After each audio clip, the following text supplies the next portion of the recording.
The faintly glowing screen was the only source of light in this room. Several flies buzzed around the cans on the table. The crisp sound of keyboard keys echoed, clearly drowning out the noise of rats gnawing on the wooden furniture in the corner. In the chat window, a user with a black avatar sent a simple and clear contract. Pressing his fingers against his temples to ease the headache, Lu Feng endured the pain and slowly read the contract. This was a medical trial employment contract detailing Lu Feng's physical condition. Under the qualification column it read perfect. For someone like Lu Feng, the compensation was a number he could not refuse. Interstellar civilization responded to humanity for the first time. Governments around the world declared that the interstellar civilization was full of goodwill. Earth entered a new era. Technology advanced crazily overnight and humanity had never been so hopeful about the future. But for Lu Feng it was not so beautiful. His only relative was lying in a hospital bed between life and death. The human cryopreservation technology had just been declared mature, but the expensive surgery was out of reach. Lu Feng looked at his pitiful bank account balance, then decisively signed his name on the contract, his eyes growing more resolute. During communication with the hospital, Lu Feng learned that the higher the degree of qualification, the higher the compensation. His own condition was a perfect match. Maybe there would be enough money left to buy a house. Xiao Xian had always wanted to live by the sea. She said the sea breeze could blow away the pain of illness. Ding. Dear user, a huge sum of money has been credited to your account. Lu Feng's hands trembled as he clicked the payment button. A man who ate the cheapest canned food in the new era now spent the most expensive money on family affection. He lit a cigarette without a filter, a type almost considered an antique. Although it was harsh on the throat, nothing cheaper could relieve his emotions. Amid the hazy smoke, Lu Feng drowsily endured the night. Through the narrow alley, the glaring sunlight hit Lu Feng's eyes accustomed to darkness. The warmth stimulated his sluggish nerves. He couldn't remember the last time he had felt this way. Since his sister was diagnosed with that fatal illness, everything Lu Feng did was to keep her alive. During the day, he worked as a quality inspector in an automated factory, and at night, he wrote programs for a programmer in another country, earning only 30% of the salary. Ironically, this job paid more than his previous work. Feeling his still thick hair, he saw a football flying toward him. Lu Feng confidently tried to intercept it. But from the way he fell, it was clear he had misjudged his physical condition. A young man quickly helped him up. Sorry, uncle. The young man's voice was clear and energetic. Lu Feng felt a pang of sadness, not just for his declining health, but for being called uncle. He asked indignantly, "What did you just call me?" The young man hesitated, then tested, "Brother." Lu Feng nodded with satisfaction, took the young man's hand, struggled to stand up, dusted off his clothes, and left a cool back view. No matter what, he would not treat himself poorly today, because today's drug trial was risky, even though his body was a perfect match. Stepping onto the bus stop platform, he quickly walked up the spiral staircase to the circular platform. Floating cars formed a sophisticated traffic network above. The destination was near a factory in the suburbs. There was also a pig farm. He remembered throwing firecrackers into the pig pen as a child, listening to the pigs squeal.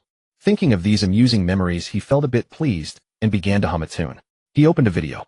It showed a girl with a pure, bloodless face, his sister Lu Xian. White mist rose in a room resembling a morgue. Lu Feng watched as his sister was slowly pushed inside. He had nothing left to worry about.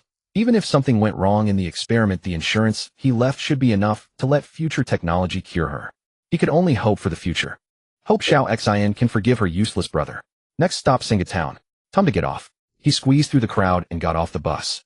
A conspicuous black Jeep was parked nearby, and a young man in sportswear got out. "Are you Mr. Lu Feng?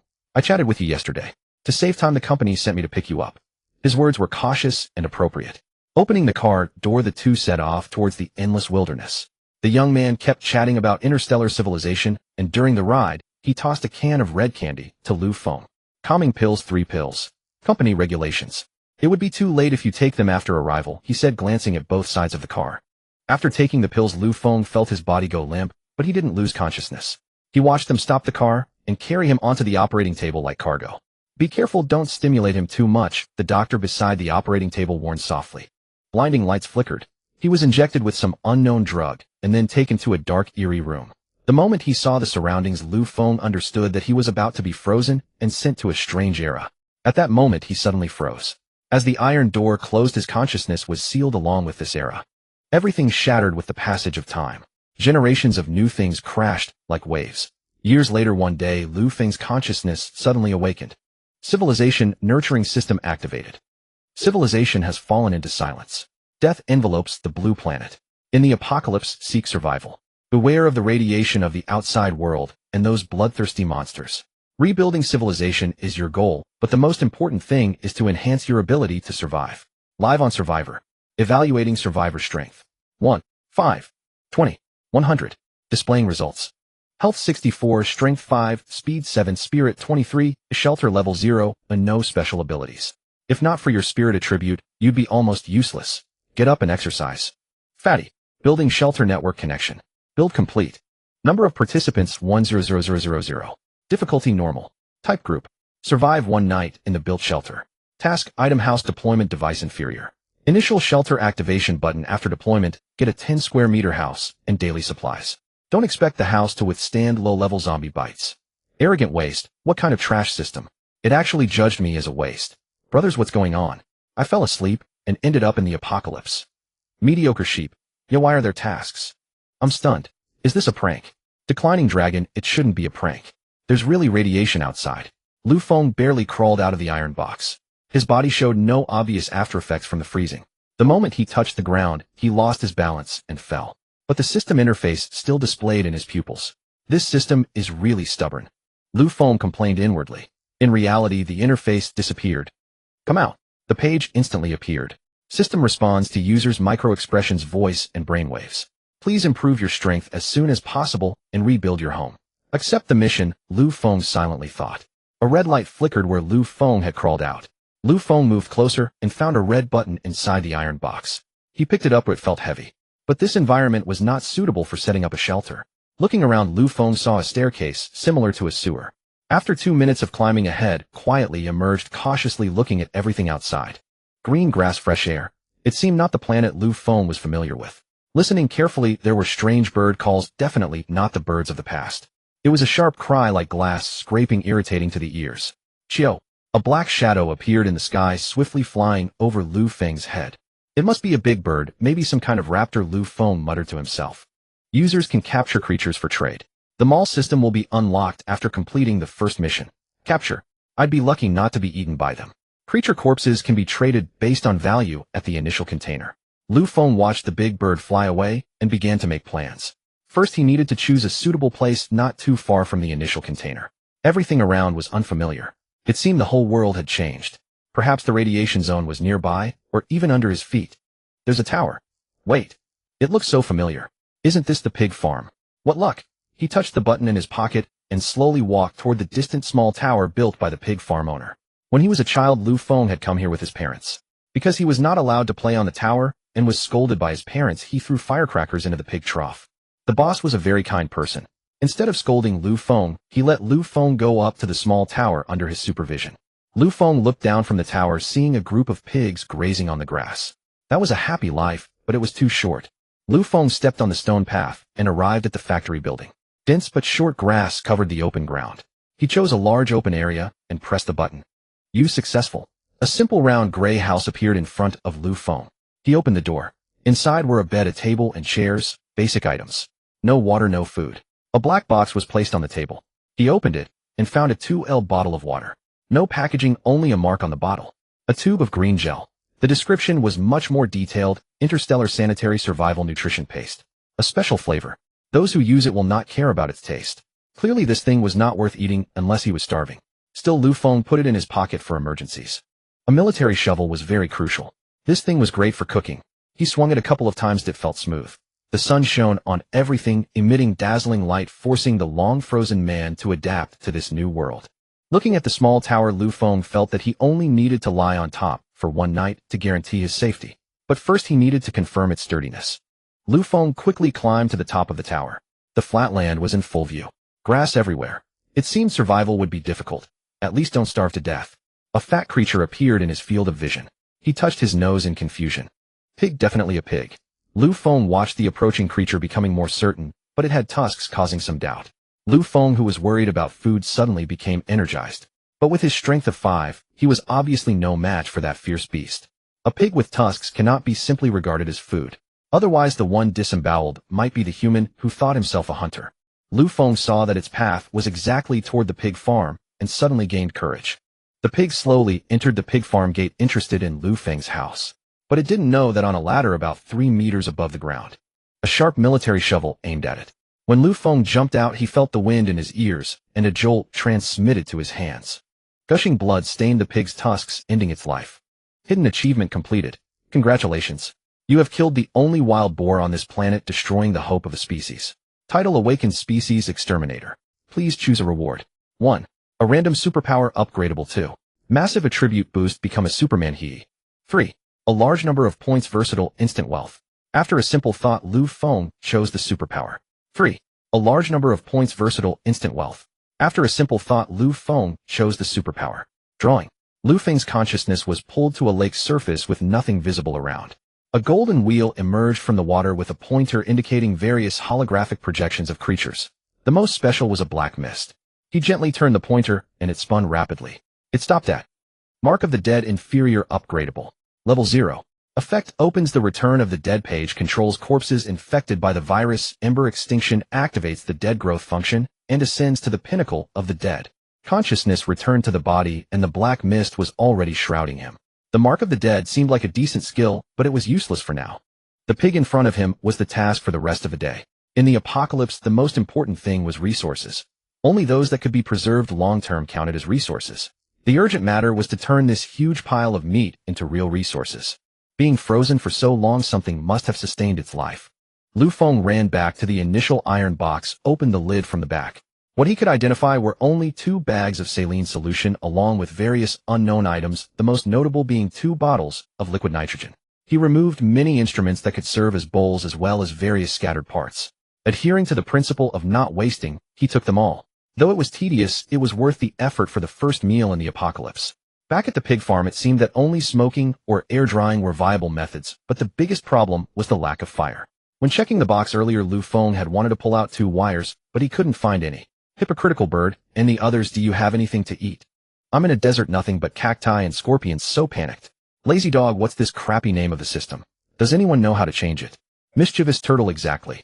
Compared to my current situation, I hate the person who named the system even more. I want the developer's grave. Indeed, extreme cursing brings extreme pleasure. Though no one was really worried about survival for the whole afternoon, they were all guessing the strength of the zombies. Doubtful with low-level zombies, why haven't I seen a single one yet? Agreeing, fish right. Aside from boredom, it's actually okay. At least no need to pay off the mortgage. Weaken dragon radiation. Don't you have any tools? I'm still the only one in the radiation zone. If it weren't for the anti-radiation suit and detector given by the system, I would have died. Arrogant snowflake, why is there radiation? How can you tell there's radiation? A picture was revealed showing data on a black box, 337 Roentgens. Weakened dragon, this is my living environment. Wise papaya exposed to 500 Roentgens died after an hour. Bro, awesome. Awesome 2356. While everyone was discussing heatedly, the chat count suddenly dropped from 100 to 99999. The first person died. Open the lottery system, please choose a quiet place, pray to the deity you believe in, or if you have none, just stare blankly for 2 minutes. Or listen to the deceased's last words. Fallen microbe. Don't come over, how can your head twist? My hand. Fuck you, I'll blow your dog head off with 1 punch. You made me bleed a lot. How many Wuji biphone pills do I have to take to recover? Damn, why am I so sleepy? Roar. A ferocious sound echoed in everyone's mind and deep fear was engraved in everyone's heart. But soon everyone arrived at the same place. Black silhouettes roughly showed their body shapes, but their faces were completely hidden. Relaxed deer and offline netizen meetup. Anxious elephant, not really. Does anyone have food? Everyone. Greedy ant, none. I even ate the nutrient paste, it was bitter and astringent, kinda like seaweed. Fairstone, that's harsh ant. I took 1 bite and threw it away, oh I wouldn't touch that thing even if I died. Dear survivors. Crazy roulette, edge of death, are you ready? A figure in the likeness of a clown descended slowly, surprisingly, with bird-like wings behind him. Surprised. The birth of civilization requires the tempering of bone and blood. It seems you haven't prepared yourselves. Then who shall we start with? Let's start with you, great octopus. The pointer suddenly spun, swinging uncontrollably, finally stopping on a skull. What a pity. The clown pouted, changed to a red nose, and pulled out a chainsaw. Everyone suddenly found that their feet could no longer move, and even their gaze could only be directed at the screen in the center. 100,000 people on the empty water surface. They watched the clown start the chainsaw, and with mad laughter the chainsaw slowly approached the black shadow. The chainsaw slashed down violently. Red liquid dyed the surrounding water. The clown took out a black marker and drew a circle on the water, and the red surprisingly stopped spreading. But the black shadow was unharmed.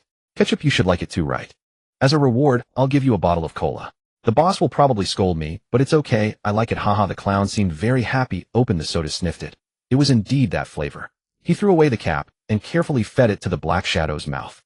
The black shadow seemed to like the taste.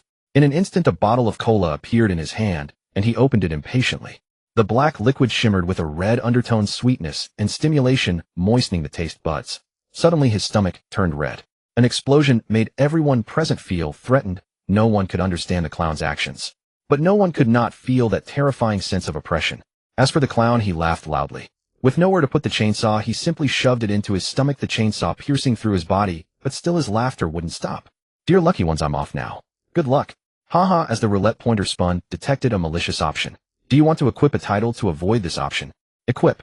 Hurry up and equip. Lu Feng murmured in his mind. Species Destroyer equipped successfully. Do you want to hide the special lottery method? What the hell? Red Shadow, no special effect, but being cool is for life. Hide, what a piece of junk.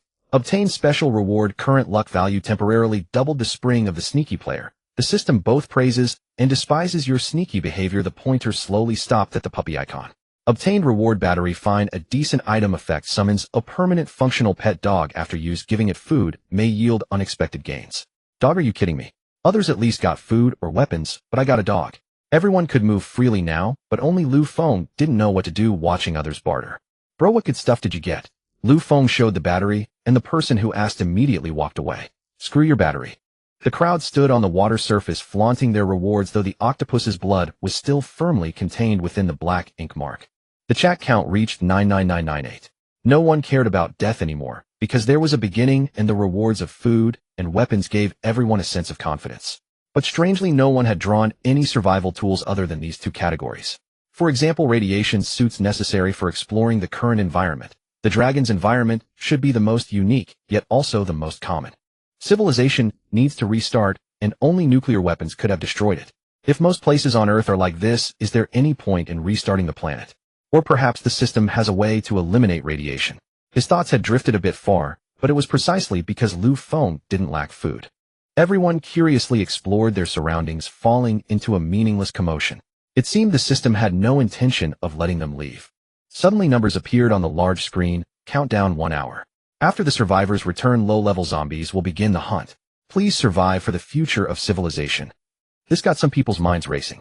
Their own survival was not guaranteed, and the supplies obtained through exchange might not be enough to fend off zombie attacks. Give me the knife, a shadowy figure said, pointing a gun at another shadow. The weak against the strong. Violence finally revealed its true power. One by one the weak were exploited. Clearly there were more people who remained neutral. Everyone had come abruptly from that era of hope into this apocalypse. They had a civilized way of dealing with the brutal rules of survival. Those who chose to rob others had ample supplies, but the frail Lu Feng was not plundered because he had nothing. Finally, it was almost time to return. Lu Feng could clearly hear the sounds of conflict still going on. But with 100,000 people gathered together, these sounds were not obvious, and most people had not participated in the robbing. His consciousness smoothly returned to the small tower. Lu Feng was well aware of his own strength. At worst, he could hide here for the night. He didn't believe zombies could climb up. But Lu Feng cautiously brought up 2 bottles of liquid nitrogen, the only means of attack for now. He could no longer see the surroundings. The feeling of waiting silently was truly unsettling. Watching the chat box filled with everyone vehemently condemning the looting, Lu Feng deeply felt the hypocrisy. Clearly there were not many people brave enough to commit violence, yet even when the advantage was clear, violence was still not stopped. This said it all. Humble horse, the chat count started dropping again. Panic jackal. Does anyone know what kind of monsters we're about to face? I'm in the shelter provided by the system. Like a void beetle, though I've been holding a gun, my marksmanship is a mess. Suddenly the sound of a twig breaking echoed, and a zombie moving slowly was attracted by the light from the shelter. Lu Feng dared not make a sound, only touching the liquid nitrogen, feeling the cold canister. Another zombie. These creatures were not like the ones in movies that had no senses. They could be attracted by light. After the 2 zombies met, they began to explore the surroundings aimlessly. As time passed, Lu Feng had grown somewhat accustomed to watching them. Their skin was all gray, but other details were invisible. Suddenly Lu Feng felt a tremor unlike the winds blowing. It was rhythmic. He looked down. The 2 zombies were still nearby like statues. Behind him a zombie had quietly climbed to the top, its ferocious face about to touch Lu Feng. Extreme cold enveloped its entire body. It was the liquid nitrogen Lu Feng had poured on it. The zombies below also stopped pretending. Their consciousness had not disappeared at all. Rather, the zombies had formed a new kind of consciousness. but their camouflage was still somewhat deliberate. They quickly ran to the base of the tower, continuously howling upward, making a unique hissing sound. Lu Feng touched the frozen zombie. Mark of the Dead upgrade condition: capture any zombie. Mark of the Dead inferior upgradable. Level first order. Expanding the cultivation interface, the zombie's data was displayed. Number 1. HP 120. Strength 15. Speed 5. Spirit 0. A purely standard combat zombie body, unmutated, cannot be defeated by an ordinary person's physical strength, but has no outstanding stats. However, this is your only hope of surviving tonight. First order awakening effect: grant the zombie the faith of the dead, making it fight for you, and slightly enhance any stat. Increase speed. Speed 10. Tamed zombie can appear within 10 meters, expandable. In an instant, number 1 appeared between the two zombies, and then the liquid nitrogen dropped. Hiss. It was as if they were taunting Lu Feng on the tower, but in the next moment they could no longer make a sound. Lu Feng's consciousness controlled number 1 to open the liquid nitrogen and pour it over the two zombies' heads. 2 more ice sculptures were completed. Lu Feng obtained No. 2 and No. 3 zombies. Their stats were similar to No. 1. But the crisis was not over. The sounds of zombies still echoed around, proving their existence. Lu Feng now had confidence. He had improved each zombie's stats partially. Next would be a fight between zombies. So Lu Feng took out the battery. The battery fell to the ground and turned into a small dog. Quadruped gold-devouring beast, fine. HP 300. Strength 34. Speed 25. Spirit 8. Internal storage 0. Effect: consume zombie crystals to create tools and weapons. Who would refuse to keep a dog in this dangerous apocalypse? But the prerequisite is to give it enough food. The gold-devouring beast bit at the zombie, but it didn't want to touch the body. Its short legs couldn't reach the zombie's head, so it could only paw at the zombie's pants leg and look at Lu Feng. Something in the zombie's head attracted it. Lu Feng controlled one of the zombies to lie down, letting the gold-devouring beast bite open the zombie's head. Primary zombie crystal inferior. The system revealed what that metal-like thing in the gold-devouring beast's mouth actually was. Quadruped gold-devouring beast craftable. Fire-starting tool X3. Inferior bomb X1. Devour crystals. The gold-devouring beast will unlock more weapons. Except for fixed tools or weapons, purchase blueprints to unlock items within the crafting level. Crafting a fire-starting tool. Lu Feng was already craving fire. If not for the zombie's poor acting, he might have died here. Please remove the finished product. Lu Feng was puzzled, but when he saw the dog raise its rear, he felt a sense of malice. Please remove the finished product. Please remove the finished product. Please remove the finished product. Observing the surroundings and the puppy's extraordinary attributes, Lu Feng directly climbed down from the small pagoda. With a somewhat embarrassing motion, he patted the puppy's rear. The puppy spat out 3 pieces of metal. These pieces could be separated, and when struck together they easily produced sparks. Indeed, this tool was quite useful. Only 2 zombies remained, but this crude bomb greatly intrigued Lu Feng. Simple flint was easy to produce, but no one could create bombs like this. Another wave of zombies approached, but their speed was slightly inferior to humans. Lu Feng could see the ferocious expressions on the zombies as they lunged, but No. 1 and No. 2 had been enhanced, their speed 3 times faster. The wild zombies charged recklessly toward Lu Feng, yet when faced with their own kind they appeared bewildered, unable to comprehend. At this moment the power of each stat point became evident. Speed of 15 could easily crush zombies with only 5 speed. The zombies enhanced by the Mark of the Dead attacked with greater agility, their biting movements more nimble. With the help of the abnormally talented puppy, 3 zombie heads were quickly severed. He had the zombies bite open 3 heads of their kind, feeding them to the devourer to produce 3 crude bombs. Similarly, with a pat on the rear, the devourer spat out 3 black bombs.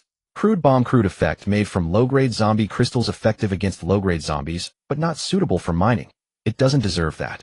Is there anyone who can deal with these creatures? I'm running low on bullets and cold weapons can't kill these things. Chat population 96432. In just a few hours, 3,000 people have died.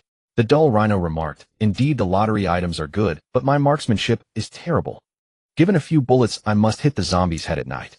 The unscrupulous grasshopper begged, whoever sells this, he's my father. I beg you, son. Lu Feng casually tossed a crude bomb. In the flash of fire the zombie was blasted to pieces. He sent the fragments into the chat. The private messages begging to buy made him feel the fear others had toward these low-grade zombies. Fortunately, the system's trading function was quite efficient. He only needed to place items in the empty box in the shelter to trade with others. He could also create orders and sell them on the public screen. Without hesitation, Lu Feng listed the bombs. It required 2 low-grade zombie crystals. Generally, 1 crude bomb could kill 3 low-grade zombies. This deal was a life-saving medicine for survivors who had run out of ammunition. Using crude bombs, he bombarded the zombies wildly. Then he cut open the zombie heads with a knife to extract the crystals, continuing to buy bombs. It was an endless cycle of power. Once this cycle began, it could never stop. The declining dragon thanked him. The unscrupulous grasshopper even called him father. Looking at that grasshopper, Lu Feng found it both amusing and exasperating. He really treated him as a father. The rate of decline in chat population suddenly slowed, and with it the purchase of bombs decreased. Lu Feng didn't care except when people used violent means to rob supplies. He would even make crude bombs for free, but he had witnessed scenes of the weak being bullied. The four-legged devourer can be crafted. Consume 100 low-grade zombie crystals. Lu Feng didn't care as the bed was overflowing with crystals filling the room. Sturdy bomb common, consume 10 low-grade zombie crystals. Effect, are you tired of those crude bombs? Try this, it will surprise you. He crafted one sturdy bomb. Suddenly, an anomaly occurred. Just as Lu Feng was frantically patting the dog's rear, continuously stuffing bombs into the box, and taking out crystals, feeling a moment of relief, an iron-gray zombie emerged unscathed from the bomb explosion. Its iron-gray exterior, bare of clothes, revealed a color different from ordinary zombies. To increase efficiency, Lu Feng directed the zombies to throw crude bombs, but perhaps they missed. Lu Feng stepped out of the shelter carrying the sturdy bomb. It felt heavy in his hand, its red appearance exuding a sense of threat. A muffled thunderclap, and the iron-gray zombie vanished. It was the bomb's power. Lu Feng confirmed its effectiveness. He then took the crystals accumulated around the zombie, one bomb, one pickup. No. One and no. 2 achieved the pinnacle of zombiehood. Achievement unlocked zombie matryoshka, using zombies to bomb zombies, infinite recursion. No. 2 retrieved the iron-gray head. Its face had lost all human features, resembling more of a monkey's. No. 2 could no longer damage this head with bites. The devourer voluntarily revealed its sharp claws, splitting the head open. A black orb rolled out. Metal attribute, low-grade zombie crystal effect used for zombie evolution, stronger, less human. Chat population 90,063. The declining dragon asked, why is the population dropping so fast? What happened? The puzzled mole said, there's a zombie with red skin, bombs can't kill it. The unscrupulous grasshopper cried, Big Daddy, there's a blue zombie, your bombs don't work. Watching the rapid decline, Lu Feng quickly listed items. Death was the best advertisement. As long as people kept dying, they would buy. Price 15 low-grade zombie crystals. Fortunately, once these special zombies died, no more would pursue. He only needed to survive the long night to complete the task. Although almost all the crystals in everyone's hands ended up with Lu Feng, it also gave most people a chance to survive. But this displeased some. Under the pressure of danger, they had no choice but to buy, yet after purchasing they began to curse Lu Feng. The noble snake said, Brother, you've earned a lot of supplies tonight. Aren't you going to share? The righteous ant added, Indeed, we have no crystals left. What will we buy when the shop opens? A large group began to seize the opportunity to attack Lu Feng, ignoring whether the crystals had any use. Every crystal they held was killed by Lu Feng's bombs, but without bombs their problems would be far greater than just lacking crystals. So Lu Feng ignored them quietly, noting their names. Crystal price 1 point. Because there were too many, the room couldn't hold them. Lu Feng went to the underground iron box to test the crystals. Low-grade zombie crystal effect, a special energy source. The crystallized form can be used as raw material for weapons or tools, or exchange for points. Open shelter trade window, consume 500 points. Lu Feng made 2 or 3 trips to gather the points and open the window. Lu Feng traded some of the crystals and obtained 186346 points. Waking up in the morning, the room was still filled with crystals, even overflowing. Despite having worked all night, he hadn't managed to dispose of the remaining crystals. The mission was completed. Reward pending. Claim reward: food and water x10. 10 tubes of nutrient paste and 20 L of water immediately appeared in the box. Store opened. Various items appeared. The energetic machine store's items are so expensive, especially the lottery tickets from the despicable centipede. Can anyone really afford them? 500 points. The declining dragon's brother from yesterday could definitely afford it, but who knows why he can make bombs. I only have a pistol and a knife. Lottery tickets can only be used on the low-level lottery pool. As for what you can get, no one knows better than Lu Feng. As for the lottery probability, Lu Feng could only feel sorry for others. There are 5 special weapons in the lottery pool. Sad Schroeder good. Effect: control emotions, absorb or release sadness. Happy Edward good. Effect: control emotions, absorb or release happiness. Sleepy Fire Dragon fine. Attack 120. Effect: awaken the fire dragon crystal, spewing blazing flames that burn everything. Vigilant Ice Lamp fine, placeable. Attack 125. Effect: freeze everything around, including malicious fellows. Place it around a level. 2 Shelter Hidden Disguise Master item. Effect: permission to purchase all the counts, 100 points each, max 500. Indifferent collector title. Description: lottery. Of course not. Actually, the items in the pool were put in by me. Effect lottery costs reduced by 20. With a thought 500 all the counts were created consuming 50000 points. Open the shop. Radiation suit poor. Price 5 points. Effect necessary for survival in radiation environments. If you like excitement, you can choose to run naked in the radiation. Purchased radiation suit X2. Sharp machete poor. Price 5 points. Effect anyone can use it to cut off the heads of low-level zombies. If you can't, please explode on the spot. The apocalypse doesn't welcome you, you useless waste. Food and water. Price 1 point. Effect it can sustain basic life, but if you eat it often you'll want to kill yourself. Temporary zombie disguise potion poor. Price 20. Effect you can simulate zombie aura to disguise yourself among their ranks and harvest them. Or be killed by them. Last 1 day. Remaining points 23. Since buying more lottery tickets gives discounts, he accidentally bought a few more and then couldn't stop. Back to being a simple survivor, Lu Feng smiled helplessly. Looking at his house, it really didn't have the style of a wealthy man, especially since the house was basically left with only money and some of it was outside. The Dead's Conquest requires raising the spirit stat to 50 to unlock the next tier or the initial awakening of zombies. The system's method is to absorb zombie crystals to gain a small amount of spirit stat, but ordinary zombies have 0 stat, so relying on absorption is too stupid, even though he had been tricked once during the lottery. Moreover, absorbing crystals has side effects, and it's not suitable to let an already weak body take risks. However, the control range of the Dead's Conquest can be temporarily purchased with points without needing to upgrade to increase the range. This was completely a loss, but Lu Feng still wanted to buy it. For no reason, he was just worried looking at so many crystals. Another morning of labor counting money. Points reached 50000. Select time 48h. Range 50 kilometers. 50000 points were spent so easily. But Lu Feng directly hid in the shelter. The gold-devouring beast was gnawing on a pig trotter, and he was moving one's arm, feeling very comfortable. The remaining survivors should have already bought the disguise potion and explored the city. He certainly couldn't be left behind. Not sure if zombies are afraid of radiation, but he put on the radiation suit, took 2 machetes, and walked step by step to the highway. As expected of a world full of radiation, there was almost no sound on the road. From memory, Lu Feng came to the city planning to find some canned food. For the past few days, the food had basically been pork smeared with nutrient paste and roasted over the fire. Though not terrible, it was still unpleasant. Exploring was what a survivor should do, not counting money, even though counting money was also enjoyable. After arriving in the city, the streets were not as dirty and chaotic as Lu Feng had imagined, but rather in a state of silence. Along the way, besides zombies, Lu Feng also saw zombie dogs and other creatures infected by zombies. After a long time in the city center, Lu Feng felt a bit lost. Although the road was blocked by vehicles, it didn't affect normal walking. A zombie suddenly pounced, but Lu Feng didn't react, because his current body was a zombie. Moreover, under normal circumstances, low-level zombies couldn't beat one. But suddenly the zombie spoke. Holy cow, it's not a corpse. This zombie has a Shaanxi accent. Lu Feng found it strange. The Dead's Conquest passive skill Zombie Whisper can communicate normally with zombies. Brother, what's with that outfit?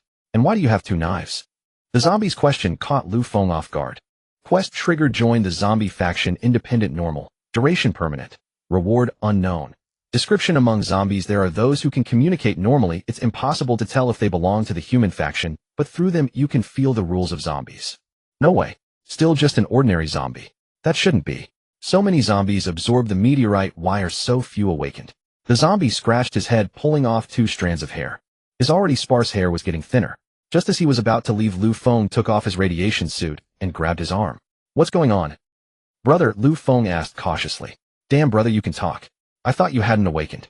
My name is Hulu, the bald zombie said excitedly. Lu Feng. Upon hearing the reply, his pitch-black lips actually gained some color. He grabbed one's hand and dragged him into a coffee shop. The dilapidated state of the coffee shop still proved that fierce fighting had occurred here. But seeing the expression on that guy's face while grinding coffee beans left one speechless. After a while, he actually brought 2 cups of aromatic coffee to the table. This was a bit eerie, a zombie that could not only talk, but also make coffee. Sipping the coffee, he pulled a cigar from his pocket, bit off the end, rubbed his fingers together, and suddenly a flame appeared. The cigar was lit out of thin air. Under the blazing sun, the zombie in front took a practiced drag on the cigar, exhaled smoke, and tasted the coffee. Hulu, what is awakening? Lu Feng was somewhat surprised. Awakening, can't you see? My dear brother, this is awakening. Hulu raised the cigarette he was lighting, quite proud. He stood up, and his withered skin gained a luster.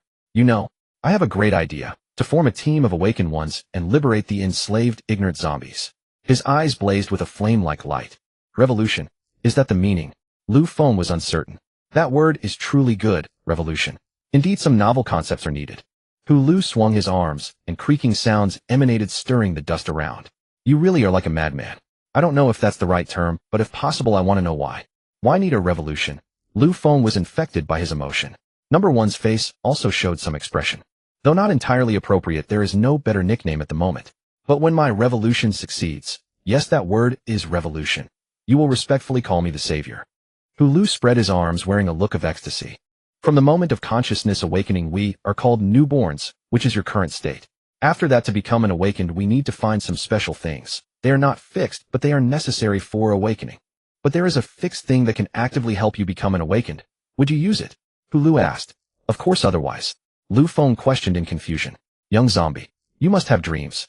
Hulu grieved, waving his fists. He flicked off the ash from his cigarette and took a sip of coffee. Quite fragrant, isn't it? What do you think? Hulu deliberately changed the subject. It is good, but you haven't answered the question. Lu Feng grew a bit irritated. All right, young zombie.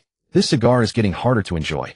Actually, the method is simple. Kill an animal with special ability, then take out the crystal in its brain and eat it.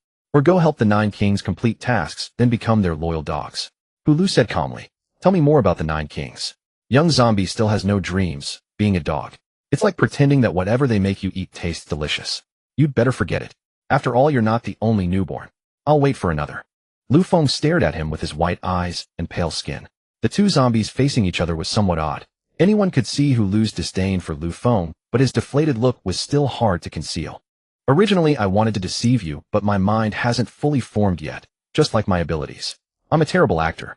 I planned to trick you into directly killing that mutated deer, so you would gain complete consciousness, and together we could overthrow the 9 kings rule. Maybe I shouldn't. I shouldn't hold back your bright future. Perhaps you're more suited to that kind of life. Hulu was somewhat sorrowful. There were large cracks in his thick fingers, and he held his head as if crying, but zombies seemed to have no tear ducts. Truly crocodile tears. The feigned sorrow was hard not to laugh at. It seems I should talk about the mutated deer. That's right, my young zombie comrade. You should join me in the great work. Hulu suddenly changed his expression, beaming with a bright smile, even though it was on a zombie face. I've scouted this mutated deer, absolutely old, weak, sick, and disabled, and it's the least aggressive wood element. My awakened ability is fire element. Oh, I haven't introduced the attributes yet. The attributes I know of are 5 metal, wood, water, fire, and earth. Each attribute has properties of mutual restraint and repulsion. Based on these properties, there are many ways to use them. For example, my fire attribute. As you can see, it can be used to light a cigarette. Let's talk about how to join the 9 kings. Don't give up. Let me think what else I can do. Alright, I can also light your cigarette. Hulu was somewhat comical. Not funny, sorry. Hulu pursed his lips guiltily. Not very funny except for the cigarette lighting joke. Lu Feng almost applauded. At night, the real zombies start to move. And the zombies you see on the streets during the day are just mindless corpses not counted as part of the zombie ranks. Why? Why do zombies need to come out at night? Isn't that mixing genres? They're not vampires. Vampires, you're quite erudite. I've never seen a newborn like this. Their conversation was interrupted by a sudden burst of water. A blue zombie leaped in. Hulu, long time no see. Still painting a rosy picture for the newbie. A newborn can't defeat any mutated thing, not even a mouse. No offense, newbie, but tonight you'll understand how great the zombie society under the 9 kings rule is, and there's a path, with a distant future waiting for you to realize. Not listening to this coffee-brewing liar's tales. The blue zombie accumulated water droplets around him, the flowing water forming a stream that flowed to number one's feet. Sorry, I'm not yet used to my ability. When I just became an awakened, please forgive my poor control over the power. The zombie actually bowed respectfully to number 1. He left just like that, his footprints all watermarks, but they looked quite clean on the dusty coffee shop floor. Yes, some of what he said is correct, but most is inaccurate. I'll have to explain it tonight. Hulu was indeed good at changing the subject. Are we going to stroll through the city? Isn't that the only option? The two zombies came to the street. The streets were full of wandering zombies, but no one doubted their identities. Same species, and one could sense anomalies by instinct. Soon Hulu spotted another newborn. They grabbed the bewildered zombie, who was clearly surprised. He was heading to find food elsewhere, not expecting to encounter a special mission. He received the same mission, but he was poor and hadn't bought a radiation suit. After buying the disguise potion, he had no points left. But he felt the disguise potion was more important since it allowed him to freeload food and learn about zombies. Disguising as a zombie was like picking up money. Except for encountering special zombies, there was basically no danger, at least for humans who took the disguise potion. And the daily earnings definitely covered the cost of 20 points. Welcome, newborn. Care for some coffee? Hulu repeated his old trick. Don't drink it. Aren't you tired of drinking? Lu Feng grabbed Hu Lu and dragged him to the side of the road. Let me handle it, okay? Trust me. A resolute gaze was cast toward Hu Lu. This is a bit too fast. You haven't awakened yet. Let me do it. Hu Lu replied weakly. Let me. All right, if only you'd been this proactive earlier. Hu Lu pulled out another cigar. Brother, do you know of a creature similar to us? Lu Feng feigned mystery. After a moment of contemplation, he spoke slowly. The royal quartz, jade liquid wine. 180 a cup, he answered. Brother, I've been searching for you so hard. I've been driven mad by those special zombies around here. Good brother, don't worry. Follow my big brother. His name is Hu Lu. He'll handle those special zombies. The two stared at each other for a long while before remembering to add each other as friends. What's your name? Lu Feng opened his notepad. This was his habit after switching to his alt account, writing down everyone who had cursed him yesterday, so he could adapt later. He hesitated for his account name was truly embarrassing. Righteous Ant, real name Lu Zhu. And you, brother? Me. Sad Baboon, real name Lu Feng. Yours is even worse than mine. He gave an awkward smile. Lu Feng also laughed joyfully. He didn't know what he was laughing at, but Lu Feng laughed, because today he wouldn't be able to take even a single crystal. Brother, that big shot over there is the bomb-selling boss. I think you've cursed him before, Lu Feng said with a hint of regret. Then what do we do? Let's blow him up together with bombs and split his crystals, the ant said hastily. Good brother, he's probably only got today's crystals on him about the same as us. Under normal circumstances, we definitely can't take his huge stash from yesterday. But he said there's a badly injured mutated deer, and if we go he'll give us crystals. Let's pretend to agree, and when the deer is about to die we'll gravely injure him and force him to hand over the points. A sinister face appeared on number 1 accompanied by the tattered zombie clothes, creating a chilling atmosphere of tension. Good brother, I trust you. He agreed very readily because he had never intended to go along. Brother Hu Lu, it's settled. Let's go find the mutated deer. He draped his arm over Hu Lu's shoulder and shot him a triumphant look. Great. What's his name? He's called Ant. Hu Lu frowned somewhat incredulous. In a world where strength was revered, someone actually called themselves Ant. The ant, seeing this, remained silent. Brother Hu Lu, I vouch for this brother. He can definitely complete the task. All right. Though he didn't know why Lu Feng was suddenly so proactive, he was still pleased. An odd chemistry suddenly formed among the three. Hu Lu walked ahead while the two chatted behind him. Conversations in the system interface, though distracting, still allowed them to see the path. The ant clutched a low-grade bomb in his hand while Lu Feng, through his trouser pocket, revealed a melon skin bomb. His right hand was quietly preparing the sleep-inducing fire dragon. Though he wasn't sure of its power, it was at least far superior to ordinary weapons. He stroked the carving of the fire dragon on his hand and slowly followed the two. Though there was no evidence, Lu Feng felt as if someone was following them. The sound of gurgling water flowed quietly through the sewer. Amidst the foul stench, a faint, blurry figure could be seen flickering. Though the ant in front held back from eating what he carried, Lu Feng took a momentary break from his control to drink a bottle of water and eat a tube of nutrition paste. Truly disgusting. I'll never eat it again. The three zombies entered the deep forest park where lush vegetation had been given free rein to grow. The azure sky had been a sight before the apocalypse. Looking at the vegetation in the city and the growth here, it seemed the apocalypse hadn't been going on for too long. He wondered if any humans remained. The smoke from Hu Lu's cigar seemed never to stop, especially in the fresh air where the scent of the cigar was particularly strong. Hu Lu put out the cigar. What if it scares the mutated deer away? Don't worry. That deer is about to die. This is just a little exercise, Hu Lu said, waving his hand with confidence. That rockery over there is where the mutated deer lives. I'll charge in first, you two just block it. What if we can't block it? You will be able to. Hu Lu gave a reassuring look. A small flame suddenly appeared in his palm, and he leaped toward the mountain at a sprint. There was a cave on that mountain once used to store sculptures. It probably provided good shelter from rain, so the deer had taken up residence there. Boom. An explosion suddenly rang out, followed by a frantic clatter of hooves against the wall. Hu Lu jumped out, the burnt hair on his head completely gone, leaving him bald. But he now bore two obvious wounds on his chest and abdomen. The gaping cuts didn't bleed, instead they were slowly healing through a kind of skin adhesion. That deer is about to come out. Lu Feng, you must drink its blood. What? Just do as I say. His eyes held none of the usual mockery, like a beast awakening. As Hu Lu had said, a giant deer suddenly leaped down from the mountain covered in large patches of black. A streak of fire traced a line. That was Hu Lu's awakened fire ability. The deer's head was crystalline, and its body seemed covered in a layer of metal. Lu Zhu quietly placed the bomb in his hand at Hu Lu's feet. This action was masked by the furious deer's cries and the impact sounds, but Lu Feng saw it clearly. An explosion sounded, and when the smoke cleared, Hu Lu was unharmed. Lu Zhu's voice rang out. Brother Hu Lu, I was wrong to curse you earlier, but that brat actually threw a bomb at your feet. What a scumbag. He wants to steal your crystals. This line had been rehearsed on the way, but the fact that he could pull off such an act was somewhat ridiculous. Hulu was a bit surprised. This guy had reacted so quickly even before he himself had recovered from the blast. The deer, indifferent to their conflict, kept chasing Hulu. After being blown away, Hulu's body also showed a metallic sheen. Hulu had no mind for anything else locked in combat with the deer, but the sudden explosion threw off his rhythm. Without time to use his ability, he simply grabbed the deer's antlers and mounted its body. Lu Zhu assessed the situation on the battlefield and pulled out a machete. Don't blame me, brother. After you die, Hulu will join you soon enough. The sharp blade cut through the air, but it was meaningless. Lu Feng's body was no longer that of a weak human.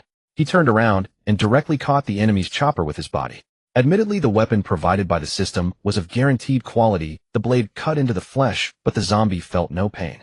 Taking advantage of Lu Zhu's momentary daze, he pulled out 2 choppers. Come on, 1 cut for you, 1 cut for me. Let's see who dies first. Lu Feng roared. Lu Zhu, driven by a surge of ferocity, suppressed his fear and struck another slash. But how could Lu Feng let him cut so easily? A single blow struck the arm, causing blood to gush forth. The hidden blue figure behind him grew excited. Despite the pain, Lu Zhu covered his wound and prepared to flee. The speed of 15, though not making the zombie more agile in combat, was enough to drive an ordinary person to despair. No. One's speed absolutely surpassed all current survivors, let alone a mere ant.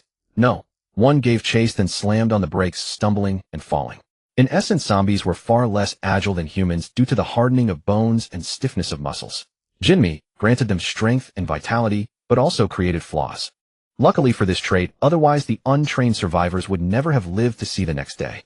Taking advantage of No. One's fall as it struggled to get up, he pulled out a revolver. At this moment, Lu Zhu could only pray that his marksmanship wouldn't be as off-target as the first night. Shoot, aim 3 points in a line, he silently recited. Gunshots and bullet holes filled him with confidence. He saw several gruesome holes in the corpse, yet no blood flowed out. Plucking up his courage, he prepared to step forward for a closer look.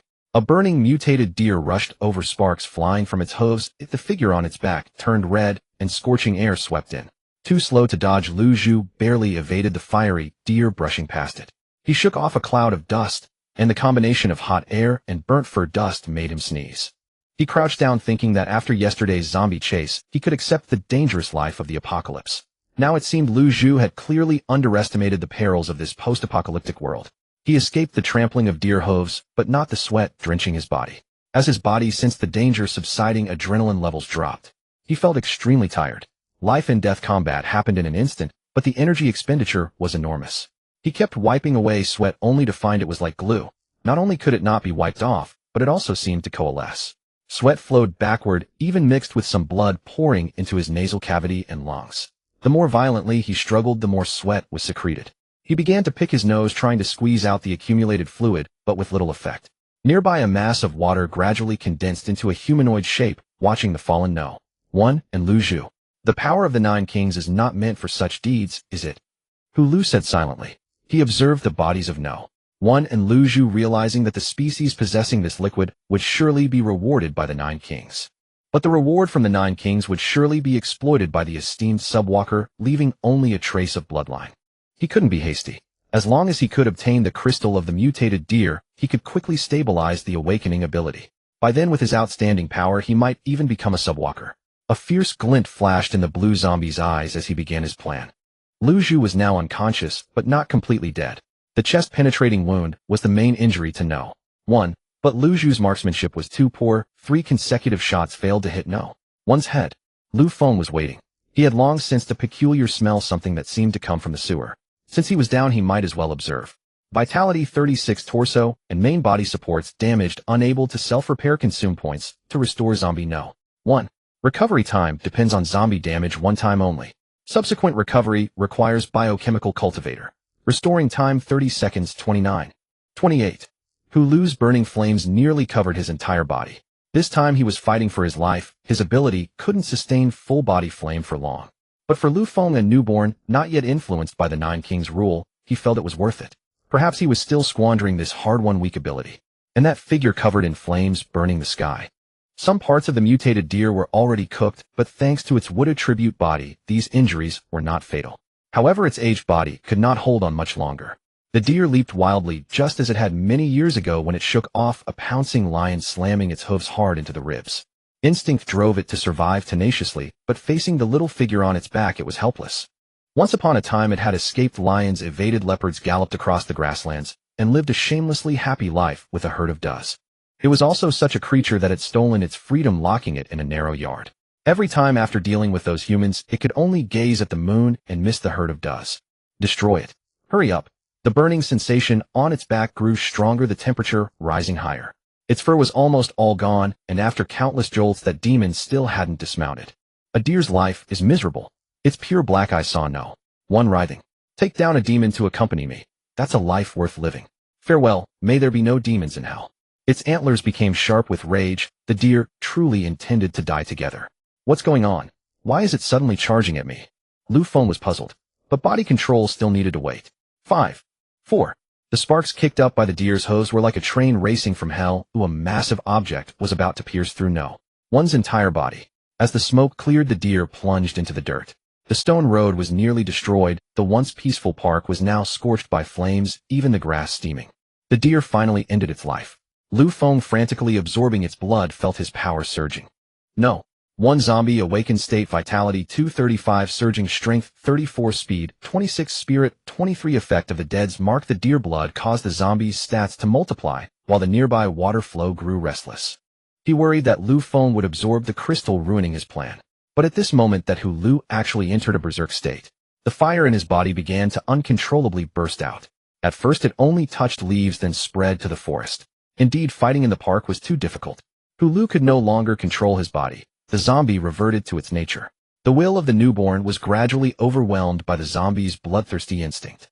A stream of water coiled around no one's neck, interrupting its blood absorption. The two zombies were comparable in strength, but the blue zombie was confident in his ability. As a newborn among zombies, he possessed human thought. Having inherited some common knowledge, he would seek ways to enhance the power of his abilities. For instance, by mixing water sand blades into the water, he searched for similar materials while strolling through the city. But Hulu was truly beyond his comprehension. Moving about during the day greatly consumed a zombie's lifespan, except for awakened ones like him who had not yet fully mastered their abilities. According to Hulu himself, he was a noble daywalker, but Ninyu did not share that view. Because based on the condition of subwalkers, walking in sunlight accelerated the pace of death. He himself could only temporarily walk in the daylight because he had not yet fully mastered his abilities to become an awakened. Perhaps Hulu was not long for this world, but what did that have to do with him, Ninyu? At that moment, he was controlling number 1 while carving up the dead mutated deer. It was then that everyone finally calmed down to admire the deer. Its antlers had transformed into something akin to metal, and its head resembled a piece of petrified wood. Indeed, it was an exquisite work of art, but only Lu Feng could appreciate it. Hulu was burning through his life. A fireball ignited in his hand and was then hurled into the distance. The smell of charred wood filled the entire park. Trees were devoured by flames. The power of an awakened was enough to transform the entire park. Lu Feng could sense that the water current before him had no intention of killing him, but before his eyes a crystal emitting a green fluorescence blatantly radiated its allure. Especially after number 1 absorbed the deer's blood, this gem-like object could actually influence Lu Feng's judgment. Normal zombies lack the attribute of spirit, but clearly nascent ones possessed this ability. Ninyu revealed his blue body, his slippery frame constantly oozing water. Blue was the color of his awakened state. By continuously paying homage to the 9 kings, he would eventually transform into the appearance of an ordinary zombie. But first he had to become a member of the subwalkers and acquire the ability of disproportionation. Swallowing that gem, Ninyu's body immediately began to change, becoming uncontrollable. A raging fire swept around him. He decisively abandoned number 1 and collided with Hulu. The tremendous collision under the influence of 2 forces caused clouds of steam to billow outward. The scalding steam cleaned away the bloodstains. The zombies that arrived were momentarily disoriented, but many of those near the park were still controlled and drawn in. Both zombies had their own advantages. Hulu possessed an inexplicable source of power. Although his abilities had some flaws, this power was not entirely from the crystal. Something seemed to be restraining the violence of his abilities. His eyes gradually regained rationality. Meanwhile, Ninyu's energy was steadily increasing, and the pure energy within the crystal was merging. However, he seemed to be under some constraint, and the process of merging was evidently not smooth. His rationality was regressing toward that of an ordinary zombie. Hulu suddenly stopped his abilities, and the flames on his body began to recede. Not the time now. Hulu turned and ran, dragging the awakening number 1 with him. The awakening number 1 had no combat capability, but Hulu was still reliable. Using the water currents and steam, the two escaped the park. Ninyu pursued them by instinct, navigating through the underground pipes.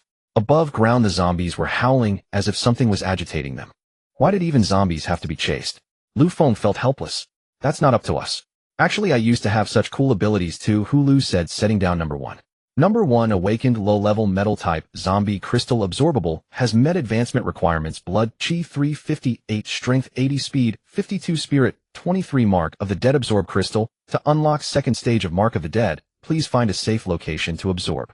Hulu, I'll take you to a safe place. What? I'm still running naked. Keep me safe. This is the hope of turning the tables and the beginning of a revolution.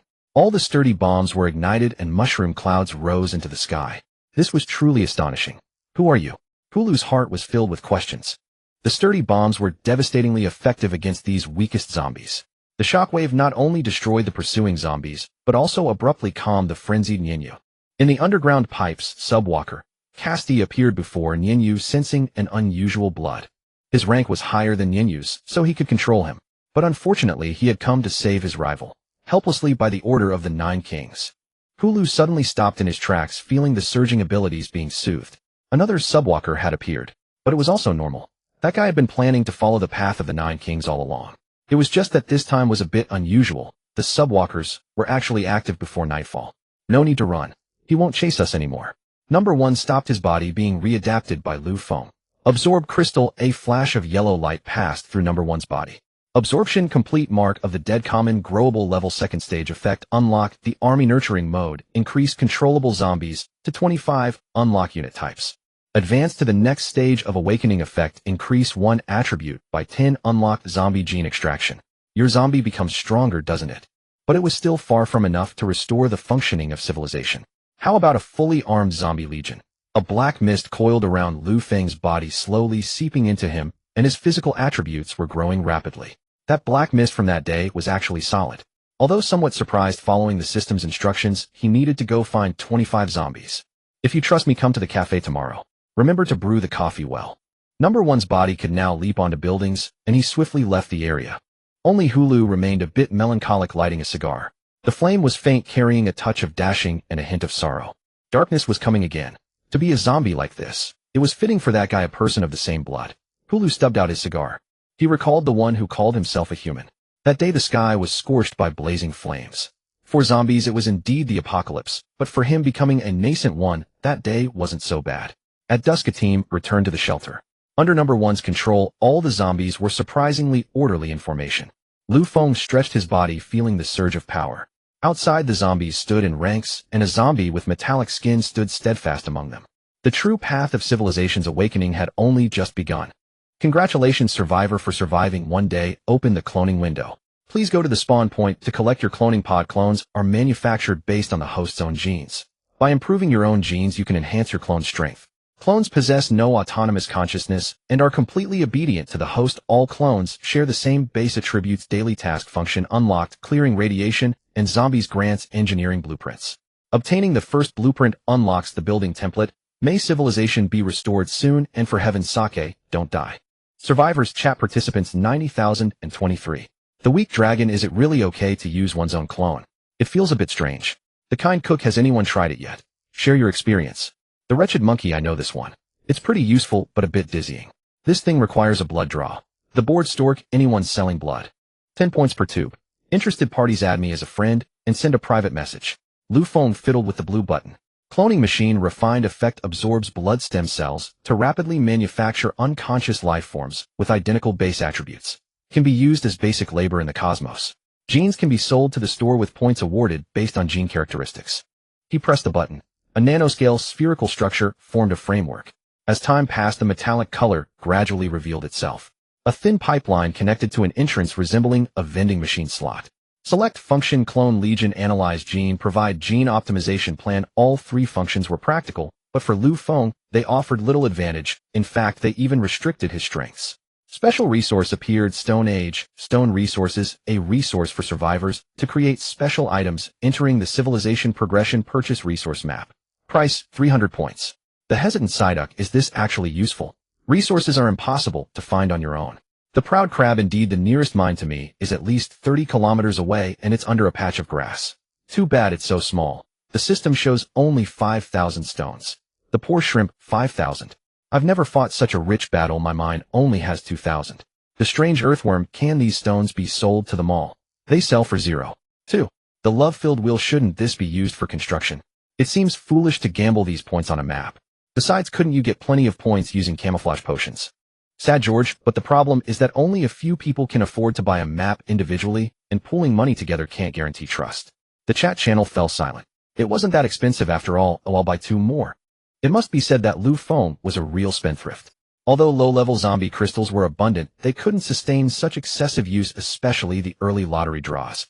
Those were indeed a bit addictive. After a moment of thought, he decided to sell all the crystals in one go rather than make a deal. 25 zombies, each clutching handfuls of crystals, entered the shelter. Points skyrocketed 2368.99. The points finally reached 30,607. Purchased resource map, stone, x10. Points 27,607. Grasshopper private message, ding ding. The unscrupulous grasshopper, Dad, I beg you for a resource map. You take the lion's share of the resources, I just need enough to get by. What a guy, getting more and more shameless. How could he just give away 300 points? Boss, for the sake of a brother who fought all night with a bunch of people to protect your reputation, give me a map. Lu Feng scrolled through Grasshopper's chat records.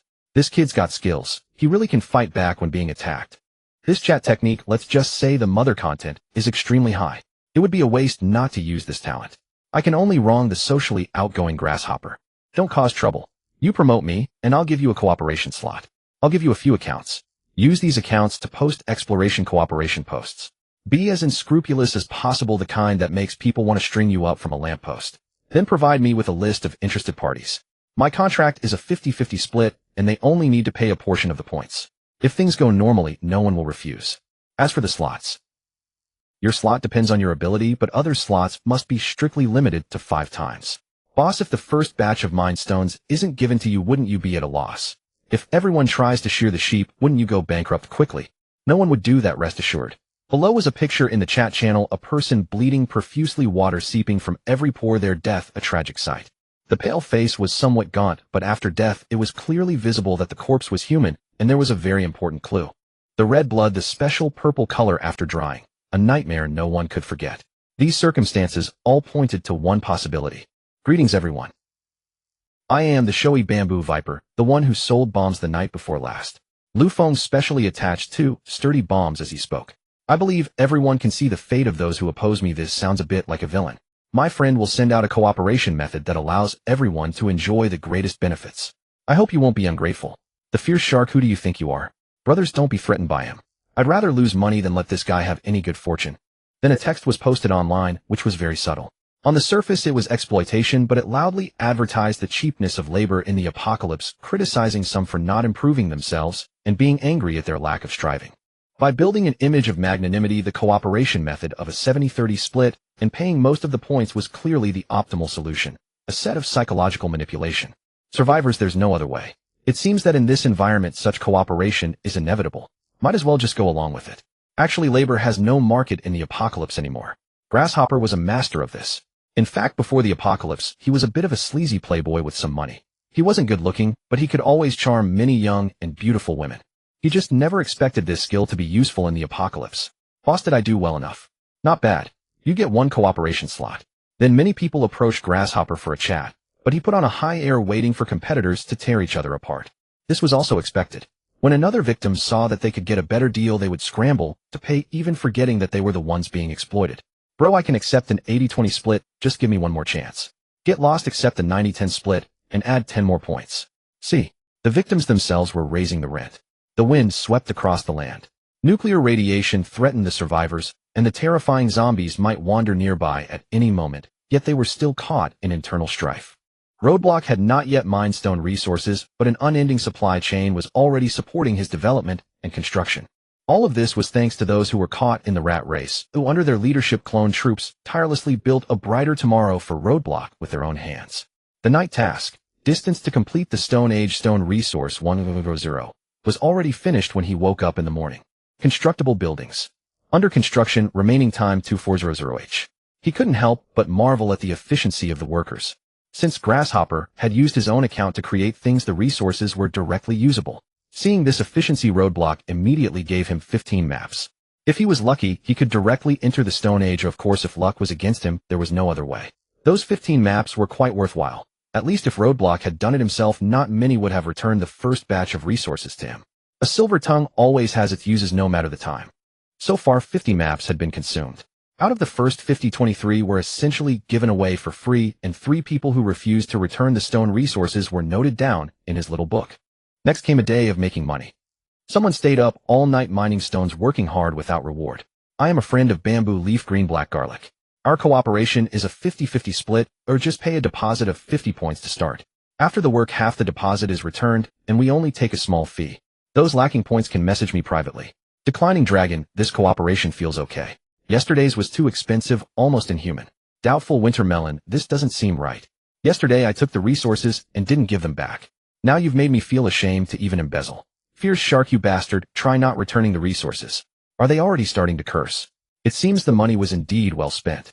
In comparison, yesterday's plan was to have some people with points cooperate on a 90-10 split, meaning they only get 1/10 of the gains for their labor, not counting the cost of buying maps. It could be said to be a huge profit with little investment, because no one knew what advantages the Stone Age would bring, so no one wanted to fall behind. Even if it meant paying 150 points for a map, people were willing to cooperate. Although there was no profit, at least they had a chance to obtain resources. They wouldn't lag too far behind, but after one night, everyone saw the potential of stone resources, so the urgent demand was no longer there. At this point, a mutually beneficial cooperation was the choice of most people. Roadblock had also counted on the psychology of the majority. Some people had no points at all, so they had to earn steadily.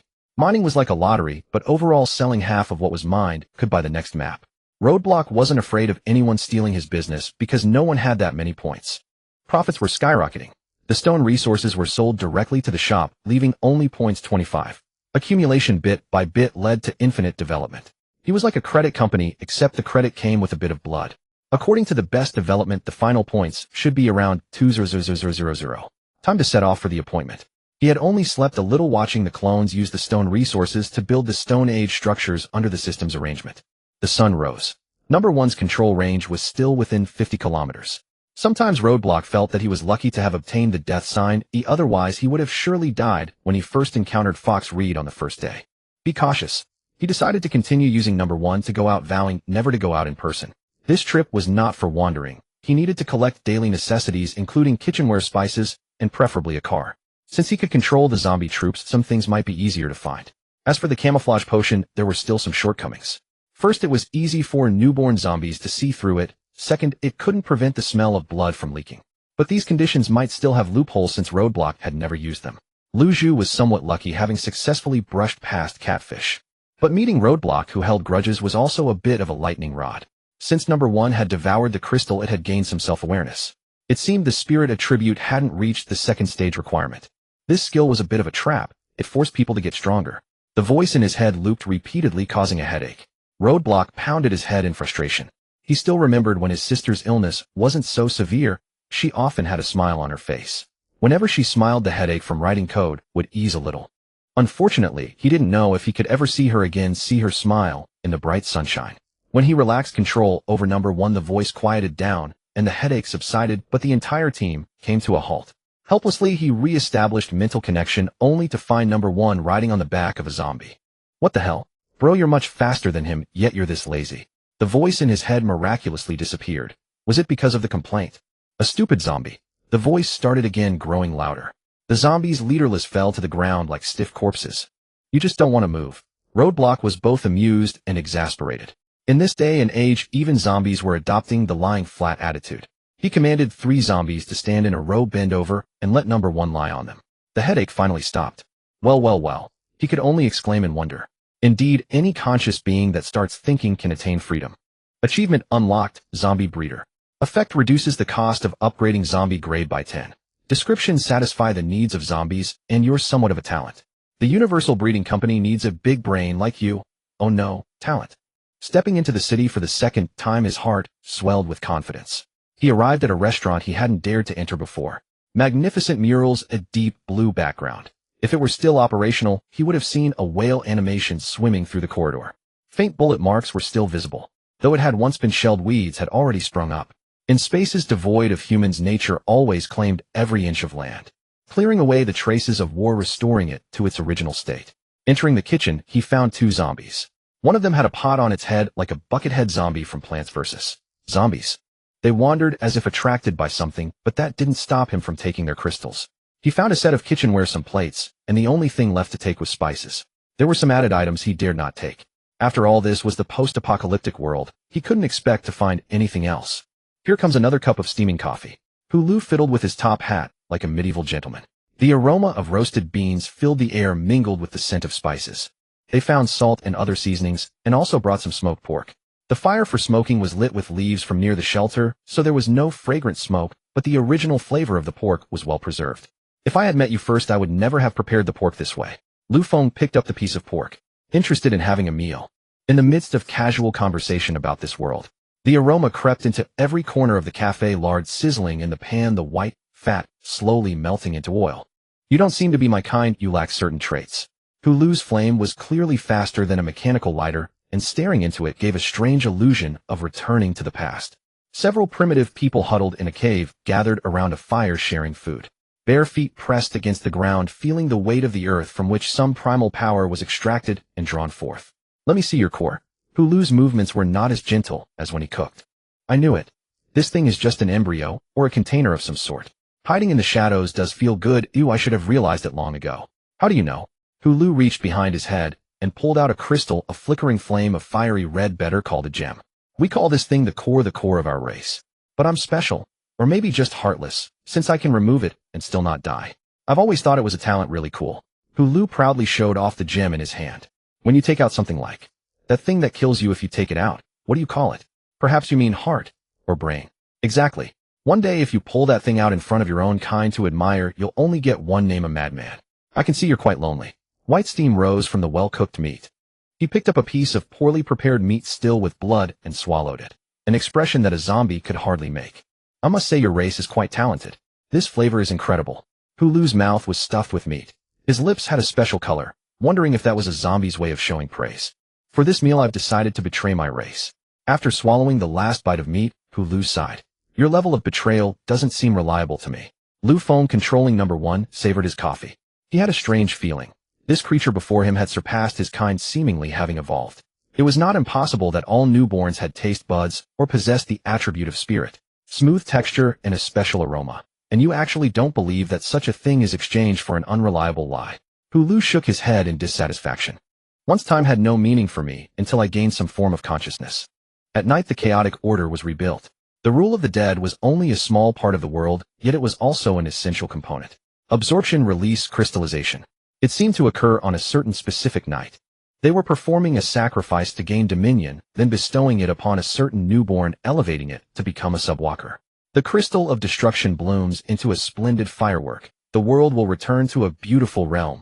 Those who resist will be terminated, darkness eternal. Kahala. This thing is the prophecy that every zombie following these rules must obey. We call ourselves zombies, not a prophecy from beyond the sky, but based on some records. While picking meat from between his teeth, he recounted this bizarre myth. As expected of you, great daywalker. I believe you must be different from them. With a tone of certainty, Lu Feng expected an affirmative answer. Of course not. I'm just a bit lazy because if I followed the path of the 9 kings, I wouldn't have freedom at night. Besides, the awakened cannot walk freely during the day. I am a zombie who has overcome the common desires of my race. Of course, I'm different from normal zombies. If you still want to keep walking in this shell, don't encounter the lord of the territory at night. That's my final advice. Farewell. I'll continue searching, continue my revolution. You keep wandering, at least we are both free souls.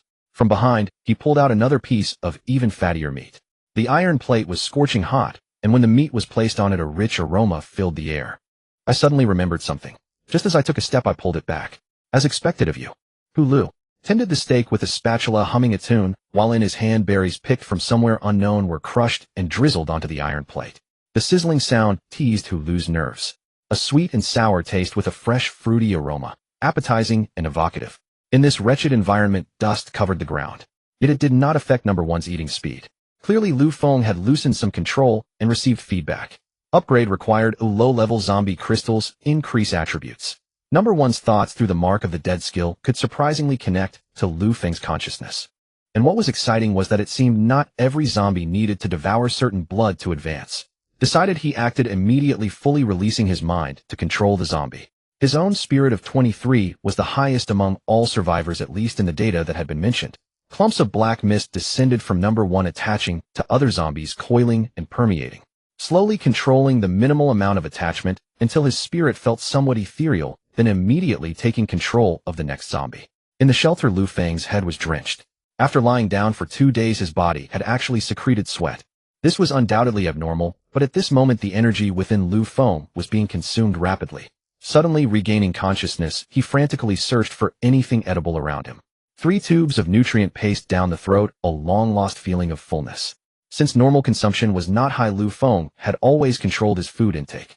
But his body actually prompted him to release the spirit controlling the zombie at this moment. Something was off. Lu Feng, while appeasing the hunger beast, recalled that feeling. Spirit attribute increased 1. Consciousness returned to number 1, watching number 1 snatch the last piece of pork from the iron plate. Lu shouted, "Give me the last piece, and I'll take you to see the sacrifice." Lu Feng immediately released his grip. Lu saw this, directly stuffed the scalding food into his mouth, and after swallowing reminisced about the taste for a moment. "You said you would take me to see this sacrifice." You must have misheard." Lu turned to leave. In an instant he was pinned to the ground by number 1's instinct. After a loud thud, the gentleman's top hat finally fell into the dust. Lu licked the candy handed over by Lu Feng, losing all dignity. He was completely immersed in the delicious food, even clutching a small jar of honey in his hand like a child. He opened the honey, stirred it with the candy, and quickly put it into his mouth. "This thing is really delicious. Do you have any more?" Lu looked at Lu Feng with pleading eyes, licking the honey off his fingers while smacking his lips. He blew a huge bubble that popped, and Lu Feng enjoyed the happiness. They were lying on the rooftop of a building, mimicking snipers as they observed the few scattered wandering zombies below. There were many ruins in the city, with a few buildings standing alone in the corners.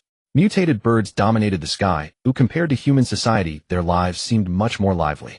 But as these powerful species multiplied, humans inevitably fell from the top of the food chain. Now those humans holding automatic rifles, or some kind of blade, were like natural king goods in the wild. Chat participants 89,667. Exiled goat, some strange plants have appeared around me. The system prompt says I can sell them to the storage depot of my birthplace. Mashi Kalama plant. Price 200 credits. Description: a plant that grows in desert terrain similar to the lotus of Blue Star. The flower diameter ranges from 0.2 to 1.2 meters. When it blooms, it attracts certain monsters.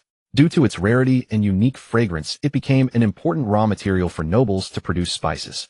It cannot be artificially propagated, and only a few civilizations possess the production technology. Sad octopus brother goat, can you give me a resource map? I can look anywhere.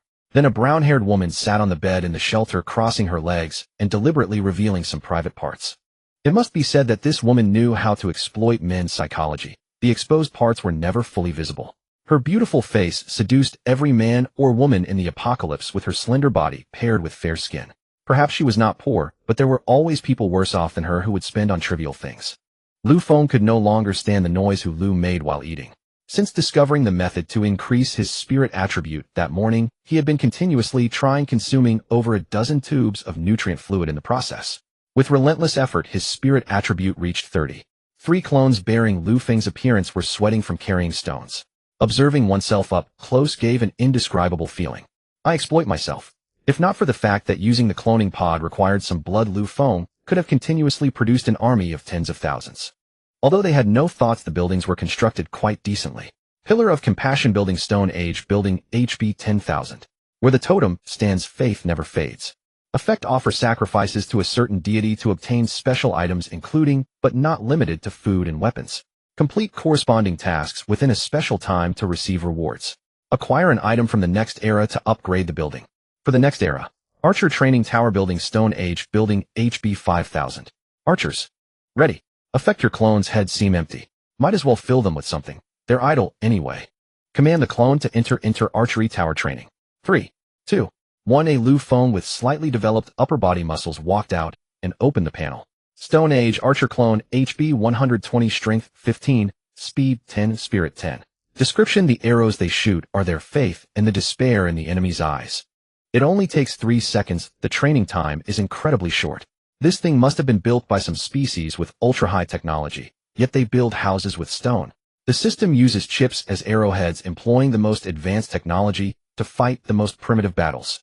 Lu Feng came out of the shelter to inspect the newly built houses and happened to see a swordsman emerging from the swordsman training tower, holding a stone sword. Swordsman training tower building Stone Age building HB 5000. Swordsman. Charge. Affect your clones' heads seem empty. Might as well fill them with something. They're idle anyway. Swordsman clone HB 120 Strength 10, Speed 15, including reaction ability Spirit 10. Description: the sword in their hand is their faith, fast and precise swordsmanship is the art of killing. The swordsmen had relatively well-proportioned physiques, and their attributes were higher than ordinary zombies, also possessing a spirit attribute. This meant that once the army was formed, they would not rigidly stay in place. They had some thoughts of their own, and these thoughts were not like the ideas of number one, but rather a kind of program. Controlling these soldiers was obviously easier than controlling zombies or other life forms, because with system management little manual control was needed. However, combat command still required the survivor to handle it personally. The three buildings all had an obvious characteristic: they were minimalist to the extreme, with not a single useless line. They were all made of stone, standing there like sculptures. Compared to the shelter, they occupied a smaller area. But even so, the open space in the breeding ground was already insufficient, and expansion was imminent. Blood was pushed into the cloning pod, and 2 more clones were produced. The first 10 clones used free resources. Subsequent resources were already listed in the marketplace. Swift embryo inferior price 10 credits. Effect: quickly hatch a low-level life form. Used with the cloning pod. The buildings and their functions were very clear, simple, and easy to use. Lu Feng watched the gradually darkening sky, and his consciousness returned to number 1. The scattered zombies standing downstairs suddenly received some signal, neatly arranged themselves within the square, each taking their own position. A strange dance spread among the center of the zombies. Their inflexible bodies twisted in odd angles, yet their rhythm was surprisingly uniform. A red light flashed, and black mist emerged from the bodies of the surrounding zombies, as if the effect of the Mark of the Dead appeared on all zombies simultaneously. Da-da-boom. Da-lu-ta-ta.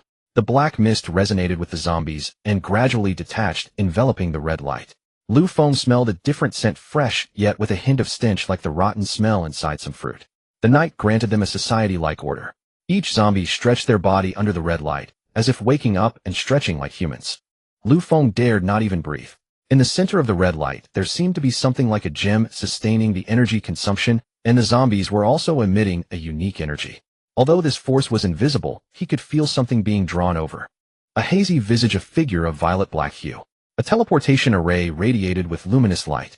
Like a deep-sea anglerfish lure, it drew the zombies closer. They waved their arms, withered to naught but skin and bone. The silence of the long night grew restless with the arrival of the phantom. It was Catfish. Though his blue skin had vanished, his chiseled features left a deep impression on Lu Feng. The tall, gaunt figure knelt piously before the phantom. A beam of light streamed from the phantom's eyes. Ripples of water immediately appeared on Catfish's body. This was the order of their kind. The upper-tier zombie held absolute dominion over the lower. A mark was being constructed upon his form by the phantom. Paging in Lucy, first-generation patriarch of the house, one of the 9 kings, lord of bloodshed. I am Kanda, and I bestow upon you the patriarch seal. Heed the summons of the dead. I grant you the fiefdom of Kanshui. All under the earth shall hear your name and obey. I confer upon you, Fook Lucy, the power of the dark abyss. The keen perception of the Lord of Bloodshed heralded the rekindling of certain ashes. Upon seeing those ashes crush them, the phantom gradually faded, vanishing into the endless wilderness. Their existence enforced a rigid hierarchy and class division within the zombie world. In this perilous world, authority and power were what all sought. Catfish realized he now possessed the ability to alter other beings. Hulu gazed at Catfish below the tower, as if reminiscing about the past. I am very old. I should not be alive. He rose slowly, walking into the darkness with melancholy. If you still want to find me the cafe. The conversation was quiet, the sorrow of the night mingling with the sanguinary aura released by the subwalker's coronation. No. One's mind was undergoing a transformation. Intricate marks suddenly appeared on his body. Lu Feng tried to rise, but could not control No. One's actions. Forcibly pulled into No. One's consciousness, he found himself in a blank world. The world of No. One's imagination. Most conspicuous was the blue-striped zombie Catfish's avatar. Every zombie undergoing this ritual would have the awakening mark of the subwalker etched into their heart, signifying their imminent farewell to the daylight. Catfish's body was reproduced proportionally within No. One's spiritual domain, staring fixedly at Lu Feng. Circular currents surged from all directions, intermingled with the breath of deep-sea life, such as the blood-sucking sea ghost arcworm. The power of the abyss and bloodshed granted him even greater strength. Faintly, the shadow of a king appeared. A deep black mist devoured from the void, carrying the terrifying energy of annihilation. All matter along its path was obliterated and nearby beings were being assimilated. Lu Feng could not control any of this.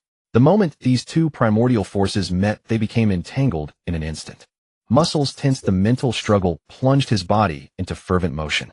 Lu Feng felt the black mist flowing through his blood vessels and meridians. The only place it did not reach was his brain, as if something there made it wary. Yet the enhancement to his body only amplified the black mist's power. No. One's soul once bound was slowly being devoured by the black mist, the blue ripples gradually fading. All this happened in an instant, yet it seemed to last an eternity. Unbeknownst to him, Lu Feng's physical constitution was forcibly elevated to another level. Survivor Lu Feng, Species Annihilator, Awakening None. HP 240. Strength 40. Speed 25. Spirit 34. Survivor Lu Feng, congratulations. You have reached the minimum awakening threshold. The first awakened one has been born. Please, survivors, hasten to improve your strength and restart civilization as soon as possible. Humble Ox, what is this? Does anyone know how to awaken? My body has improved some stats, but there's no notification. Declining Dragon, it should be that when your physical attributes reach a certain level. But given the training of these past 2 days, no one should be able to boost their strength that much. There must be other means. Slacking Tile, I go out to kill zombies every day. There is indeed something that can rapidly increase physical fitness. Schizophrenic Tailor, I'm buying. I have points. Gene Evolution Potion, inferior price, 1,000 points. Effect randomly increases all attributes by a small amount. Don't expect to become One Punch Man unless you cheat. The green liquid symbolized life, but it smelled foul. Lu Feng heard for the first time that killing zombies yielded rewards, but immediately a huge doubt arose. System, where are my rewards? Survivors who kill zombies using abilities are not within the reward scope. The lost rewards, along with the number of deaths today, as someone established a Stone Age, the zombie territories became increasingly distinct. Chat room count 86777. The power of humans exactly matched the power displayed by zombies. Coincidence or design? The changes in his body surprised Lu Feng, but it was precisely these changes that made him aware of something unusual. The mysterious black mist represented the power of void devouring, while the abyss and bloodshed represented the zombie faction. The stars and the system. Everything seemed to have an incredible connection. The Awakened One is about to receive guidance from the void. Arrive at the designated location tomorrow. The system provided a holographic map. The entire route, including road conditions and life forms, was under real-time surveillance. Stepping out of the shelter and gazing at the starry sky, he wondered if his only remaining family member still existed under this sky. Lu Feng dared not imagine. He could only pray that Lu Xian was safe. This damnable feeling of helplessness. Despite his luck being so good, why hadn't he awakened? If he just kept surviving by being cowardly, humanity would eventually be extinct. In a sense, Lu Feng had indeed become the strongest among humans, but the responsibility that came with this power left him bewildered. He vaguely guessed something, but he dared not speculate further. What exactly existed in the endless void? Even during the peak of human prosperity, only a tiny fraction of it had been revealed. His thoughts returned to tomorrow's guidance. It was certain that the visitor would be some power from the void. Clenching his fist, he felt the power slipping out of control. With a light leap, his height surpassed the world record for jumping. This power came from the void, bearing the quality of annihilation. Grabbing a handful of soil, the annihilating force immediately enveloped it. The soil that could once sustain plants turned into useless particles. Using only a sliver of that power, his muscles and nerves suffered varying degrees of tearing, causing Lu Feng to writhe in agony. Experimentation has its risks. This power is truly beyond my current grasp. Lying on the ground, the clone from the altar immediately rushed to Lu Feng's side. This was its most fundamental logic: protect the one being cloned. Although the outside world was transmitted to Lu Feng through one's vision, the sensory functions of zombies could not fully compare to human senses. A familiar feeling washed over Lu Feng as he walked on the highway, glancing at the system chat window, a sense of being in a past life. Around him followed 5 archers and 5 swordsmen. The devourer beast, experiencing the outside world for the first time, matched Lu Feng's pace. Yet it ran ahead to clear the path, occasionally picking up something and bringing it to Lu Feng. Sometimes wild fruits, sometimes snails the size of a human head. Khaki snail, price 500 credits. Description: grilled snail. Salt-baked snail. Snail sashimi. These little creatures offered a delightful taste, but if you saw patterned shells, think twice before eating. You might die? Of course no one would stop you. Snails. Build a fire. Though the clones carried plenty of nutrient paste, they bore Lu Feng's own likeness. Despite being emotionless, perhaps feelings might arise unknowingly. Like the devourer beast, True to its husky-like appearance, ever since discovering that patting its rear would produce tools, it had been obsessed with chasing its own tail. Ever since the clash of two forces within No. One's body, Lu Feng had rarely smiled, his expression marked by a heavy solemnity. Fortunately, No. One's body was tougher than ordinary one's, so no serious damage occurred. Yet this creature seemed to be developing symptoms of depression. The devourer beast leaped onto No. One's shoulder, who continued walking emotionlessly. Behind them, the vast procession with Lu Feng as the dividing line saw zombies and clones intermingling on the plant-covered road. The zombies moved with a peculiar gait, stiff legs, outstretched feet, deliberately taking large strides. Lu Feng was attempting to train his spiritual attributes, and this presented a perfect opportunity. He extended strands of black mist wrapping them around the zombies' legs, trying to imagine the walking posture of a normal person. After several attempts, the zombies succeeded in breaking both legs. He violently split open the skull and extracted the crystal. Reward 0. 1 credits. Remaining credits 235000. 1. Fine manipulation was indeed challenging. There was no shortage of zombie soldiers. Almost every stretch of road brought new replacements. If not for some utterly unsightly clothes. Before the apocalypse, Lu Feng was just an ordinary pervert, but the influx of zombies made him doubt his own reality. Lingerie was one thing, but why were there costumes of the Calabash brothers' grandpa? If these zombies attended Fashion Week, they might even win some awards. Crack open the skull, extract the crystal. Reward basic manufacturing blueprint fragment X2. Description: want to reach the peak of life. Want to destroy the world and save it. Sorry, none of that here. You only get basic manufacturing items. In the wilderness, the wind blew. The zombie's sensitivity to blood was no less than Mr. Krabs' obsession when Plankton wrote the Krabby Patty secret formula on a dollar bill. The lost zombie corpses were devoured by roaming animals, or their own kind, yet the animals seemed unfazed by the zombie virus. This virus was undoubtedly a curse targeting the unique genes of humans. The zombies' genes had mutated, rendering them a completely different species from humans. The zombie gene extraction function provided by Mark of the Dead completely altered Lu Feng's plans. Survivors, the visitors from beyond the stars, indicate that some among you have embarked on the path of evolution.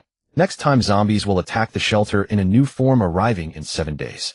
After completing the second deadly roulette, survivors will determine the civilization type. The system will automatically upgrade the shelter to level 2, unlock the defense module, and open new equipment in the shop. This was the system announcement updated last night, one of the reasons Lu Feng had ventured out. Although his main goal was to find the one sent from space, Lu Feng couldn't guarantee he would reach the designated location on time. The system map showed numerous red dots, signs of life. Zombies being soulless were not detected. If he recklessly charged in, he might be torn to shreds by a 9-headed mutated monster. Yet failing to arrive on time was a risk he dared not take. With no choice, he continued forward. The vast procession slowly reached a cliff edge, a canyon with iron-gray rocks as smooth as if carved by a blade, as though someone had severed the connection with a single strike. Lu Feng could say with certainty that this canyon had never existed before. In his memory, the area near Yanfeng City was all plains. How could such a deep canyon appear out of nowhere? A naked zombie fell off. This zombie left a deep impression on Lu Feng. Completely bare, but its vital parts were missing. It seemed the planet had undergone drastic changes. Groping along the uneven rocks, careful not to slip and become food for the creatures below. As the group descended into the canyon, the surroundings grew dimmer. Strange plants with various patterns or spots appeared. Some could be pieced together from past memories, a vague sense of what they might be. Reaching the bottom, he realized his earlier assessment of the plants was completely wrong. These were alien species transplanted here. Could this be an alien plant exhibition? Lu Feng's jaw dropped at the sight. The red dots suddenly moved rapidly, converging right before his eyes. Before he could react, a dense crowd surrounded Lu Feng and the devourer beast. Ever since Mark of the Dead upgraded, Lu Feng had been pondering how to maximize the effectiveness of the slow-moving zombies. The zombie gene analysis function revealed that their bodies possessed a special absorption effect, seemingly cleansing something. After Lu Feng used the black mist devouring ability granted by Mark of the Dead, a flood of incomprehensible numbers appeared, followed by the first optimization method. Corpse Pipeline Gene Enhancement. Cost 50 credits per zombie. Effect when combined with the Dead's devouring skill temporarily enhances the Dead's strength. Recommended connection limit 5. Exceeding the limit is at your own risk. Lu Feng steadied himself and directly upgraded 10 zombies, ensuring that even if they faced exceptionally powerful enemies, they could at least die with some dignity. He hadn't had time to test the effect of this skill, but the side effects were likely severe. His last attempt nearly led to his own destruction. White feathers shot like arrows. The frontline swordsmen easily blocked part of them with their stone swords, while the remaining arrows struck the cannon fodder zombies behind. After a volley, there was no sound from the enemy. The archers' bows and arrows were self-made, their effectiveness entirely dependent on the materials at hand. The Tuanjin beast seemed to sense something actively pouncing towards the darkness, even though Lu Feng could not see what was happening in the mist. The Tuanjin beast's nose was extremely acute. If it charged out with such certainty, it meant that place was definitely not dangerous.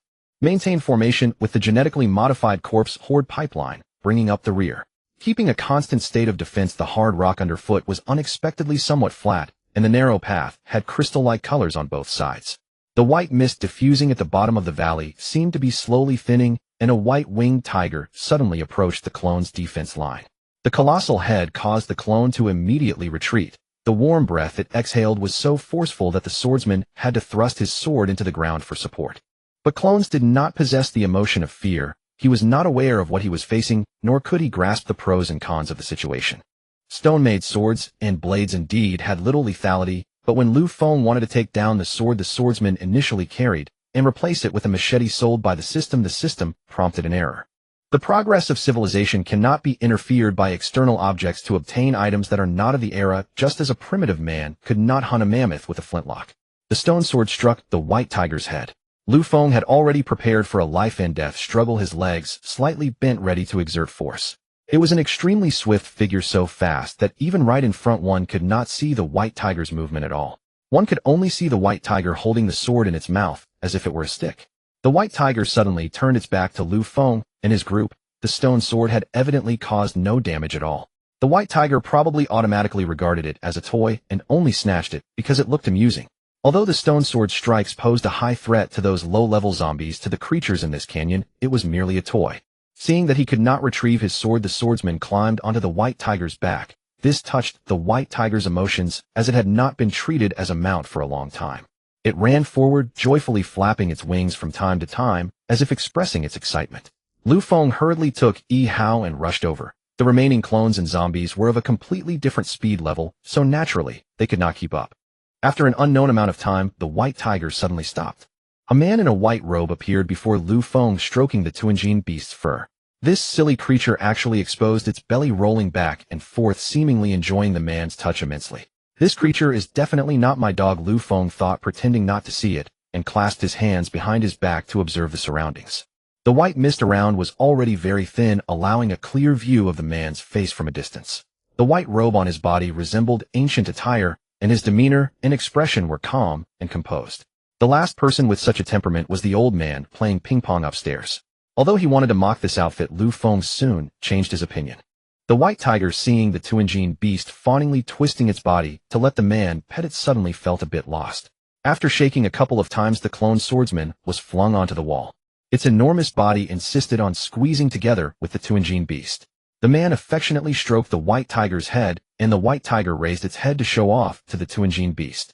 The Tuanjin beast was not to be outdone, or it rubbed against the hem of the robe, then licked the shoes, displaying its ingratiating behavior to the extreme. "I'm really sorry I got a bit carried away." The warm and gentle words sounded somewhat strange coming from the man's mouth, but the voice was unexpectedly pleasant. "Hello, my name is Taikong. I am a human from the universe." "Hello, my name is Lu Feng." The brief awkwardness was broken when the Tuanjin beast returned to Lu Feng's side. They only saw its belly bulging as if it had eaten a lot. Both were not good at conversation. Taikong was not in a hurry. He slowly led Lu Feng to a cave entrance. It was quiet, but also very cold. The cave interior was like an environment from thousands of years ago, with wooden chairs and a stone table. Only one pillar bore the inscription Hanhai Cave.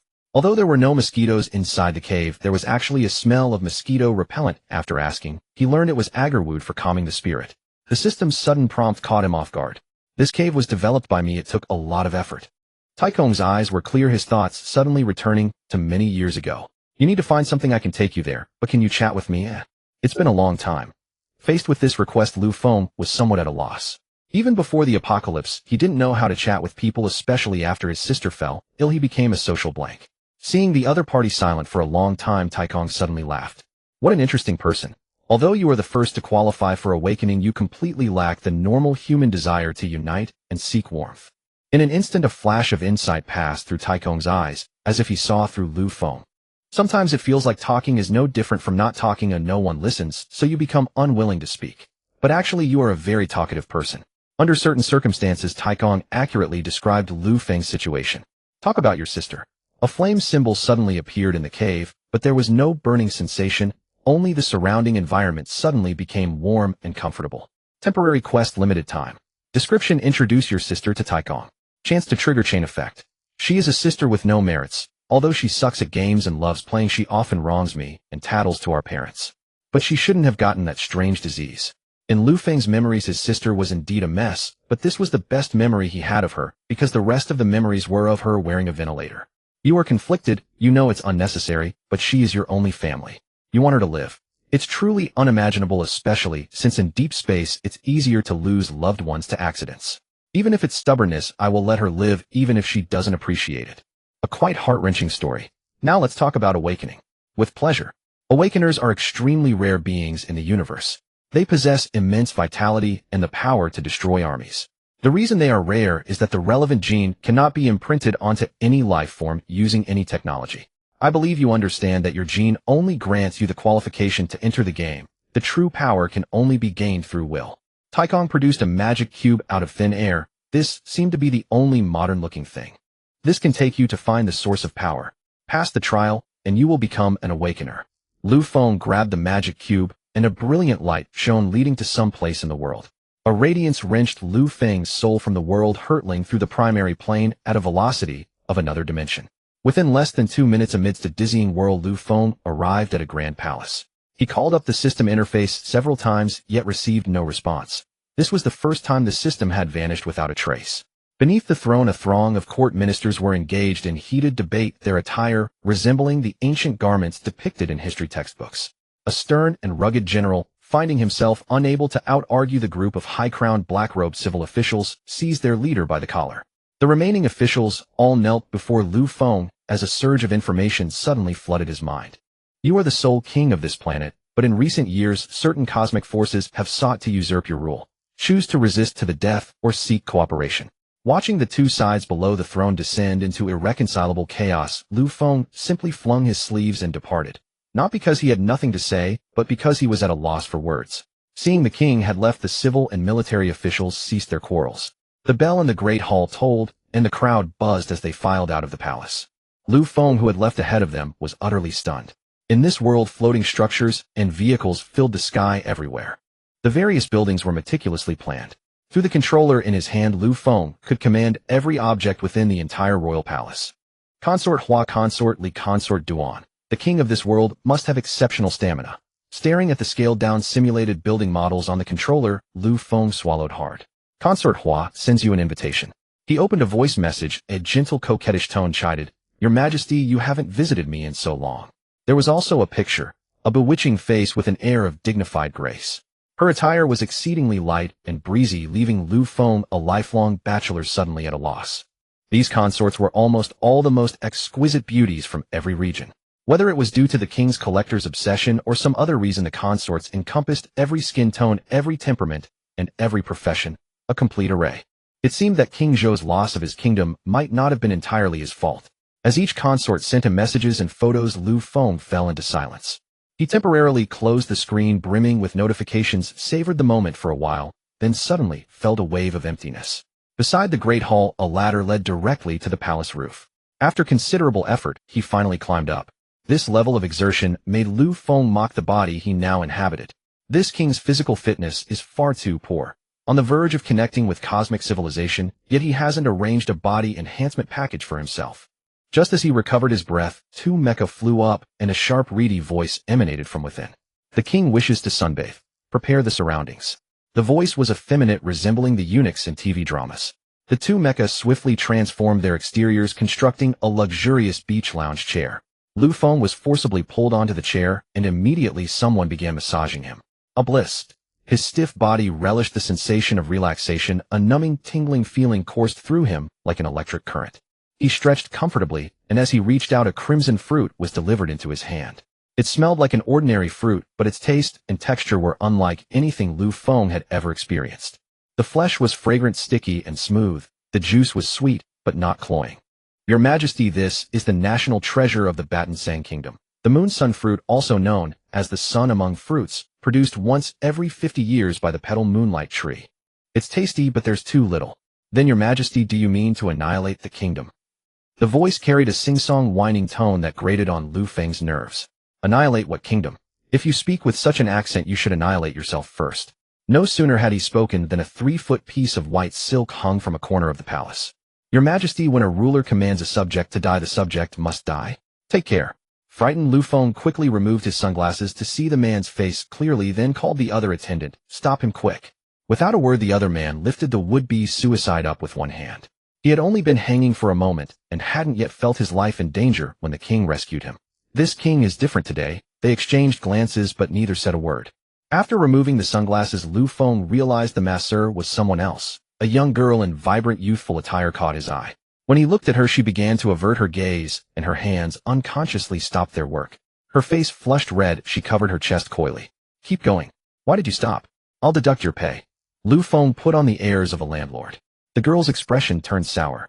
According to rumors outside the palace, King Lu was fond of debauchery. Becoming one of his consorts was almost a sure path to instant success. She had gone to great lengths to secure this job, meticulously prepared her makeup, deliberately chosen her outfit. She had even endured the sight of King Lu's unattractive face, putting on the act of an innocent maiden, yet he didn't take the bait. Indeed, King Lu's appearance was far from aesthetically pleasing, and his body, bloated from overindulgence, was a mass of puffiness and flab. Lu Feng called for the 2 attendants to prepare transportation. Soon they dragged in 2 ferocious dragons. True dragons existed only in a small corner of the universe, and these powerful creatures perfectly satisfied people's desire for conquest. Thus, in the Cosmic Cell Culture Center's dragon cells were extremely precious. Synthesized dragons had no souls, and the universe tacitly forbade the production of clones with souls. This made dragon mounts highly sought after, but rarely available. However, the kingdom where Lu Feng resided was like his original homeworld. It had already accessed cosmic technological power. A planet that had not yet contacted the cosmos was a goldmine, its cultural output, unique products, and various illicit industries yielding immense profits. Therefore, the palace was filled with technology, far surpassing the outside world, ensuring the debauched lifestyle of King Lu. He boarded the dragon carriage, which moved at a leisurely pace. This was thanks to the rigorous quality control of a certain cosmic biotech company. This dragon carriage was both comfortable and capable of speeding. On the streets, constant patrols by security forces wielded the planet's most advanced police mechanical systems. 2 ironclad officers were driving away a beggar family of 3, including a dog. What's going on? The king is about to make an incognito visit. If His Majesty sees beggars at the foot of the royal city, won't that disgrace our dynasty's image of prosperity? Get lost.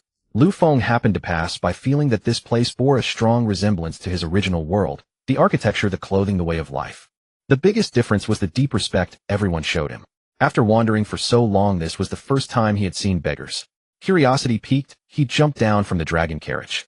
The 2 officers, fully encased in steel mecha, immediately revealed their faces. It was the supreme honor to be seen by the king. Standing at rigid attention, both officers were guards of the royal city. Your Majesty, these filthy beggars dare to appear in the royal city, an unforgivable offense. The ornaments on the 2 men were mostly gold, and their tone was filled with righteous indignation. The father and daughter clung tightly together, the girl holding only half a loaf of bread.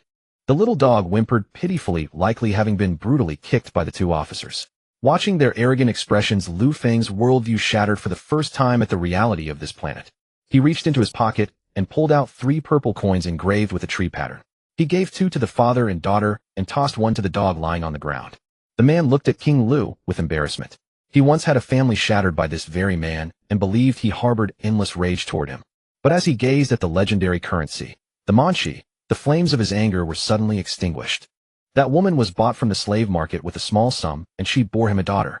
Yet her beauty was not something he could enjoy. Perhaps only this man before him deserved her. While the man was lost in thought, Lu Feng's casual remark, "What a lovely child," instantly reminded him of something terrifying. The arrogant officers also changed their expressions, apologizing profusely to the 2 wealthy magnates. The dog picked up the coin. An officer helped smooth its tangled fur and brushed off the dust. Lu Feng merely thought the items in his pocket might be valuable, but he never expected this planet to be so absurd. The man was slow to recover. Only when Lu Feng was about to step onto the dragon chariot did he muster the courage to shout, "Your Majesty, this child might be your flesh and blood." The voice was not loud, yet it startled Lu Feng so much he nearly missed the step. The 2 officers quickly stopped the man. "Don't speak recklessly.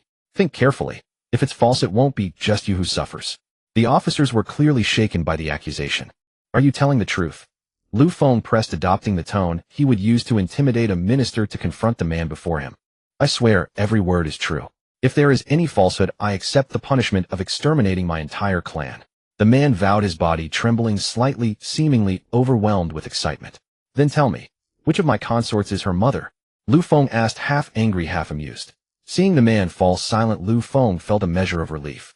Impossible. A random child on the street being mine. How could such a coincidence happen in this world? The two officers quickly echoed. Exactly how could it be so coincidental?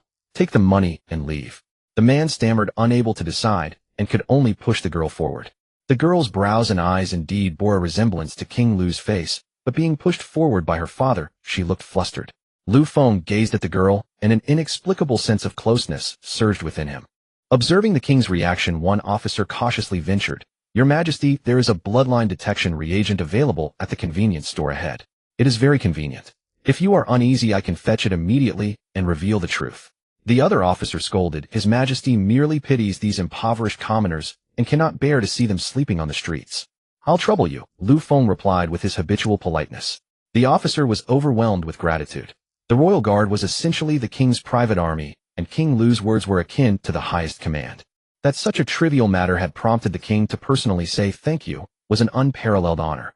He had already decided to enshrine the footage of tonight's enforcement on his tombstone after death. His descendants would surely revere their ancestor because of this. With this thought, he increased the mecha's output powers, startling passers-by on the street with his wake. No one in the royal city was in a hurry, for they were among the highest-ranking individuals on this planet. As the planet had only one royal city, its residents were inevitably nobles and officials. And their greatest king protected the entire planet. This was undoubtedly the safest place, and living here was an honor.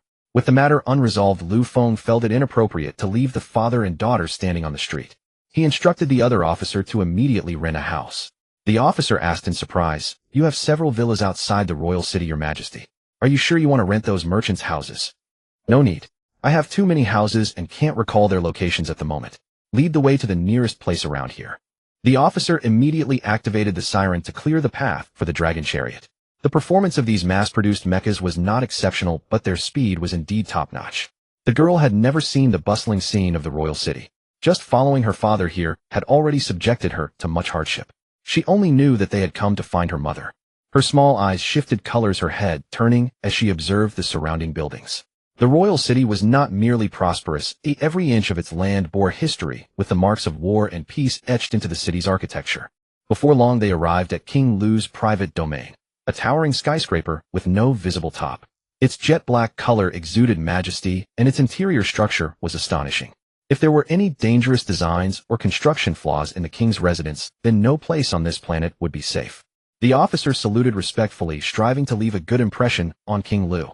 His future promotion depended on how satisfied the king was with his work tonight. The floating door, though seemingly easy to open, would not crack even under an explosion. The father and daughter felt uneasy, such a luxurious place intimidated them, and they hesitated to step inside.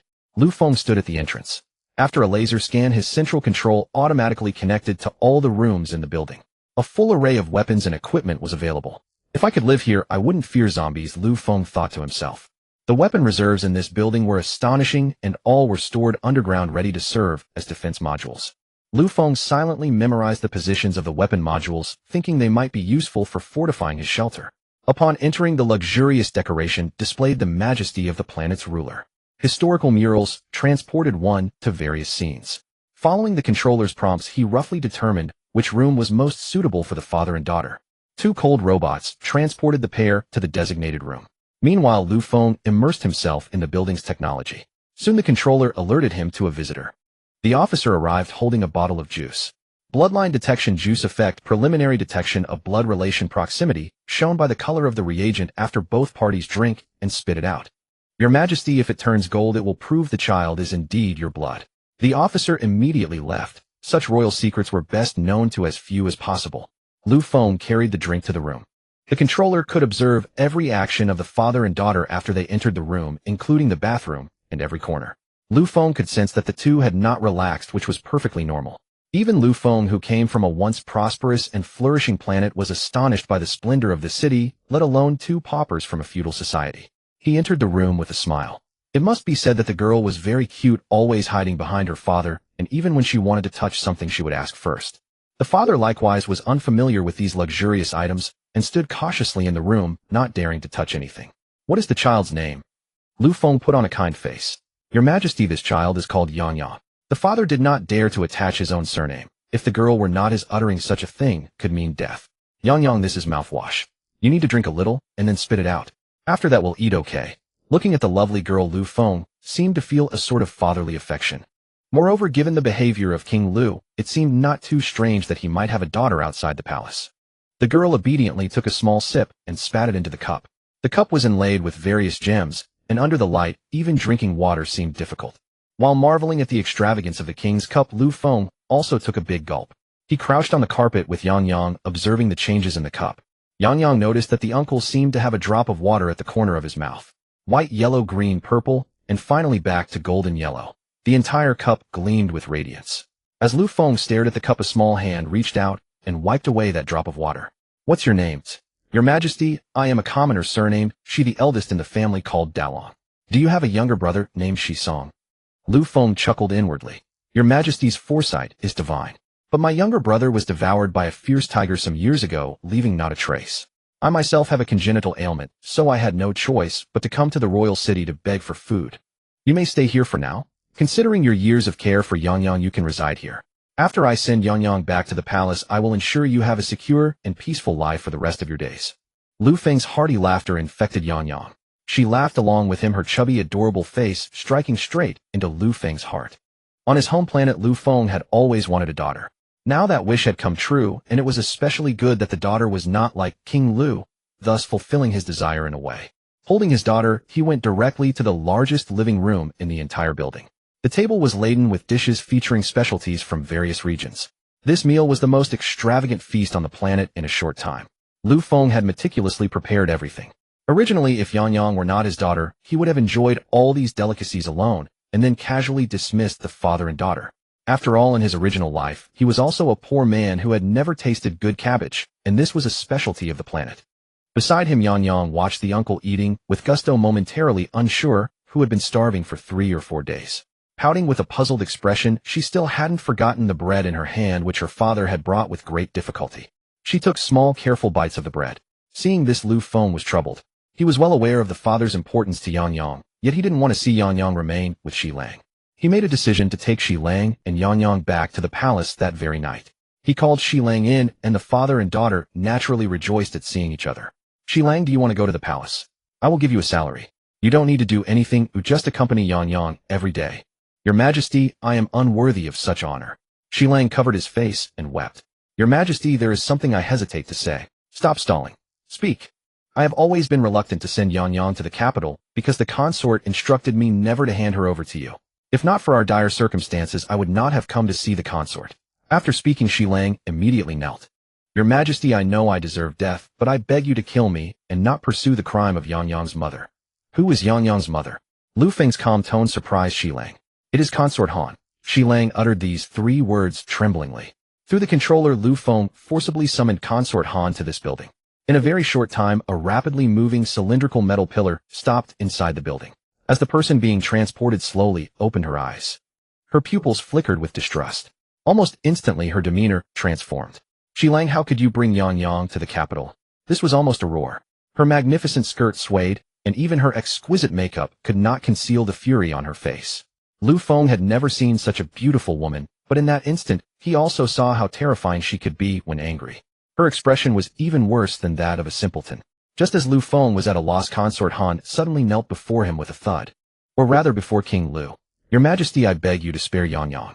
Let her live like a normal girl, please. Now it was Lu Feng's turn to be speechless. He hadn't done anything to Yang Yang. This was utterly absurd. Consort Han, why did you send Yang Yang to Shi Lang? Lu Feng asked seriously. Why? You demon, and you ask me why. You deserve to be childless. Consort Han shouted in anger, as if humiliated. Aren't your daughters all tortured to death by you? Today I will kill you, you demon. He easily deflected the sharp object thrown by Consort Han, but she continued to glare at him. At that moment, Lu Feng looked at her with a touch of involuntary pity. Her hair was disheveled, her makeup stained with tears, helpless and desperate. Especially when she saw Yang Yang hiding behind this demon, Consort Han's gaze gradually sank into despair. Lu Feng was somewhat confused. He had done nothing. But he quickly calmed down and decided to search for answers from the central controller. After searching the option daughter, Lu Feng looked at everything before him, his mind blurring. King Lu is truly a demon. For the first time, Lu Feng felt disappointment towards this world. Why should such a person rule a planet? It shouldn't be, at least. Lu Feng hid in a room, eerily quiet. After a while, his eyes were bloodshot. Beside him lay a food-cutting knife. The blade was stained with blood, and that piece of flesh was the symbol of King Lu's sin. King Lu's lower body was soaked in blood. Lu Feng endured the excruciating pain and used the controller to send the group back to the capital. Lu Feng had lost count of how many times he had fallen from the clouds, each landing leaving only a deep crater. Lu Wang's body always recovered, and Lu Feng sensed that the soul of Lu Wang was returning, the resistance pressing against him growing unbearable. Only through repeated leaps and self-harm could Lu Feng's consciousness gain the upper hand.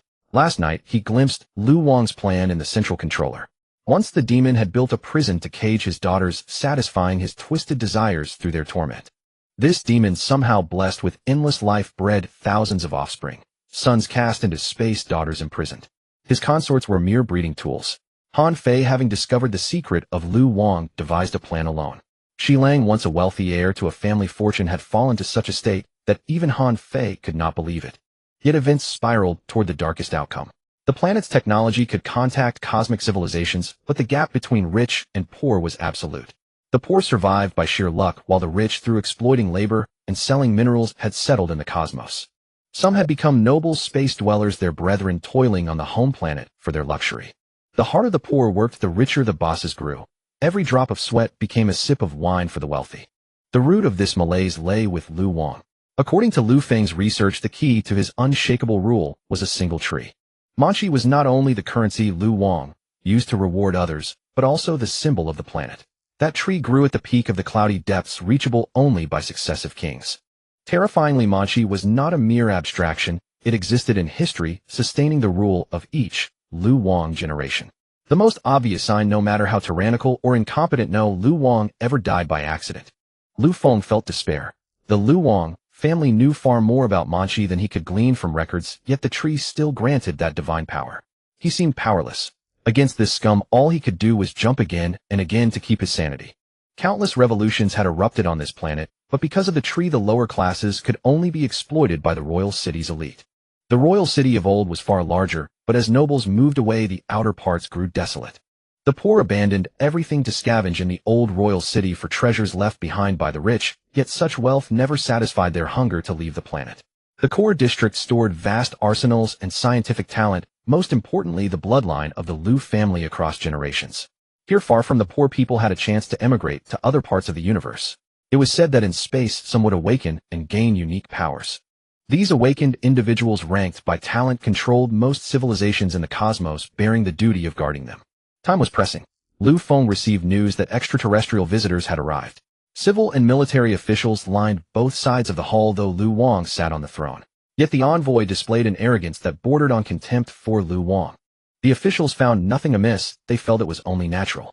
The outer space guests had helped establish trade routes to the cosmos and assisted in space migration. Such generosity was already great. The envoy came from a civilization called Castor, modestly renowned in the universe. They cared only for the royal city's interests. The poor were expendable pawns. Once Castor's forces were stationed, how they handled this backward planet was no longer the officials' concern. The Castor civilization offered citizenship within the starry realm under their dominion to the royal city's people, ensuring their rights. The envoy was confident. Time was frozen by black mist. Seated on the throne, the mist spread over his body. It had been seeping ever since Lu Feng decided to destroy the pervert, Lu Wang, and now it consumed him. A flash of light appeared in Lu Feng's mind, interrupting his battle with Lu Wang. Touching the beam, a colossal black silhouette flickered across a stretch of the galaxy, mysterious and illusory. I am the darkness from the dawn of the ages. You have passed the first trial. Accept the wishes of the dead, follow your own heart. The system's prompt suddenly appeared before Lu Feng. Awakening instance triggered special plot, Lu Wang, family final chapter. Enter the Manchi tree to receive bonus rewards. Enter. Lu Feng's soul was instantly drawn to an ocean surrounded by giant eagles. A pillar rose from the seabed to the surface, as if designed for him alone. Giant eagles burst from the sea, one after another, their cries echoing across the waters. After millennia of searching, they had found Lu Feng, or Lu Wang. They could only recognize the scent of Lu Wang scrambling to land. A golden-crowned eagle's cry was so devastating that it stirred waves across the vast ocean. The other eagles returned to the sky, leaving only the golden-crowned eagle to alight on the pillar. Fittingly, the pillar was just large enough for one person and one bird. The golden-crowned eagle's piercing gaze urged Lu Feng to climb onto its back. From now on, their kind need no longer guard this place. If they could carry the rider to the tree that had imprisoned them for countless years. Wings flapped, distorting space. Cries shook the azure waves. The eagle soared with the momentum of rising 90,000 li. Kilometers, tens of thousands, 100,000. Its wings turned blood red, its eyes remained resolute. Lu Feng clutched two of its feathers tightly, listening to the wind howl and thunder roar. At last he saw the tree in space, a testament that the eagle could fly through the void on sheer physical strength. What stunned Lu Feng most was the colossal tree, as large as a planet, standing proudly in the cosmos. Shouldn't the residents of the royal city who had moved away have discovered this tree? Why were there no records, even as they nearly emptied the planet? A wisp of black mist spread from Lu Feng's body into the giant eagle, as if controlling a zombie. Lu Feng felt a strange familiarity. The giant eagle was already dead. The eagles below the sea let out agonized cries. Gazing at the tree before him, Lu Feng suddenly felt the 10,000-year sorrow of the giant eagle clan and understood why they had guarded the path to the divine tree with such unwavering diligence. This divine tree, the Manchi, was in fact a malignant tumor. Before all of this happened, the colonialists of the Castor civilization were staring covetously from outer space at this tree that had suddenly appeared and encircled the entire planet. Without time to contact the ground delegation, the impatient Captain Roken piloted his interstellar travel craft. This Captain Roken was, it must be said, a ruthless man, and his life philosophy was unusually peculiar. Always live as one teetering on the edge of death, Ari Roken. Though his life was aimless, this nonsensical motto served as his guiding light. When the fleet's detectors discerned the mysterious fluctuations of the great tree, he adopted a dauntless spirit. Adhering to the principle of farting in a coffin, only stinking oneself, he firmly refused his subordinates' requests to accompany him. Moreover, he felt his subordinates would be of little help to his mission. Though capable of piloting a warship, Roken resolutely chose a privately owned, outdated vessel. A sudden sense of pride arose. He believed the planet below was destined for colonization and thus posed no danger. The valiant Commander Roken was unaware of what he would soon encounter, and he took pride in eliminating any possibility that others might steal his adventure. He cheerfully boarded the spaceship destined for the scrapyard, which shed various parts while consuming energy far beyond its limits. Relying on Castor's technology and the frantic shouts of the fleet's maintenance crew, Commander Roken not without difficulty managed to board the tree. Through life detection, he found Lu Feng. He had expected to discover some form of giant tree civilization, but the data showed that the entity before him belonged to the planet beneath. Before disappointment could set in, his keen adventurer's intuition told him that Lu Feng was certainly connected to the giant tree. Lu Feng, however, had different thoughts.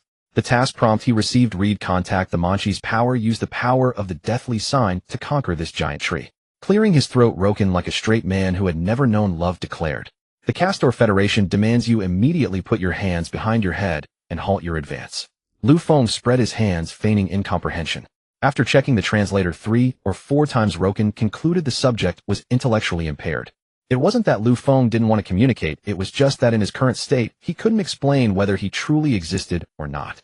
A tree floating on the surface of a planet was itself worthy of study, especially a tree like the Manchi. Coincidentally, though Roken appeared to be a seeker of the universe's mysteries, he lacked a rigorous scientific mindset.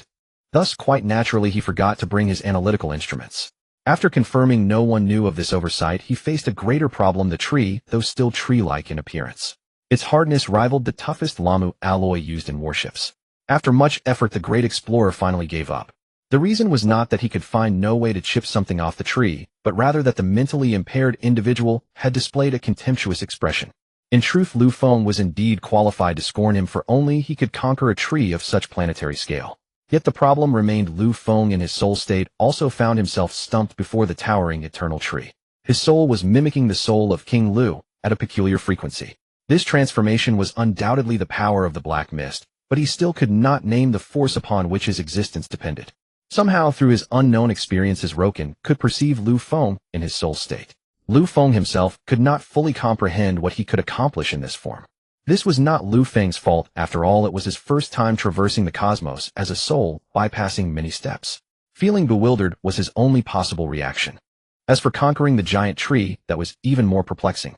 But soon the situation changed. The divine tree's surface gave rise to many mimetic creatures. They were the results of the tree's genetic analysis of various cosmic beings it had attracted. The tree clearly had its own intentions, knowing how to defeat the enemies that discovered it.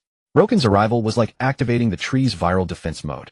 Its immense vitality allowed it to create species long extinct in the universe. This excited Roken, whose lifelong dream was to be an explorer. Though his mind was somewhat lacking, his combat prowess compensated for his overall ability. Objects around Roken began to turn to charcoal. Though this ability was terrifying, he could only control its range and could not entirely avoid collateral damage. After various unidentifiable substances turned to charcoal, Lu Feng approached them and discovered that he could now enter these blackened materials. An intuition told him that the opportunity to enter the Manchi's interior had arrived. From Roken's perspective, Lu Feng the native had also been annihilated by his ability. The Manchi quietly reabsorbed those incompletely destroyed substances into its body. Following along was Lu Feng, the greatest virus of all. When the two sources of power collided, Lu Feng, as a mere tool, fulfilled the condition of contact. After a long wait, Roken felt that the giant tree could no longer add any notable achievement to his adventurous life. Thus he hastily collected some unabsorbed charcoal and turned away. This decision was the most correct one he had ever made, for soon after the fleet he belonged to would be completely annihilated. At that time, sitting in his travel ship, he could only congratulate himself on his cleverness. Without a doubt, the black mist enveloped the planet-sized tree, and what the tree could do filled Lu Feng with utter shock. In the past, he had been merely a moderately handsome young human, but at this moment Lu Feng had gained control of the Manchi, the cosmic tree of life. In an instant, Lu Feng mastered the methods of creating certain races, for the giant tree possessed a special ability that set it apart from its kind. This was a miracle of life. The Manchi could replicate every creature it had visited over the years. It was a colossal warship teeming with life, with no place in the universe to call its home. All manner of ancient, terrifying life burst forth from the Manchi's body, and the Castor fleet was devoured almost in an instant. These scenes were recorded by Roken, who had not yet reached the fleet. Years later, when he arrived at Castor, studying these recordings became the sole method of researching the giant tree civilization. Though the reappearance of various ancient life forms across this starry expanse should have been a monumental event that would shake the entire universe, only Luoken alone had the opportunity to spread this news throughout the cosmos. By then, the power of the colossal tree Manchi had already sufficed to conceal the planet it had taken as its host. Lu Feng's soul could not naturally contend with Manchi's natural soul, yet the black mist granted him the essence of destructive power of force that could precisely control the giant tree, but not a single iota more. A human without any cosmic territorial awareness had suddenly become the guardian of an entire planet. At this moment, Lu Feng felt a surge of pressure. His soul, escorted by the black mist, returned to the body of Lu Wang. Though he was unclear why, after the black mist had taken control of the giant tree Manchi, its energy still remained connected to Lu Wang, and he still could not finish off that accursed demon. But thankfully, the soul of Lu Wang was expelled by the black mist into a corner of the body. This wondrous journey made Lu Feng realize the profound depth of the black mist's power, and caught between various forces, he felt that his role as a tool came with rather decent perks. Confronting the Castor delegation, once more Lu Feng displayed an indifferent attitude. Right before everyone's eyes, he climbed to the top of the palace and continued to enjoy the servants' attentions. The delegation, accustomed to negotiating with colonies without a hitch, encountered for the first time a ruler who was so utterly uncooperative. They promptly decided to use Castor's warships to crush all resistance on the planet named Shugua. This attitude undoubtedly prompted the civil and military officials representing the interests of the royal city to strongly dissuade the Castor delegation, suggesting that they need not heed any of Lu Wang's opinions. When he discovered to his astonishment that his communication device could not connect to the warships, he expressed a need to stay here for a while. Lu Feng was also quite pleased, for the system suddenly prompted. After humiliating the Castor delegation, the system upgrade version can be activated. Awakening complete, soul return time 720, zombie horde time remaining 7442, item grades defined as SF. The system also gave 3 days time. He only needed to think about how to best complete the tasks. In the chat window, some people were sharing their awakening experiences. Their abilities were quite practical powers, and they could be upgraded using the methods provided by the system. Waning Dragon, my awakening power is a bit peculiar. Using radiation to grant soldiers the power of radiation. Being within the radiation zone, it's a perfect match for his specialty. Yet Lu Feng could not perceive his own awakening power, nor did he see anyone able to activate the system upgrade. His points indeed fell short of expectations. Points 500324. That was only a quarter of the target, but the store's purchasable items were fully unlocked for awakened ones. Though choices were many, the price of food remained exorbitantly high. Only some items required unlocking upon reaching a certain era. Now the survivors on the home planet had already achieved a life free from basic resource worries. Everyone was strengthening their armies, striving to improve their basic attributes, and continuously killing zombies to obtain rewards. Among all the most crucial was the evolution potion. After 5 awakened individuals appeared among the survivors, a new potion would emerge. The probability was still very low, but the attribute boosts would no longer change. Essentially 3 bottles would suffice to reach the designated stats. Consequently, compensation was given to those who had awakened first. 1. Supplementary Custom Weapon Awakened Edition, a weapon tailored according to the human traits and awakening characteristics of the first 5 to meet the awakening requirements. The lowest grade was F tier inferior, barely considered a weapon usable in the universe. Weapons and tools before awakening did not meet the minimum survival requirements of the cosmos. Only by entering the Stone Age could one enjoy graded weapons. 2. Early unlock of the Desperate Wheel. They could obtain their deserved rewards, but there would be no life-threatening danger, and this desperate wheel would randomly cause the death of 100 people. This information was originally provided by the system, but his own system had subtly changed. For instance, Lu Feng was not among the 5 awakened individuals, and there were no rewards. These details made Lu Feng feel that he was somehow different or that the black mist had altered him. The delegation from the palace arrived by aircraft and checked into one of Lu Wang's private distinctive estates. After they entered, the task was successfully completed under Lu Feng's operation. But these residences were undoubtedly built by Lu Wang to satisfy his own desires. Even the planetary leader would not need so many dwellings. These residences were the fruits of Lu Wang's meticulous craftsmanship. Since taking office, he had done absolutely nothing of substance. Using Manchi to cover Shugua, he located the prison built by Lu Wang. This prison, known as a world wonder, was an enormous statue of the first Lu Wang. It bore the visage of the first ruler, and after 3 generations of governance, the planet Shugua had reached its current level of technology.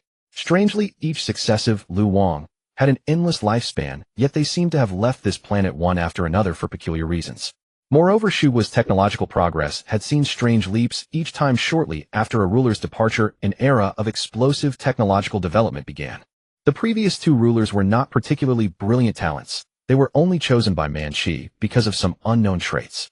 On one hand, he ordered the statue dismantled to rescue the imprisoned daughter of Lu Wang. On the other hand, he announced the heinous deeds of Lu Wang. He thought this would ruin Lu Wang's reputation to the utmost, but unexpectedly, due to the legend of the world tree, the people of the royal city fabricated a reasonable justification for Lu Wang's actions. The people of the royal city were almost all descendants and relatives of the previous 2 Lu Wangs. They possessed the most advanced technology, while the commoners lived in a different world. Though the royal city inhabitants and the other people living on this planet held conflicting opinions, public opinion gradually converged. Because the paradise of this planet was the royal city, and the entry conditions were set by the royal city people. Manchi also bestowed different forms of protection upon them. As a balance, the 4th ruler would inevitably be born from the commoners, and the beleaguered daughters of Lu Wang had no choice but to return to the commoners. After 2 days of mischief, the reputation of Lu Wang among the people of Shugua remained unchanged, or rather it did not achieve the effect of universal condemnation that Lu Feng had imagined. For the future of this planet, after experiencing untethered bungee jumping at high altitudes, in every location, Lu Feng discovered with astonishment that his spiritual attribute had reached 103. The Mark of the Dead granted a new skill, Void Control. Effect temporarily controls sentient beings with a lower spiritual attribute than the user and obtain their memories. His awakened attribute had not yet been determined, but his skill was already confirmed. Perhaps due to the new system version, his various pages remained unchanged, yet his tasks always differed from those of other survivors. Though extremely reluctant, Lu Feng, out of sheer boredom, entered the room where the Castor envoy was imprisoned. The people in the room were naturally furious, for this was the Lu Wang SM chamber. They felt their dignity had been insulted. Although their ideologies were not aligned, they were surprisingly unanimous in their interpretation of humiliation. But Lu Feng cared little for that. He swiftly attempted to control the envoy's leader, yet failed. After trying each one in turn, he eventually controlled the only one with a lower spiritual attribute, the Recorder. The Recorder was the most insignificant role in the delegation, wielding even less power than an author of online novels. Having spent his entire life writing semi-propositional essays, his heart was filled with a severe condemnation of the various commercial banks within the Castor Alliance under the rule of the Castor civilization. He was deeply dissatisfied with the low savings growth rate, his mind brimming with the wishful dream of robbing a bank and getting rich overnight. But the more surreal one's real life, the more surreal one's inner world tends to be. Thus his mind actually harbored a plan to rob a bank in some remote corner of the Castor civilization. The plan not only boldly imagined him piloting the delegation's spaceship, but also included a script to deceive bank personnel. By his own estimate, he could obtain up to 200 tons of gold. Though the Castor civilization had its own monetary system considering the plan's feasibility, he naturally thought of demanding gold as the loot. According to his memory, gold was a universal hard currency welcomed by all civilizations and had been developed into uses beyond Lu Feng's imagination. With a plan in place, but lacking manpower, he had spent the past 2 days using facial synthesis to barely deceive the city officials who had little experience with the deceit of the human heart. Now that a member of the Castor delegation had stepped forward, they were naturally more than satisfied. Not exactly prostrating in worship, but close to offering sacrifices to ancestors. This was our excellent clerical worker, the recorder of the Castor civilization envoy, Jean Kalaman, or Xiao Rang for short. This title was self-assigned to his controller Lord Lu Feng, and he never forgot this benefactor even after achieving great wealth and status. Within a day, with no skilled bank robbers to be found, Lu Feng wisely chose to head to the prison and select the most desperate and hardened criminals. The reasons for their imprisonment were bizarre, but almost all shared one condition: they had participated in various anti-religious protests. They posed a threat to the city's rulers, though in truth, they were overthinking. Before the black mist controlled Manchi, these riots and resistance activities could not shake the roots of the giant tree Manchi in space, and thus could not stop Manchi's protection of the city's people. With only 1 day left, Lu Feng was not idle. He diligently studied the military theory of Shugua. But he found it useless. There was no war in this world. The only conflicts were the various oppressions of the common people by the city. What was truly worth studying were the tactics of the various resistance forces. After all, surviving spears against cannons was enough to prove the reliability of their tactics. In the prison, Lu Feng personally selected the prisoners who would become the hope for Shugua's future as a true home. To make them willingly undertake a life-or-death venture, Lu Feng personally visited the prison and asked them what confused them about their future work. They all expressed no confusion. They had already done plenty of looting against the city, and this time, if successful, they could continue to fulfill their ideals. They declared they would return alive and end the history of Lu Wang's rule. Under the incredulous gazes of the crowd, the cell door was actually opened. Only then did they begin to doubt. Such a surreal act was not something this despicable ruler would do. But it was only after they boarded the spacecraft and left the planet Shugua that they realized. This guy was probably not Lu Wang. After that, things became much simpler. Lu Feng could clearly sense that Lu Wang's body was about to break free from Manchi's protection, proving that the black mist had not fully controlled Manchi, leaving Lu Wang's body with extraordinary regenerative power. In the year 3498 of the royal calendar, when the body of Lu Wang III crashed heavily before the palace gates, the symbol of power was finally demolished after 3,000 years of brutal rule. When the ruins were cleared, the language of another world was discovered. Through the translation of linguists, the truth was revealed: a human from another world named Lu Feng had eliminated the perverted Lu Wang and successfully enabled the liberation heroes Zhak Piki and Wadalora to bring back the capital for the resistance's victory, alien technology. This fact was reflected in the memoirs of these heroes. I cannot believe it, but I dare to be certain that his soul did not belong to Lu Wang. If possible, he would be our savior. Lu Feng never witnessed any of this, though decades later, he would be so welcomed on some planet. For now, he still faced the same somewhat outdated room. Taikong tilted his head, comparing who was dumber with the devourer. "You're awake. I thought you were going to die." But later your spiritual power surged wildly. Your awakening must be related to this. Clearly, Taikong was not interested in Lu Feng's experiences because he believed that based on past experience, everyone's awakening was similarly complex. Asking or not made little difference. The ranks of awakened beings ranged from S to F universal in the cosmos. As for higher levels, that required exploration on one's own. And according to the rules, Lu Feng could ask him any question. Lu Feng asked only one: "Where is my foolish little sister?" Taikong replied, "Here on this very planet. And she has become another species."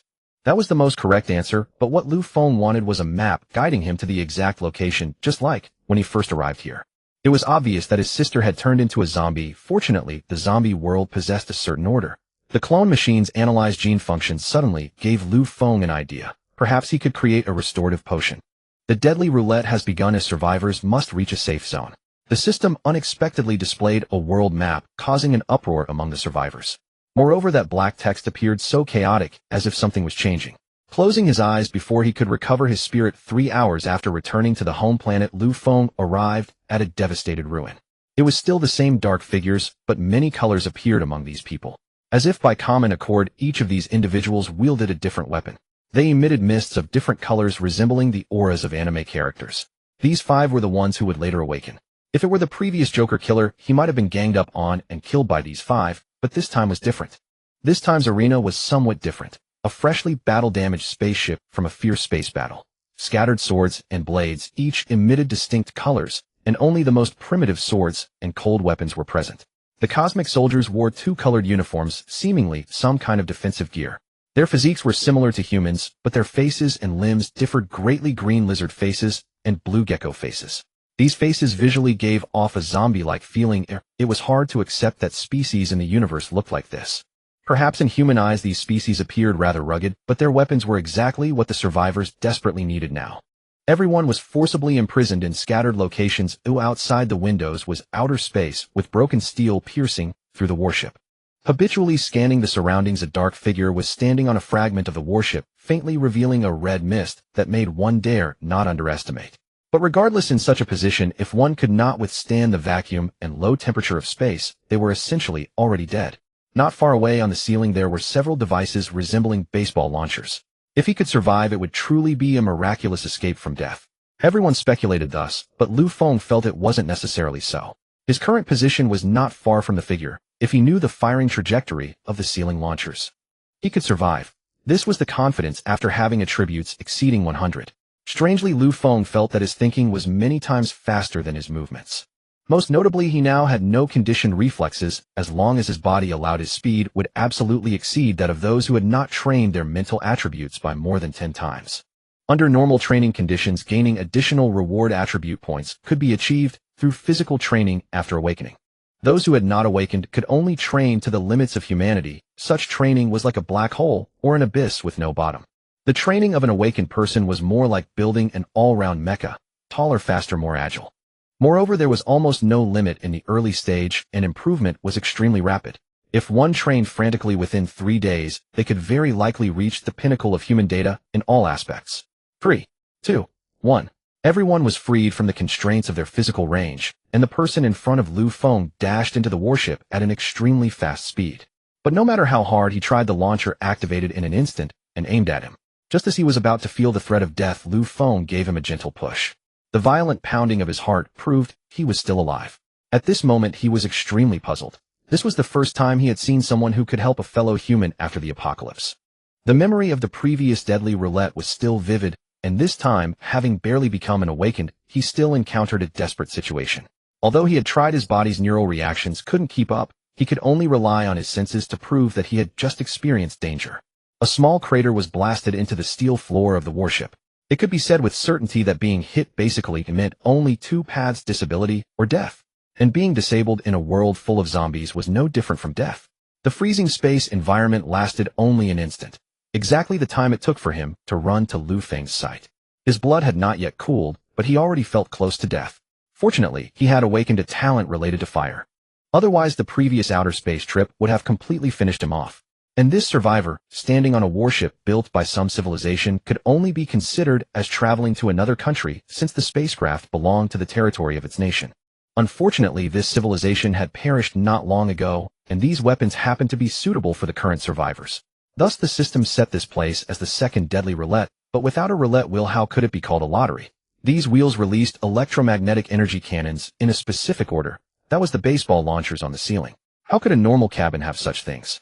Of course, it was a punishment method chosen by certain specific individuals. Inside the central circular glass room, the Joker was as usual, as if going to work. He seemed to have deliberately studied human culture. He deliberately made some comical expressions. Of course, none of this mattered to Lu Feng, and he couldn't see it either, but soon Lu Feng would sense the threat. 2 beeps underfoot, and a person was gone. If the energy cannons on the ceiling could still be barely dodged, this thing made people dare only stay still. But staying still was no different from waiting for death. Under these circumstances, they still had to loot corpses, and the survival pressure suddenly increased. If there were no killing restrictions, that Joker could even kill all the survivors in the arena. That survivor saved by Lu Feng naturally protected him. He seemed to have sensed that this guy, without any color, appeared to be the safest character on the field. He casually grabbed a long blade. Its emanating power showed the material's extraordinary nature. The cold blade drew and immediately cut off the ceiling energy cannon. The crackling sound was like debris collapsing after an explosion. The lightning-fast speed terrified the ordinary people present. The first instinct of those who had not awakened was not to provoke the awakened. The current awakened ones were undoubtedly the most outstanding among the 100,000 survivors, not only physically, but also mentally. Because only the awakened could cut off these deadly threats, people naturally gathered near the awakened. However, some awakened did not welcome the crowded crowd. Some awakened directly attacked and hurt others, leaving the dead bodies aside, while exploring for hidden dangers around them. Soon people crowded over to Lu Feng's side, and that person also kept holding a blade to guard Lu Feng. Lu Feng's mind was racing. These things had a pattern. A rule suddenly appeared in the chat group. Lu Feng's alt account: listen to me if you want to live. Who the hell are you, you noisy frog? Do as he says. Lu Feng paid no heed, and continued speaking to himself. The attacks above were temporarily unpredictable, but the formation below had a pattern. It wasn't fixed, and just because an explosion had occurred didn't mean it was safe. The noisy frog retorted, what nonsense. These are clearly landmines or something. I'm an awakened, I'm sure the spot I'm standing on is safe. With his heightened senses, Lu Feng observed 3 patterns, and amidst the chaotic battlefield no one noticed that the areas that had already exploded would not explode again. But Lu Feng knew it all too well. He could even predict the exact moment of the next detonation. Suit yourself. If you trust me, treat the exit as the front and divide it into 9 equal squares. Right now explosions are occurring in zones 1, 4, and 9. You can take cover in the other zones and collect weapons from the corpses. But I hope I won't see the same scramble as last time. If that happens, I won't share the next coordinates. Clearly some believed Lu Feng, but most remained indifferent. After all, in this apocalypse, everyone was fighting for survival alone. Entrusting one's life to a complete stranger. Impossible. Lu Feng didn't dwell on it. He had already confirmed several times. It seemed that 1,000 people had to die before they could exit. Green viscous blood oozed from the corners of the alien soldiers' mouths. Most were already numb, their days consumed by the miserable task of cracking open zombie skulls. Such stimuli had long fallen below the threshold of neural excitement. Lu Feng picked up a spear and rose to his feet, surprising the awakened who had assumed he was knocked unconscious by the blast near the exit. Wiping the streak of red blood from the spear tip, this weapon had belonged to a lone warrior from an unknown planet. Now it passed into the hands of a creature from another equally desolate world. Perhaps their purpose was the same: to survive. Gripping the spear tightly, Lu Feng could only hope that the circular glass wall at the center would offer some clue. With long strides, he leaped forward, ignoring the electromagnetic energy cannons along the way. He was gambling, supremely confident in his judgment. But the path ahead had 5 such cannons, and his body could not withstand a single hit. Perhaps the corpses on the warship could be used. He hoisted a blue lizard corpse and hurled it precisely into the air. Behind him, the red-clad awakened was momentarily confused. Isn't this kid an ordinary person? How is he even fiercer than me when he stands up? Seeing this, the other survivors scrambled out of the way. Some even abandoned the perfectly intact weapons they had scavenged with such difficulty. The scene was akin to a concubine's procession welcoming King Lu. Everyone felt the visceral impact of the energy cannons striking flesh. Blood-sprayed fragments scattered among the nearby crowd. Unless one was a sadist, they would have been vomiting by now. Soon the second round of ground explosions began. As predicted, 3 zones erupted in massive blasts. The first time the sudden noise had stunned everyone, now all believed Lu Feng's judgment. Survival drove action. Everyone in zones 1, 4, and 9 refused to search for intact weapons any longer. Their luck was truly poor. Near the ship's entrance there were many complete weapons, and they had had a chance to reach them. A lack of composure leads to many mistakes, but Lu Feng had never been willing to remain in a state of apathy. Thus he often suffered from neural disarray. Take this clue before him. It might lead to nothing. But Lu Feng refused to let his life be controlled by others, so he chose the most dangerous path. The power from the void was merging with him. His heart thundered like a war drum. The road ahead was long, spanning the entire length of the ship. After all, this warship had originally transported the armed forces to invade an entire planet. Lu Feng had nearly transcended normal human cognition. The mist that now emanated from him was white. Genuine mist, not the vapor released by awakened individuals after gaining abilities. But this also doubled his speed, now barely matching that of a spiritual attribute awakened, a miracle among survivors.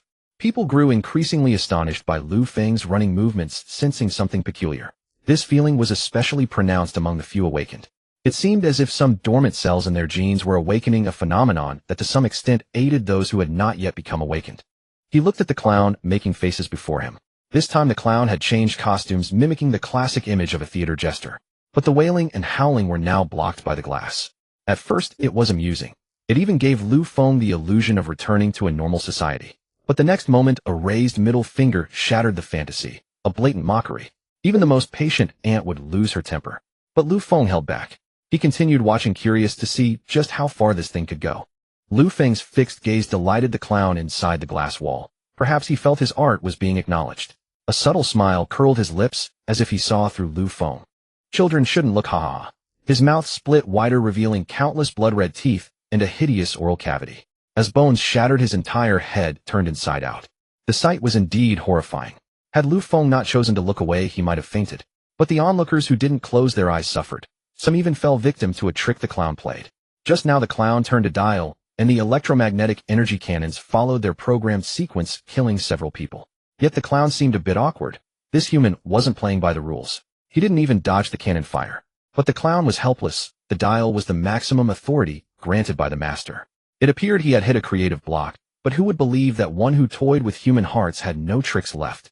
He took a powder from his pocket and scattered it around. Facing this magic-like performance, Lu Feng remained expressionless. He deeply understood that one must never show emotion to such a perverse being. A woman in a hospital gown materialized before Lu Feng's eyes, frail arms, a pale face revealing long-term despair of life. His heart stirred slightly, but he didn't show it. The clown seemed to sense that the performance wasn't explosive enough. From behind the powder stepped a vicious, scar-faced man who grabbed Lu Xia by the throat. The expression of despair, the look of disappointment. It seemed to reproach Lu Feng's incompetence. Yet Lu Feng remained standing before the glass, watching his sister Lu Xia, whose face was nearly deformed. Her head was slammed repeatedly against the cold glass. As if questioning Lu Feng, "Are you starting to feel despair?" Lu Feng thought to himself, "Do you have some major illness? Don't I know my own sister? How could she be that beautiful?" Struggling to suppress the expression that would crack the Joker's facade, he made no unnecessary movements, simply silently lifting his spear. Though his posture was somewhat odd, none of the onlookers dared to stop the tough guy who had dared to run all the way here. He ran backward, and the crowd behind him cleared a path stretching 100 meters. Some even moved the corpses aside. If tools were available, they would have cleaned the bloodstains as well. The spear shaft trembled, and a gleaming tip flashed. To everyone's surprise, faint black mist began to emanate from Lu Feng's body. Although such mist might be a sign of awakening, they had all arrived on the warship in the form of shadows. Damn, how fast would one have to run to leave afterimages, and in a misty form? Don't talk nonsense if you don't understand. This is not an afterimage, just a kind of awakening power. Even awakened one couldn't run that fast. Can any awakened person run this fast? The discussion remained on whether any human at this stage could achieve such astonishing speed. The circular glass wall was pierced, but only a small hole was made. From the Joker's slightly surprised expression, it was clear how strong the glass was. However, he was not overly alarmed. Since it was only a matter of time before they broke in, he might as well go out and kill them himself. After all, the test subjects were all the same, but this introduction of more variables. The Joker, who flowed out like liquid, gradually solidified into human form. His strength at the second stage of awakening was confirmed by the most advanced testing equipment. Determined to annihilate all the survivors, the Joker gradually became obsessed, his normal eyes turning bloodshot. The god of weirdness and grotesqueness had given him a red clown nose. That was all he bestowed upon Zeta as his servant. His insane and twisted personality was his factory setting, and the special ability to read others' memories was his reliance like a canine tooth.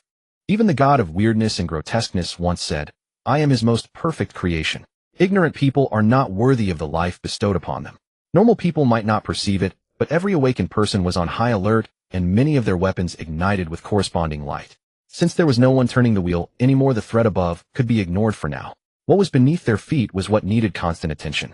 Almost everyone had adapted to the atmosphere of living on the brink of death during this period, and their mindset quickly shifted. A clown with foundation makeup. What threat could he be? If I can land a single cut, he'll surely die. With that mindset, one of the awakened rushed forward and slashed, seemingly hitting the target.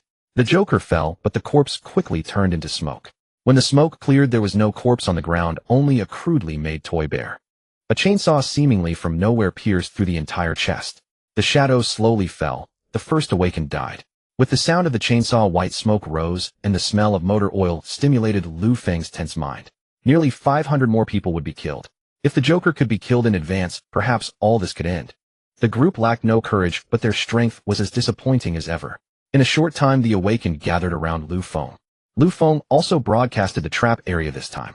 Fortunately, this area was not within the trap zone, but unfortunately the Joker disappeared into the crowd, causing the hard-gathered team to scatter back into the masses. A yellow rubber duck appeared before someone. As soon as it was picked up, a high-speed chainsaw decapitated that person. The head, like the usual severed zombie heads, did not spill blood, and a charred smell made people cough. The duck also emitted a beeping sound like the underground traps. After the explosion, several people lay on the ground buried together with the soldiers who had died in the war in the cold void of space. The duck caused greater damage and a wider blast radius. Giggling laughter echoed in the enclosed space, and from time to time a hand would emerge from the ground to touch someone's thigh. The god of death surrounded everyone like air whispering in your ear, stimulating, isn't it? You didn't die. It was both nauseating and truly deadly. Oh, death was perverse and life and death were beyond one's control. Suddenly, he looked at the wheel on the circular glass wall. Wasn't this thing supposed to be spun by the survivors? How could I forget this thing? I will strike my teammates. No, strike my opponent. The second shot was quickly charged. Fortunately, this time it also punched a hole, and Lu Feng aimed at the corners. Even condoms fail, but this glass is still so tenacious. It must be from my divine kingdom.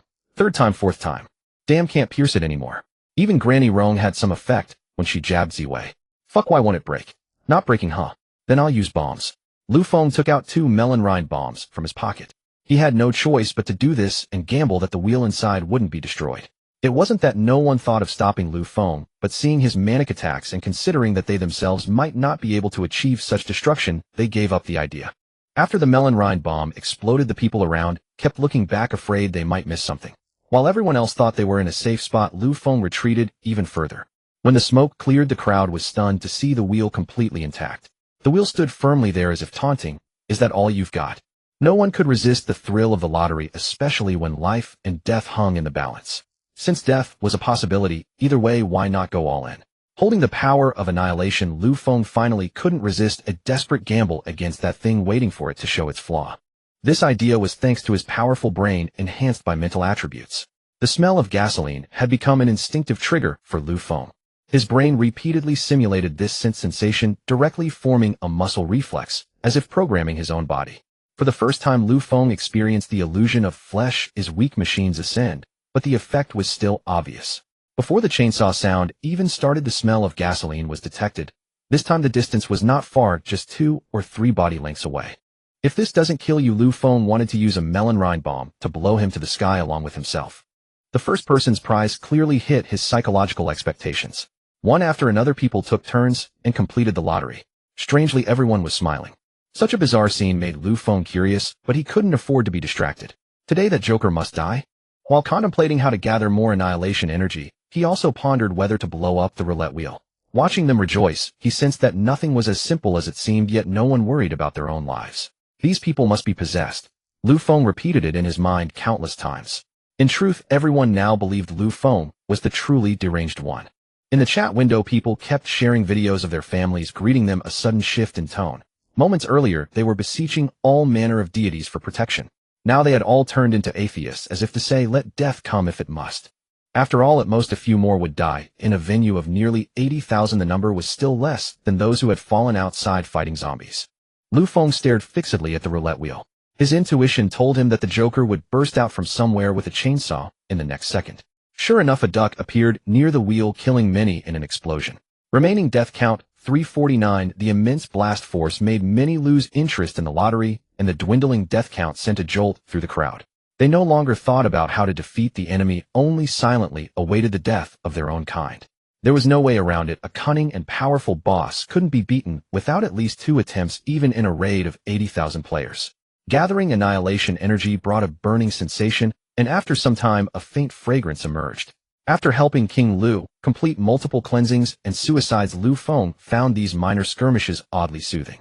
A voice in his heart kept asking, could I be turning into a masochist? This inner turmoil was exactly what the Joker sought. Such manic and illusory emotions were enough to satisfy his twisted soul. I have decided to kill you, the Joker in the darkness resolved. This was his core logic. A boss who didn't drive his opponents mad was not a good boss. Absorbing such emotions was the purpose of this setup, but there was no particular reason for it. Only that it was amusing. Perhaps the designer had some serious issues. Joker Pite understood his strengths well. His mind was an artificial intelligence created for this role. Compared to the new human society, which still busied itself with trivial pursuits like chess and military affairs, they had long begun building an intelligent society. This great undertaking was deeply etched into his heart, or rather into his electronic chip. Perhaps he had a choice, but in the end he chose to pick up the little yellow duck, wield the chainsaw, and play this role. Today, perhaps today, was the chance to break free from fate. A flicker of emotion stirred in his scarlet eyes. His special camouflage granted perfect concealment. After all machine inspections, the yellow ducks were thrown out. Scattered bombs sent the awakened ones into a panic like birds startled by a bow. As for ordinary people, they had no chance to escape. Without undergoing transformation, their awakened power was not strong enough to withstand explosions of this magnitude. Even if their speed was sufficient, their bodies could not endure. This was the most dangerous explosion on the warship, nearly exhausting the kill quota. Remaining death count 32. The bliss felt moments ago swiftly turned into boundless terror. Bai Qi was just an ordinary man, having just received the video. He could not imagine the taste of death. With a shattered liver and some organs displaced, he lay on the cold steel, opening the final video of his family before dying. His parents, wife, and child sat around a table adorned with his photo. A boiling hot pot surrounded by various side dishes, the swirling lamb slices already cooked. Life arrives with a loud cry, but departs without a trace. The universe is destined for solitude. One wave comes, another goes, seeming like boiling water, yet no one pays heed. Like when the smoke cleared, people only found Joker Pite's body slowly fading away. The power of annihilation, the gaze of the void. Pite felt as if plunged into an icy abyss, an ancient force awakening memories within him. Perhaps it was a heap of jumbled data fragments forcibly pierced through in an instant, flooding back into the processor. Life experiments, live extraction, cost-saving, extreme processing. Yi Qinxing. This was his most unrestrained laugh yet. Unlike the fluctuations induced by sensors, this laughter was no longer wild or manic. This was his own smile, his own feeling. As he watched his body gradually vanish, that stubborn and illusory shell was destroyed. Exhausted, Lu Feng lay prone on the ground, gasping for air. His muscles ached with a lingering pain, as if soaked in concentrated acid, as the power of the black mist began to manifest. In the last moment before losing consciousness, Lu Feng saw the chainsaw fly out of the Joker's hand. The same smell again. The neural impulses repeating in his brain could not command a single muscle fiber to move. It was precisely because of this that he had managed to kill him. Oh, a bit unwilling, he thought. Memories flashed like a short film, and a bright light appeared before his eyes. A bold, ink-splashing slash. All his will concentrated on the blade. Unconsciously, a layer of flame adhered to the sword. Gong Yu poured all the true essence he had comprehended from decades of chopping into that strike. His eyes as fierce as a lion's, knew no fear, only the thing about to be severed. That person had saved his life. The very purpose of a blade's existence lay in this. Even the most dangerous zombie nest had not compelled this young swordsman to unleash such a miracle. Before the explosion, no one could have imagined that a small chainsaw could cause such massive casualties. The scent of burning hadn't even reached his nostrils before his body was protected by a ball of flame. Amid the darkness, a fiery figure surged out like a beast of flame charging through the night. The flames were forcibly reversed. The two fires met, bursting into countless sparks, a fiery tree blossoming in full splendor. How strange. It reminds me of that guy Hulu. His thoughts halted there, and Lu Feng's nerves finally relaxed. The black mist etched its mark on a few neural cells. Remaining death count 1. Danger neutralized. Danger neutralized. Danger neutralized. In the shock of the aftermath, people saw a charred mass on the shadowy figure flaking off bit by bit. Sword in hand, eyes blazing like torches, he drew the last ember into his gaze. Weakness from exhaustion flooded every corner of his body. On the brink of life and death, he had never felt such exhilaration. Gong Yu had probably killed more people than all those present combined. If not for his severe illness, the first 5 awakened ones would never have had their chance. And his slow process of self-improvement was extremely perilous. His original physique was less than half that of a normal person, so he could only survive by relying on his martial arts skills. If not for his terminal illness, one could say he was a man who cherished his life dearly. Kill Zeta. Complete the target task. Confirm the number of survivors, 78623.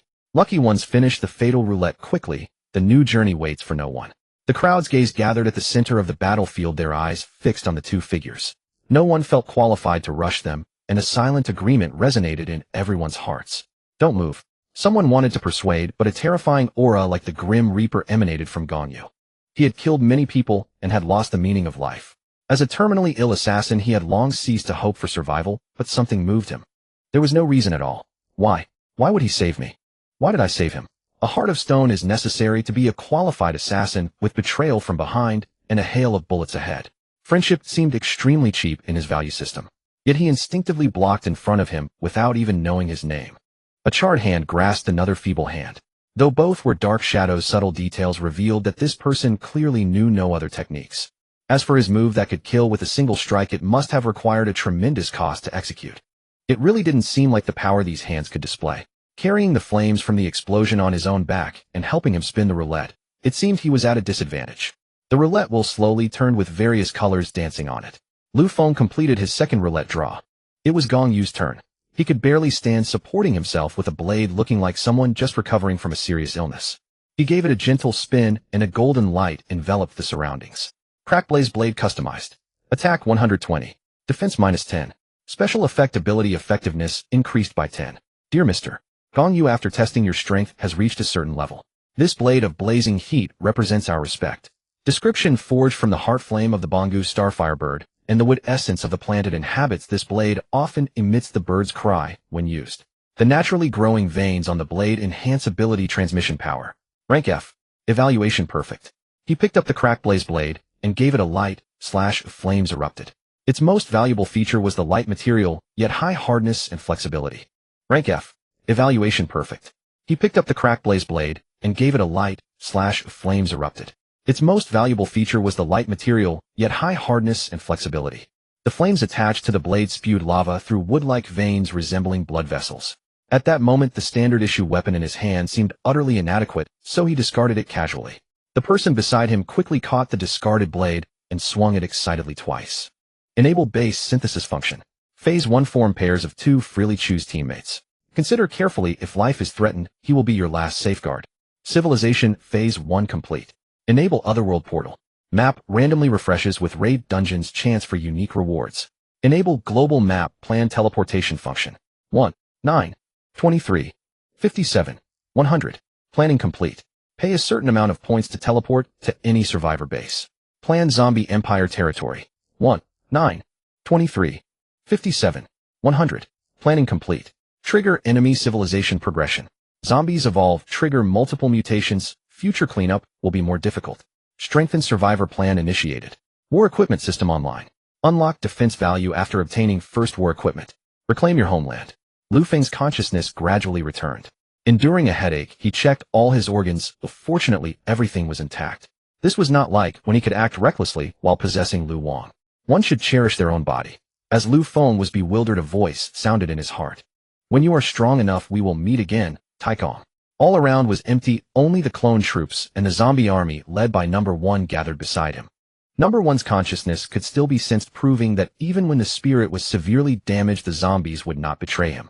This miraculous operation somewhat transcended the system's abilities, and the source of his own power seemed to have altered the system. Undead Civilization System. Version description: based on the system and abilities provided by the Civilization Cultivation System version, it merges into the host body after awakening with modifications compared to the original version. Enjoys all universal technologies. The Civilization development direction is forced to be the Undead system. The original ability levels are cancelled. As compensation, a new ability will be issued. Analyzing hosts' missing genes, searching for complementary genes, searching for abilities. Install ability module, prepare for secondary awakening. Undying body growth. Effect defense value, 25. Health recovery speed, 25. Description: the soul is immortal, the body is imperishable. Lend the spirit attribute to the void, enhance cell regeneration ability, strengthen physical defense. Strive to be a servant of the void. Only I am immortal and indestructible. Rank F. Evaluation mythical. Distance to next rank 0-100. Ability module installed. Installed module abilities can only be upgraded through special methods. Although the Awakened's own ability has been transformed into the Undead system, they can still use corresponding functions. A warm current flowed through every part of his body, as comfortable as soaking in a hot spring. This sensation was the extreme opposite of using annihilation energy. The former had excruciating pain, the latter was sheer pleasure. Open global map. Select the nearest base.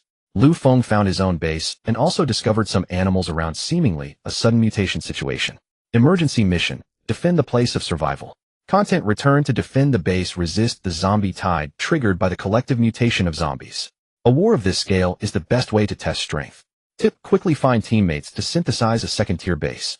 Mission rewards: awakening potion, X1. Points, X2000. This reward came at a very timely moment. If they could survive this wave, almost everyone could become an awakened. The Cold Blade, who was the one who killed the clown Zeta in the fatal roulette. After much hesitation, considering that this person might have just saved his life, Lu Feng finally decided to use his main account. Slovenly Fisherman I. A private message immediately popped up. Base location. After a series of operations, the location was sent. Use teleportation function teleport, including Swordsman X5, Archer X5, Zombie X25. Total 30 units, total cost 300 points. Points 499700. Return to the place of the first fatal roulette. Soon a whirlpool appeared in the water beneath his feet. Every unit was covered by the water, then darkness before their eyes, and what appeared was the base. Gazing at the familiar yet somewhat desolate base, Lu Feng smacked his head. Who the hell took my smoked pork? Though they had for the moment escaped the direst food shortage, this stuff was a necessity that nutrient paste could never replace. The reason nutrient paste could sustain basic human needs was that it completely disregarded whether it was even palatable. With his overwhelming mental attributes, Lu Feng had become acutely aware of many things. The rich sensory experience of the nutrient paste and a gnawing sound coming from atop the small tower. Just as he was about to climb the tower, a long spear slammed into the ground, leaving behind a single stubborn strand of hair on the barren earth. Pulling the spear out, Lu Feng's fury had reached its peak. If the one before him was the clown Zeta, he wouldn't mind using the annihilation power once more to kill him again.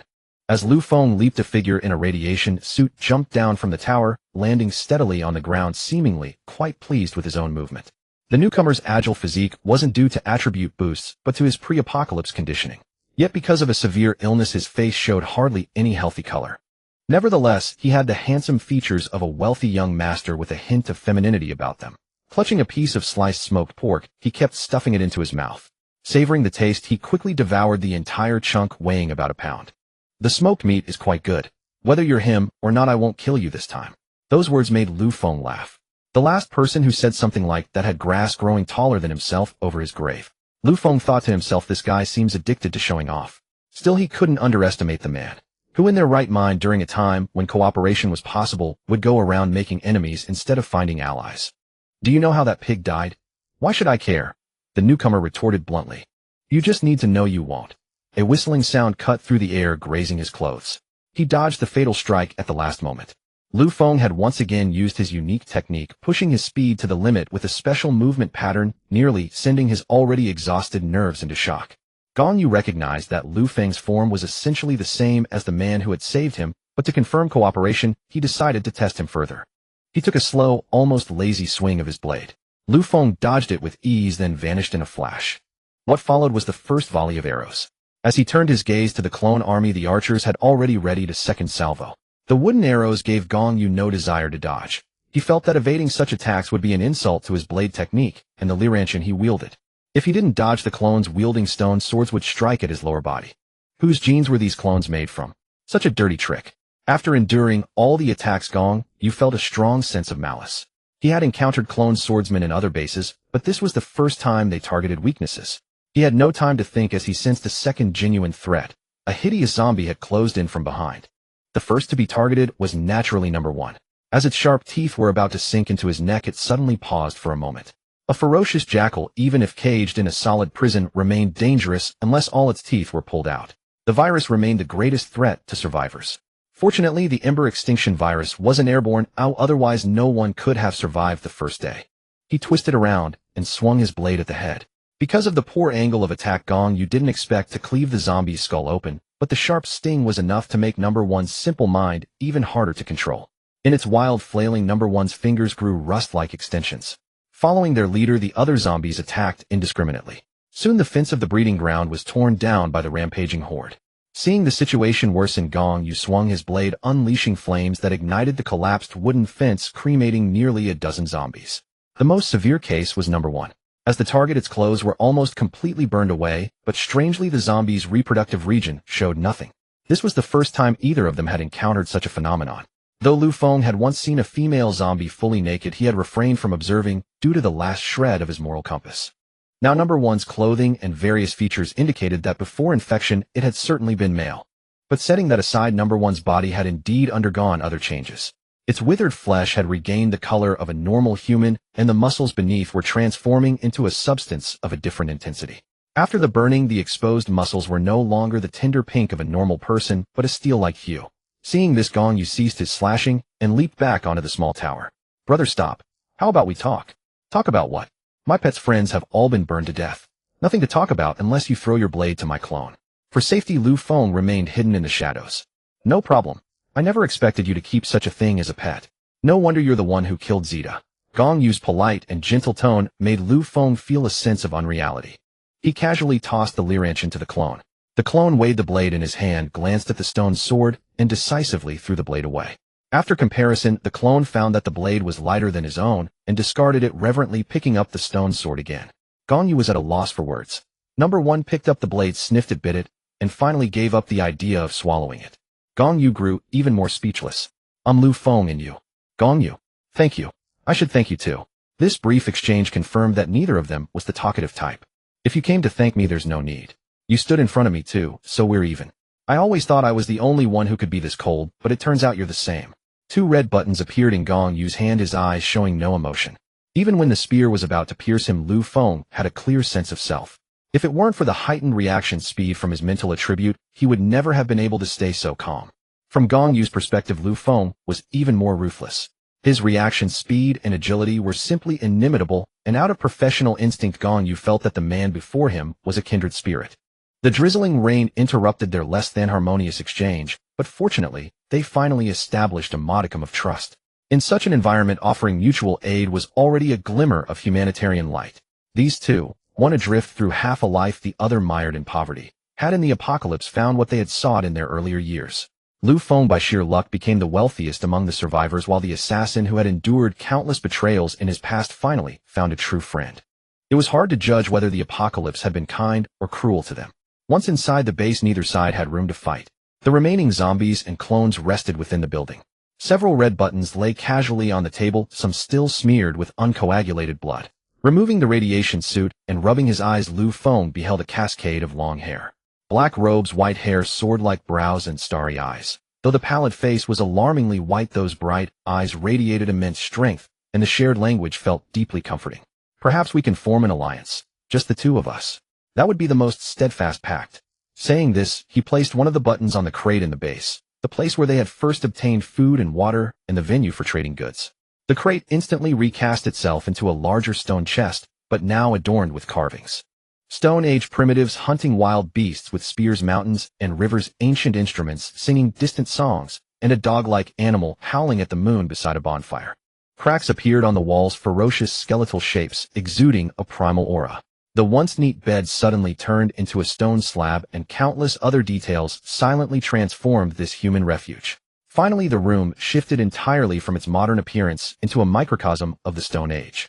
Stone dwelling building, Stone Age. Building HB 50000. Effect recalling the ancient ways of survival, a special shelter forged from stone resources, providing only the most basic defense. A primordial stone giant will appear when the building is threatened. If you wish to summon it, be sure to prepare sufficient offerings. Special ability. Ancient Stone Spirit Deity. Chi Blood Max. Strength 1000. Speed 500. Description: civilization has reached the first stage. The divine protection function awakens. The flame of human survival needs guardianship. This power comes from the earth. Civilization enters the first stage. The enemies of civilization launch a counterattack. Survivors need divine protection. Spend the first night within the shelter. After commanding the deity in battle, sacrifice the enemy's flesh and blood at the Pillar of Sorrow. Survivors obtain first stage intelligence. Initial human society suffered an invasion of the Jinmi virus, leading to societal collapse. The Auha civilization, through the O'Hare interstellar civilization, tested the species human and found that a minority possessed the awakened gene, which holds the key to salvation. Due to the nature of the virus, the Auha civilization executed the Spark Resurrection Plan, wherein the awakened among the civilization would destroy the Jinmi virus to save themselves. Step 1 of the Spark Resurrection Plan: complete the transfer of a small number of residents. Relatives within 3 generations of awakened gene carriers have priority. Planet 95443 enters a state of closure. The Civilizati. This planet still held many secrets to explore, and this world was no longer the one they knew. It was now Planet 95443. On this Earth, low-level zombies mutating and savagely attacking survivor bases were rampant, but unlike the first wave of surprise attacks, the death toll was minimal. The process of civilization restart clearly required survivors to rely on the protection of the planet beneath their feet. Why didn't they just directly eliminate the viral threat? Because there's no benefit. At least they pointed out a path. If they left us to fend for ourselves on this planet, within 2 months the human species might vanish. Gong Yu spoke with a sardonic tone. His time and profession had taught him to view everything and everyone with the utmost suspicion. Even if it's the Auha, so what? In their eyes, if we prove worthless, maybe humans could survive for a while, but people like us clearly have value to them too, perhaps to crack the Jimmy virus. Lu Feng, sitting on the stone slab now that the bed was gone, spoke leisurely. Maybe the Jimmy virus is their own creation and they couldn't handle it, so they used us as lab rats. Possible, but unnecessary. It's more likely something released by another group. Otherwise, why go through all this trouble to help us build civilization? Their hostile civilization, maybe. Gong Yu extended a hand, waiting for the alliance to be sealed. After 2 minutes of calm deliberation, Lu Feng took his hand. Do we need a name for the alliance? It doesn't matter. Do you still have family? Gong Yu tried to show warmth to his ally, but the stiff words were hardly effective. I have a younger sister. She might already be a zombie. Who knows? Am I supposed to ask the Auha civilization to research the Jimmy virus specifically for my family? I'd rather trust myself. Lu Feng was clearly dejected. His original plan to analyze the zombie genome and develop a cure now seemed naively misguided. Once fascinated by the transformation of the shelter, Lu Feng now lost interest. A once uncertain path had been completely blocked. His only family would never return. Why could others' relatives be saved? What kind of world was this? For a moment, Lu Feng was lost. Sensing his own misstep, Gong Yu leaned against the window, watching the awakening ancient stone spirit crush the various mutated zombies. Huge zombies could even rival the ancient stone spirit, but this time nobody needed to exert effort, for the awakening of the awakened ones had set civilization's progress on track. After a fierce battle, the ancient stone spirit created a sea of blood around the stone dwelling. Nourished by the zombie blood, the plants grew noticeably taller overnight. A sharp blade can sever all troubles. My old friend always believed that. He was a man loyal to his blade, and all my skills were taught by him. But later he died, by my hand. Piles of zombie corpses lay exposed under the sunlight, glimmering with the luster of gems.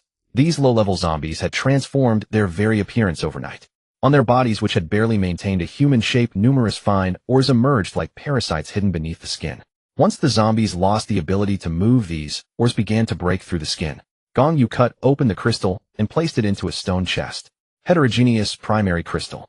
Price 5 points. Average zombie output. As zombies deepen in heterogeneity, over time crystal output increases. Description: an energy concentrating crystalline substance. After purification, it can be used to replenish combat consumption, low-grade energy storage, fuel for space navigation, etc. Rank F. Evaluation inferior. With Gong Yu's confirmation, a team of clones began their work. Their skills were poor, and they often accidentally contracted the virus. Too much flesh was cut away, causing the system to fail to identify the crystals. A series of issues highlighted the programmed nature of the intelligence. These clones could not possess advanced intelligence, yet some flexibility was required in production. This made the clones increasingly useless.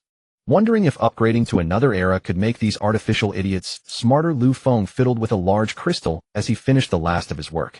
This was the test subject he had deliberately kept for experiments, a translucent crystal laced with black substances. The pity stone pillar outside the door emitted a slight warmth, but even that small amount of heat evaporated the piled-up, severed limbs into a fatty blood-like substance. As the blood seeped in, the stone pillar revealed an eerie blood-red hue. The carvings, originally colorless, suddenly became vivid. The smell of blood gradually dissipated. Blood sacrifice completed. Calculating territory area. Awakening source acquired. Place both hands on the stone pillar to confirm the sacrificial return. The two placed their hands on the pillar, and their spiritual world ascended to the planet where the universe was within reach. Below them, they could see the planet divided into territories of different colors. The zombie sphere of influence covered almost the entire planet, with pure darkness enveloping it. But Lu Feng was not surprised. He had seen such scenes before. In contrast, Gong Yu, who usually showed no emotion, could not help but smile. The world should indeed be so vast. His face flushed with an unnatural redness. The various unmanned machines around him caught Lu Feng's attention. He studied their construction far beyond his understanding, imagining their inner workings and principles. It's a pity I'm not here in my true body, or I would have dragged a couple of flying vehicles back, Lu Feng lamented sincerely. Through the map, they learned that all survivors were now hostile to the surrounding factions. The survivors were scattered extremely widely, almost across the entire globe, which meant that at first they could hardly see any humans. But now that all routes were replaced by teleportation, true unification became an unavoidable topic. Suddenly, everyone found a reason to live. Last night, they all watched their families fall asleep. Outside the window, a reliable deity protected them. Although living conditions had worsened, some people still celebrated by taking a luxurious bath. Pressing against the cold stone bed, the feeling of having comrades by their side gave them an infinite sense of fulfillment. Apart from these two most special ones, Lu Feng spent the entire night lost in thought. He attempted to analyze the genes of countless zombies, but the results always showed. Parse error gene library cannot match. And the death civilization system had already marked the evolutionary path of the zombie genes. Moreover, it had successfully completed the gene skill modification of corpse group pipeline. Logically, there should be more than just the clone gene modification method. Furthermore, the subsequent modifications gave completely different prompts. The original system advocated integrating the inherent traits of the zombies, while the current system added an extra option. Cultivate consciousness gene enhancement. Cost unknown. Effect increases the cognitive activity of zombies, engraving the consciousness entity in the shallow depths of awareness, completing the cultivation of consciousness. This kind of cultivation should not be equated with the consciousness of number one. Number one's consciousness already possessed certain characteristics with basic features of thought-interfering behavior.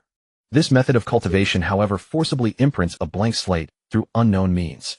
The greatest difference lies in the presence or absence of individuality. The soul descended rapidly in free fall, bringing an immense sense of relief to the professional Lu Feng. Back when he was at Shugua, he would jump off buildings carrying bombs, afraid he wouldn't die from the explosion.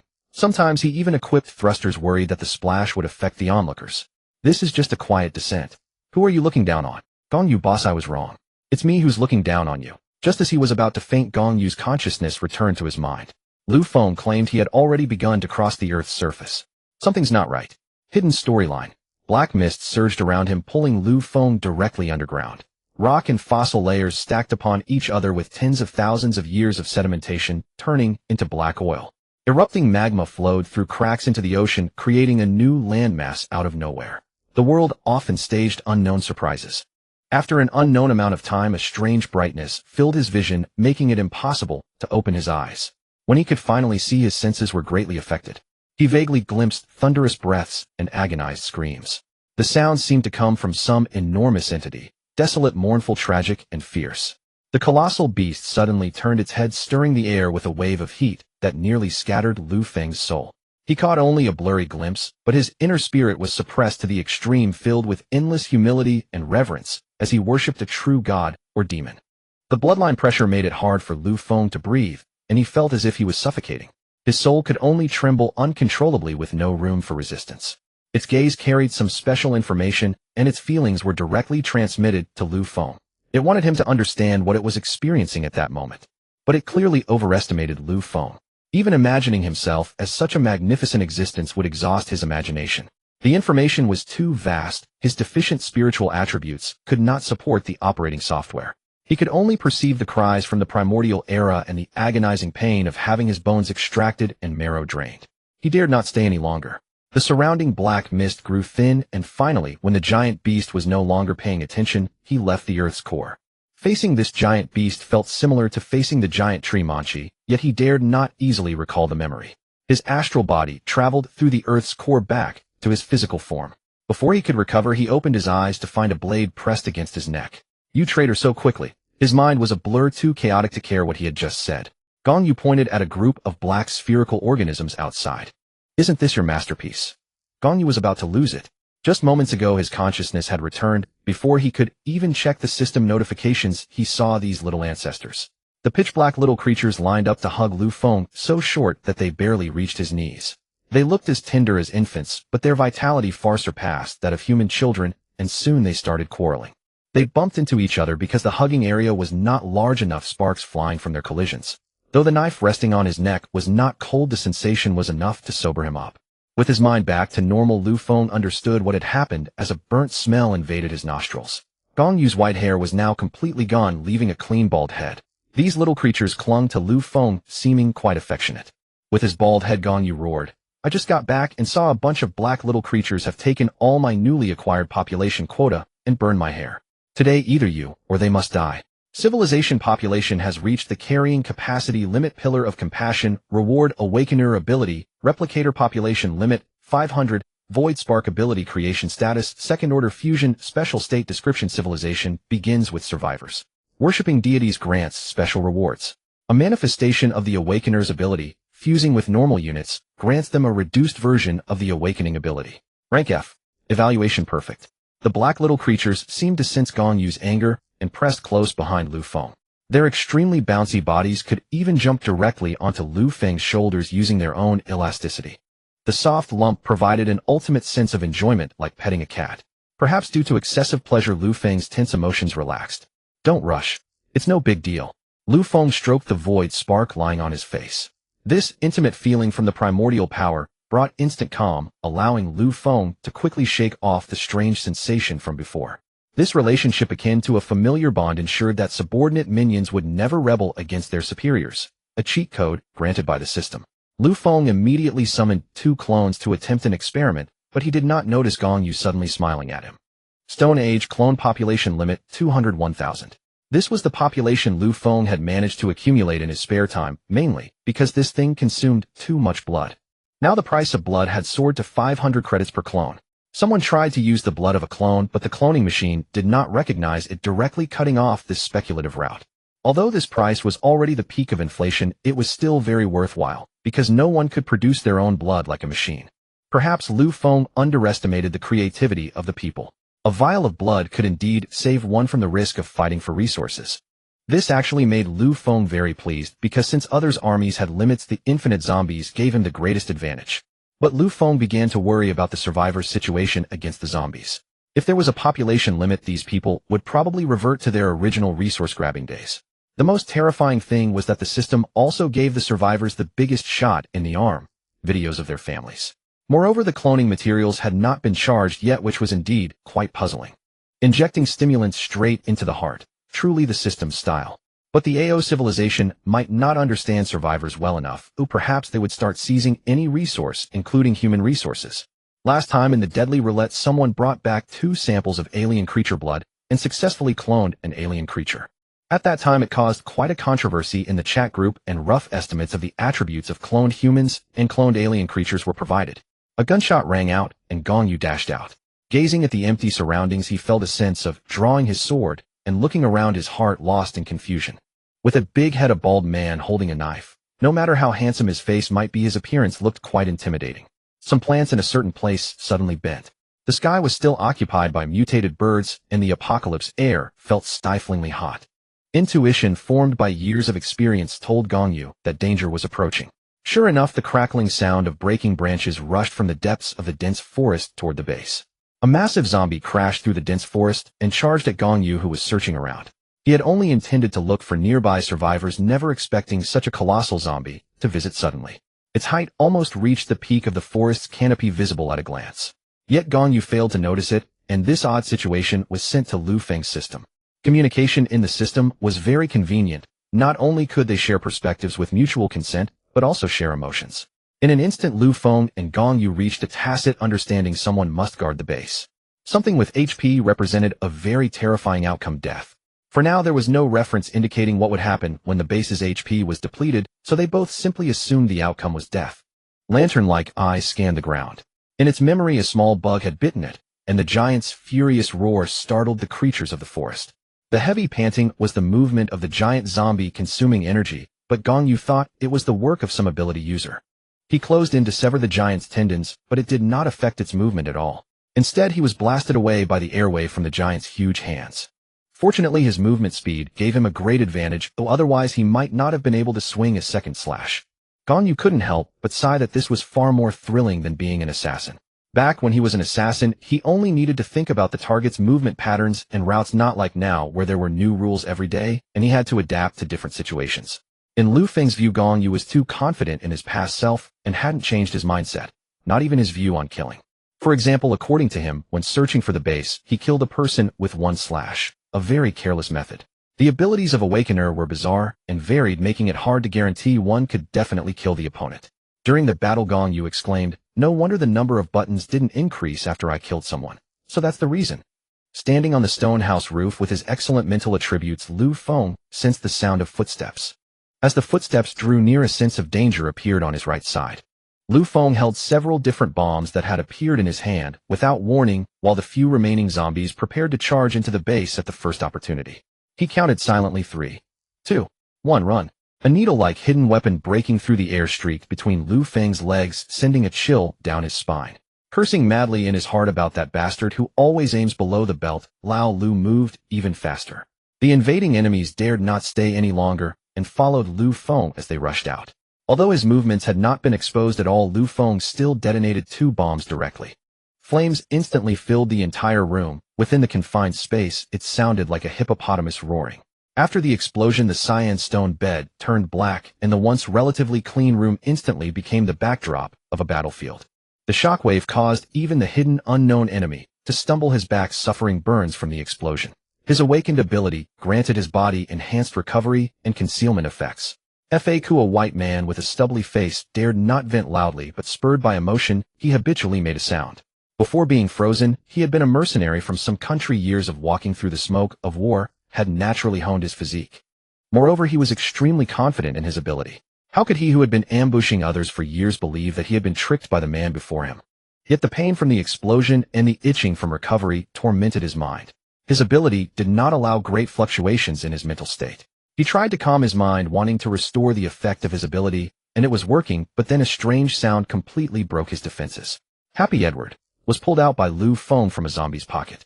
Its appearance revealed it was not a serious thing. A screaming chicken that seemed to be pinching its throat with a yellow and red color scheme and oddly patterned markings. Scrawled unevenly on it were a few small characters, "Use with caution." When he pressed it, an indescribable strange sensation gave Lu Feng goosebumps.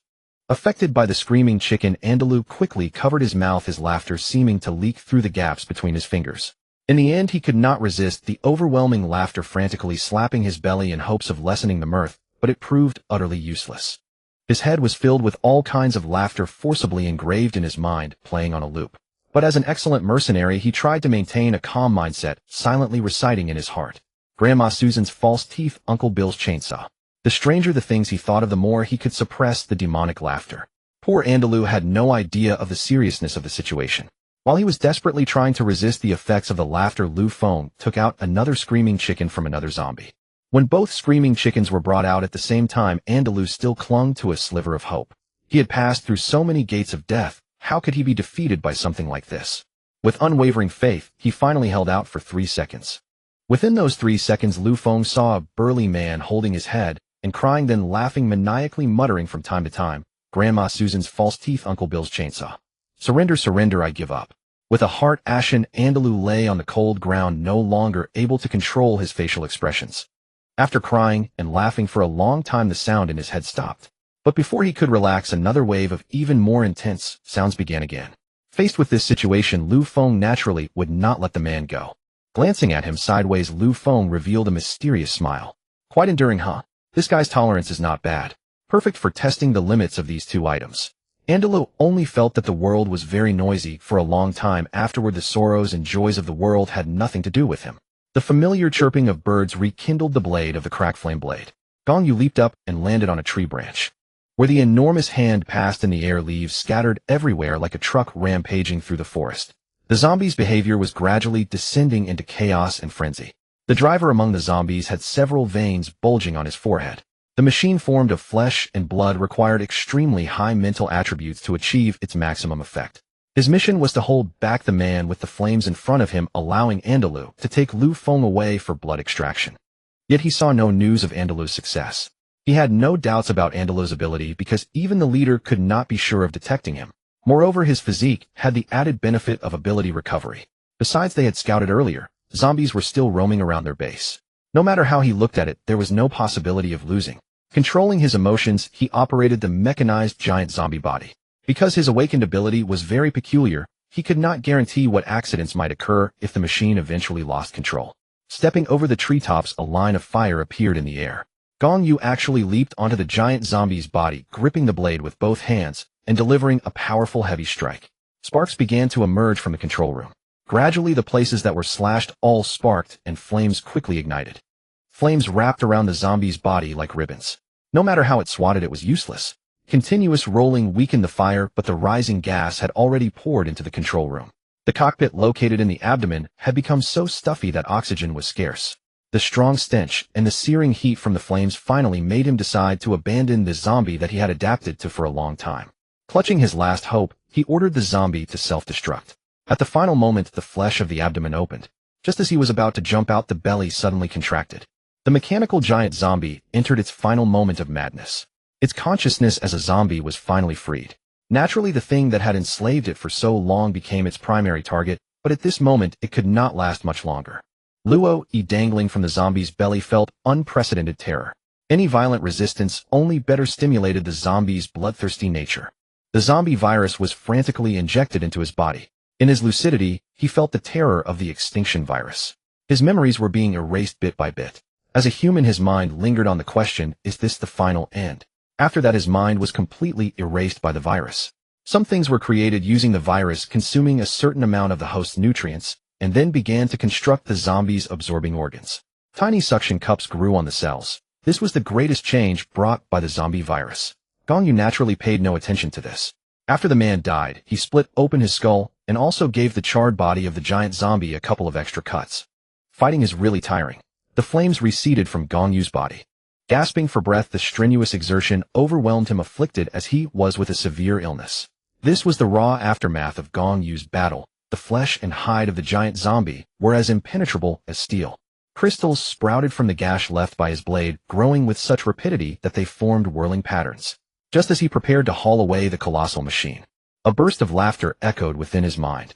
His long-honed combat instincts kept Gong Yu composed, but the ensuing cries were a spiritual assault beyond his current defenses. Clutching his stomach, Gong Yu crawled desperately toward the base. After a grueling effort, he reached the stone hut and saw Lu Feng fiddling with two squeaky toy chickens beside a large man. Rage seethed within him, giving rise to a surge of malice. He grabbed a stone and hurled it at Lu Feng. Though both implements had profoundly affected Gong Yu's mind and body, the stone still struck Lu Feng unerringly. Yet such a trivial injury was negligible for an awakener. Lu Feng noticed Gong Yu collapsed on the lawn and reluctantly abandoned his experiments. Andalou relaxed the muscles taut from torment. Still wary, he scanned the surroundings. Only after confirming Lu Feng's absence did he dare to rest. Pervert, utter pervert! Andalou cursed Lu Feng, a small solace for his wounded psyche. Yet his own past was no less cruel. He had tortured prisoners even more ruthlessly. Following the mercenary leader, he had instigated military coups in small nations, looting and slaughtering as his main livelihood. Now he savored this rare respite much like the captives he had once tormented. Though Gong Yu's condition was unclear, it was imperative that Andalou not maintain a coherent mind. Lu Feng, however, lacked experience in rendering someone unconscious. Relying on crude common sense, he ordered number one to repeatedly pummel Andalou's head, hoping the man would recognize his wrongs. Hard fists rained down. Andalou, who had been enjoying a moment of peace, lost 2 teeth and screamed. Soon a face swollen like a pig stopped its cries. Even as he slipped into unconsciousness, he could not fathom why he had endured this beating. Perhaps ignorance was kinder. Had he understood, he might have fallen into depression and fainted again. The last message in the system was from Gong Yu: stop playing. Save me, and don't forget my blade. After searching through Gong Yu's clothes, Lu Feng finally found a bottle of pills hidden in the innermost pocket. He hastily fed them to Gong Yu, even forcing down 2 bottles of water to ensure he swallowed. Curiosity piqued, Lu Feng took a sniff, and felt as if his soul had left his body. Had his spiritual attribute not far exceeded ordinary humans, he might have been knocked out by the stench. Within 2 or 3 minutes of taking the medicine, Gong Yu gradually awoke. Reaching for his blade, he immediately pressed it against Lu Feng's neck. What now, Lu Feng? The latter asked with some exasperation. Accustomed to the motion, Gong Yu withdrew the blade and struggled to his feet. Seeing the bald patch on Lu Feng's head, he revealed a relieved smile. Due to the affinity of the void spark, Lu Feng had yet to notice his own baldness. That was just as well. Gong Yu too had come to terms with his singed hair, choosing to ignore the matter. They rested for the entire afternoon and experimented with the void spark's effects. The clone squad fused with these tiny entities acquired diverse abilities. The swordsman gained Heartless Slash. His stone sword turned black, as if it were true void. It had a chance to trigger a critical strike from the void. A flame streaked past Gong Yu, igniting Lu Feng's clothes. Poor Andalou lost not only consciousness, but also his dignity. Stripped naked by Lu Feng, he was left exposed. The archer acquired Shadow Arrow. The arrows shot from his bow were also imbued with the property of emerging from the void, and they burst into flames upon impact. 20 fully equipped clones lined up beside the base, clad in the system's default attire, living without purpose. Regrettably, clones could not be infected by the virus. Lu Feng's means of acquiring zombie resources still relied on the Mark of the Dead for control. For reasons unknown, every zombie's stats had markedly improved. This phenomenon affected all zombies. If this pace continued, their attributes would eventually surpass humans. These zombies occasionally made searching motions as if summoned by something. Except for number one, who absorbed deer blood and crystals. He remained as dull as ever. Since the void devoured his mark, his actions had grown increasingly distinct, yet his obedience had improved. Control over the other zombies also became easier. The zombies were finally tamed. This hard-won milestone prompted Lu Feng to attempt fusion with a zombie. However, no prompt appeared, so he temporarily halted the experiment. But he noticed that the fused zombie's strength had surged dramatically, as if it had awakened a skill. Renamed to number 2, keep for observation. Without asking for Lu Feng's help, Gong Yu single-handedly dragged back the giant zombie's corpse, dug out the crystal from its body, and earned points. Killing this special zombie also rewarded him with a piece of equipment from the system. Stone Armor Set Equipment Effect Defense 80 Special Effect Set of 5 pieces grants Special Effect bonus when equipped. Description: the most basic set from the Stone Age, providing fundamental defense. Rank F Evaluation Good. This really is turning into a game. It even has defense values. Lu Feng exclaimed. Such defensive gear appearing in real life still felt surreal. The soft scale armor was embedded with many stones arranged haphazardly. It was not heavy, but looked thick. Gong Yu put on the equipment and chose to hide it. The bizarre outfit vanished instantly. He took his blade and slashed at areas not covered by the armor. No effect. The equipment's power was extraordinary. Without sufficient attack strength, no matter which part was struck, no damage was taken. This formidable function amazed even Gong Yu.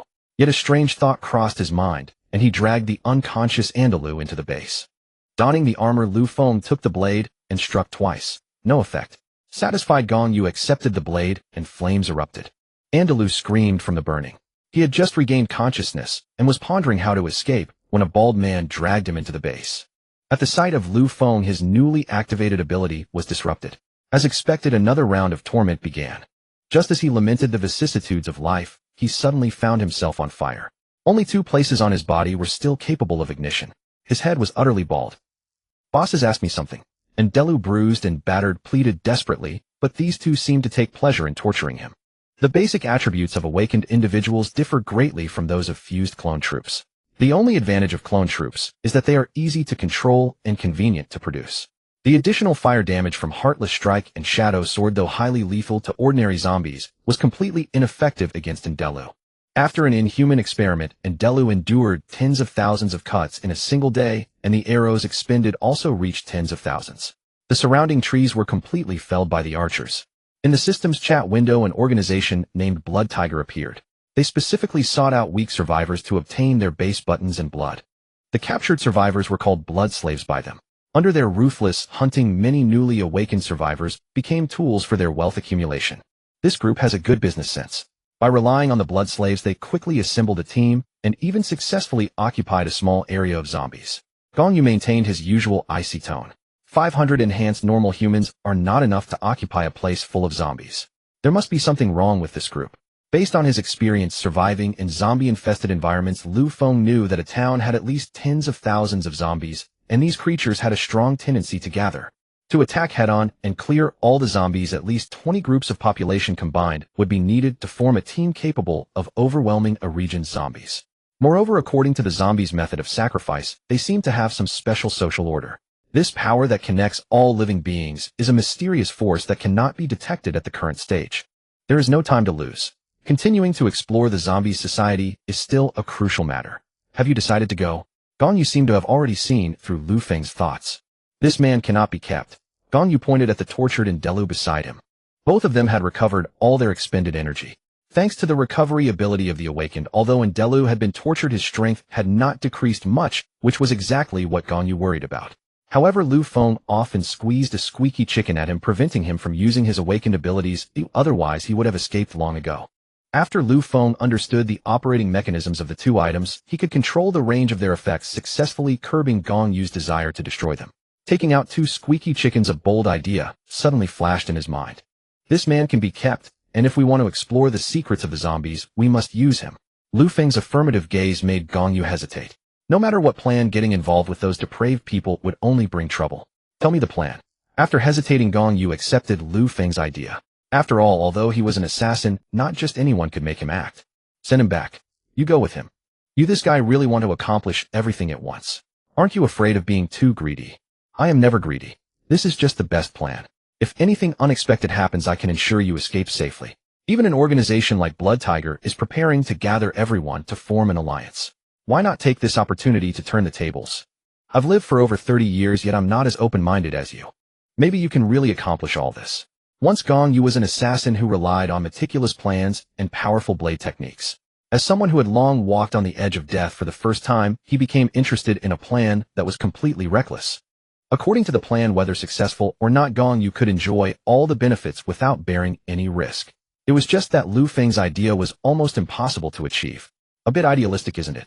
Lu Feng lit a cigarette which Gong Yu had snatched from a survivor who was impersonating Lu Feng. You know it yourself. He lit another one as well. 2 trails of ethereal smoke drifted away with the wind. Nearby zombies howled. From somewhere, number 2 emerged and devoured the zombie's crystal in an instant at speed, even surpassing Lu Feng's. But Lu Feng was not worried about zombie backlash. He always believed that the power to tame Manchi was enough to control all the zombies on this planet.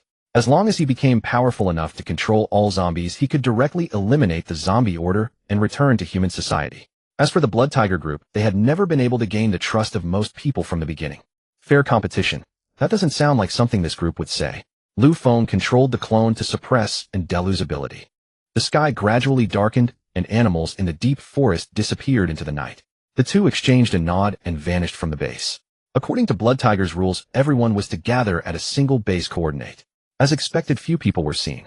Only the smell of blood on an open space had not yet dissipated. A herd of goats surrounded the three, and Delu, controlled by Lu Feng, had obviously not fully mastered his ability, but he could still use it normally. The herd of goats naturally had no intention of letting them go. Several goats leaped forward. These goats were not ordinary animals. Rather, they only resembled the species called goats on this planet. Their teeth were turned outward, their eyes were not ordinary colors, and on their heads grew horns like those of mythical demons. After the few goats that charged missed, they stood up and resumed an upright walking posture. Their appearance also underwent a drastic change. The already long hair grew, even longer, forming a cloak of fur. The goats, which had been 80% similar to normal ones, turned into terrifying monsters capable of guarding the gates of hell. His whole body ablaze with flames, Gong Yu entered a combat state. He clearly sensed that these goat monsters possessed abilities similar to those of awakened individuals. The flaming split blade carved a fiery scar. The goat monsters nimbly dodged. They possessed a unique connection within their herd, and the twin horns on their heads were the manifestation of their abilities. The stronger the goat monster, the smaller and darker its horns. These few goat monsters had huge horns, indicating they were merely individuals of mediocre talent within the herd. However, their world revered combat. They spent their entire lives from birth to death in battle. That was their mission. But the advantage in numbers could not make up for the gap in strength. Their bizarre reactions and speed were still no match for the elusive abilities. Lu Feng manipulated Delu's ability to interfere with these monsters, such as placing 2 bombs under their hooves. Their abilities could not inflict injury on Gong Yu, but blindly dodging only put them at a disadvantage. A few enraged goats swallowed their own horns. Lu Feng would not give him the chance to swallow the ram's horn. As their bodies underwent transformation, he thrust his spear into their abdomen. A liquid like petroleum leaked from the monsters' bodies, and a gleam of light from the darkness attached itself to the wounded creature. Ba, an ancient archaic incantation, took effect on the monsters' bodies. Strange energy surged violently into the goat-like creatures, and several wounded ones merged into a single entity. The goat monster that accepted the fusion had its muscles burst open. Ram's horns sprouted from its body, blazing with a crimson radiance dazzling like precious gems. Bone spurs grew from its hooves, and a flash of blood-red light passed through its eyes. The next moment, its figure appeared beside Gong Yu. The monster's proactive attack played right into their hands. Gong Yu unleashed his supernatural power, causing a few sparks to appear on the creature. He then raised his blade to barely block the monster's assault. The collision revealed the true power of an awakened. Gong Yu needed only one arm to block the goat monster's horn charge. Had he not been following Lu Feng's instructions, he might not have even drawn his blade. A pattern suddenly emerged from the ground, and a massive goat's head materialized. Its face was painted with red and blue dyes, and its skin resembled that of a human, though its nose remained a black, goat-like shape. Around its head, tufts of animal fur were braided into a plaited style. It held a broken staff in its hand, wearing an expression of utter arrogance. The other person, who crawled out from the ground, had clearly not adapted to this mode of traversal. His hair was covered in dust and grime, and a scar across his face exuded a fierce aura. The goat-headed human waved its hand, and a rattan chair emerged from the earth, growing at an astonishing speed. The human followed closely behind the goat-headed figure, not daring to overstep even a little. This entire process was observed by Lu Feng, who stood in the distance. But the goat-headed human's attention was entirely focused on the battle between Gong Yu and the goat monster, leaving it unaware of a silver needle that had appeared near its chest. The goat monster's power grew increasingly formidable, but its speed did not improve at all. As time passed, Gong Yu's blade technique became sharper and more aggressive. Every swing carried a faint sound of tearing air. Accompanied by deep gashes into the flesh, the goat monster gradually showed signs of weakening. His supernatural power erupted once more. Clusters of flames appeared at the wounds inflicted by the blade, and the piercing pain further diminished the monster's combat capability. A rich aroma of roasted goat wafted through the air. The enticing scent stirred Lu Feng, who was hiding in the distance, to contemplate joining the fight. As the goat monster fell, a burst of applause erupted. Lu Feng turned toward the source of the sound. The scar-faced man had saliva seeping from the corner of his mouth. Human, your strength has passed the test. The Shilu clan has a place for you. Do you wish to become a powerhouse? The goat-headed human's voice sounded identical to an ordinary human's, and its words were filled with sincere recruitment. Kasi, you both belong to the same race. You should find common ground. It observed through eyes that seemed capable of piercing the soul. When Lu Feng returned to Gong Yu's side, Gong Yu knocked him to the ground with a single punch and cursed waste. Lu Feng did not talk back. Instead, he pressed closer, feigning a frightened demeanor. The goat-headed human's eyes were full of disdain. It abandoned the idea of probing Lu Feng, perhaps thinking that Gong Yu, as a human powerhouse, keeping a servant was an unforgivable offense. The scar-faced man wiped the corner of his mouth unobtrusively, and then said, "Brother, join us at the Blood Tiger. We have a cooperation with the Shilu clan. They guarantee we can return to normal human society. I heard you're selling blood. Why? Is it because of them?" Gong Yu's tone was somewhat impatient. "Human, don't be so rigid. Look at us." The goat-headed human summoned the goat monster to its side. With a tap of its broken staff, numerous holes appeared on the monster's body, and black blood flowed out. The goat-headed human, beaming with delight, showed no concern for the goat drenched in blood. It even kicked the creature twice, shoving it aside, and then rubbed its shoes against the ground in disgust until the blood was wiped off. "You are already a strong one. No need to worry about the feelings of the weak. Just like this monster," it said, pointing at the half-dead creature. Its eyes emitted a certain mental attack that could influence the mind. "Brother, if you agree, I can even make you second only to me. We have over 100 people here, you know." "Andrew." The scar-faced man laughed heartily, confident that Gong Yu would join. Andrew, upon being called, also stepped out of his hidden state and obediently stood behind the scar-faced man. "Boss, you're still the best. My supernatural power can't fool you," Lu Feng said after finishing his sentence, then fell silent. Although he had grasped Andrew's memories, he dared not speak too much. According to those memories, the man before him was extremely cautious, and saying more might easily expose his true identity. "Do both of us need to join the Blood Tiger?" The goat-headed human glanced at Lu Feng and said somewhat helplessly, "If you wish, I can make an exception and let him join." Gong Yu's face bore a hint of a smile. "Why make an exception?" Gong Yu grabbed Lu Feng as if lifting a corpse, yanking his collar so forcefully that it stretched long. Punch after punch, from the stomach to the face. Without exaggeration, if anyone claimed that Gong Yu had no psychological issues, even the goat-headed human would find it hard to believe. After releasing Lu Feng, he coughed up 2 mouthfuls of blood and curled up weakly on the ground, unable to rise again. In the end, Lu Feng's condition was only slightly better than that of the goat monster lying on the ground.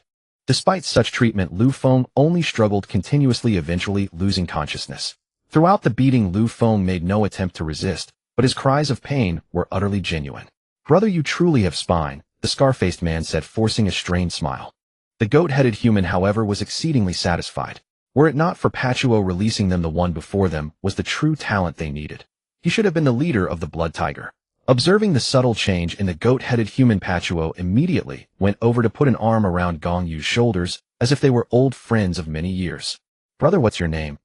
Gong Yu did not engage in warm conversation. He sheathed his liphone blade and walked toward the goat-headed human. The goat-headed human was extremely pleased with Gong Yu's behavior, knowing when to make compromises and treating his own kind with sufficient ruthlessness.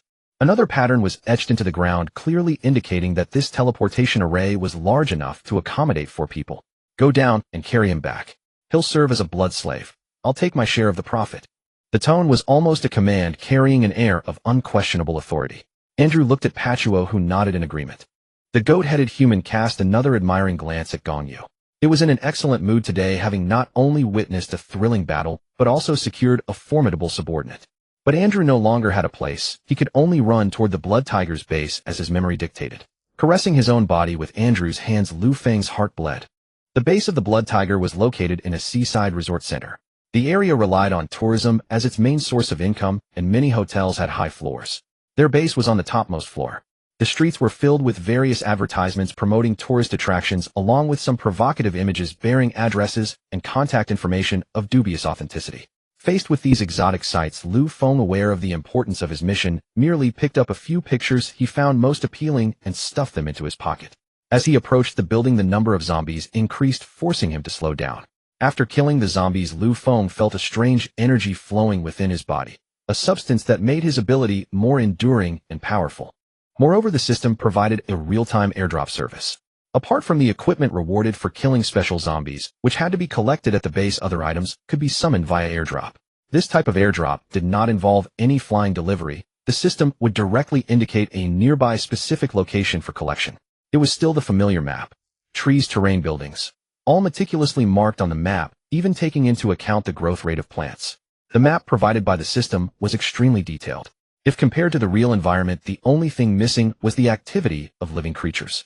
Chocolate 1, a rock-hard chocolate with no markings whatsoever, not even the weight displayed on the packaging. Its taste barely reached the level of edible. Andrew's body was firmly under Lu Feng's control. The skill void control became increasingly powerful as his ability grew stronger. Now Lu Feng was using Andrew's body almost as a clone, walking while mastering the proficiency of Andrew's ability. That ability was a part of the plan. Lu Feng chose not to abandon the disguise, not only because he didn't need to walk, but also to leave no loopholes. If anyone realized that Lu Feng had deliberately infiltrated, the outcome might be vastly different. Step by step, he walked through the lifelessness. In the silent street corners lurked mutated zombies, some with tumors growing on their heads, others with webbed feet. Though they had the same combat power, the direction of their evolution was already taking shape. As he gradually killed zombies, Lu Feng began to wonder. Although he could obtain rewards from the corpses of these zombies, he held no hope for equipment and the like. He must ask Gong Yu how he obtained that piece of equipment. Along the way, he saw many goat men living in the rooms. They seemed to have no intention of avoiding the zombies and made no movement. From Andrew's limited memories, Lu Feng learned that these goat men were active at night and most of them were mindless machines. He had only stayed in the Blood Tiger for a few days, so he was unaware of many things. For instance, the detention room, where the blood slaves were held, was something the goatmen had set up. As for when the goatmen appeared, and when they started helping the Blood Tiger clear the surrounding zombies, these questions remained unanswered. The deadly roulette had put everyone under pressure, so they sought a powerful companion only to be tricked into coming here. The powerful survivors, Blood Tiger and the goatmen, would directly recruit them, offering very good treatment. It was said that if certain requirements were met, the goatmen would provide their equipment to the survivors in the organization. And all this was confirmed by the founder of Blood Tiger Pato. That night, 8 newly awakened ability users besieged him, but only he himself came out of the room. It was possible that the goatmen had interfered, but it also made the survivors who came to join believe in their strength. Batches of blood slaves were brought back to the base, and the clones produced were endowed with abilities. Meanwhile, the goatmen spared no effort in killing zombies to obtain crystals. All they needed was for Blood Tiger to provide them with some open space to build shelters. This promising business seemed like the best outcome, but one could only wonder how the goatmen treated the blood slaves. We humans have always lacked compassion for our own kind, especially when we are the beneficiaries. The fountain in the resort center had long lost its power to operate. Originally, this was the busiest place in the area, where people from all countries gathered to enjoy the sea breeze. The withered palm trees were mostly covered in dry stems. In places where humans gathered, if plants lacked people's care, they immediately showed signs of decline. A zombie was looking at itself in the murky water. Its face was withered and pale, and its deep-set eye sockets were filled with bloodshot redness. Its teeth grew outward, and all the nails on its hands had fallen off. It tried to cup a handful of water, but because the gaps between its fingers were too large, the water dripped down its arms onto its body. It seemed to have forgotten how to drink, but it wanted to remember this skill that originally belonged to it. The remaining water in its hand had already been brought to its mouth. Perhaps in its chaotic memory, it had the illusion of swallowing. Suddenly it thought of a brilliant idea. If it hollowed out its head, could it directly access this liquid from the inside? So it did. There was already a small hole on top of its head, so it could barely insert its fingers. It kept scooping out the rotten brain until it retrieved a black crystal. Just as it lowered its head ready to savor the liquid, a figure flashed by. In the next moment, a spear pierced its body, and the consciousness that had just formed dissipated with the wind.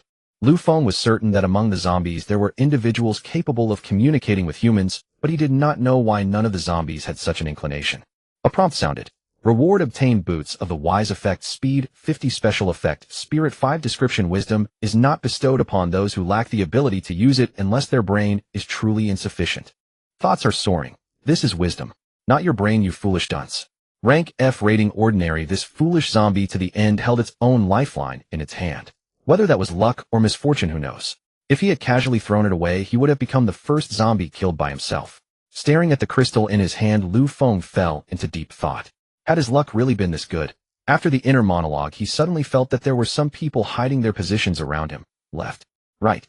The high spiritual attribute of the main body made most of what it sensed highly accurate. Lu Feng dared not linger. He quickened his pace toward the building whose location he had already spotted. Under the reflection of light, the building shone brilliantly. This building had a completely different feel from those built after the apocalypse.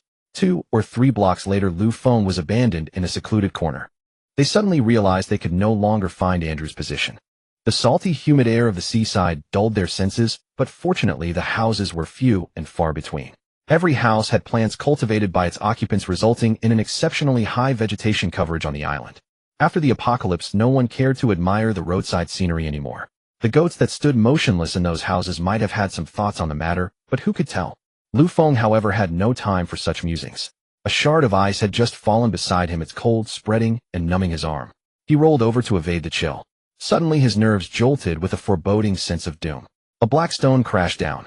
The scorching stone and freezing ice flanked him, the opposing forces of extreme heat and cold suffocating his breath. Lu Feng dared not remain still. He had barely dodged these 2 attacks. He had no idea what might fall next. Developing his mental attribute had proven to be a prescient decision. Without his keen senses, Lu Feng would have died many times over. This only reinforced his determination to further enhance his mental attribute. Karak, this is a blood slave. His thick, resonant voice was deafening, and the ground trembled as he landed, betraying his immense weight. Fuck you. Sangbo, you think I'm you? He carried Lu Feng out on his own, refusing to go near the pile of goat carcasses. A rough hand grabbed Lu Feng and hoisted him onto his shoulder. The man was so tall that Lu Feng was scraped against the ceiling as he was carried out, but he still bent down to push through the doorway. Before leaving, he even thoughtfully straightened the goatman's clothes. This small gesture instantly boosted Lu Feng's goodwill despite the constant beatings.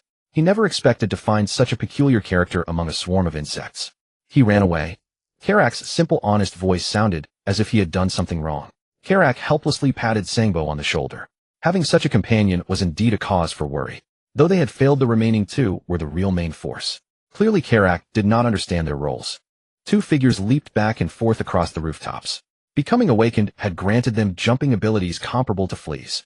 Before the apocalypse, with such physical prowess, making movies would have rendered stunt doubles and special effects obsolete. These 2 were a pair from the start, their abilities highly complementary. Enhanced perception and the capacity to generate various arrows made their hunts effortless. In the world of enhanced perception, everything was imbued with a unique ripple. These ripples, once detected, could be instantly shared with teammates. Gift of splitting. A single arrow in the air transformed into a volley of rapid fire, rendering the stealth skill utterly useless. Fortunately, Lu Feng controlled Andrew to sweep the arrows aside with a spear. Even with his accustomed high reaction speed, Lu Feng found this struggle arduous. If it had been his own body, he could have directly analyzed a path through the rain of arrows where none would strike him. Unfortunately, Andrew's mental attribute was not that high. An arrow struck his knee, and the pain briefly pulled his soul back to his body. But Lu Feng quickly suppressed it. He wanted this effect, but now was not the time. The bleeding state caused the old mercenary's body to show obvious rejection. Thus Lu Feng controlled the body to dodge arrows and flee wildly, while Andrew's soul made him shout, "I'm one of you, stop hitting." The 2 on the rooftop certainly knew Andrew was an ally, who otherwise Pato would not have ordered him killed on mere suspicion. Andrew felt immense grievance, trapped deep in enemy territory, enduring humiliation. Now he was being hunted like prey. Even God could not tolerate this. His soul had reached its limit. No amount of regenerative ability could match the arrows embedded in his back, which carried corrosive burning and poisoning effects. At last, in the endless chase, his tragic life came to a close. What a pity! If he could have endured just 2 more arrows, ones with dizziness and blindness effects, he might have escaped. In the end, he did not evade the final needle, Lu Feng's care. Most of his preparations were for Andrew, the durable tool. Soon Lu Feng's no. One zombie would cross the bay and arrive at this island, aiming to make Andrew's corpse contribute one last time. I came from the mainland to this shore to make your corpse serve me. As Andrew underwent the transformation into a zombie, he regained mobility, and some thought though his body had already begun to change. The holes in his body were filled with flesh, ears, mouth, eyes. As pale skin was about to cover his eyes, a streak of clear tears seemed to roll down his cheek. Perhaps Andrew had his own sorrows. Lu Feng, lying on Karak's shoulder, thought so. Andrew was truly a good comrade. If I ever encounter danger, I will scatter your ashes to protect me one last time. Thinking this, Lu Feng left a regretful smile. A gentle breeze brushed his face, but the smiling face was no more. The mutated corpse now showed a bizarre head. An invisible zombie was born from no one's hands, and Lu Feng fully understood the operating principle of the mark of the dead. As long as the virus successfully spread to a living organism and there was contact with that organism, control could be achieved. These operations brought Lu Feng's points to 450670. The power of a point user was something beyond the comprehension of this group. Lu Feng consoled himself that although he had wasted many points, he was still barely a rich man. With a body covered in unsightly wounds, he entered the Blood Tiger base's building. Cleanliness was a rarity in the apocalypse, yet it appeared here. The goatman's hooves were wrapped in towels, repeatedly polishing the gleaming floor. The hotel lobby had been transformed into a giant goat skull. Mysterious, yet vibrant, the skull had a lively feel, its milky luster clearly the result of polishing and repeated cleaning. Bags of crystals were transported into the skull, showing no signs of filling up, as if there was a black hole beneath the goat's skull. Although curious about all this, he only lifted his eyelids for a glance. This small movement nearly caught the attention of the returning observer. Lu Feng relied on his mental attribute to forcibly influence the observer's ability, barely avoiding danger. Soon he stepped onto the elevator where a peculiar fragrance lingered. The elevator ran normally. They had electricity. Why? Why not us? Lu Feng posed the ultimate 3 questions. It was an interrogation of himself and of the world. Another cup of instant noodles. A voice suddenly rang out from a certain floor. A whiff of tobacco smoke assailed his nostrils, punctuated by the clatter of keyboards and the sound of grumbling arguments. Damn it, 3 against 1, and they got reverse killed. Can't they play? If they can't, they shouldn't. This scene directly brought Lu Feng back to that world without zombies. If not for the goat warriors standing at the door, Lu Feng would have thought he had time-traveled again mentally. 2 goats stood there like door gods, staring at each other wide-eyed. Their faces had 2 pairs of eyes, and their facial shapes were slightly longer than normal humans. What a pitiful species, they don't even look alike. Do they have to pay double for contact lenses? Lu Feng mused silently. Before he could say a word, he was taken into a room. Although his face was covered the whole time, Lu Feng could still peek at the surrounding environment. The vibrations of insects, the color of dust under light, the movement of molecules. Though he could not observe these, Lu Feng could still roughly discern the furnishings of each room using his own abilities. They embedded their base into the hotel rooms, raising these blood slaves waiting to be drained. The game consoles, though not brand new, were equipped with a full range of games from single-player to console mice to controllers, and with luck, even VR devices. They also thoughtfully restored the water supply, but with a ration limit, and it seemed there was a risk of water outages. But in subsequent use, Lu Feng realized that the risk was merely having to worry about a brief awkwardness when taking a shower. You couldn't even murmur under your breath, "Landlady, why is there no water?" Only then would he reluctantly remember that he seemed to be in prison. The goatmen were not as serious as they appeared. As guards, they had no self-awareness at all. You could hear their chatter through the walls. However, the others, hindered by language barriers, could not understand the cheerful conversation of these 2 fellows. Lu Feng, relying on the passive skill provided by Death's Mark, understood the dialogue of the 2 alien visitors. He had eagerly hoped to hear some spicy anecdotes about female goats from the 2 goatmen guards, but Lu Feng overestimated their openness. After listening for a long time, they hadn't even mentioned the horns of female goats, making Lu Feng suspect that these 2 male goats only had lofty ideals left. They were discussing whether the wild caterpillar fungus in the Poseidon River basin was more nutritious than the cultivated ones along the Gan River, and from there launched into a debate about the physical abilities of children from the 2 regions due to different diets. Lu Feng concluded that both goats had persecution paranoia. Eating grass also depended on soil and water sources, and the special natural climates of different regions affected the taste of grass. All this might be incomprehensible from a human perspective, but in a race full of goat groups, this was their utmost concern. It was easy for Lu Feng to chat with them because no one else would know that the voice wasn't from a goatman. Lu Feng's accent was at least the most authentic the 2 guards had ever encountered. After a brief conversation, Lu Feng learned the names of the 2 goats, Kampe and Kamla. Lu Feng disguised himself as a fellow repairing electrical power, and he wasn't afraid of being exposed because thanks to void control, the worst case was that he would only miss out on some information. Baitage, the goat kingdom, proudly perched among mountain streams. Their society was simple, everyone had extremely simple divisions of labor. Although their statuses differed, their material lives were basically the same. Although the universe strongly rejected this self-sufficient society precisely because of this ladder-like leadership model, without profit the goats lived like oversized ants. Their lives were also simple and pure. eating grass, enjoying the breeze, and basking in the warm sun that touched every inch of their bodies. Until one day the matriarch connected to an alien civilization. The fragile production supply chain was completely shattered by outsiders. The goats indulged in material life and gradually neglected the matriarch's leadership. Under the great upheaval, the matriarch made the major decision to fully advance into outer space. Every mysterious corner of the universe has its own unique rules, and this planet was no exception. According to the matriarch's calculations, this planet possessed a power sufficient to change Baitage. Unfortunately for them, they were not the first outsiders to visit here. Even more unfortunate, someone had already established an insurmountable rule. And under this rule, they were still not the only race eyeing these resources. The goat race also had to abide by this rule to gain benefits. Under the matriarch's orders, the last batch of the pure ones was dispatched to the depths of the universe. She awaited their harvest. In Baitage, the magical word technology was something almost only the matriarch could comprehend.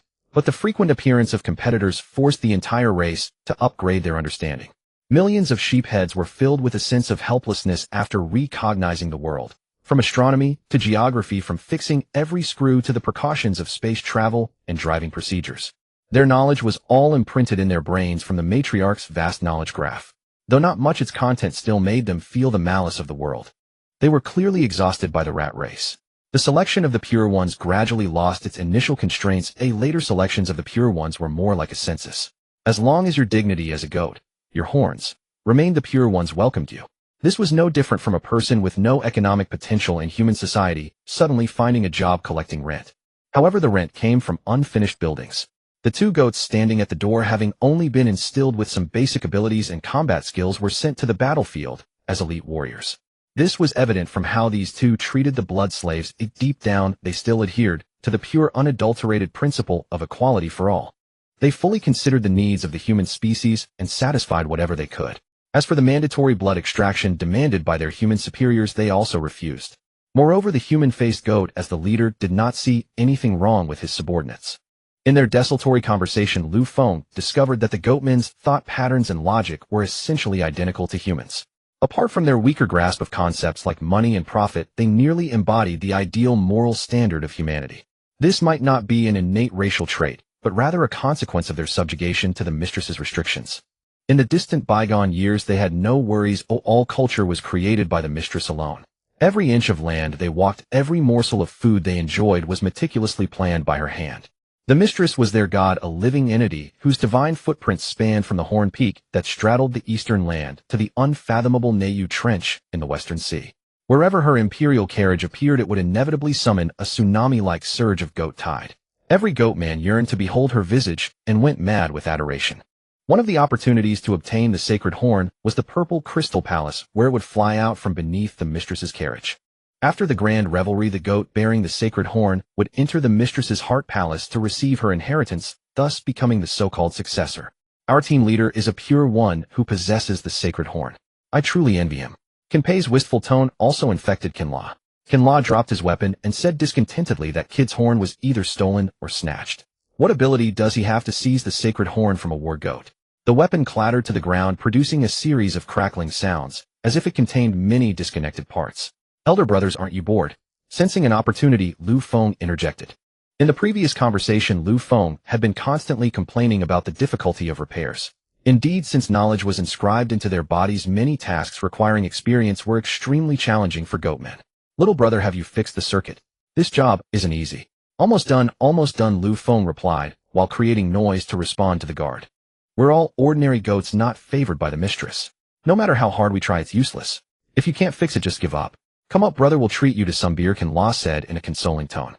He felt that life could go on like this, just lacking the sunshine that once enveloped them from head to toe. Kinlaw didn't think much had changed, and he even fantasized about the fiancée assigned by the herd. Those long, graceful hooves, a lock of curly hair, and rumored to possess special genes crafted by the mistress.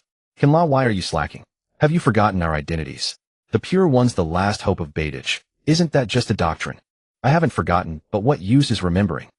You're still passing the long hours chatting with me just like me. His languid tone made Kinlaw seem weary. Kinpei picked up the weapon from the ground and remained silent. As the sounds Lu Feng had been making faded away, he said calmly, Brother Kinpei, there is a saying in my hometown, kings, princes, generals, and ministers, are they not born with superior seeds? I find it very profound. Every goat's fate is not fixed. Perhaps you too can become a leader. I believe in you. I'm going back. Goodbye. With these words, a strange light suddenly flickered in Kinpei's eyes. Though he had never heard such reasoning before, it inexplicably filled him with a sense of exhilaration. Staring at the hole-riddled weapon in his hand, his mood churned like a roller coaster on the Horn Peak, unable to calm down. Yes, why? My life doesn't have to be that of a guard. Why can't I be a leader? Once the floodgate of desire opened, it released certain ferocious beasts. But the mistress had never taught them how to control such things. Or perhaps he should learn from another group of goatmen in Baitage who lived a different life. They had already indulged in desire, and thus naturally developed techniques to tame the beast within. But Lu Feng would never mention this. In fact, he would do his utmost to prevent the guard goat from thinking about it. He would teach Kinpei how to strive for victory the right way, but from his own standpoint. The sacred horn. Lu Feng brooded in a corner. In the Blood Tiger meeting room, the human-faced goat harbored some doubts about the next step of the plan. Everyone, according to the mistress's instructions, the crystal is our sole objective. Whether Baitage's sky ship can arrive depends on this. The liberation of all lands was the initial promise. Sooner or later, what does it matter? The human-faced goat exuded an aura of mystery. The survivors always remained at a disadvantage when facing these extraterrestrial visitors. Although everyone present had become more powerful, awakened, the feeling of having their lives controlled grew ever more acute. Pato felt this particularly strongly. In the dungeon that had accidentally opened, he had already experienced the terror of the goat race. Moreover, his lifeline was firmly held by the goats, so even as the strongest awakened, he dared not act rashly. But there are more survivor bases in the south offering more opportunities, aren't there? An elder stepped forward from the crowd. His withered skin made him appear frail, yet the spirit he exuded commanded respect. We've already released the images. Our environment is this good. Do those unenlightened survivors still have hope? They don't trust us anyway. Why bother with them? Tuapa's harsh tone froze the atmosphere. The only chance to unite everyone was shattered by this one forceful statement.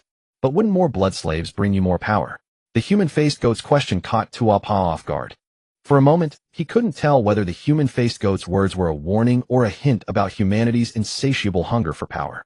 Pato did not understand the goatman community, just as he didn't understand why they provided the best living conditions for blood slaves. In the human-faced goat's view, the reasoning was quite simple. The war goats fought on the front lines, while the civilians stayed behind. Moreover, the civilians contributed to the collective's interests. According to their tradition, not giving civilians the best treatment would be utterly perverse. The goats were not worried about any mishaps when dungeons opened near certain survivor bases, because the Great Mistress had exploited a loophole in the rules to advance the time when awakened could access dungeons by a long margin. This was also why they were in no hurry to capture more blood slaves. Not only was it unnecessary, but it also went against tradition. The price of blood in the chat room remained unchanged. The ones producing blood were the same, but the consumers had completely changed. This shift clearly benefited everyone. The survivors continued their ordinary, bustling lives. Occasional deaths were normal, but overall things were improving. Except for the two opposing attitudes toward the blood tiger, affinity and opposition. Living under daily threat of death was indeed hard, and being a blood slave could change some people's circumstances.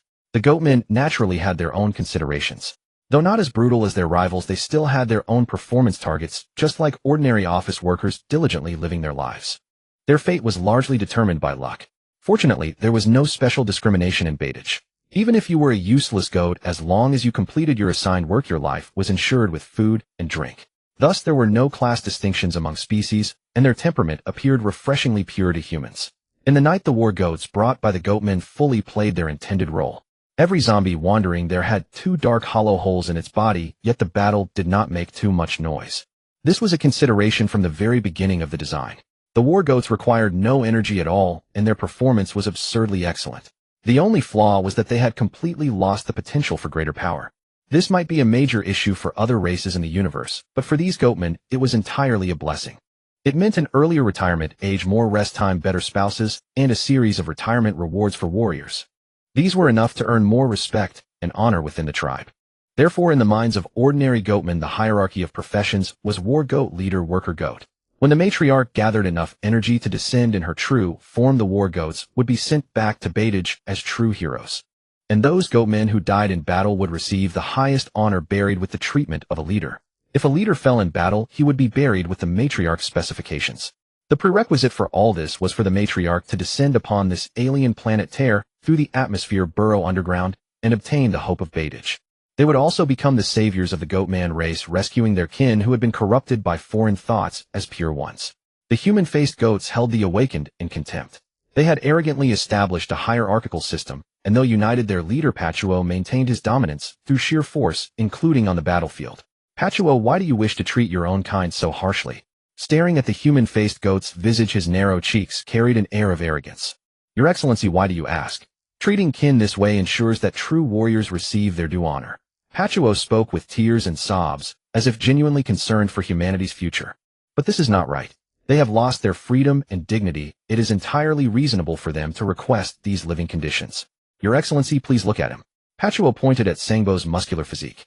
At this moment, Sangbo was clearing zombies in the city holding a mutated frog-like zombie leg. He had grown curious about these mutated kin, wondering when he might take a bite. These supplies are what we warriors desperately need. Though his heart was full of guilt, he had to lie to secure his position. The human-faced goat looked at Sangbo, who disdainfully released the slimy frog leg. The rocks covering him to prevent zombie infection were already somewhat damaged, and foul-smelling juice dripped down, corroding the ground. Sangbo's body trembled, and the rock fragments crumbled like tofu, turning into ordinary dirt. Kalaki handed him a bucket of instant noodles, steaming hot. The smell of pickled vegetables from the noodles wafted far. Sangbo had been swallowing his saliva during the battle. He grabbed the noodles and wolfed them down, astonishing Gongyu, who was in charge of the fire source. After 2 mouthfuls, little remained of the noodles, except some crumbs and pickled vegetables.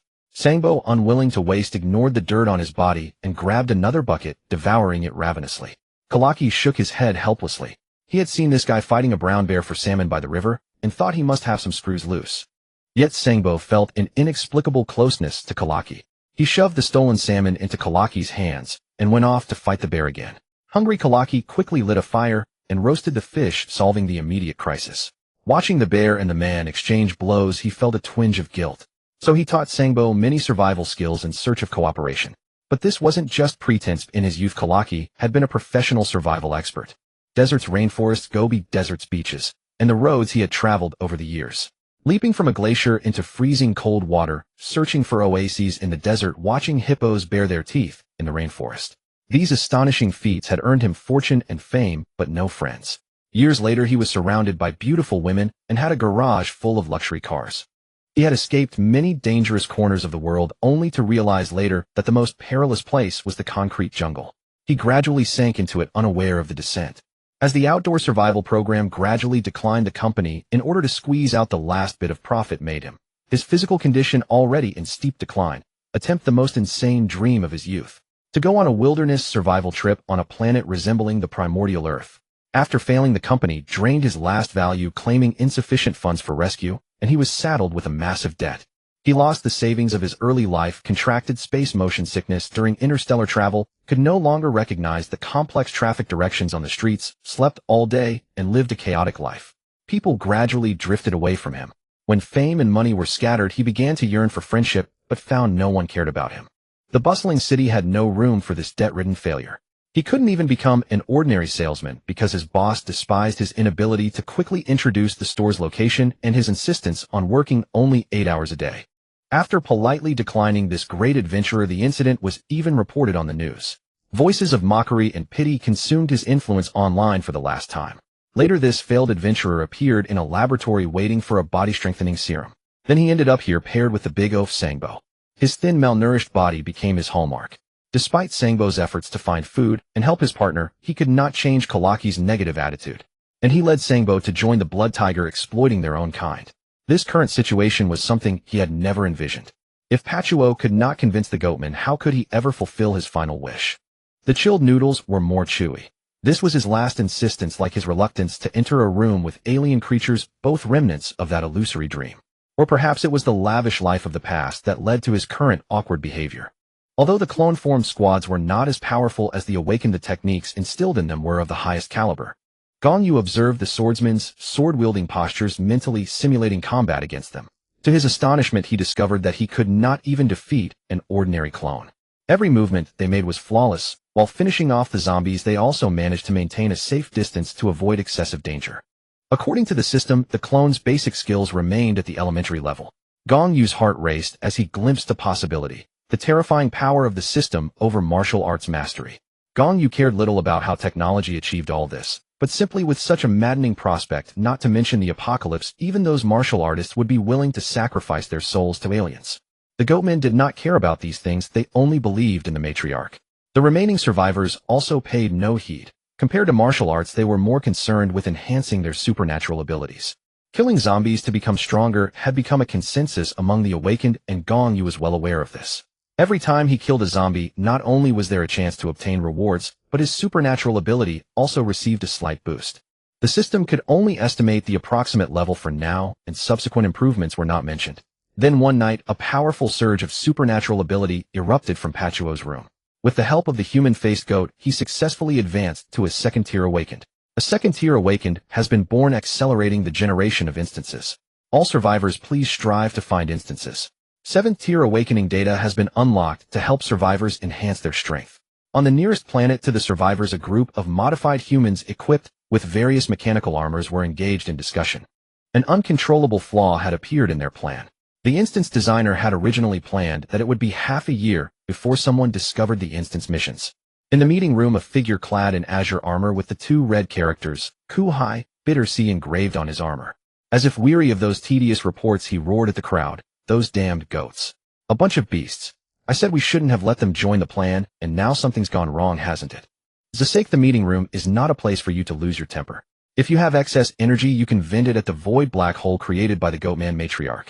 The master of the red armor spoke with an imposing dignity, overwhelming Zasek in presence. Zasek picked up a diamond water cup, gripping it tightly, as if to suppress his emotions.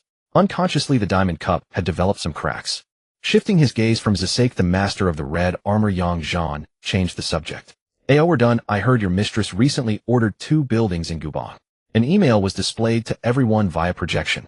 After everyone finished reading, the meeting room fell into silence. The sound of breathing beneath the various colored armors became distinctly audible.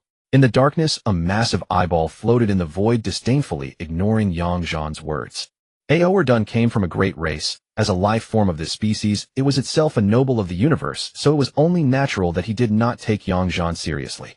Verbally, he agreed to undergo inspection, but the eyeball's inner thoughts were quite different. "We of the Lao Minluo lineage. Our ancestors already took care of everything we needed at birth. Who do you think you are? What's so great about a little embezzlement? A lowly species dares to slander a noble race's pride."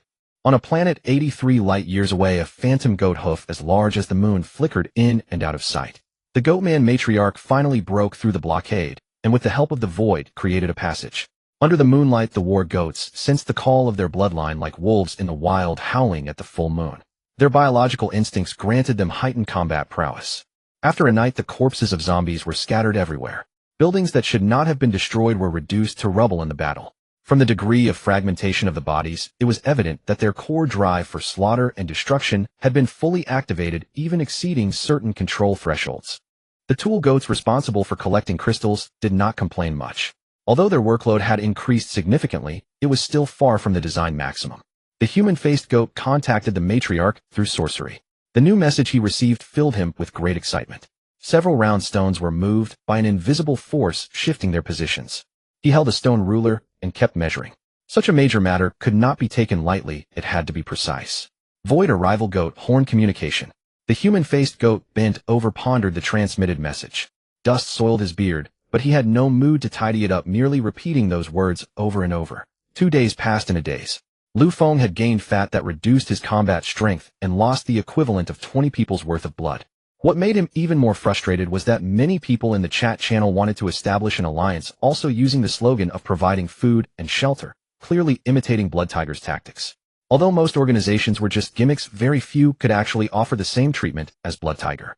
Of the zombies that were teleported, 30% were pierced by arrows like hedgehogs, 50% were annihilated by ambushing awakened, and only 20% managed to reach the vicinity of the base. Although Lu Feng could not control the teleported zombies, he could share their vision. Their deaths also had an effect on his mental attributes, a beneficial effect at that. These probing attempts also made Lu Feng keenly feel the deep malice of his peers, and he felt profound regret. Thus he continued his enterprise of sowing discord among the goatmen. The guard goat, Kanla, listened to Lu Feng's lectures at regular intervals every day.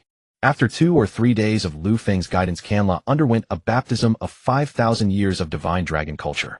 It could not be said that he had reformed, but he had, so to speak, become a new goat. Thus a pure being forcibly changed his own beliefs. He began to believe in equality for all, that opportunities for advancement should not be monopolized by a fortunate few to overthrow the matriarch's tyranny, and that hope belonged to the sheep-goats influenced by interstellar thoughts. A goat had acquired human nature and greed, and had broken away from the social rules of goatmen. In fact, he already had the foundation of that system. He had also seen the hedonistic lives of the materialistic goats in baitage, but because of the matriarch's godlike influence over the goatmen race, Camla still chose to uphold traditional ideas. However, ever since being sent to this planet, his ideals had drifted like duckweed, and Lu Feng had merely given him a floating log to hold on to.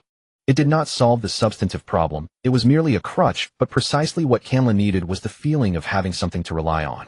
The human-faced goat did not care about his subordinates. In fact, he was still pondering the meaning of those few words, unaware of the impending danger. The night provided the best cover. After gnawing on grass in the room, Campe and Camla were to rest on schedule according to the rules, ensuring efficiency for the next day's work. In the past, Camla could fall asleep quickly, occasionally dreaming of his kin in his slumber, touching their horns, and sharing a meal of cordyceps. Thinking of this, he could not help but feel a sense of anticipation. Anticipating that after obtaining the sacred horn, he would inherit all the matriarch's knowledge and lead Baghdad toward his ideal world. Before this, Campi, I am sorry. I will convey the same apology to your betrothed tonight, but you must die. The eyes of a guard goat generally do not turn red, for red is the exclusive mark of war goats. Legend has it that every year a batch of goats are taken by the matriarch to be burned due to various mental illnesses.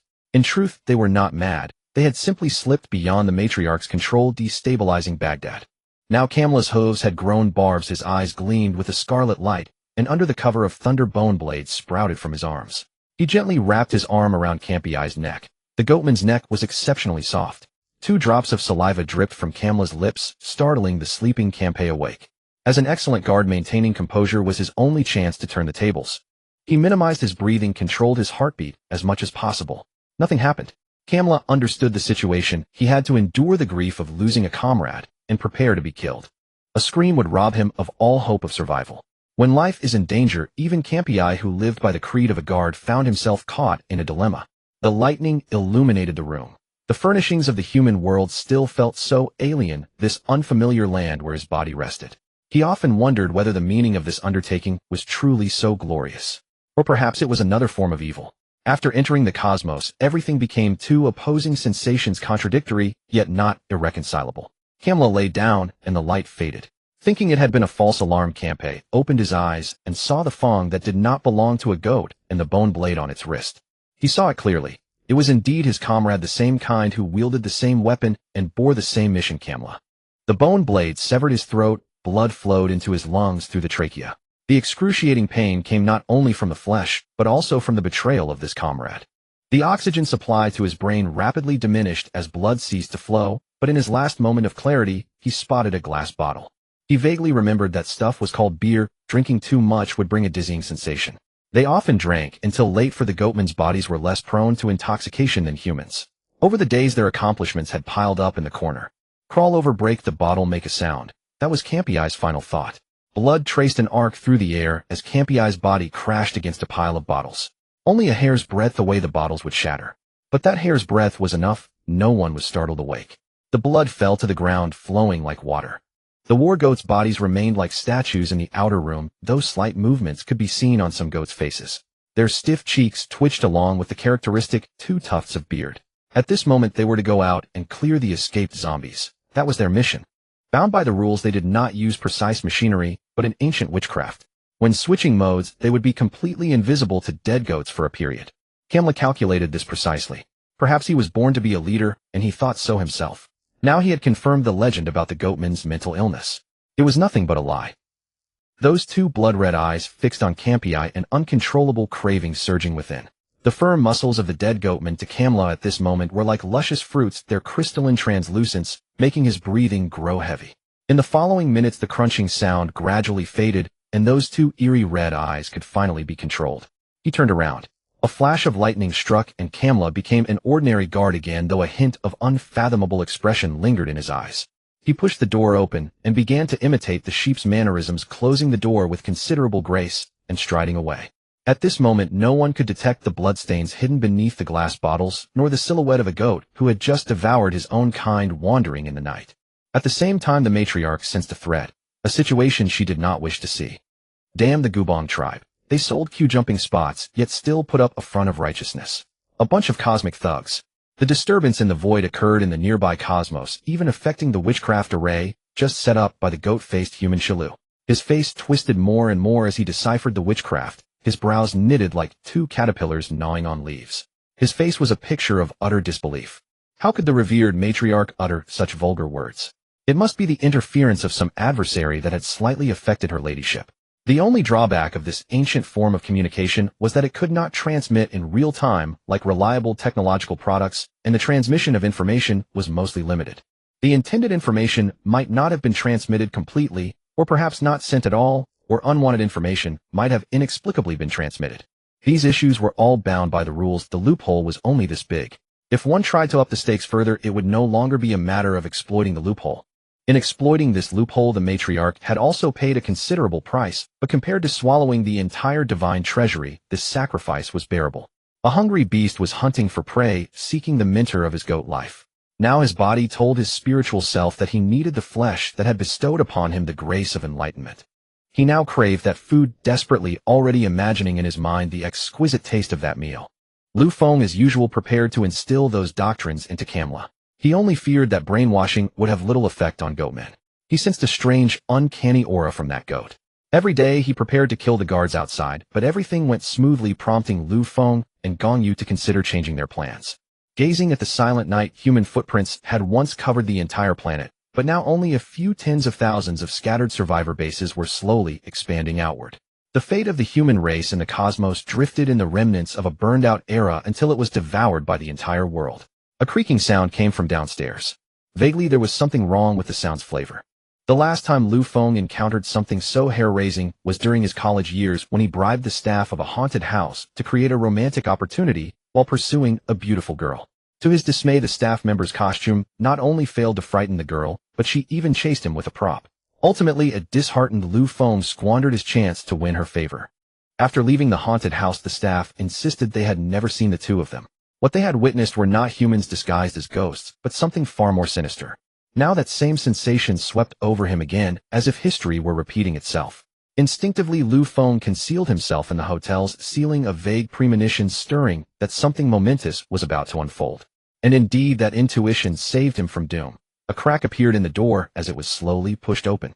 This was an anomaly. The goat people tasked with collecting blood would arrive at the highest point of the morning sun, and the only ones venturing out late at night were war goats or guards changing shifts. Though these goat people were invaders, their conduct surpassed even the system meant to aid humanity. After all, the system's wheel of death and missions had been the primary cause of humanity's rapid decline. From the perspective of the goat people, their methods were akin to living bodhisattvas of the cosmos, offering a viable way to survive. Perhaps such an existence was humiliating, but when one species teeters on the brink of extinction, what need is there for costly luxuries? Creak. The sound echoed from below. After an indeterminate period, convinced that no living thing remained outside, Lu Feng slipped out of the room in utter silence.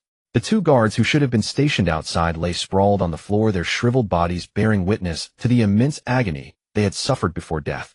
Their eye sockets remained hollow, but the eyeballs had vanished. It seemed all internal organs had been extracted. Even Lu Feng, a being of a different species, could sense the ghastly horror of the goat people's demise. Behind him, Andrew, now a zombie, revealed his form. A guardian lurking in the shadows, ever protecting Lu Feng. Though he had gleaned nothing from the shared perspective, the days spent controlling the zombie had noticeably sharpened his skills. Lu Feng could not explain why, but he always found Andrew exceptionally useful even after his transformation into a zombie. When using Andrew's abilities, Lu Feng felt as if he were operating a robot that sometimes ran low on power. Fortunately, he had cleverly discovered the method to recharge him. The place where the goat people stored their crystals automatically restored drained energy. Once Andrew's emaciated body drew near that goat people's structure, his fat would steadily replenish. Although that area was heavily guarded, Lu Feng's control over Andrew made it quite simple to deceive them. Thus, day after day, he idled right under the goat people's noses, waiting until Andrew's body was fully energized. Today was the moment for Andrew to fulfill his purpose. But Lu Feng stared at Andrew's corpulent frame, sinking into self-doubt. What in the world had he raised? Though Andrew's bulk had grown larger, his speed remained unaffected. A running start. A leap. Stuck in the window. Flawless execution. This was the universe's curse upon geniuses, granting such formidable talents, yet still not allowing everything to go smoothly. While pushing Andrew, Lu Feng lamented the unpredictability of life. With a gentle release of his hand, Andrew was shoved down without much force. It seemed someone had given him a subtle push. An ordinary person would have been impossible for him to overlook. Could it be Patuo of the Blood Tiger? Just as Lu Feng was about to express his thanks, he heard the words, "The scent is right." Before his hair could even stand on end, he leaped out of the window. Only after landing safely did he realize belatedly that a monster had been standing right beside him. Several tubular mouthparts extended far into the distance, its glaring eyes flickering within the building. Sliding down the fire escape, Kamla clung to the glass wall, with tentacle-like limbs, coldly observing the two insignificant creatures below. With his current strength, eliminating the humans and goat people here was a mere trifle. The explosive surge in power from devouring his own kind had granted Kamla the might to look down upon everything, and the ancient seal had loosened slightly. It was as if a world-destroying beast imprisoned for eons was awakening. Yet he still could not fully control this body. He bided his time within the goat's form, absorbing life essence to prepare for the vengeance after his revival. A drop from dozens of stories was not enough to inflict substantial harm on an awakened, though pain still existed. However, for Lu Feng, who had grown accustomed to jumping from heights, even this pain was virtually negligible. During the trial in outer space, Lu Feng's soul had traversed into the body of King Lu, granting him a taste of the pleasures of the highest feudal authority, but also allowing King Lu to gradually erode his spirit. Had Lu Feng accepted King Lu's ways and not resisted, it would have been King Lu and the giant tree Manchi who returned. They would have taken root here, slowly absorbing the divine cash. But why such a trial had appeared on Lu Feng's path to awakening remained a mystery even to him. Though its meaning was unclear, the benefits were profoundly evident. After landing, Lu Feng, impervious to pain, kicked up a cloud of dust and sped toward the fortune-telling hut of the human-faced goat Shilu. On the barren highway, a few hardy plants had evolved shorter, more compact leaves. This adaptation allowed them to survive with fewer resources and also better purify the radiation zone. But it also left Lu Feng with no cover, and Kamla's speed had already far surpassed his own. The goat people displayed their natural talent. Sparks flew from their forehooves, and their fleshy hoofs exhibited a destructive power comparable to steel. The night rain washed away Kamla's running tracks, the heat generated by his speed, causing the accumulated rainwater on the ground to boil. He watched Lu Feng's direction like a skilled hunter, occasionally slapping him with a tentacle to apply psychological pressure. "We are friends, aren't we? Why do you run from me? Friend, I can still be a faithful listener, but only after you stop running." The monster had already shed its goat people appearance, its tentacles writhing over Lu Feng's body. The slimy tentacles dripped with corrosive mucus, leaving faint bloody traces on Lu Feng's skin. During his day's hold-up in the Blood Tiger base, Lu Feng had planned to study Patuo's routine, infect him with the extinction virus, and then control him to liberate all the blood slaves. But things had turned out differently. The life there was inexplicably joyful, and even Lu Feng sometimes doubted his own judgment. Only when he used Andrew to investigate Patuo did he uncover Shilu's secret. Every night, the human-faced goat used a teleportation array to come here like a thief, guilt-ridden in the shadows. Perhaps when the goat man was created, the mistress did not install modules for executing secret missions, so Shilu's movements appeared somewhat awkward, even very stiff. It was like a burly man preparing to steal, being forced to imitate the stealthy gait of a seasoned thief. His movements would be bizarre, let alone for a pure one bearing the sacred horn. As a realm developed in the Stone Age, the means of communication available to them were limited, but fortunately the special racial bond gave them a relatively comprehensive advantage. The house built with witchcraft had a special effect, enhancing the transmission of signals. As the mistress was about to reveal the crucial point, he also sensed that the number of goat men in the building had dwindled to a perilously low count. But he could not leave, only stay here waiting for the mistress's message. "This is my mission, their deaths will bring endless glory." Shilu wiped the crystal-like horn in his hand, as if praying. The sacred horn was the symbol of the heir chosen by the mistress, and also a weapon capable of destroying everything. Its existence was not bound by rules, but due to its nature it could not be used recklessly. The lightning in the sky was like a sky-devouring python madly thrashing its tail, as if lashing the heavens. Lu Feng's wound had revealed the outline of bone. The undying body's trait truly moved Lu Feng. Pain. It was real pain, but his health had only dropped by about 1/3. Realizing this, Kampe became even more excited. His tubular absorption organs rubbed against each other in excitement, for this way he could enjoy the delicacy for a longer time. Greedily lapping at Lu Feng's blood, his excitement further mutated his body. Many bumps of various sizes appeared on him, and even the most important horn of the goat man turned pitch black. Shilu felt the mistresses were being transmitted directly into the witchcraft house. That was a message sent from the goatman's planet Badago. Even a life form of the mistress's level dared not use this ability casually, and once used it would certainly come at a great cost. The money previously paid to those bastards of the Gubong tribe was precious funds that the mistress had obtained by selling part of her technology. The mistress had sacrificed too much for the clan. The essence blood nurtured at the wrist was the finest material for witchcraft. Shilu cut open his wrist, letting the blood flow along the cracks of the witchcraft house. The entire room radiated overwhelming pressure, affecting everything around. Flowers and plants merged and died, and light was dragged into the spellcasting domain, vanishing completely. A voice like an oracle resounded across the wilderness. A warm and gentle light shot straight into the sky. From afar, all the blood tigers mobilized, trampling over the bones of zombies in the rainy night as they charged toward the light. Upon seeing this beacon-like light, Lu Feng did not bother to think and abandoned the maintenance of the undying body. 10 meters away, a sacred pillar of light stood in the mortal world. Within 10 meters, Shilu's tubular absorption apparatus had already pierced into Lu Feng's body. A long-lost fear once again seized his mind. His black lips gasped for breath. Without the flow of blood, Lu Feng's heart beat feebly. Move. He roared in his heart, as if trying to squeeze the last ounce of strength from his bones. Prolonged running and injuries had left his body overwhelmed. Now his only hope was his left hand, which had no strength left to lift. Another absorption tube pierced through his left hand just as he tried to lift it.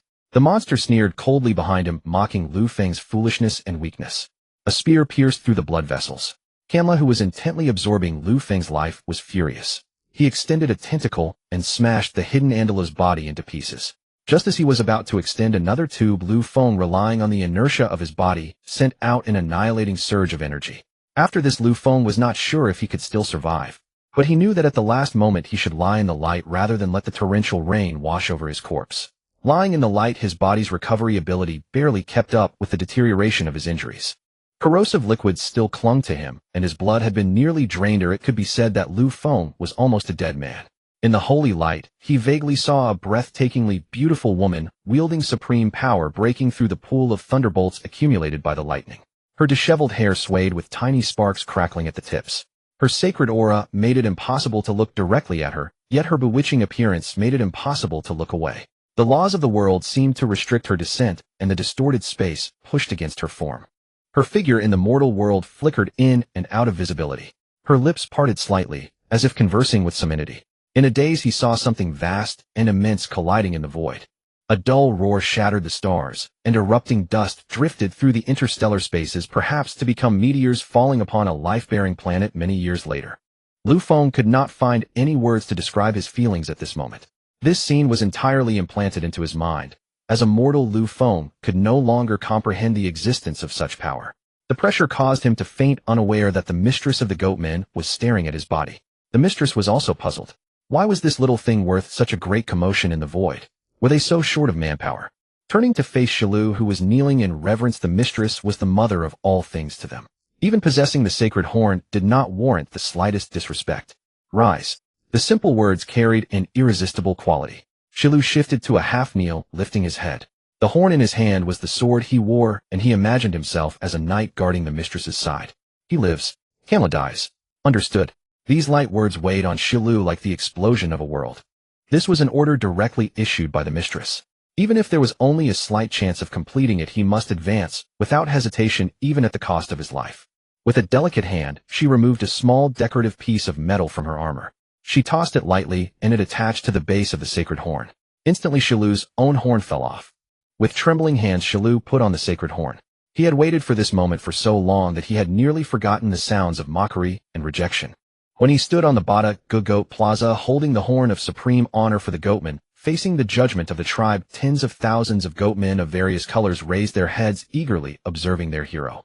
Is a hero without the sacred horn on his head still a hero? Shilu stared at the crystal-like sacred horn in his hand, then dejectedly left that place filled with glory.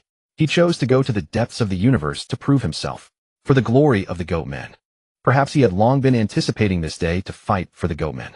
The crystal horns rooted in his head controlled his life activities, granting him an extraordinary level of combat skills out of thin air, while his body underwent wild transformations and enhancement that transcended the boundaries of life evolution.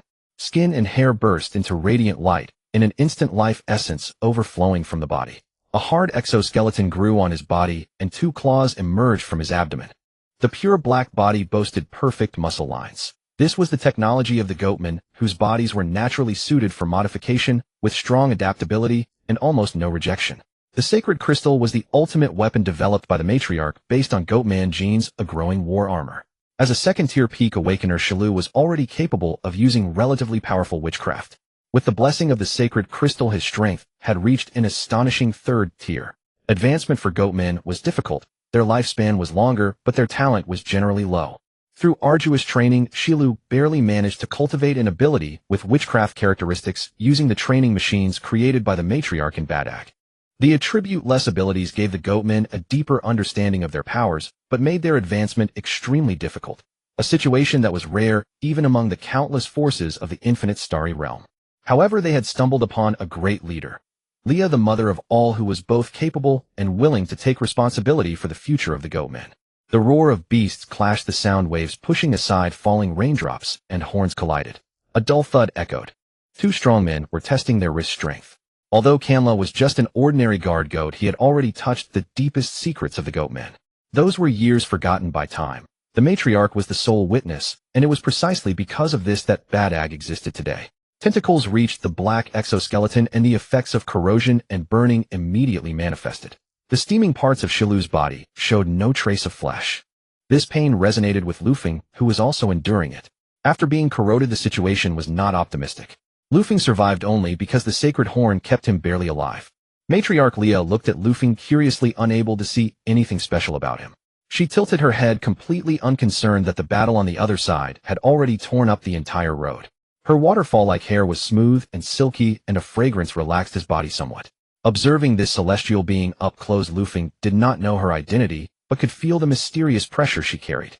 As the matriarch, she had no trace of the goatman's appearance. In form, she was no different from a human. The blurry face revealed a skin tone as warm and smooth as white jade. She walked barefoot on the ground, her flawless calves perfect. She was truly beautiful. Lufeng was completely stunned.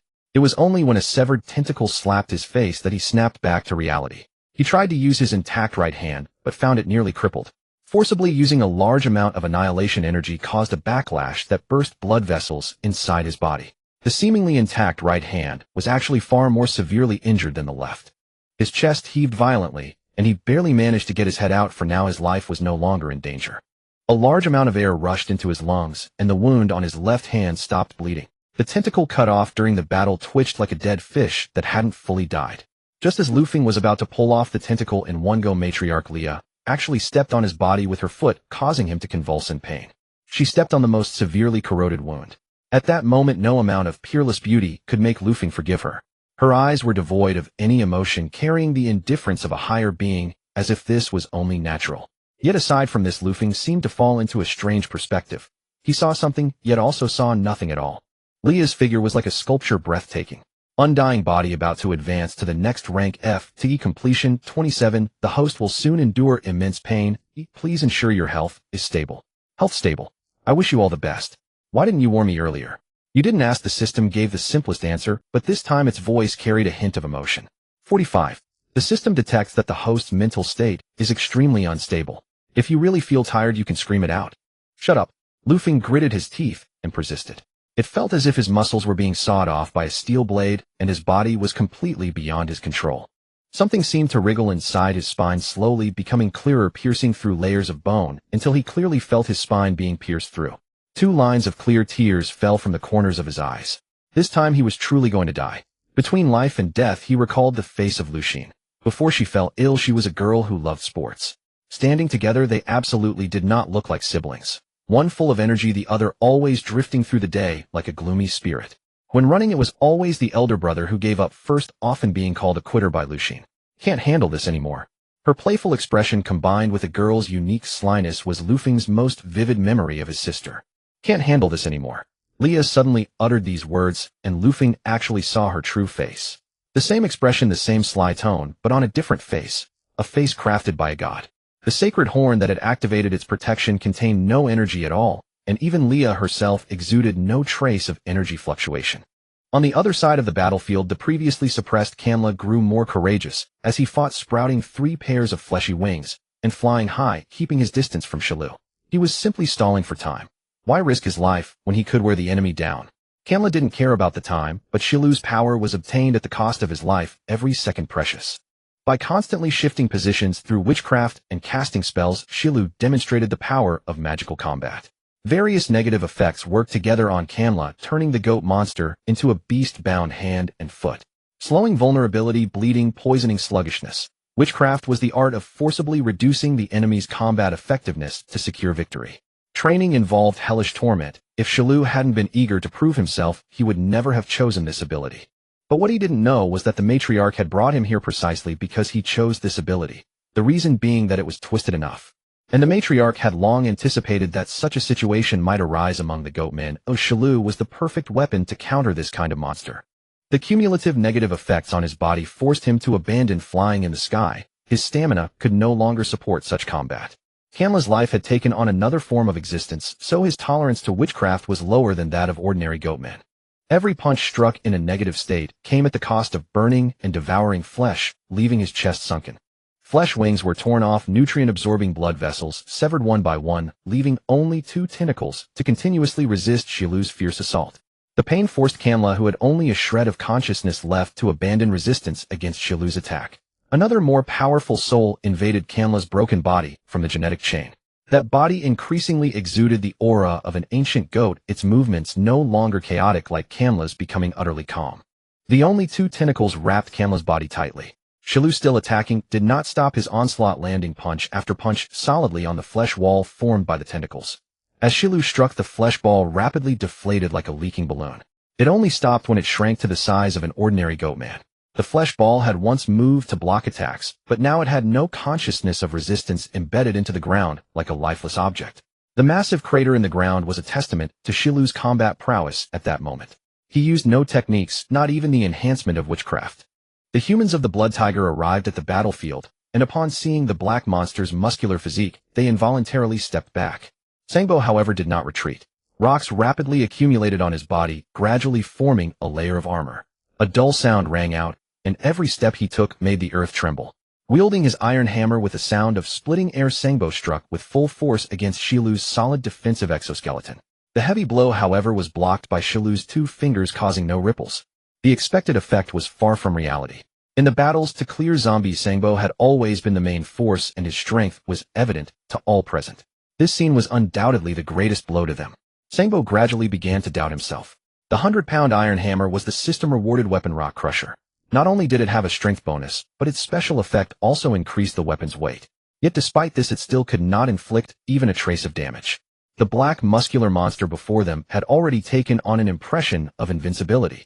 The familiar face shed a layer of brown protective shell, and the gaunt face of the goatman seemed drained dry.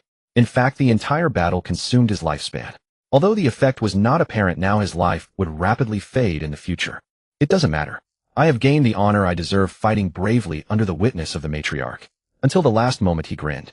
Suddenly, a trace of bloody foam appeared at the corner of his mouth. Looking down his body, a spiral-shaped goat horn pierced through Shilu's chest. Even the defense of a 3rd-tier awakener could not withstand this strike like a ghostly reaper. The ancient goat devoured Kanla's last consciousness and flesh, transforming into a flesh pool for achieving a demonic body. What emerged from the shell was the purest ancient goat, stumbling on 4 hooves.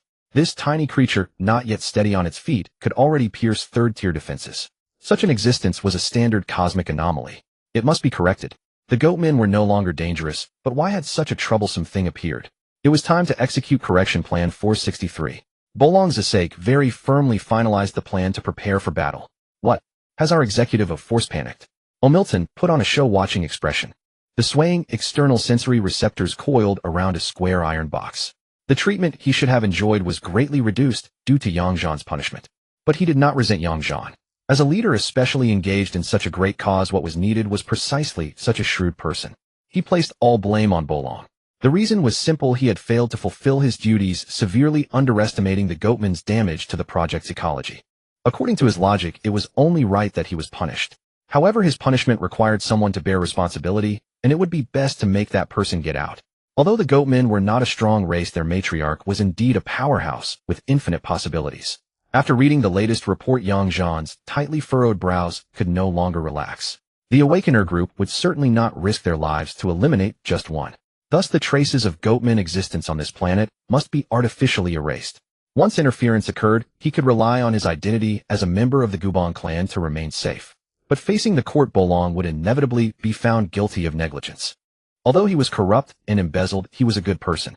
But you, Bolong, have committed serious dereliction of duty. Shouldn't he go back to the machinery factory and tighten screws properly? His only chance now was to find someone from the Life Celestial Court to step in so that natural intervention could be completed. Although those people had low quotes, their principles must still be satisfied before they would act. O'Milton quietly waited for the situation below to evolve into an unmanageable mess. Yang Zhan would have preferred Bolong to stay, but things had come to this, and he had no choice. He could only think of how to minimize losses, preferably without affecting himself. Bolong stared at the ancient goat displayed on the projection, his face ashen. The entire conference room fell into silence. The battlefield situation gradually became one-sided. The four-legged goat man was the most taboo existence in the goat man world, enough to completely overturn their world. Part of the reason they had paid to come here was this kind of monster. Shilu's eyes were filled with unwillingness and rage. He wanted to use the sky's thunderbolts to strike down the ancient goat behind him, even if it meant plunging himself into the endless void. Alas, it could not be done. I ultimately failed to fulfill my mission. The crystal-like sacred goat horn naturally fell from his head, taking away all his energy. Having lost his will, Shilu could no longer control that powerful force. The goatmen surrounding the battlefield let out mournful chirps. Facing the enemy before them, even the war goats born for battle were useless. The rank of an awakener could not be compensated by numbers alone, especially since the enemy could gain energy by killing opponents. The energy of the sacred goat horn all surged into Lu Feng's body. The hidden injuries and burst blood vessels were mostly healed in a short time. Why were all the injuries healed? Lu Feng, who had been pinned down, suddenly felt his body filled with power, not his own. Fight for me. Lia still wore an expression of aloofness. But her command seemed to be forcing Lu Feng's body to stand up. Lu Feng, who had resolved to give up, looked up and saw a blood-covered goat attacking the air beside a woman with its spiral horns. From Lu Feng's perspective, this goat was definitely having a seizure. Behind the frenzied goat were a group of awakened beings frantically unleashing their abilities. As for why so many awakened beings had gathered here, it was related to a system notification. A system vulnerability has been discovered. The top 3 who deal damage to the ancient goat will immediately return to the resettlement star to reunite with their families. A leaderboard with a photo of the ancient goat was sent to every survivor's system page. Massive teleportation nearly overwhelmed the transmission system. The gathered survivors were all looking forward to this day. They could go home without having to continue the brutal game. The cold-hearted Wogue would go home. Although the entire chat window was almost filled with these 2 words. But there were also madmen who found this place more interesting. Most of them were people without family who had no desire for reunion and thought this place was fine. Gong Yu was such a pervert. He completely avoided all reasons to go back. Even if he returned, he might not be able to cure his illness. So he might as well seek opportunities here, and besides, awakening had given him hope. Bolong, you're quite lucky. Return to the hive. Your job is saved. Yang Zhan let out a long sigh of relief. This seemingly unsolvable crisis had ended so easily. It seemed his choice was indeed correct. Ao Mir Dun closed his eyelids. He had only so many organs, so when he was angry, he could only make this gesture, and he usually used brainwaves to express emotions. He rarely turned off his brainwave communicator, as if unwilling to see Bolong return so easily. Damn it, if he comes back, how can I embezzle and corrupt? I'm really fed up with those bastards up there daring to disrespect our Gubon clan. Standing on the deck of the warship looking at the sorrowful soldiers below, his heart was filled with mixed emotions. Those willing to go were the most loyal subordinates, but before leaving, their communication brainwaves couldn't deceive anyone. Most people felt that winning this battle would still be a loss, and morale was generally low. There are many wars like this in the galaxy. Today we have encountered this meaningless fight. I am grateful that at least we are not sent to slaughter lowly creatures in some corner of the universe. You are all warriors, not butchers. Remember, we are now fighting for justice, not for money. Don't think of yourselves as those aimless bandits. Uphold the justice in your hearts. At worst, we'll go back to turning screws. I'll be with you. Bolong's speech stirred the hearts of these recruited bandits. Years of bandit life had made them increasingly yearn for a stable life. Even turning screws back home was a job. Yes, we came here for justice. We were so foolish. Ding. A message from Yang Zhan. Is it a notification telling me to go back and turn screws? Although he didn't want to open it, in his heart his body was honest. After all, he didn't want to do those boring jobs with the soldiers and be mocked by that eyeball. Just imagining it made him feel extremely uncomfortable. After reading it, Bolong cursed with a laugh in his heart. It came just in time. I was about to be moved by myself. Turning back to face the soldiers whose morale had just been lifted, he said, "Brothers, unfortunately, we have encountered a problem. Today we won't have the chance to sacrifice ourselves for justice. The crowd was stunned. But today the seductive succubus is half price. Anyone want to go relive some memories? The crowd was dumbfounded. They are all fallen girls in urgent need of rescue. Even though they are like this, I believe they are all good girls. It doesn't affect the justice we believe in. Bolong looked at the brothers who had been through life and death with him, thought for a moment, and reluctantly shouted, "My treat." Almost instantly these soldiers completed a change of mindset. Exoskeleton armor was scattered everywhere, weapons were piled carelessly on the ground, and some even took leg power equipment just to reach the succubus nest faster. Bolong, on the other hand, was the slowest to arrive. After reluctantly paying for everyone's consumption, he walked out of the seductive succubus with a forced smile. Time to go see Ao Mirdon. Now it's his fault. It would be a shame not to taunt him. Due to the Gubong clan's influence, Ao Mirdon wouldn't face serious punishment, but making a long-time rival suffer was enjoyable in itself. A silver-white interstellar convertible parked steadily in its designated spot. This car could ensure oxygen supply during driving. Although it looked like a convertible, there were actually dense tiny creatures in invisible places with an unappealing name: cavity suffocation bugs. A flash of light, and Bolong had already arrived at the meeting room. For matters like this, it was more interesting to come in person. A holographic projection couldn't let him pluck 2 of Ao Mirdon's eyelashes. If it isn't our planner, the plan has been changed. Shouldn't we go see what it's been changed to? Before he even entered the meeting room, Bolong's gleeful voice reached Yang Zhan's ears. At that moment, Ao Mirdon was standing in front of an artificial fish pond fishing with his mental power. This was his only pastime now. A fat, scaleless Hamada bit the hook. Mental power was Ao Mirdon's talent, but it was nothing special among the Gubong clan, so he came to this damn place to be a planner. The soft body created a line of ripples, and the sound of dripping water echoed in his mind, but this time there seemed to be something extra. Drip drop. The water flow gradually grew, and there was a special scent. Damn it. Whose electronic dog forgot to turn off its excretion system? This must be Bolong's dog. It's obviously designed by him, as idiotic as he is. The soft sensors kept cleaning the remaining liquid from his body. He really couldn't understand why mechanical pets had to have an excretion function. Were those people brain damaged? Holding the dog by one leg, he swung it hard, and the mechanical dog was thrown into the middle of the lake. Watching the pet dog paddling happily in the water, Ao Mirdon fell into doubt about the world, leaving only one remark. Why is this thing so well waterproofed? In the meeting room, Yang Zhan was wearing armor. Bolong couldn't understand what his superior was thinking. Our mission is almost complete. Yang Zhan pushed a bottle of wine toward Bolong, signaling him to open it. Bolong was puzzled. Drinking was usually strictly forbidden. Why break the rule? Was Yang Zhan out of his mind? Whatever suit himself. There's no punishment anyway. Bolong opened the bottle and a rich aroma of wine wafted over. Lu Feng sighed in boredom, marveling at the surreal world. If these people had appeared before the apocalypse, perhaps the course of scientific development would have taken a different turn. But now that even aliens had arrived, the existence of awakened beings suddenly seemed reasonable. Pushing away the tentacles on his body, the matriarch did not hinder him, always maintaining an indifferent attitude toward everyone on the battlefield. Her eyebrows spread like a wild goose's wings, beautiful yet not daring to look. Before the apocalypse, I refused women who wanted to take my kidney. After the apocalypse, aliens are feeling my body for poison. I really am in demand. Lu Feng spent all his points to teleport every zombie over, using the blood stored in the blood tiger to create 450 clones, infecting the clones with the zombie virus. All zombies were transformed into zombie conduits. To speed things up, Lu Feng specifically teleported many zombies to 2 or 3 of the nearest bases for simultaneous cloning. As for the cloning pods inside the blood tiger, they had all been destroyed and were unusable, causing Lu Feng's points to drain rapidly. Long-distance zombie control, round-trip teleportation costs, cloning expenses, gene modification fees. Every single cost was beyond what a normal person could bear. Yet Lu Feng spent them all without hesitation. Because the ancient goat was slaughtering survivors, and its speed far surpassed that of Clown Pete. Lu Feng had nearly died against the clown who had previously killed a second stage awakened. If not for the stable power now residing in his body, he would never have attempted such a crazy plan. But since he possessed this power, he might as well stand at the front. I really don't want to go, he said even as he charged forward. The aura around him surged. It was the last remnant of Shilu's strength, the will of the sacred goat horn. But now the sacred goat horn was being used by the ancient goat to hammer at the air in a manner that remained comical no matter how long one watched. No wonder humans could dominate the blue planet. These people struck and then fled their speed enough to escape the ancient goat's attack range. Those within range were slaughtered. The ancient goat's attack range had expanded with each attack, now reaching 2 kilometers.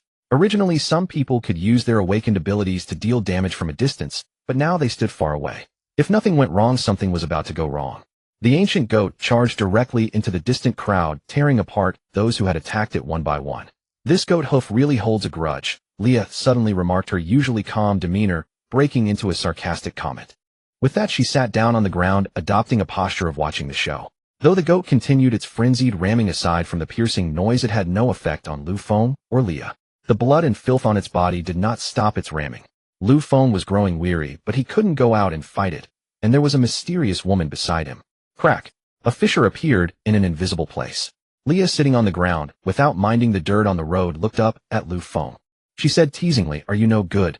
Lu Feng could guess that this barrier probably wouldn't hold much longer, and now he was being mocked. If not now, when? First stage against third stage advantage is mine. Lu Feng was uncertain about the effect of the zombie conduit, as the number of stacked conduits was too great, and with the goatman's energy protecting his body, he wasn't sure if he could fully utilize it.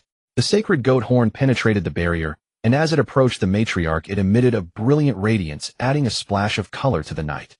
This monster didn't seem very smart. The ancient goat set aside the sacred goat horn and began using its own spiral horns, which were clearly slower than the ramming. But in that instant, Lu Feng reached out and easily grabbed the sacred goat horn. Its crystal surface felt slightly warm to the touch, whether from the prolonged impact or the heat of use. Yet all of this came so suddenly, as if an invisible hand was manipulating events. The pair of blood-red eyes, as if wanting to devour him alive, fixed on Lu Feng. Its body trembled violently, rapidly expanding. The once thick fur was now sparse and beginning to fall off. A pair of claws emerged from the goat's belly, then a wolf's head appeared. A white body was revealed to the crowd as the carcass burst open, emitting crackling sounds. Its tail swung like an ordinary wolf. Pachuo immediately felt a surge of battle intent upon seeing this form. It was the perfect opponent, he had imagined. Having lost interest in returning to human society, he struck out without hesitation. A large orange cat sprang out, wearing human clothes, its exaggerated muscles seeming to extend into its very bones.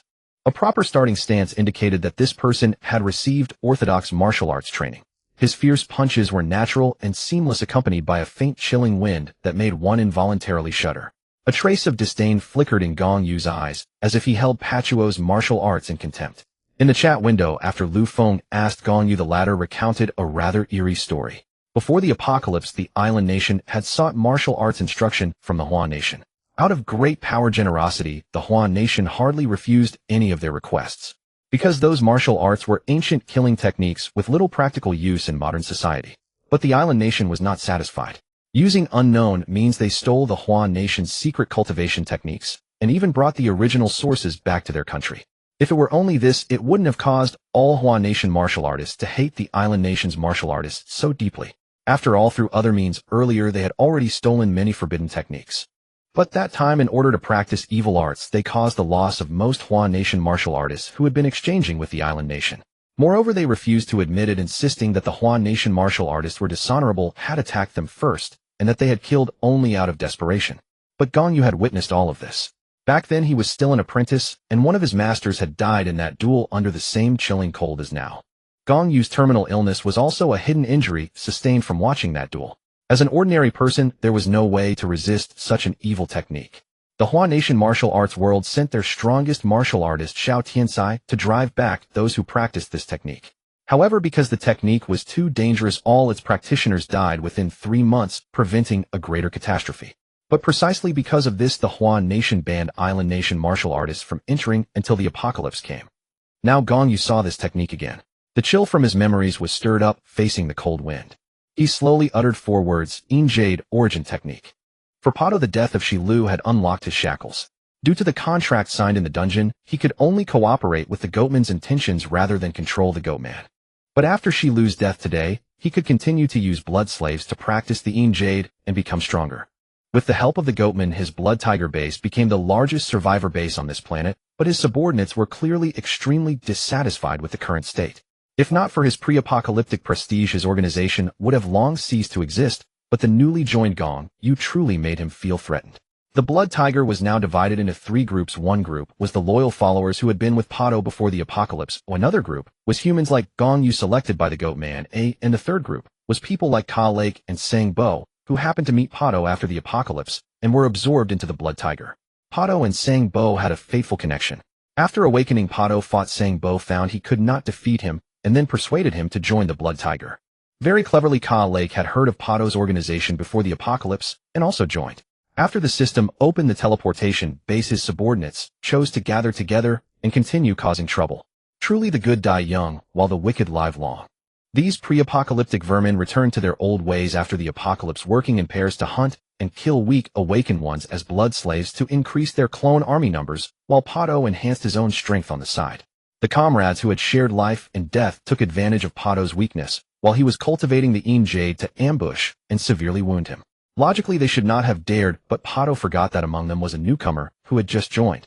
Ka Lake had heard of the practices of Pato's organization before the apocalypse. Being his underling means certain death. I rebel. It must be said that someone daring enough to explore the stars still had courage. After observing within the organization for a while, he found that Pato's subordinates also feared their own boss. One thought, one action, and the plan fell into place.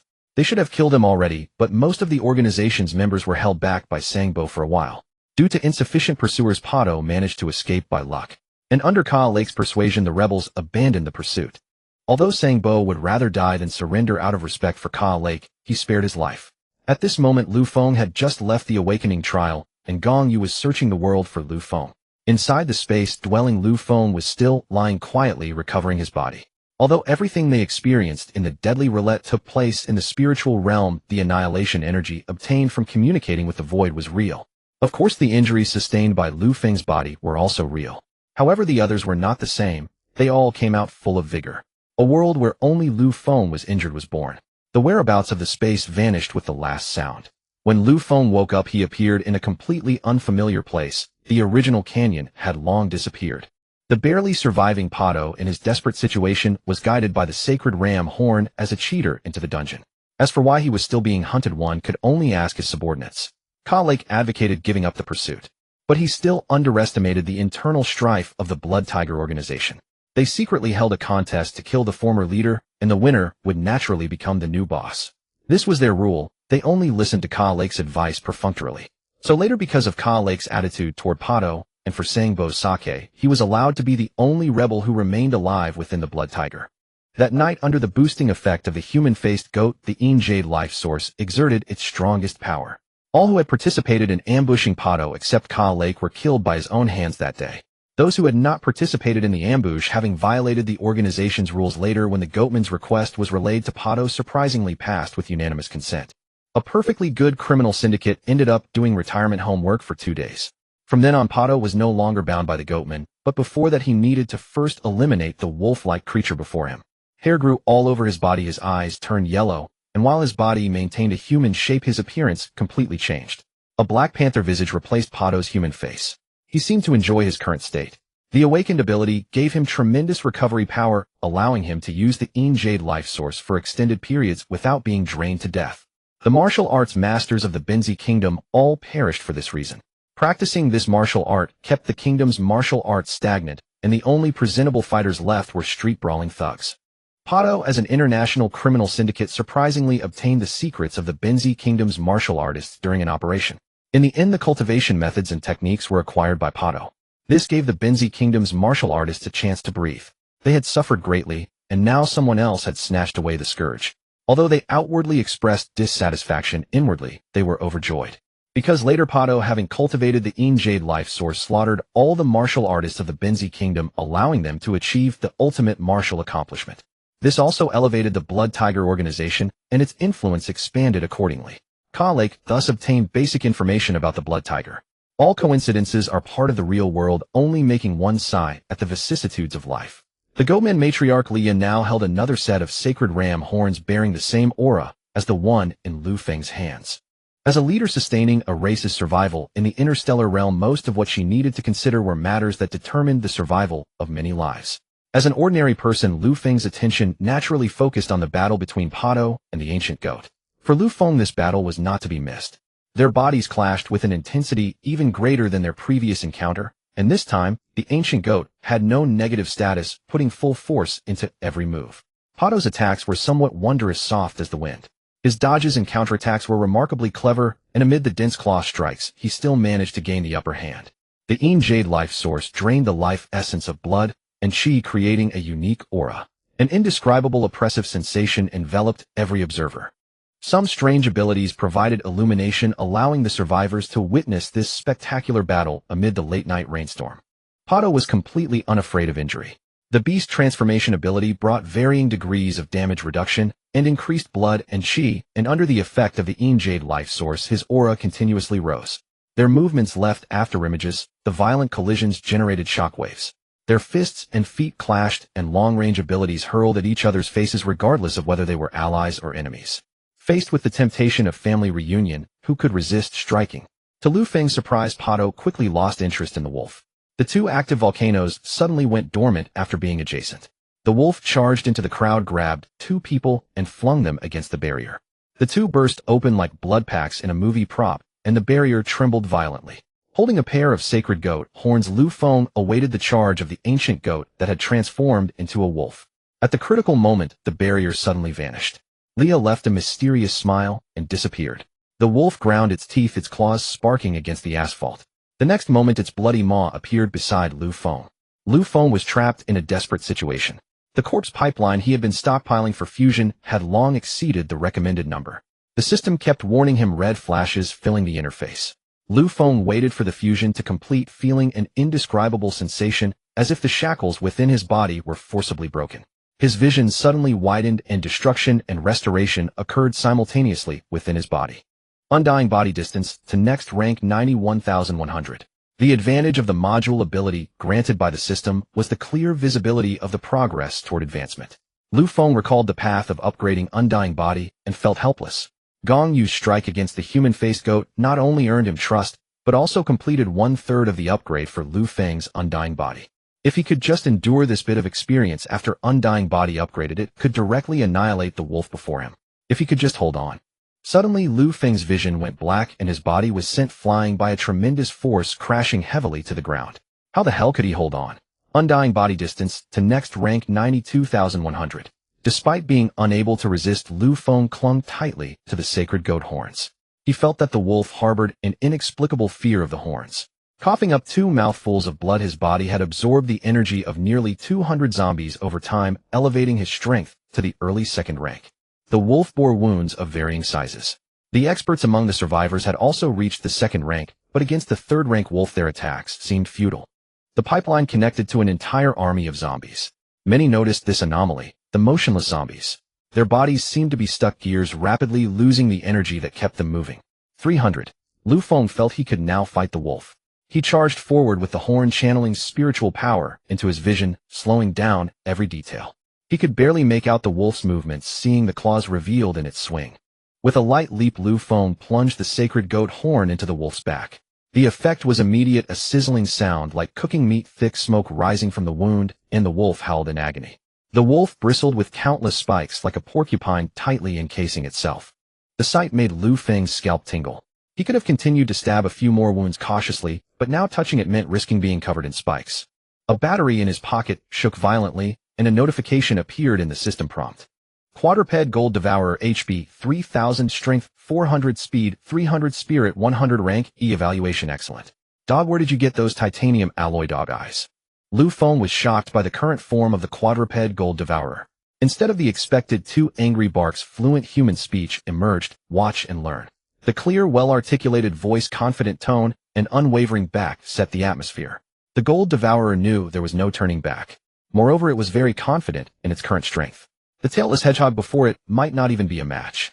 Woof. Taking a deep breath, the Gold Devourer prepared to overpower its opponent with aura. Good, the hedgehog retreated. It was afraid.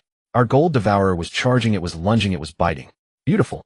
Wait, why was the Gold Devourer running back? It was barking wildly with a mouth full of spikes. And now it had spikes on its rear too. It was coming back. Its sleek fur became disheveled, and its confident eyes lost their luster.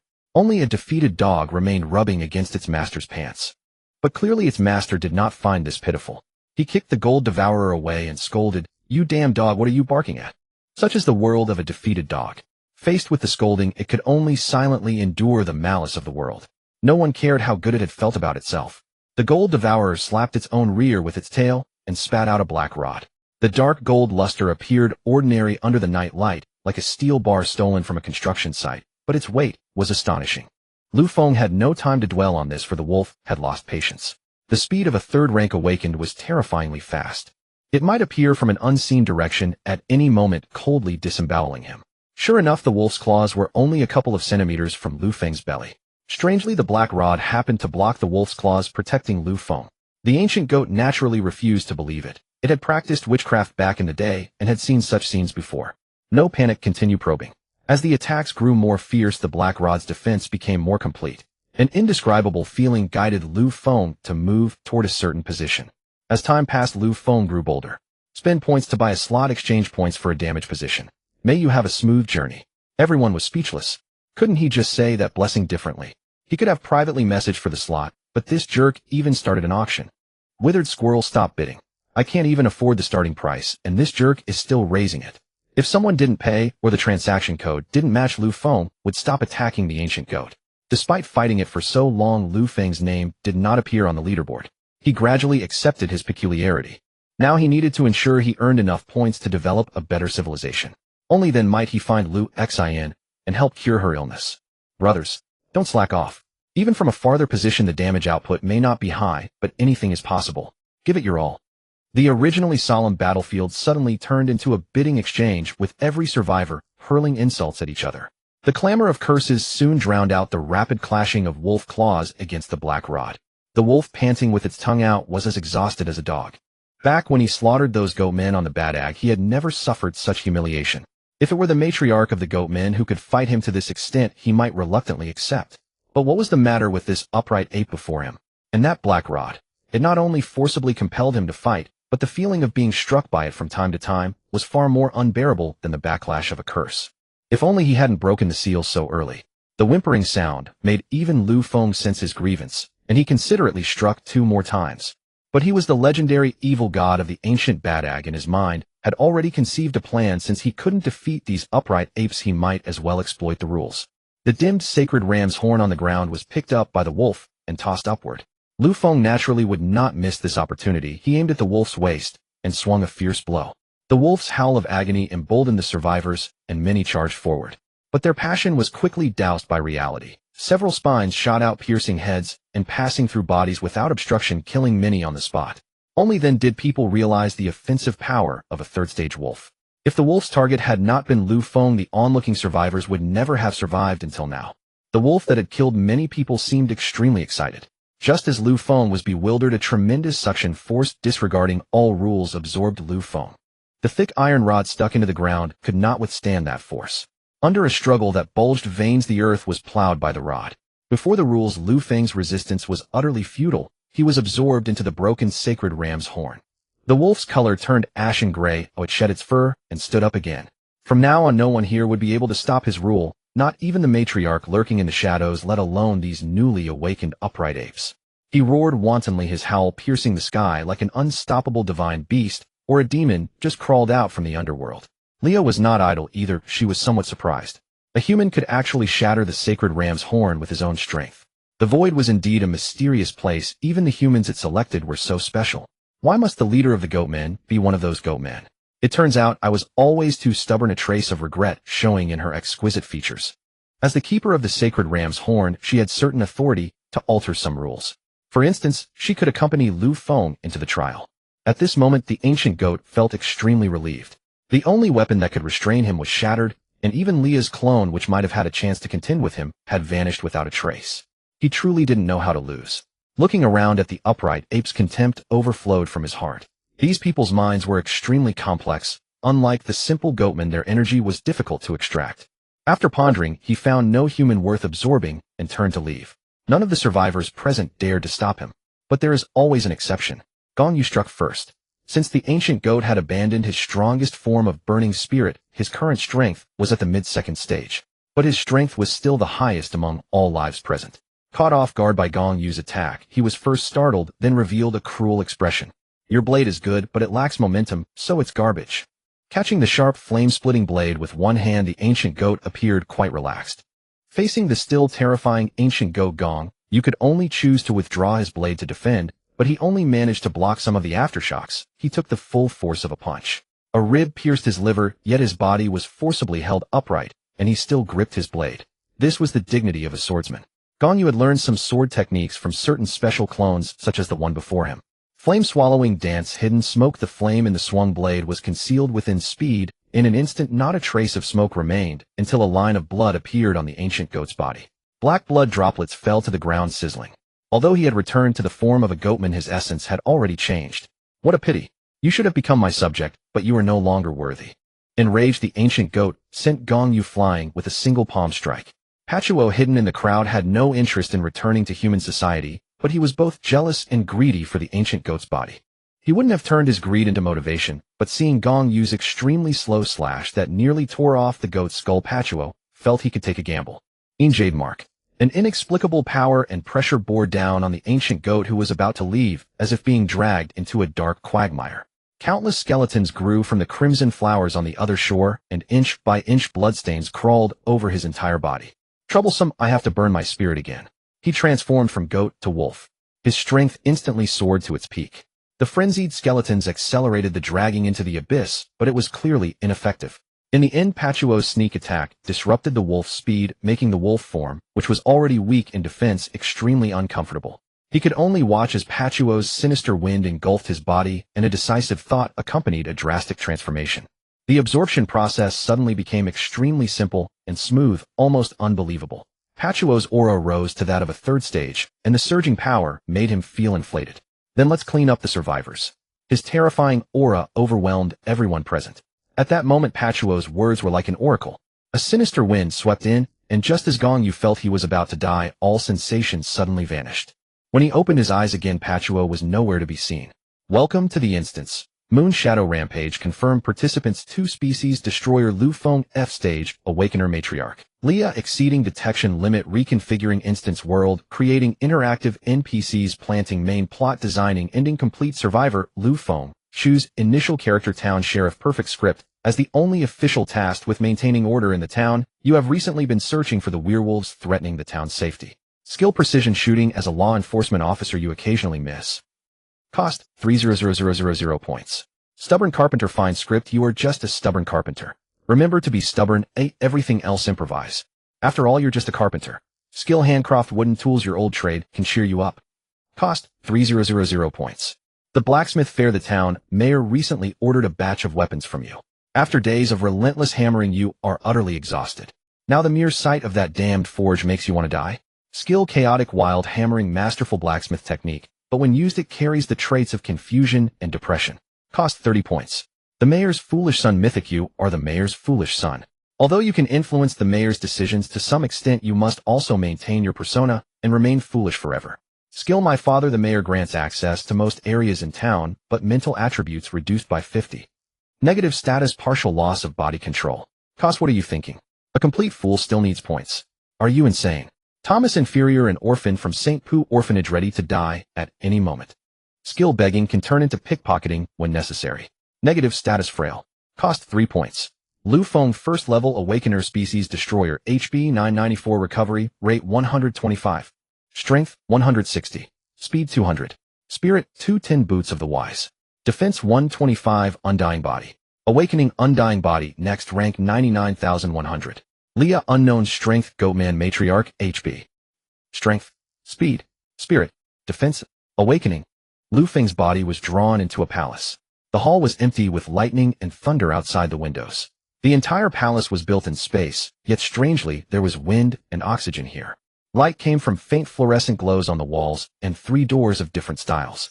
On the skin-textured door, 2 eyeballs were turning, and the doorknob was shaped like a human hand, as if someone were trapped inside. The 2 eyeballs stared fixedly at Lu Feng. On the mechanical door, gears rotated methodically, eternal and precise. Different kinds of machines formed the entire shape of the door. Although not connected to each other, they seemed to work together to be useful. The other door looked so shabby, completely lacking the intricacy of the other 2. It had no distinctive features. The only peculiarity was that it had no tangible substance when touched, and Lu Feng's health was rapidly decreasing. An ordinary door could actually cause the loss of qi and blood. Lu Feng turned around and saw Leah sitting on a gilded stool in the palace. The human hand on the skin door, sensing Leah's presence, trembled incessantly, as if trying to tear itself apart. Every cell on its surface expressed joy, with small bumps protruding from the skin. What exactly it was trying to convey was unclear. If it was a gesture of goodwill, Lu Feng thought it was entirely unnecessary. On the dining table, candles and incense were lit, enhancing the colors of the food. Leah was eating small bites. Most of the dishes were plentiful, and the food she had eaten barely showed any signs of being touched. But Lu Feng was far less refined when eating. When devouring the white-cut chicken, he nearly poured the sauce into his mouth. The dishes included shredded pork with Beijing sauce, Mapo Tofu, chopped pepper fish head, and braised goose in an iron pot. All famous Chinese delicacies. On the table were also items that didn't look like human food, such as tumor-like things with red sauce on top, and a thick grayish-white drink. As for the other things, they were even more unsightly. Lu Feng picked up 2 or 3 empty plates and tossed them into the most plain door, which showed no reaction. If it's the void, it should be offered something strange, right? Leah pushed 2 plates of strange food in front of Lu Feng. The grayish-white drink was emitting tiny bubbles, as if from microbial respiration. A drink like this. If he weren't about to die, Lu Feng would never have been able to swallow it. Lu Feng held the cup and walked hesitantly toward the shabby door. Wind squeezed from the door crack. When he touched the door again, his health stopped decreasing, indicating that the void had accepted its tribute. Then something miraculous happened. The viscous liquid in the cup disappeared at a visible rate, resembling the annihilation energy that Lu Feng could unleash. However, the precision of the power controlled by this door far surpassed his own. Lu Feng still didn't understand the source of annihilation power, only knowing that this extreme, transformative force could reduce everything to zero. From the hole in the door, a paw emerged. Pink pads, neatly trimmed claws. A bell tinkled softly among the black and white fur. An ordinary cat stepped out from the void. Its round belly gave it a somewhat slovenly appearance with tangled fur and split ends everywhere. So you're the envoy chosen by the void. Not much to look at. Average, the cat yawned without even opening its eyes. Leah sized up Lu Feng. Indeed average. At that moment, Lu Feng's heart was mostly shattered. Even a cat looks down on me. Damn. What was this instance again? Alright, Moon Shadow Tide. The cat smacked its lips and leaped onto Lu Feng's shoulder. Which character did you choose? Not Thomas, I hope. That's the hardest way to clear the instance. But the person beside you is the creator of this instance. You didn't pick that difficulty, did you? Could it be that you can't handle it? Can't handle it. The cat's words were infuriating, especially with its casual tone. No problem. Pick it, and I'll take you through it. The cat's face bore an arrogant, unruly expression. No need. I'm a loser. I'll choose the easiest difficulty. Lu Feng's firm reply surprised even Leah. Good heavens. Bullied to this extent by a cat, even Leah couldn't help but want to take him through the instance. Really? That powerful creator over there will enter the instance too, you know. The cat licked Lu Feng's face, leaning close to his ear. Lu Feng waved his hand, saying helplessly, I'm not sure if she'll help me. And even if she does, why would she? Could it be out of humanitarian concern? Indeed. Maybe you're right. Choose a character and enter the instance. 5 glass spheres floated in the air. The cat also drifted leisurely in the air. Lu Feng could grab and examine the cost, finally, choosing the most expensive one. Town Sheriff, Bill Wong. It's good to have money. With money, the system treats you like a treasure. Lu Feng plunged into the world behind the door, and the glass sphere in his hand dissolved into light. In the palace, the cat circled around Leah's feet like the master of the palace and her cat. You know the instance storyline has changed. Why are you still going? To see the standard by which the void chooses people. Our race needs the void's influence. A few minutes later, only a cat remained in the palace, sweeping up the strange food on the table. That fool doesn't really think points determine difficulty, does he? I gave him a cheat after all. The cat's face showed a human-like smirk. The train ran smoothly, the coupling at the front of the locomotive making a loud noise. Night fell outside the window. To avoid arousing suspicion, Lu Feng chose not to explore, but went straight to sleep. His identity was the sheriff of a small town, and the mission objective was find the werewolf that endangers the town and ensure its safety. Instance corruption level 0, unknown error detected. Defending. From the void of defense came a disdainful snort of a cat. If you can successfully defend, I dare to eat the excrement of a mechanical dog. Defense successful. Modification successful. Little one, where are you? I gave you a cheat. You must make this instance collapse to win. Don't thank me. In a chat window with a kitten avatar, the cat's chat records were erased. This was the system's final counterattack, but it didn't cause any substantive change.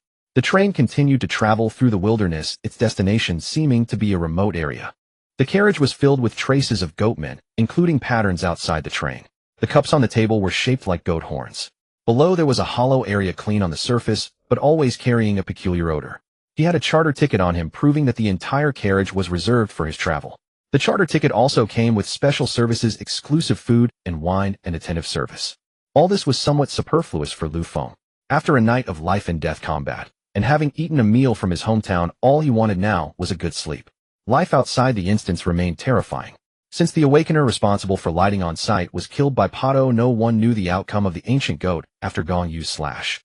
Everyone unanimously believed that Gong Yu was the one who ultimately killed the ancient goat. At that moment, the top 10 on the leaderboard had vanished. Gong Yu had not participated in the battle before, nor was he on the leaderboard. Everyone placed their hopes on Gong Yu, wishing he would establish a united alliance. But Gong Yu had no such intention. He only wanted to continue exploring his blade techniques and incidentally develop his awakened abilities. No one dared to make excessive demands. After all, Gong Yu seemed to be the strongest person now. Most people continued to teleport back to their respective bases, leaving only a small group staring at each other. They had spent all their points on auctioning positions, and now didn't even have the money for teleportation. If Lu Feng were still standing here, he would probably be cursed as a pig head. But the dead are honored.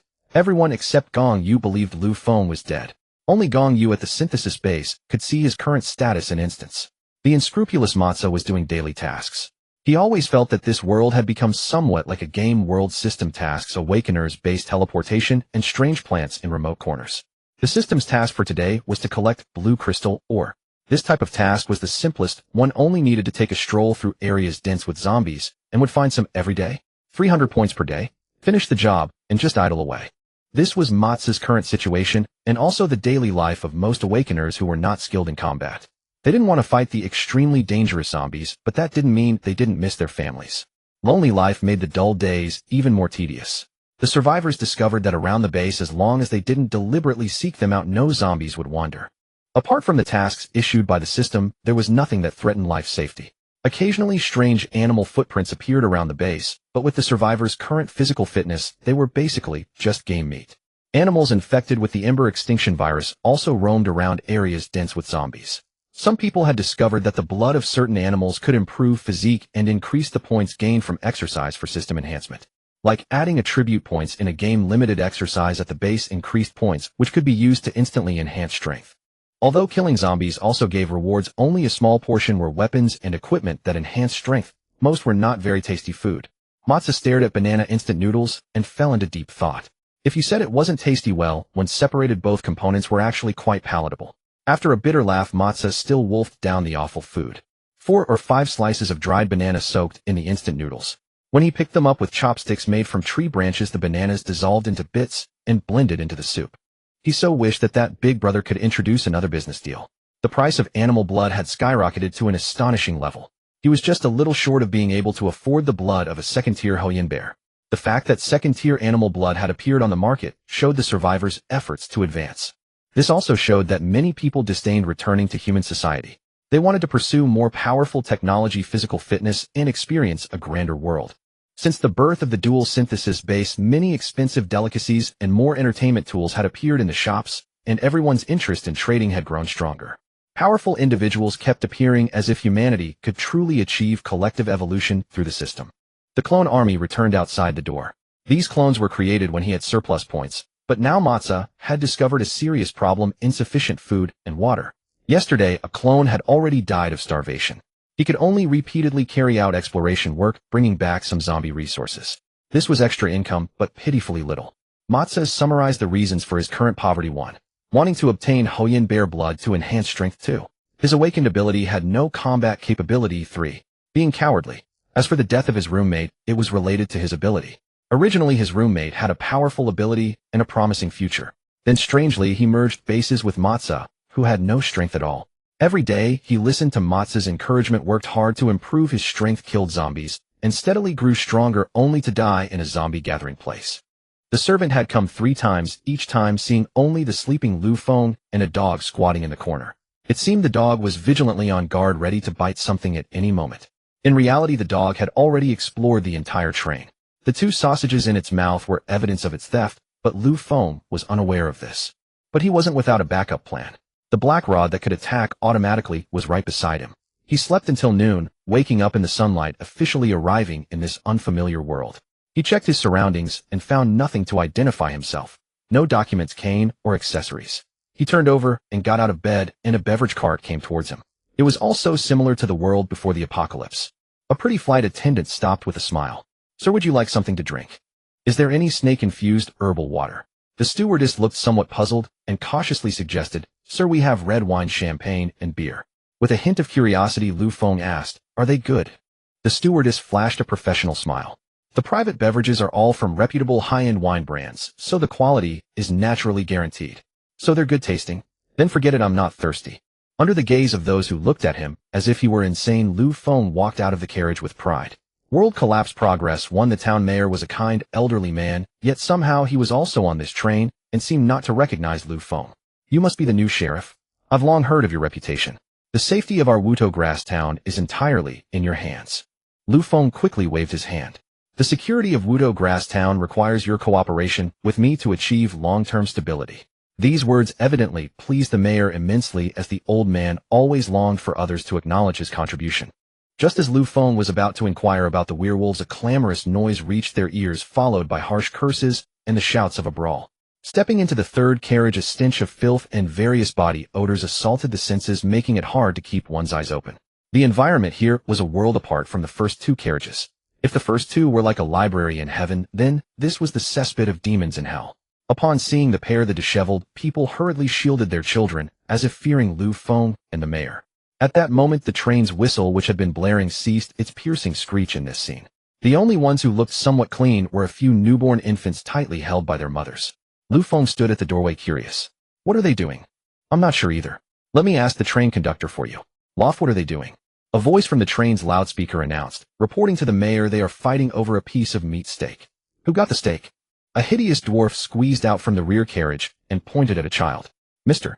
Mayor, it's this child. Following Loft's finger, a boy of roughly the same height as him clutched a greasy piece of meat steak, which looked somewhat nauseating. Sheriff, you've only just awakened and haven't yet had a chance to understand the situation. It's not that we don't have supplies, but the resources are truly limited. Lu Feng forced a smile and said, I understand. You work hard, Mr. Mayor, and this is only proper. With that, he walked toward the boy and crouched down beside him. Lu Feng's face was full of smiles. Eat. The boy, perhaps deceived by Lu Feng's smile, cautiously tore off a piece of the meat steak. But before he could swallow, a slap landed on his face. The meat steak, along with the boy's teeth, was spat out. The meat steak fell to the ground and was crushed under Lu Feng's foot. What's your name? The boy was at a loss, his flickering eyes filled with panic, his body desperately trying to hide in his mother's arms. A strong man, though somewhat intimidated, plucked up his courage. Sir, his name is Nisha. Please forgive his rudeness, considering he is just a child. The mayor did not step in to intervene. Observing the two different environments, Lu Feng understood the weight of his own identity. He shouted loudly, the resources have already been depleted by you. What more do you dare to demand? Is it to enter our carriage?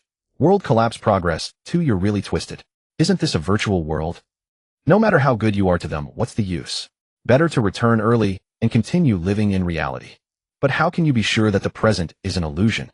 Sheriff, we still need to give those people some hope in life. For instance, today there's meat, maybe tomorrow a drink. They are not beasts, so it should be this way, shouldn't it? A bottle of champagne was opened. The stewardess turned into a waitress, her pouring technique appearing quite practiced. Indeed, it should be so. After all, I've only just awakened, and I'll rely on your guidance in my future work. The two clinked glasses like two cunning foxes revealing their tails. The quality of this batch is good. They should be able to last until the next full moon. The mayor was very satisfied. Not only had Lu Feng helped him test the tolerance of this batch of people, but he also showed him great respect. Thus, a bottle of long-aged red wine appeared on their dining table. In the third carriage, the boy who had been slapped by Lu Feng washed his wound with rainwater.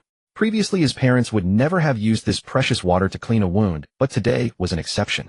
They were about to arrive at Wuto Grass Town, a chance they had earned through hard work and equal opportunity. After drinking their fill, the train arrived at the station. The mayor led Lu Feng to the town's administrative center. Meanwhile, the filthy people from the third carriage were assigned to vacant rooms in the town by a group of people dressed in white. The long-awaited free life had begun. Although each family was allocated a cramped house, the homes were fully equipped. A wonderful life was about to start. The next day, they would be assigned jobs and live happily ever after. This was the decree of the goat god, and they only needed to be wary of werewolves. Every family presented a harmonious picture. If not for knowing this was inside a dungeon, Lu Feng would never have understood why this town needed a public security bureau. Over the course of a day, the mayor took him to visit the carpenter's shop, the blacksmith shop, and the children of St. Poo orphanage, where he saw the frail Thomas. Under the mayor's hint, Lu Feng adopted an orphan, though he didn't know why. He was certain he had to choose the frail Thomas. Was the mayor also advancing the main quest? The carpenter shop owner was a woman in her 30s or 40s. It was unclear why she was doing this kind of work, but she genuinely seemed to enjoy it. Her workbench was fascinating, several quirky little figures posed in adorable ways along with various human-shaped wooden carvings, lifelike, spirited, and natural. Moreover, the mayor seemed to harbor an indescribable admiration for her, perhaps a recognition of her work. The blacksmith shop owner was very ordinary. When they visited, he was lying on a rocking chair with various parts of hunting rifles awaiting assembly on the forge table. But by then he had no energy left to perfect this silver burst musket. In the 2 days before the sheriff's arrival, he had swung his hammer so hard that his shoulder was nearly dislocated. If he continued, it might cause serious trouble. Thus the mayor could only sigh helplessly at the listless blacksmith. All the town's ironware was crafted by his hands, and although they looked shoddy, they were all practical. On the streets, a newsboy was selling newspapers, delivering the first novel written by an author that day, a story about love. The author had never been in love, so he could only barely piece together a clumsy tale from his imagination.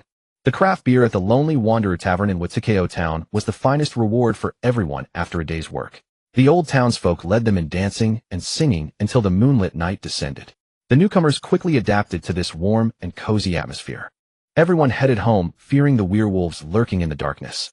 Incidents of man-eating occurred from time to time in Watukeo Town, and the sheriff's duty was to execute those beasts that disturbed the peace. Lu Feng, leading the White Guard patrol late at night, soon discovered bloodstains. The officer beside him immediately took out white powder and sprinkled it over the blood as if to conceal something. Lu Feng stopped this action. He grasped the officer's hand, but the officer did not obey. Instead, he shoved Lu Feng aside. Although he was the sheriff's subordinate, he was also a member of Watukeo Town. No one wished to see the werewolf curse continue. They could only clear away the bloodstains to delay the curse's activation. Everyone present was deeply impressed by that story. On the night of the full moon, werewolves would kill most of those who did not work and live diligently. Both old residents and newcomers had their own interpretations of the story, but without exception, they all believed it. Along the way searching for bloodstains, Lu Feng gradually grew numb to the officer's actions. 3 or 4 times the bloodstains were covered with powder and disappeared. Yet everyone except for this act of defiance showed utmost respect to the sheriff. Lu Feng had no choice but to turn a blind eye, except that he secretly released the gold-devouring beast to sniff the bloodstains. In the dungeon, items were weakened and Lu Feng's strength was also diminished, which was why he could not stop the officer's actions. The progress of the next rank of the undying body had reached 99,100 and remained unchanged. Simply taking blows could no longer advance its evolution. Otherwise, Lu Feng would have endured the pain and rushed to seize the bloodstains. The writer finished a day's work, and the printing press rapidly printed the freshly produced story. Around 1950, the newsboys on the street began their rounds. The old townsfolk were accustomed to these inferior stories hastily concocted by second-rate authors, but having no other entertainment, they could only gradually familiarize themselves with this new writer's style. The new townsfolk were already in the tavern urging young girls to pursue the writer. They hoped to see a genuine love story and tried to change the writer's mindset so that he would no longer stubbornly describe the naive faces of lovelorn girls. Most people preferred a love story of separation and death, one where you love me bitterly, but I don't love you. I only love someone you don't love. The writer seemed to agree with the people's argument. He would write a story tomorrow about a rich, mature woman who likes a down-and-out loser male lead, guaranteeing satisfaction for everyone. Amid the cheers of the crowd, the writer drank 5 glasses of beer. He didn't have to pay for his drinks because even the tavern owner was a reader of his works. Everyone showed great enthusiasm for this work, and the town's only film production company had already booked the story to make a movie. Then they also planned to adapt the film into small theater performances involving the entire town so that everyone would have new things to do every day. Lu Feng, however, did not stop trying to find the way to clear the dungeon. The mission of this dungeon was actually quite obvious. The most abnormal figures on the first day: the carpenter, the blacksmith, the mayor, and the orphan Thomas. They were the most peculiar people in town, the only ones who did not care about the writer's love story, and they all appeared extremely busy, which deepened their suspicion. Lu Feng decided to start investigating from the nearest Thomas, and secretly followed him only to discover that this little guy was playing so hard. In the morning, he took the money Lu Feng gave him to school to find a girl named Lia, wanting to invite her to barbecue at the hunting ground outside town, but he never succeeded because she simply ignored him. Thomas was now in the state of a devoted suitor chasing a goddess. There was hardly any suspicious point about him. As for the mayor, there were many more suspicious points. Clearly he was a capitalist on the train, but now he had suddenly become a servant of the people. Every day, he dealt with a mountain of tasks. Whenever Lu Feng went to report, the mayor always lay wearily on his desk, showing indifference to Lu Feng's reports, as if hinting that Lu Feng should not pursue such trivial matters. And soon he would urge Lu Feng to return to the police station to handle the evidence collection for today's cases. Once Lu Feng was determined to stay in the mayor's office, he would be directly teleported back to the police station. Back at the police station, things became even more complicated. In the interrogation room, the person who died today was their son Dan Li, and the two of them were extremely consistent in their statements. Dan surely had not lived well here. They did not want to find the real culprit. They only hoped to bury him as soon as possible. May Dan die a worthy death. Lu Feng could only do this much for him, but since the possibility of Dan climbing out of the coffin was not ruled out, Lu Feng directly chose cremation. This was not Lu Feng acting on his own, but the attitude of Dan Li's parents was truly baffling. They kept expressing their desire to go back to work and had stopped mentioning Dan altogether. In the afternoon, when the writer was stating his future writing direction, Dan's parents were still drinking and kissing each other in the Lonely Wanderer Tavern. Unfortunately, Dan's ashes did not produce any relics. Otherwise, Lu Feng would have used a slingshot to break his parents' windows, making them feel their son's anger in the midst of their passion. But it didn't matter. Lu Feng had already sprinkled some ashes into their glasses. When Dan's father drank, he coughed twice and spat out the wine he hadn't swallowed. This seemed to affect the woman's mood. She also took a sip, and then the same scene played out twice. Both muttered softly that today's wine tasted a bit off. Lu Feng shook his head. What a magical world. Yesterday the child died, and today the parents were partying here. Perhaps they had even stepped on that bloodstained stone path this morning. Lu Feng didn't know if they could still feel any pain. Tomorrow would be the 4th day. On the 5th day, the mayor would hold a party to celebrate the new residents, and then ask everyone to consider the issue of reproduction. Because the town's population consumption was very high, the werewolf curse hung over every resident of Watukeo town. Werewolves loved the blood of newborns the most. If they didn't want to die, they had to sacrifice their own children. From the mayor's words, Lu Feng learned that pregnant women in Watukeo town did not need to wait for labor. Once pregnant, the newborn could be delivered the next day. Unsurprisingly, even more people died in the small town today, yet no one harbored any worry, as if the deceased were merely rats in the street. Thomas resumed his pursuit of the girl. Lu Feng had thought that giving him enough money would prevent his skill from triggering. As a foster father, Lu Feng still couldn't accept having a foster son who willingly became a beggar. Lu Feng had clearly underestimated Thomas. In fact, he not only begged, but also awakened the skill of theft. Yesterday at the Lone Wanderer Tavern, Lu Feng had seen several men cleaning up because they couldn't afford their drinks. Now that he thought about it, Thomas was very likely the culprit behind this situation, but Lu Feng hadn't observed him stealing. However, after returning home and searching Thomas's room, Lu Feng considered whether he should let him move out.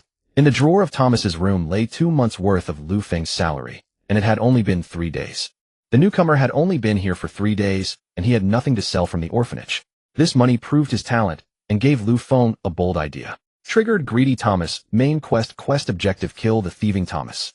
Time limit none, reward none. As the system issued the notification, a knock came at Lu Feng's door. The impatient blacksmith, with a look of utter despair, thrust the silver burst firearm into Lu Feng's hands. Crafting a firearm using ancient methods was inherently tedious, and only he possessed the knowledge. So he had to design, cast, and assemble it himself. After the entire process, even the blacksmith, who worked year-round without rest, could only shake his head. The silver burst firearm, not even a dog would make it. There were only 10 bullets, and the patterns on them were polished to an extreme smoothness. Despite his impatience, the blacksmith's work was undoubtedly successful. Loading 3 rounds at a time, Lu Feng hid the gun under the bed, preparing to serve Thomas his dinner tonight. In this situation, eliminating Thomas would remove the mayor's eyes and ears, and also allow him to complete the main quest quickly and return to the normal world. Why not do it? Golden fried eggs and a cup of hot chocolate. This was the sheriff's special household food. Originally, it could have been better with at least 2 more plates of meat, but Lu Feng had lost his patience. Tonight, once Thomas fell asleep, he was definitely going to die. Thomas was still like a wild child, his body odor mingling with the black forest scent from the shooting range. If not for him, Lu Feng would never have discovered the hidden shooting range deep within the black forest that surrounded the town. His pockets were bulging. Lu Feng guessed he had made a big haul today, but as usual he didn't speak to Lu Feng. But Lu Feng could clearly see the bruises beneath his clothes. Thinking that tomorrow he would be living alone in this house, though a bit reluctant, he could still manage. The little boy who had accompanied him for 3 days remained vigilant, which suggested that maybe it wasn't the mayor's special arrangement, as Lu Feng had thought. Perhaps the mayor simply wanted him to have someone to care about in the town. After dinner, Lu Feng brought out some ointment, a black sticky liquid. He wasn't even sure if it would help Thomas's wounds, but he casually smeared it on the injuries. Throughout the process, Thomas's eyes kept darting away. When Lu Feng finished and was about to return to his room, he heard a faintly spoken word, "Father." Lu Feng turned around instinctively. "What's wrong?" He replied softly, "I want you to take me to the mayor's gathering." Lu Feng scratched his head, mimicking a parent's tone. "All right, go to sleep early. After Thomas fell asleep, Lu Feng slipped alone onto the balcony, lit a cigarette, and pondered that word father. Long ago, Lu Feng was an adventurous soul who believed the world was vast and magnificent, wanting to see every corner of it. But an unexpected accident took away his parents, and with them his once joyful life. After his parents died, Lu Feng survived by playing as a game booster and living off his inheritance until his sister Lu Xian fell terminally ill. From then on, an extremely cowardly Lu Feng replaced the cheerful boy. Then came the apocalypse. In truth, Lu Feng didn't care whether he lived or died, he only cared about his last family member. But wasn't this just a game dungeon created by an alien? Yet Lu Feng could clearly feel Thomas's dependence on him, a bond like that of family. Once again, a full moon hung in the sky, its cold light illuminating the town's blue stone paths. Swift wolves darted through the forest, their mournful howls mingling with the rustling sound of wine through the branches. The previous 2 nights, some strange force had eerily teleported Lu Feng back into his room. Tonight, however, Lu Feng decided to try to break this rule. A cat licked its paw, tidying its messy fur. The one chosen by the void is trying to break the taboo. Breaking the taboo? Isn't that exactly what we want him to do? Behind that cat, a colossal fish whose body seemed to stretch endlessly lay quietly. It stood before the great fish like a black hole that eclipsed the light of the stars. Lu Feng was bathed in the bright moonlight, his body emitting faint starlight. His consciousness appeared in a completely unfamiliar world. Beneath his feet was a land of rotating gears, and his body shifted position with the movement of the gears. Goats charged past him repeatedly. His transparent body gradually became solid, and the pain grew more pronounced. From the gears emerged warriors of various forms: swords, blades, spears, staves, hooks, and forks. Just as Lu Feng couldn't dodge in time, a black staff fell from the sky. The moment he touched it, he knew it was the one spat out by the devourer beast. He barely managed to block 2 slashes. The gear warrior thrust a sword at him, a sword as eerie as a green snake. It seemed to attack straight on, but it bypassed the black staff and struck directly at his heart. As the sword pierced his heart, Lu Feng vaguely heard a voice: "Feel the void." The void was everywhere in the universe. Fragments scattered in his genes were crushed, and his entire body was reconstructed at the molecular level. Lu Feng could feel the void calling. The universe rippled under its call, and every living being in the stars fell within its reach. The lurking dark hunters in the deep sea, the birds soaring through the sky, the upright apes fleeing across the grasslands.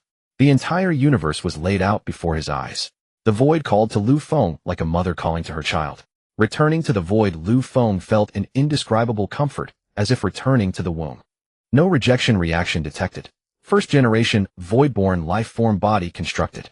Undying body upgrade progress 100100. Undying body preparing for upgrade. Undying body upgrade complete. Void undying body growth effect defense 50 HP, recovery speed 50, special effect blessing of the void. Attacks from awakened beings of the same rank or lower are nullified. Attacks from higher ranks are weakened to varying degrees. Negative status awakened rank upgrade difficulty multiplied by 10. Description: the soul is immortal, the body is indestructible. Lend your spiritual attributes to the void, enhance cell regeneration, strengthen physical defense, and strive to be a servant of the void. I alone am immortal. Rank E evaluation mythic distance to next rank 01000. With the black staff in hand, his body grew increasingly agile through the tempering of gears. Though his awakening rank was merely first tier, he could unleash power approaching that of the second tier. With a sweeping strike, parts flew in all directions. Within each mechanical warrior, gears of various shapes enabled their flexible movements. The charging flock of sheep no longer bore horn-like keratin on their heads, but sharp iron spikes. As Lu Feng shattered the mechanical warriors, upright sheep emerged from the herd. They directly grabbed the iron spikes from their heads, their fur bristling wildly. Hundreds of thugs wielding sharp weapons charged at Lu Feng together. Although the black staff could block some attacks, it could not fend off all the damage. The iron spikes pierced his body, yet something felt wrong. There was no pain at all, as if he had not been struck. His body had assimilated the blade's assault. This was the power of the void. They could not directly harm Lu Feng, but a sweep of the black staff could break a sheep's hoof, and the fallen sheep would be swallowed by the gears, plunging into the endless void. After an unknown stretch of time, Lu Feng's hands could barely grip the black staff. The heavy divine weapon had become a burden. His hands were gradually numbed, and his spirit was tormented by the relentless high-pressure combat. The flock before him was preparing for the next wave of assault. The surrounding gear mechanisms were the primary source of damage. Although the sheep's charges could not inflict real harm, Lu Feng had to maintain his balance. Thus he was forced to knock down the sheep in front to restore his field of vision and prevent the mechanisms from striking him. The black staff shuddered violently without reason. Before Lu Feng could react, the weapon slipped from his grasp. The surrounding space solidified and a small hole materialized in front of him. The cat leisurely stepped out. It said with a hint of contempt, "Are you done for?" Again that phrase. How is it that you aliens can mock people even more than Blue Star natives? The cat stuck out its tongue. Isn't that how it is everywhere in this world? If you can't live, then don't. In truth, your situation is far better than most people's. So what are you here for? Of course, to congratulate you. Now your body can no longer be called human. You are a being chosen by the void. Does it mean anything? It means nothing. I'm just informing you and completing the binding contract. A cat emblem appeared on Lu Feng's body like a tattoo, then slowly turned red, feeling like a red-hot branding iron against his skin. It didn't last too long, or else the void undying body could have continued to grow. Stellar Lament. By Luo as your guide in the void realm, through life and death we walk together. The starry mark on the cat vanished, revealing a pure white plump feline with a face full of world weariness. I didn't expect you to be that kind of cat.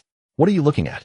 If it weren't for you passing the void trial and having no rejection reaction, I'd have thrown you into the Star Soul River to feed my pet. If Bai Luo had uttered that threat in its previous inscrutable form, the intimidation would have been substantial. But now a chubby white cat's threat was merely comical. The space was unsealed, and the intricate mechanical contraptions skewered Lu Feng like a dish. The pain increased the progression of void undying body by 200. Distance to next rank 203-1000. Struck Lu Feng, shattered into fragments, and left this space. Bai Luo lightly struck a paw, shattering the entire space. Dungeon collapse rate 10. Moonlight bathed his face. Lu Feng returned to Wudo Grass Town with a white cat crouching beside him. Lu Feng was not teleported back to his room, and the dungeon's collapse rate had increased. He was curious about what role Thomas played in the dungeon. Under the moonlight, everything seemed different. 2 or 3 stone slabs on the road had been pried up. Why not take care of that brat in the house? Don't you think this is just a game instance? Aren't you afraid that not killing him might cause something unexpected in the game? According to our Blue Star Free World game design, if the established goal is not achieved and the story is to continue, the only option is to turn the uncompleted goal into an Easter egg or an item. Besides, if I lose now, haven't I got you to back me up? You're overestimating me now. According to certain rules, our current strength is about the same. Then there's no helping it. After all, in his story, I am his father. So you really got into character. Perhaps. A heart-wrenching scream shattered the quiet town. Lu Feng turned over and leaped down. The dungeon collapse rate represented the degree of Lu Feng's strength recovery. Now his physique had reached the average limits of human potential. Fortunately, the villa that the mayor had arranged for the sheriff was not too high, otherwise Lu Feng would have needed to use void undying body to recover from a fall. Following the blood trail, Lu Feng arrived near the tavern. The vomit of the drunkards had not yet been cleaned. The tavern could hold the entire town for gatherings, but come nightfall, even those too drunk to stand would crawl home along the stone road. The smell of blood, fresh blood. The battery in his pocket grew restless again. The gold-devouring beast leaped out of the pocket. It licked the blood a couple of times and clawed frantically at the ground. An ordinary dog wouldn't have strange thoughts about things buried in the earth, but the gold-devouring beast would, and it would desperately dig out any treasure it sensed. You'd better be careful. This mutt doesn't obey you completely. It's a defective product, Bai Luo whispered from Lu Feng's shoulder. It was obvious that the gold-devouring beast slowed its digging. Perhaps it harbored resentment toward the smug cat on its owner's shoulder. It kicked back with its hind legs, flinging dirt into the plump feline's face. Though Bai Luo was assigned by the void as Lu Feng's guide, that didn't mean it couldn't defend its dignity, especially when insulted by such a defective product. The chubby white cat fluffed up instantly, its whiskers rising at a sharp angle. It leaped down, unleashing a flurry of cat punches with wild abandon and formidable force. In the gold-devouring beast's pursuit, the cat's agility was on full display. Despite the beast's incredible speed, it couldn't touch a single strand of fur. Instead, Bai Luo, despite its lower awakening rank, left the beast dizzy and disoriented. After the skirmish, the dog's face bore many scratches, a few teeth were missing, its eyelids drooped, and it panted heavily with its tongue out. Bai Luo stood on the dog's head, patiently admonishing, "Don't act up, or I'll knock out all your teeth." The pitiful gold-devouring beast looked at Lu Feng only to see its owner squatting on the ground, fiddling with a clod of dirt. The wooden puppet retrieved from the soil clods was stained with blood, yet this exquisite artifact seemed to be beyond the craftsmanship of the town's sole carpenter. When Lu Feng visited the carpenter, he scrutinized her works with care, finding them less vivid than the one before him, or rather more akin to human anatomy. If Lu Feng were to judge, the puppet before him was a realist piece, while the carpenter's were abstract. Though the latter were also pleasing, they leaned more toward adorableness. The carpenter's shop thrived, but only because the townsfolk had no other choice, and the carpenter herself was kind and magnanimous. Who could resist the cute wooden dolls crafted by a mature, intellectual, 30-year-old woman? Moreover, throughout the town, only the carpenter exuded that air of freedom. The others, aside from joining the writer's story ideas and drinking after work, showed no trace of joy. They had always lived a stable and tranquil life, diligently fulfilling their duties.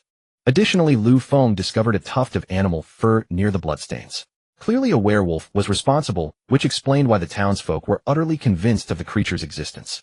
Having failed to catch a glimpse of the werewolf, Lu Feng set aside his thoughts of breaking the curse. He simply circled all the places where bloodstains had appeared in his memory, but never saw the wooden puppet again. Yet having immersed himself in the instance, Lu Feng began to feel a sense of involvement. This sensation was entirely different from the gaming world. Every aspect of reality was perfectly rendered in this town. The light and shadow, the NPC dialogues, and the food so authentic, it was beyond imagination. Was there still a boundary between reality and the instance? Lu Feng felt a pang of doubt accompanied by a fear of sinking too deep. Strolling through the town, he recalled everything that had happened in the past 3 days. The vegetable vendor set up his stall in front of the Jinxiu barber shop. Principal Qiao's school was the only place for children to learn, and though it was said to be perpetually in deficit, the mayor's support kept it running. The workers. Lu Feng had overlooked the most crucial group. They were new residents transported by train whose job was to labor in the factory. Though their wages were meager in this town where expenditure was almost non-existent, money mattered little to them. Yet Lu Feng never heard them speak of their work at the tavern. Their main purpose was to flirt and assist the writer with his story. But that building, the second tallest in town, belched smoke every morning, the only place that polluted the environment. The gate was locked tight. The dwarf Luofiut served as the workers' overseer, unlocking the factory doors each day. The workers, having reveled all night, filed into the factory like salted fish hung out to dry. Most of them shared relationships akin to marriage. Living in close quarters had bred a sense of weariness, yet their synergy was undeniably beneficial to production. Today their task was to produce construction materials for an empty lot beside the tavern. The train had already transported the raw materials to the workshop. The building was to be named Love Nest. The town had no court, all rules were dictated by the mayor. According to his decree, no fees would be charged within this building, and it would serve any need of the townsfolk. Unquestionably, the mayor cared little whether love accompanied the unions between two people. In the eyes of an administrator, allowing people to unrestrainedly unleash their carnal desires was a good thing. It would keep them from caring about other matters. They didn't need to care about anything else. They only had to endure until the full moon ended. Then they would become old residents, take on other jobs, and form new families. And the monotonous life of the past would never return. How exhilarating a prospect! Those who died before this were surely the weak-willed, the lazy workers, undeserving of surviving until the full moon's end. The mayor personally visited the factory, delivering an impassioned speech to the frontline workers, painting a glorious future for Waitukeo town. With nothing but his tongue, he extolled the town as the place closest to heaven on earth. The sheriff's work had achieved a milestone victory. Next we would slay the werewolf, allowing the people of Waitukeo town to live in eternal happiness. Believe that your efforts are not in vain. If Lu Feng hadn't known the true progress of the case, he might have been filled with pride by these words. But the mayor spoke almost nothing but lies. Though Lu Feng was watching everything from the surveillance room at this moment, he dared not act. If he stepped out to expose the mayor's errors, the frenzied crowd would tear him to shreds. This place was less a factory and more a brainwashing laboratory. They were to complete the production of all construction materials by noon, begin building the structure's framework in the afternoon, sleep through the night, and wake to find a brand new hotel named Love Nest. On the 5th night, they would enter one of the rooms with their chosen partner and breed the next generation of Waitukeo town. The Shengpu orphanage would also welcome a new batch of newborns who would grow up like Thomas and become the next generation of old townsfolk. The mayor harbored a grand wish to forever remain the beloved mayor. Our dear sheriff, are you ready to shoot the werewolf for the town? Luofiut lay on his bed monitoring everything. The workers toiled diligently while he alone hugged a massive apple. As a dwarf, he was the mayor's loyal lackey. He had undergone the most thorough modifications, knew all of the mayor's schemes, and enjoyed the benefits of gaining without lifting a finger. 2 eyeballs floated in the air, suspended by blood vessels. Beneath the skin, Luofiut's surface was pitted with undulating spherical objects. One by one, eyeballs protruded from Luofiut's mouth, rubbing against the fruit.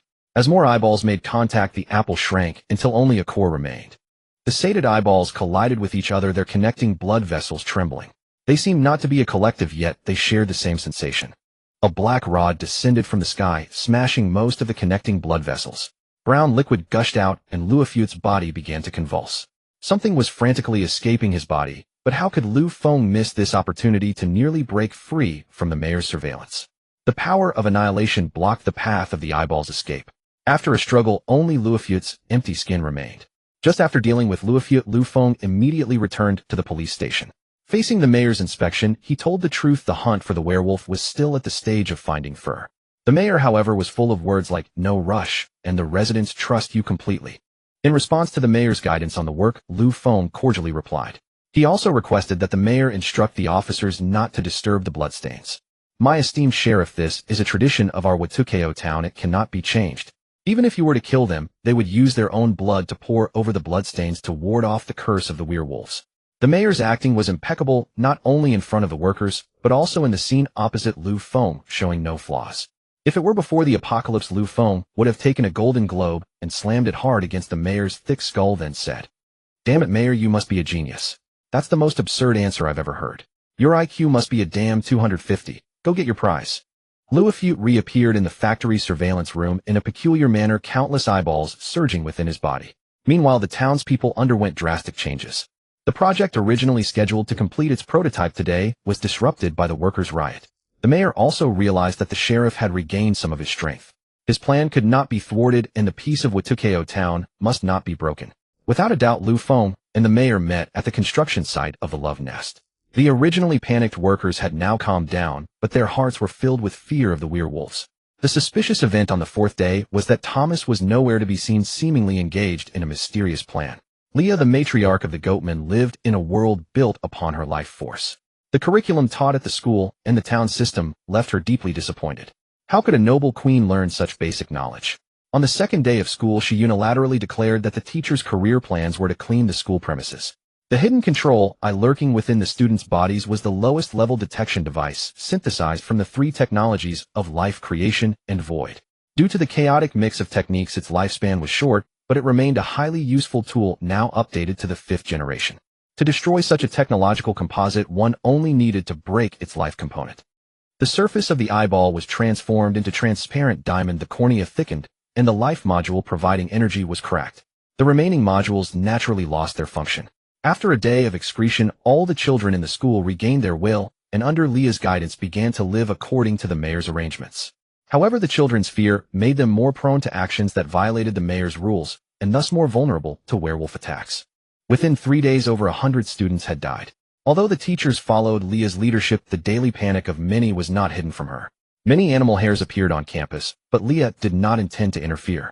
She pondered making Lu Feng the guide of the Goatman civilization, and also wanted to see why the Void had chosen this ordinary life from an ordinary race.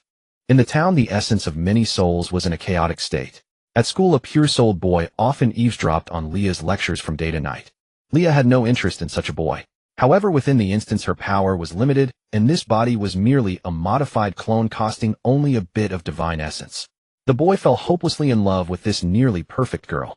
This love made him greedy. He began stealing money to pursue her. Due to certain special reasons, he could not get too close to her, and the 5th full moon night was his best chance. The boy had experience with gatherings.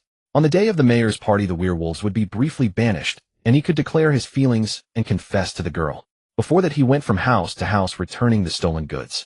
He no longer needed them. Thomas had someone who loved him and someone he loved. Despite being beaten black and blue by the old townsfolk, Thomas felt an indescribable relief, as if a flame in his chest had been released. The old townsfolk were far more stingy with money than the new residents. Almost all of them owned property, a symbol of their status as old-timers. New residents had to endure one full moon before they could leave the factory. Money was the key to escaping the full moon. Although the new residents' money was easy to steal, it also cut off their hope of survival. Thomas only dared to pinch things from the old townsfolk shops and sell them back. But none of that mattered now. The 5th day, the night of the full moon. Lu Feng was not idle either. He was searching for the shooting range in the forest. That day, Thomas had brought the little girl here. Now the house had vanished. Lost in thought, Lu Feng stepped into thin air and fell into a huge pit. With the black staff as support, he quickly climbed back up thanks to his abilities. At the bottom of the pit lay some brown blood and strands of hair, very similar to the hair texture found on the 3rd night. A hunting ground appeared before Lu Feng. Strangely, a moment ago it had been a forest, and now it was flat land. Faint gunshots rang out, startling birds that were nesting in the treetops. With bird droppings on his head, Lu Feng entered the shop. Welcome to the Wutakeo Town Hunting Ground. Your current hunting proficiency is level 0 is 0 progress. This place was on a completely different technological level, appearing utterly incongruous. From bows and arrows to firearms, everything from primitive hunting tools to all manner of imagined guns was available here. The laser gun's barrel emitted a faint glow of energy. After a red warning, he picked up the gun, and a panoramic view left him dizzy. Please select payment method. Town currency, points, universal currency. Tapping on universal currency, various types of coins appeared, each in different forms: virtual currency, metal coins, unified currency, and even a biological currency. Could human trafficking become a common business in the universe? If Leo were here, she would despise this notion. Life traffickers must die no matter what. That was a principle of life, but the forces of creation did not think so. No form of currency detected. Would you like to mortgage a weapon or item? Four-legged gold devourer, undetectable item. The black staff seemed undetectable and naturally had no price. Gold devourer. Forget it, it's probably not worth much. Lu Feng had no confidence in the gold devourer. Although useful, it spent most of its time searching for something, and one day it might eat something and get hunted until it was scrapped. Mortgage failed. Exit the hunting ground. After Lu Feng exited the hunting ground, the building behind him vanished. In this instance, the hunting ground existed in an indeterminate location, which was the most common method of the void. Bai Luo in the hunting ground was enjoying catnip, its only pleasure there. Lu Feng had a void mark point on his body that could pull him into the hunting ground at any time, and Bai Luo's life was still in his own hands. But this was probably the only time. His authority had vanished, and the thought that he might not even be able to defeat that dog in the future made him furious. Bai Luo, chewing on catnip, enjoyed its final moments of tranquility. Lu Feng returned home and passed by the construction site of the love nest, only to find it impossible to complete the work today. They hadn't even managed to set up the framework, yet the mayor was not in a hurry, since his philosophy was not to exploit any worker. The workers were naturally grateful, but they sneered at the sheriff, who did nothing. Many stopped working and watched the loafer sheriff as if he were a monkey. Lu Feng's authority was almost non-existent, and no one in the white guard obeyed his orders. Lu Feng was not in a hurry either. He had a feeling that something big would happen tonight. He stopped by the blacksmith shop to visit the blacksmith, who was still as dejected as ever, but he handed over the bullets he had just made to Lu Feng. Why not try taking on an apprentice? The blacksmith shook his head. It's not that I haven't thought about it. No one in this town wants this job. What about me? Lu Feng pointed at himself, looking quite confident. The blacksmith pinched Lu Feng's muscles and gave a helpless wry smile. Sheriff, don't joke around. Take a piece of, or that needs tempering. The blacksmith tossed a piece of iron ore. Lu Feng threw it into the mouth of the Tuanjin beast, which disdainfully spat out a pure iron ingot. Lu Feng repeated this process while the blacksmith watched in astonishment. The dog's soul-stirring howls also broadened the blacksmith's horizons. After inspection, these ingots were all high-quality materials. The blacksmith seemed to see the possibility of completing the order. Lu Feng clenched his fists, feeling the joy of power returning, and every cell in his body was invigorated. Walking through two narrow alleys, the owner of the carpenter shop was intently carving a figurine. The sunlight shone on her fair skin, and her black hair covered her beautiful face, leaving only her deep pool-like eyes. Her soft fingers wielded the knife with measured strength, wood chips flying as the wood took its intended shape under the carpenter's hands. The proprietor's feet showed that she was now very tense, her sculpted legs slightly raised as the carving entered a critical step. The carpenter was undoubtedly the most beautiful woman in the town, regardless of age. No wonder the mayor, despite his old age, still had designs on her. Lu Feng took out a piece of paper and placed it beside the carpenter, who was busy carving. The carpenter was obviously unwilling, and her sculpture lost a strand of hair, turning the originally long-haired girl into a short-haired boy. However, the carpenter didn't seem to get angry easily. She just pouted and looked at the blueprint. Sheriff, I hope you can focus your energy on capturing the werewolves rather than making me craft a wooden silver-repelling firearm. This thing is just a toy. Doesn't the town need toys? As an old town resident, Miss Carpenter should know more than I, the sheriff. After saying that, Lu Feng left without looking back. The carpenter was lost in thought, but now her task was to complete the wooden silver-repelling firearm. As Lu Feng had expected, as long as a special character performed behavior inconsistent with their image, the instance would develop errors and then collapse. The writer wrote the girl he liked most into his work. A black-haired, mature, wealthy woman launched a fierce pursuit of the poor male protagonist. The protagonist did not yield, but instead started a relationship with her. The writer had the courage to write the girl's name into the work. Tomorrow was the mayor's party. If he missed this opportunity, the pure angel in his heart would be defiled, which was something he could not imagine. However, things happened as he expected. At the Lone Walker Tavern in the evening, the townspeople jeered together. The girl, half reluctant, half willing, agreed to the writer's request. They paired up before the party, completing the exploratory work of procreation. Lu Feng was unaware of all this. He was applying ointment to Thomas. This little guy was quite tough, or maybe an adopted son.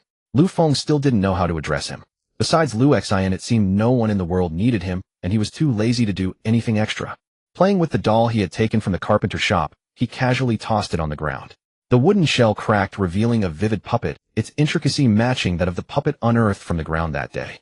He picked up the black rod, slung the silver-repelling firearm over his back, and filled his pocket with bullets. Arriving at the construction site of the love nest, a phantom structure had formed. People with slit veins were held in the werewolves' hands, blood dripping to the ground. Moonlight passed through the ethereal building, and the werewolves under the mayor's command were performing some strange ritual. The werewolves' form was an enlarged version of humans, reverting to apes, their mouths not as protruding as imagined, and their colors varied. However, it could barely be sensed that their strength was all at the early second rank. Lu Feng's current strength was only at the first rank. Facing any werewolf, he would be completely slaughtered. This damn game difficulty. Bai Luo staggered out of the void as if its mind hadn't returned to normal. What are you afraid of? Your Uncle Bai guarantees you won't die. Fire. The Tuanjin beast crouched by Lu Feng's feet, looking at the cat, as if it were an idiot. A cat began to walk upright, and even tried to snatch the silver-repelling firearm from Lu Feng's back.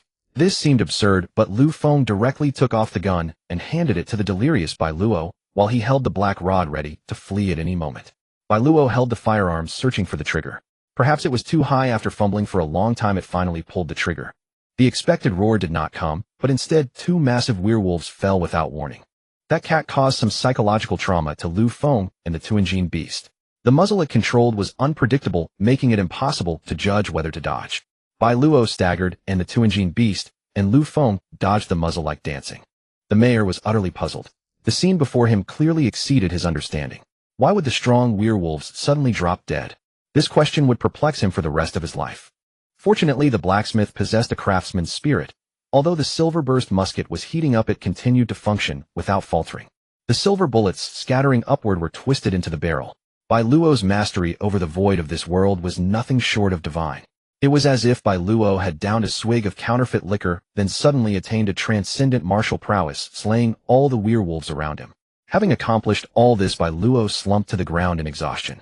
The 1 man and 1 dog, now clear-headed, felt as though they were immersed in a dream, stunned for a long while. Whether it was the joy of surviving the ordeal or the shock of the blueprint that pulled them from that illusory sensation, none could tell. Lu Feng pulled up the exhausted Bai Luo, picked up the scorching musket, and returned to the sheriff's home, followed closely by the Tunjinshu, carrying the black rod in its mouth. The 3 of them wreaked havoc. Bai Luo did the killing, while the man and the dog were left to cheer loudly. In the otherwise silent room, the bed let out a piercing creak as Lu Feng entered Thomas's chamber. Tiny beads of sweat glistened on a smooth forehead, likely the aftermath of a nightmare. The Tunjinshu tugged at Lu Feng's pant leg, pulling him toward Thomas's bedside, as if it had sensed something. "Silly dog, don't pull at his blanket," Lu Feng whispered, patting the dog's head in warning, then slowly dragged it out of the room. Bai Luo had exhausted his strength in that final wild spree. His authority had been sealed by the void, yet after tens of thousands of years of accumulation, executing such a feat felt quite effortless. To do so again, he would have to wait for Lu Feng's death, or for Lu Feng to fulfill the void's mission. But at this moment, Bai Luo only hoped that Lu Feng and that foolish dog wouldn't pull the blanket. A being that had lived for tens of thousands of years felt somewhat awkward competing for space with a mechanical canine and a bipedal ape. The lazy white guard had also donned their new uniforms. Today was a grand festival in Watukeo town. Their usual lackadaisical image could not be further tarnished, and this was their emergency measure. The townsfolk generally only observed today's behavior. Their routine patrol duties could be easily fudged. However, the sheriff, after the experiences of these past days, appeared listless during his rounds.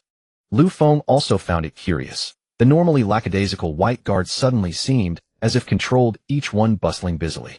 The Love Nest Hotel officially opened. Everyone could enter with a newspaper.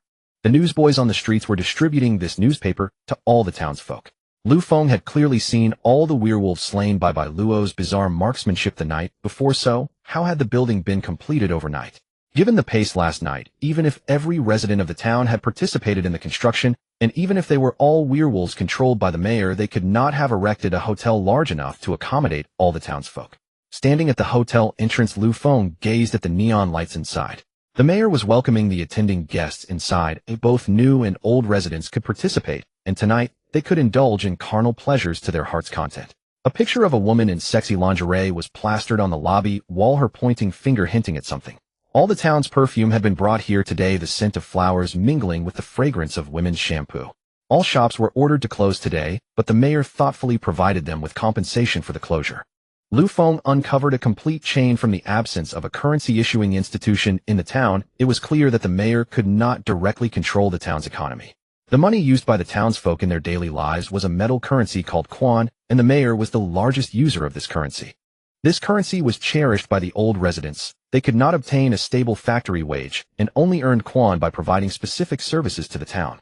The old beggar who often loitered on the streets also appeared here, holding a wine glass and savoring the free food. Cough, cough, cough. Seemingly choked by the strong liquor, the old man's violent coughing drew everyone's attention. He tactfully turned his head, presenting his back to the crowd. The chatting couples were startled by this old man, and they began to berate him.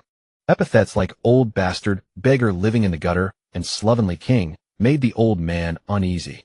Such malice did not make people easier to get along with, but since the curses were already spoken, what effect could his own voice have?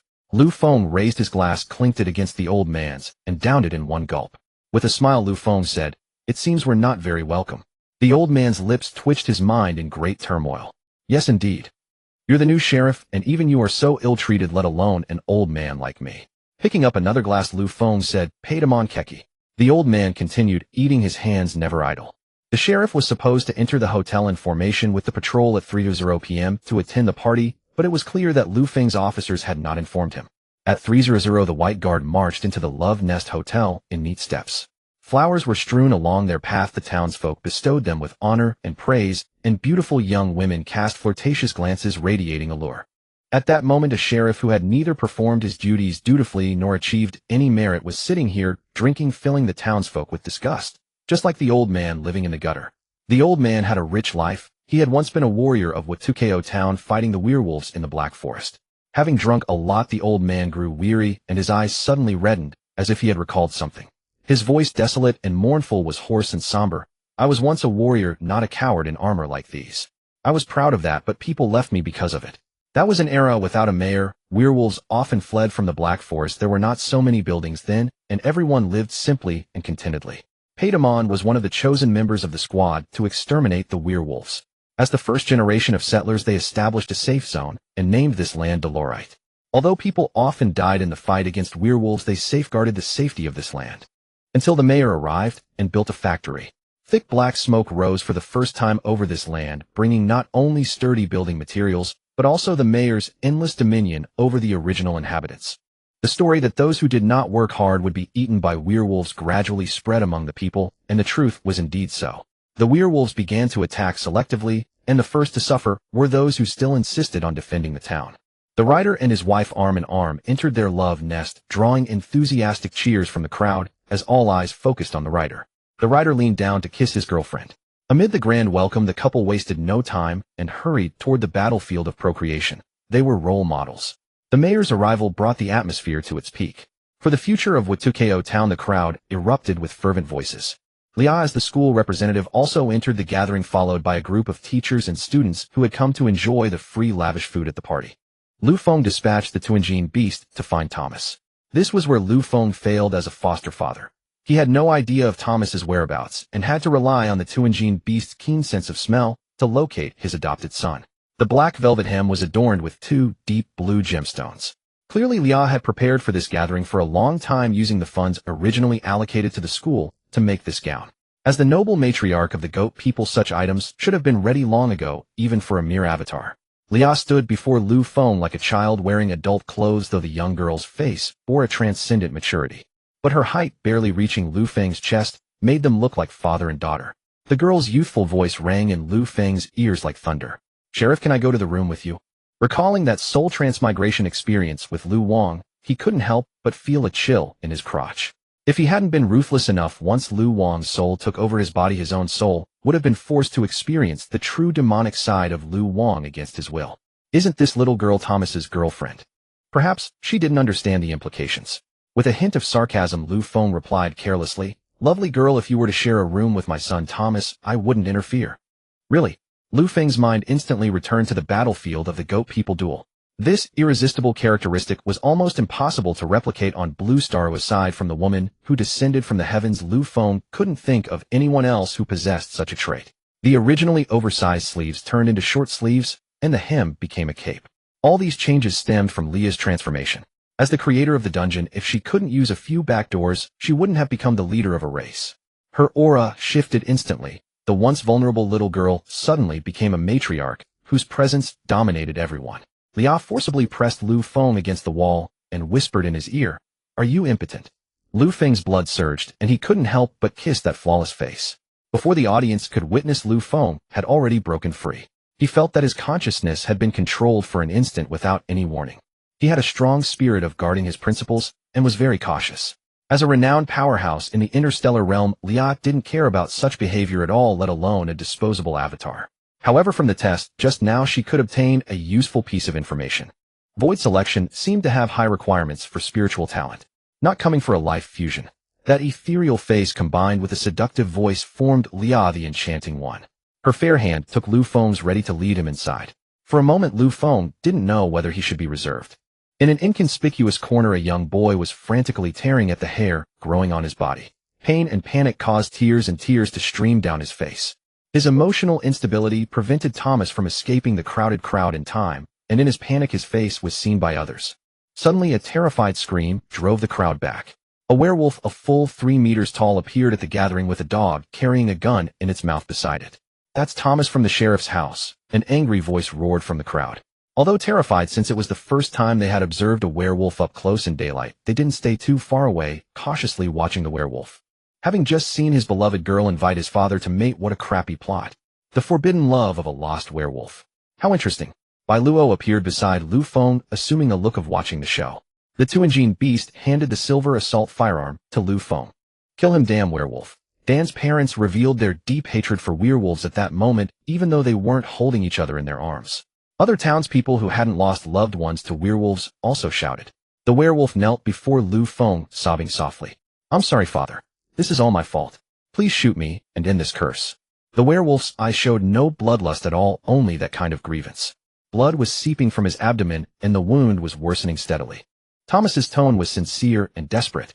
"Kill me, then you can still live. Normally here." Silver bullets greatly suppressed a werewolf's regenerative ability. Thomas, who had fallen asleep with pain yesterday, slept for a whole day until the two-engine beast brought him here. Then he saw his father being. "Bailia, Sheriff, you can't let the townspeople down." The mayor's expression remained indifferent, his gaze on Lu Feng like that of a boy fighting for a piece of meat in a carriage. Thomas closed his eyes, pressing his head against the muzzle of the gun.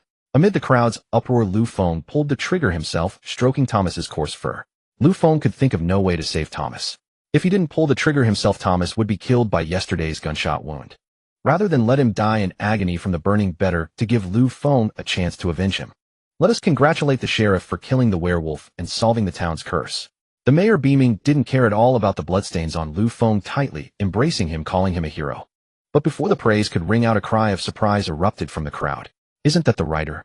Why is he being pushed in front of everyone by Shalia, who is wrapped in a bathrobe?"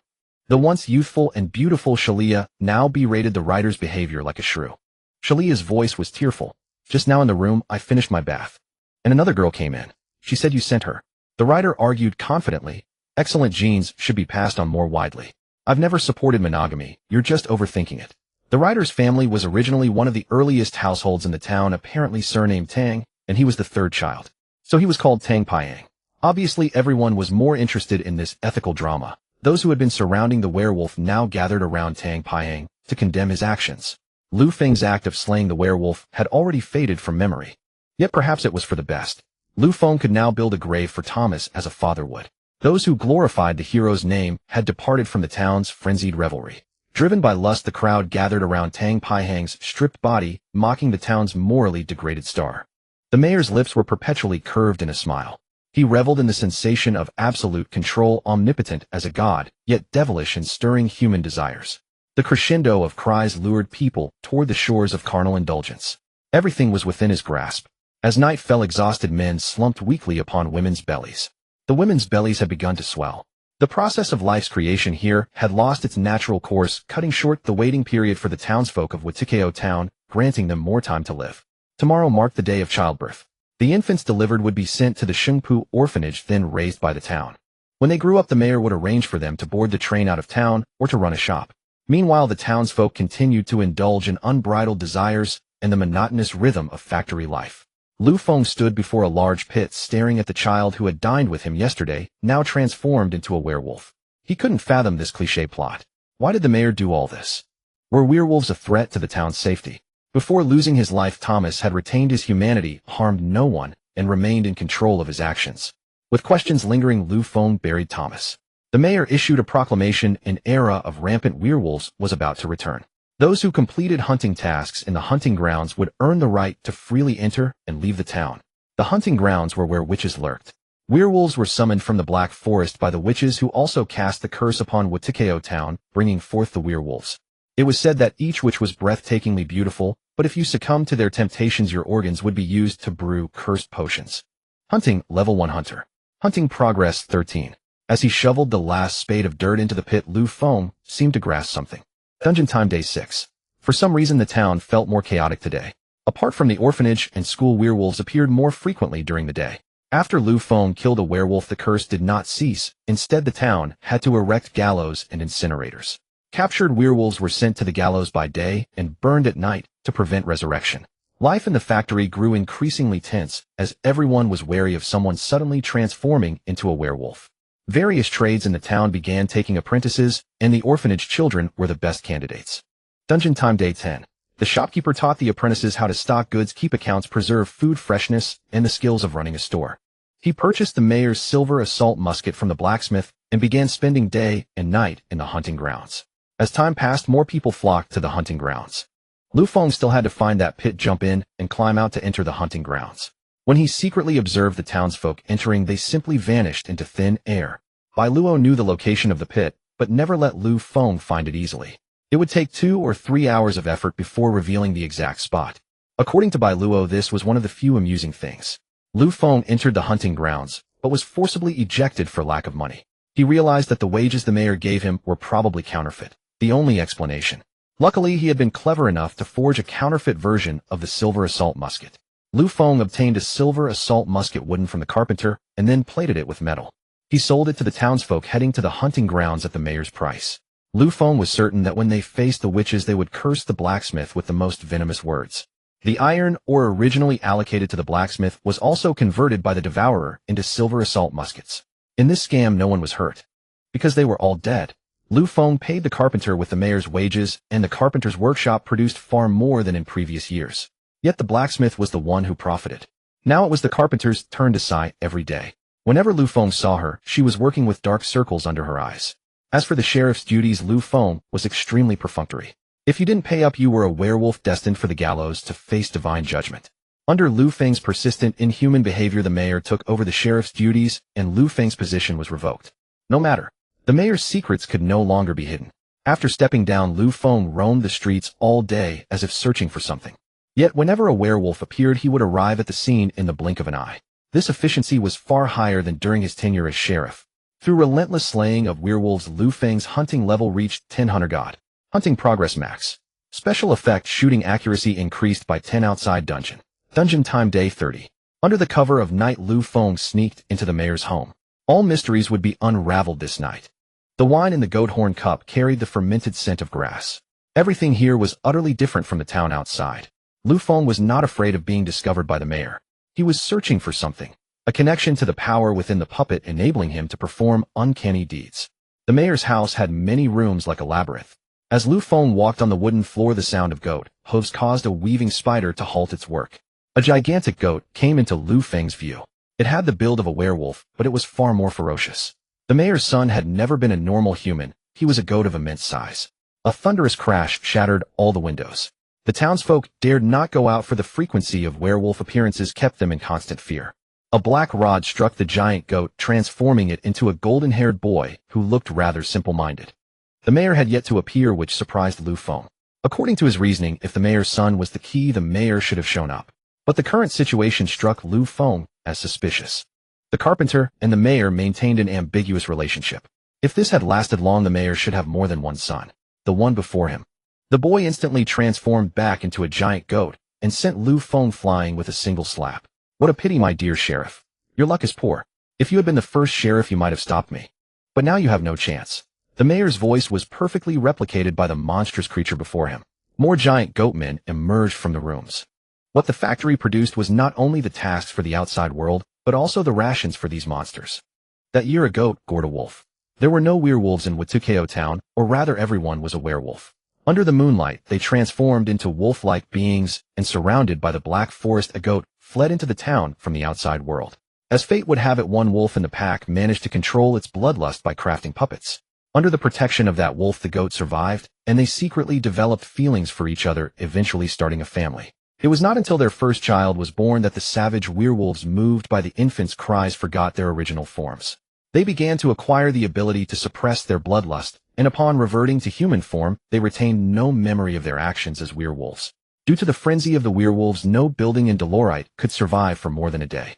Yet the child of the goat and the wolf brought them hope. They aspired to create a place free from destruction. The goat had learned how to produce more durable building materials from the outside world and successfully took control of Watukeo town. Any villager who transformed into a werewolf came under his control. He also established contact with the outside world, and trains began to roll into Watukeo town. Loft was an outsider whose role was to help the mayor consolidate power and transport werewolves to the outside world. After most of them had died, they were allowed to freely form families, and then transported back to the outside world to continue producing outstanding werewolf soldiers. The werewolves who were sent back did not escape their fate of exploitation either. They would continue to toil in factories, serving as mere breeding tools. Meanwhile, the carpenter, deceived by the mayor, saw the once-dreamed free utopia transform into a decadent land under his tyranny. For the sake of her child, she chose to keep the secret. In a sense, she was a traitor to her race, but she could no longer turn back. The werewolf warriors supplied to the outside world allowed him to acquire external abilities. He then infused these powers into his puppets, granting him a myriad of extraordinary capabilities. The mayor spread rumors through the puppets, sowing mutual suspicion among the werewolves. The wolf fur that often appeared around the villagers was also a result of his manipulation. Families became distrustful of one another, and no force in all of Watukeo town could stand against him. The savage werewolves were controlled by a single goat. The external abilities he could bear had reached their limit. Today would be the final chapter. The female owner of the carpenter's shop drove a wooden werewolf mech, crushing the town's buildings on her way to the mayor's house. Previously, she had only hoped that the mayor would treat her children well. But now the power fed back by her puppets filled her with dread. The mayor was absorbing the special transformative abilities of all werewolves. This seemed premeditated. He even did not hesitate to devour his own children. His soul was now shifting among their bodies. He was wildly exploring the forbidden zones of life. It was but an experiment. Leah appeared somewhere, her tone laced with contempt for Lu Feng. Lu Feng finally understood why this instance was called the Moonlight Tide. Countless red eyes lurked on the rooftops, and agile figures leaped across the town's red bricks. Is this the experiment you speak of? Lu Feng pointed at the steadily growing mayor. The goatman's form had been replicated by the mayor, and some other changes had occurred. Although the wooden werewolf mech was larger than the mayor, its material determined its strength. The werewolves climbed onto every part of the mech and began dismantling it as the beasts reverted to their bloodthirsty nature. The experiment had failed. These things had inherent flaws. Lost in thought, Leah stood still, ignoring the chaos around her. The disassembled wooden pieces flying toward her would automatically veer away. Lu Feng was dumbfounded. He had thought he could exploit a loophole with Bai Luo, but never expected that someone could directly alter the world itself. The silver trigger firelock, crafted by the Devourer, had been placed by Lu Feng throughout the town. Now with his skills, he could precisely kill werewolves, moving back and forth to harvest every creature in the instance. As Lu Feng killed more creatures, certain permissions were granted to him. He could sense the boundaries of the instance and felt an immensely powerful force within the Black Forest. Fleshy wings sprouted from the mayor's back. This was an ability Leah had granted him by simulating the genes of the ancient goat. Originally intended only to perfect the karma of life, a new purpose had now emerged to experiment with a method to completely kill the ancient goat. This kind of experiment could not be conducted in Badag, for the cycle there was sustained by her own power. A single mistake could erase the goatman civilization from the stars. But here that concern was irrelevant. Pursuing the origin of life could only be done safely in this place. If the target had extreme regenerative abilities that were hard to counter, the solution was to first bestow certain traits. The clones of Leah only stored the characteristic genes of demons, but she had no weapons specifically designed against that race. Just as she was dismissing the possibility of this experiment, Lu Feng pulled out a black rod. Leveraging the rod's properties, Lu Feng easily cleared a safe zone. He loaded the dozen or so silver trigger firelocks he had collected, and with a burst of flames werewolves fell one after another. There was something astonishing inside the rod that seemed to affect demonic traits. Having immersed herself in the field of life for years, Leah searched for the acupoints of biological modification. Countless blue butterflies rose from her body, swirling like ribbons around the mayor, who was absorbing energy. A demonic goat was being created through a special technique. Scorching lava shot from its eyes, and the werewolves lost all ability to move, reverting to their human forms. But each had become horrifically aged. The mayor could feel that this power resonated with the fluctuations of the outside world. This modification clearly enhanced the smoothness of his absorption. Who is it? The voice was utterly shocking. The wooden werewolf mech was completely shattered, and the carpenter who had fallen could not imagine what her future life would be like. The reason she had held out so long was that she possessed some special ability that allowed her to resonate with wooden objects. Loth's eyeball slowly gathered into a humanoid form. He had managed to deceive the instance's creator, granting the mayor a special method of aggregation to absorb the werewolf's power. Surely his strength could now break through this world. But when he saw the mayor transform into a form he did not understand, Loth suddenly felt a sense of foreboding. The true master was right here. His eyeball scanned every corner until amidst the ruins it barely made out the figure of a little girl. His ability was a gift from Leah. He had never dared to hope to deceive his master. But he never expected Leah to personally intervene. Luafute was carefully weighing his words to make his defection seem less severe, ideally giving the impression that he had been coerced into such actions. How could such a truth be so easily glossed over? Countless eyes kept surfacing, a sign of Luafute's trembling fear. Countless meteors streaked across the sky, crashing into the ground to welcome the demon goat born into this world. Lu Feng watched the mayor's actions from afar. The town of Watukeo, which he had built with his own hands, was now being annihilated by his boundless power. From the ruins, a steel giant rose to its feet, protecting the last remaining building, the school of Watukeo town. The creations within the dungeon had influenced the blacksmith's body, driving him to rapidly forge a massive steel frame. The only way to maintain balance was to create another equally powerful entity and have them fight each other. The same principle applied to the carpenter, though she possessed the technique bestowed by Leah to mimic the power of the void. The current dungeon was no longer suitable for survivors to carry out the basic function of attracting investment. It had lost its most fundamental design purpose, delivering werewolf warriors who were the energy source for the war goats. The steel giant's movements were extremely slow. Although its attacks forced the demon goat to dodge, the demon managed to counterattack in the gaps. Hidden in the ruins, Lu Feng sighed in admiration. Truly a blacksmith, even fighting is so exhausting. The demon goat pulled a whip of molten lava from underground, as the ability, granted by life technology, was limited to utilizing only a portion of that power. Thus an awakened of the same rank could completely overwhelm such a modified life form. However, if Lu Feng were to go up and engage in barehanded combat, he would only end up as a pile of shredded flesh. The steel giant's body was composed of various gears. Restricted by the dungeon, although the system could not construct more advanced mechs, it was evident that the system's application of basic technology had reached an astonishing degree. Various weapons extended from the steel giant's body, spinning giant blades net-like traps made of iron chains and diamond-shaped iron spikes on its surface. The two figures collided repeatedly, causing the ruins to further spread into the wilderness. Parts of the steel giant and the demon goat's blood fell together, the blood soaking into the earth and triggering the magma beneath. The temperature inside the steel giant rose to an alarming level, blistering the blacksmith's rough hands. He tirelessly operated various modules using both hands and feet, utterly exhausted. If not for the mistress's orders, he would never have learned the blacksmithing techniques he despised. But now all he wanted to say was, "Let me down, and let me go back to forging. I'll never slack off again." The steel giant fell with a crash, and the blacksmith was ejected. In that moment his expression was filled with bliss. Witnessing this scene, Luafute seemed to comprehend something. His observing eyes could roughly reconstruct the mayor's gathering, so his only goal now was the man to whom the mistress had confessed her feelings. His body split into countless eyes. Cunning and deception were not his strongest weapons. His most powerful asset was unparalleled observation. Despite the complexity of the town's situation, he could still provide the mayor with the most reliable control strategies based on various information. For instance, Dan's family was his masterpiece. It was precisely this observational skill that allowed his cunning to take effect, enabling him to manipulate the mayor. But now he could not detect any signs of life from Lu Feng.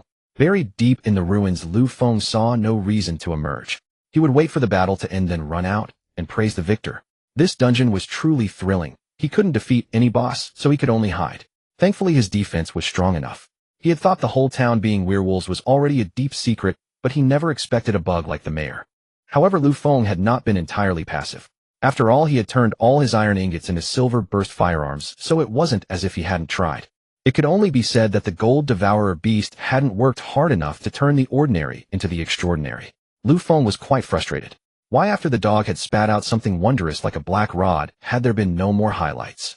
Very suspicious. So Lu Feng often patted the gold devourer beast's head and fed it empty promises. If you don't work hard now, and when I die later. Puffed, when you get dismantled, I won't have the motivation to find new parts for you. After days of encouragement, the gold devourer beast was successfully brainwashed, but the silver burst firearms it produced always had some flaws. Bai Luo, on the other hand, had no special behavior, just bullying the gold devourer beast and enjoying the food of Watukeo town. The honorable void emissary would never obtain food through labor, so he chose to teach Lu Feng knowledge of the void. That was how Lu Feng stored all the weapons he had crafted into the shop, preparing to deal with the werewolves of the entire town. Unfortunately, that preparation was useless. But the void knowledge taught by Bai Luo opened a new door for Lu Feng. Lu Feng's ability to skulk and hide improved significantly, mainly demonstrated by boldly snatching a child's lollipop and instantly vanishing around the street corner. After being caught stealing, he would hide behind someone and follow them while they searched for him. Relying on this, Lu Feng lay motionless under the ruins. Though hit by falling debris several times, he perfectly dodged the fatal blows, even escaping from beneath the steel giant as it fell.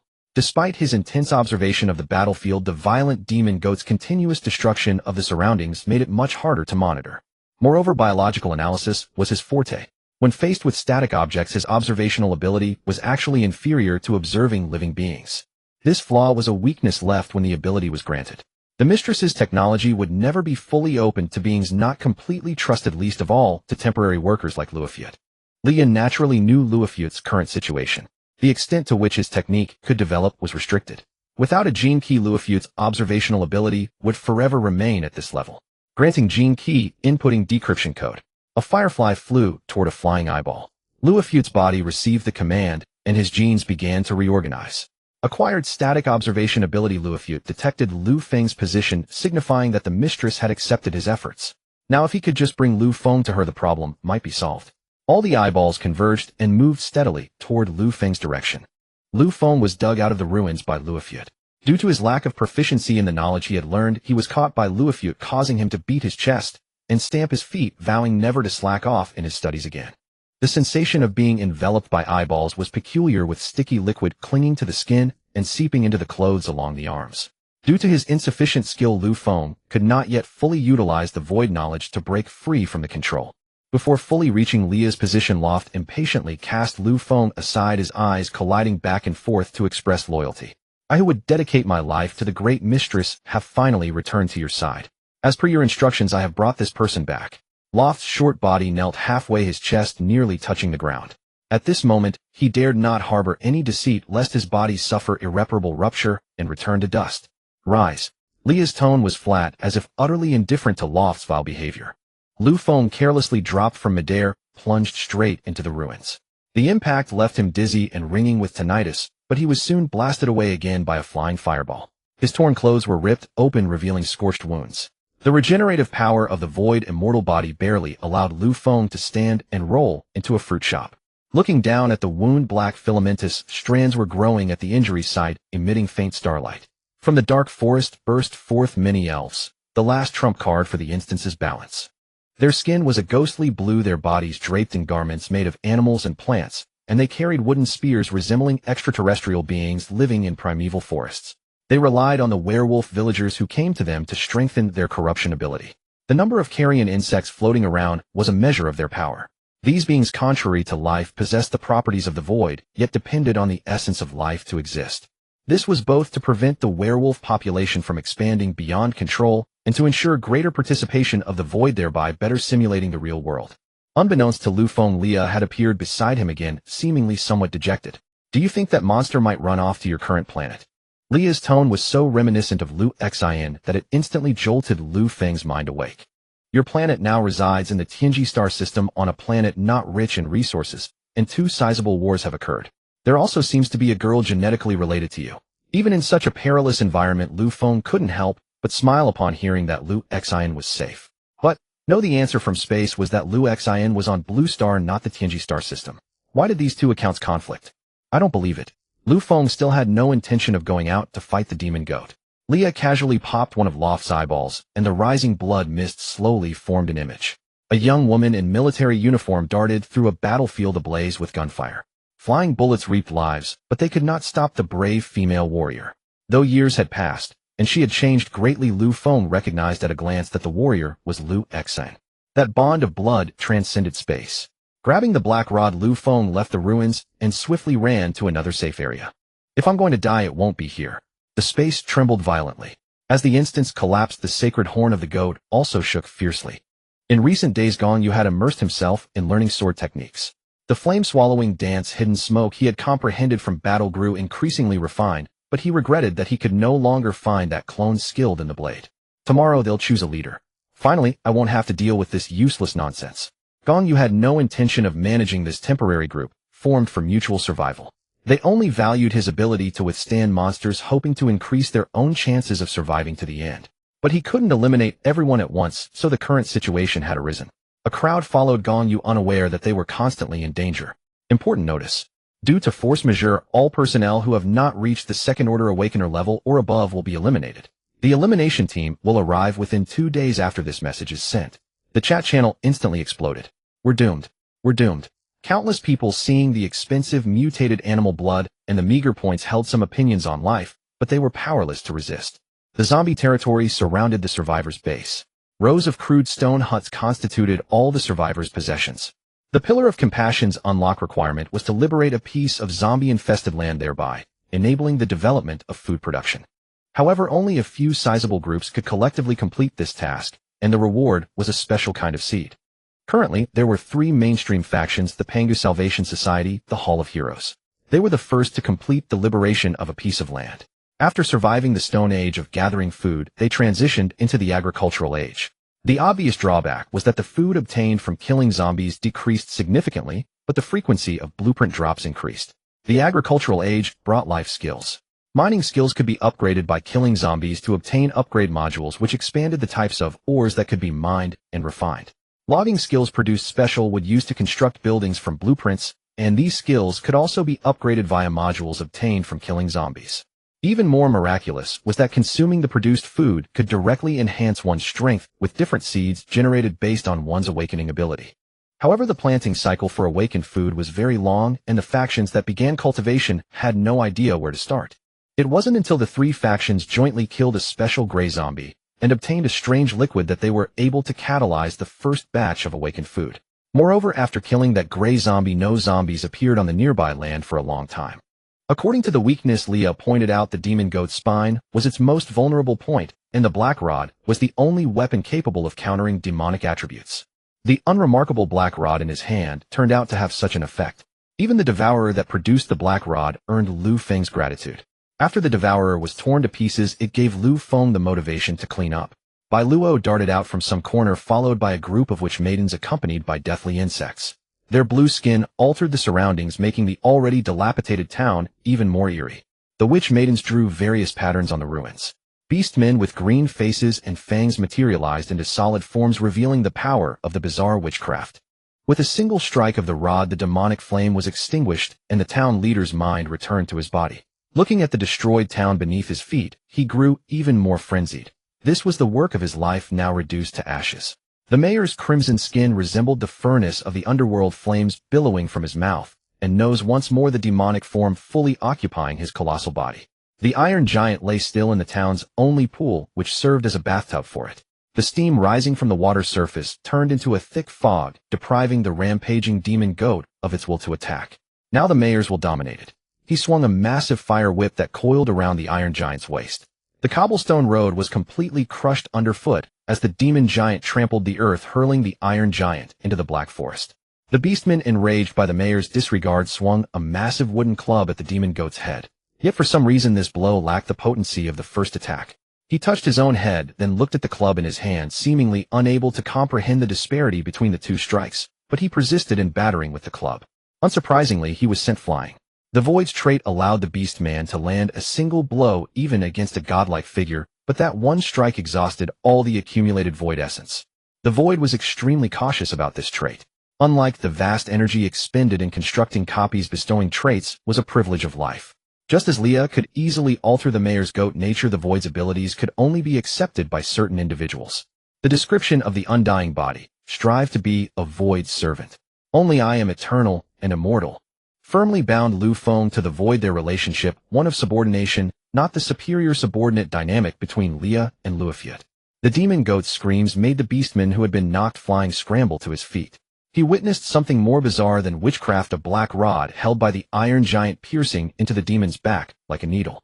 Lu Feng struggled to adjust the rod's position, his hands covered in blisters from the scorching steel.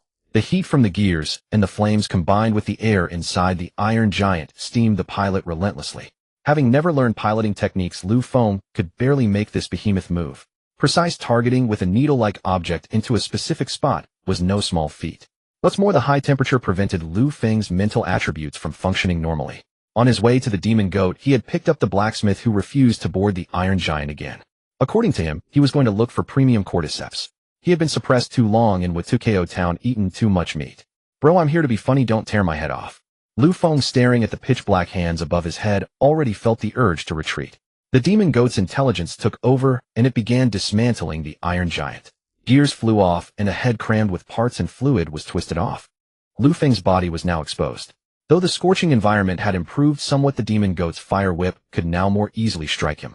The games in my library haven't been finished yet, and Lu Xine hasn't married. How could I miss all that? Under extreme danger, the mind becomes exceptionally sharp. His mental attribute made Lu Feng think even more, and in an instant countless images flashed before him. He violently tore apart the ring-shaped seat, securing his body spun around, and the black rod was already in his hand. Damn it, I might die. Though the distance between these massive entities seemed short, when Lu Feng truly attempted to leap, it felt like an insurmountable chasm. Bai Luo usually stole food, but was unwilling to admit it. So he would steal food near Lu Feng and deliberately drop some of it. Lu Feng, busy digging holes to collect puppets, never noticed the food. Over time, he became the town's infamous thief. But there were some benefits. Not only did it speed up his digging, but it also passively deepened his mastery of void knowledge. When the buried puppets glowed, one member of that family would turn into a werewolf. Over 20 days, Lu Feng had dug up every corner of the town with a shovel. He had always wondered why the mayor never stopped him. Now it seemed that the mayor was too busy with his twisted plan to bother. Having fused with his relatives and all the werewolves in the town, was this power worth it? Lu Feng in midair imagined the landing point, the only knowledge Bai Luo had taught him. According to Bai Luo, all knowledge was already within his body. Feeling it with his heart was the way to use the void. This remark came after Bai Luo stole a salted fish. Though Lu Feng didn't understand, he always felt that he was the salted fish being carried around by these monsters waiting to be devoured. Lu Feng had only experienced this ability in games. A great leap followed by a teleport onto a cliff or a rooftop. In reality, this sensation could only elicit a wow. Though he had experienced untethered free fall many times, he still couldn't fully overcome the feeling of traversing space.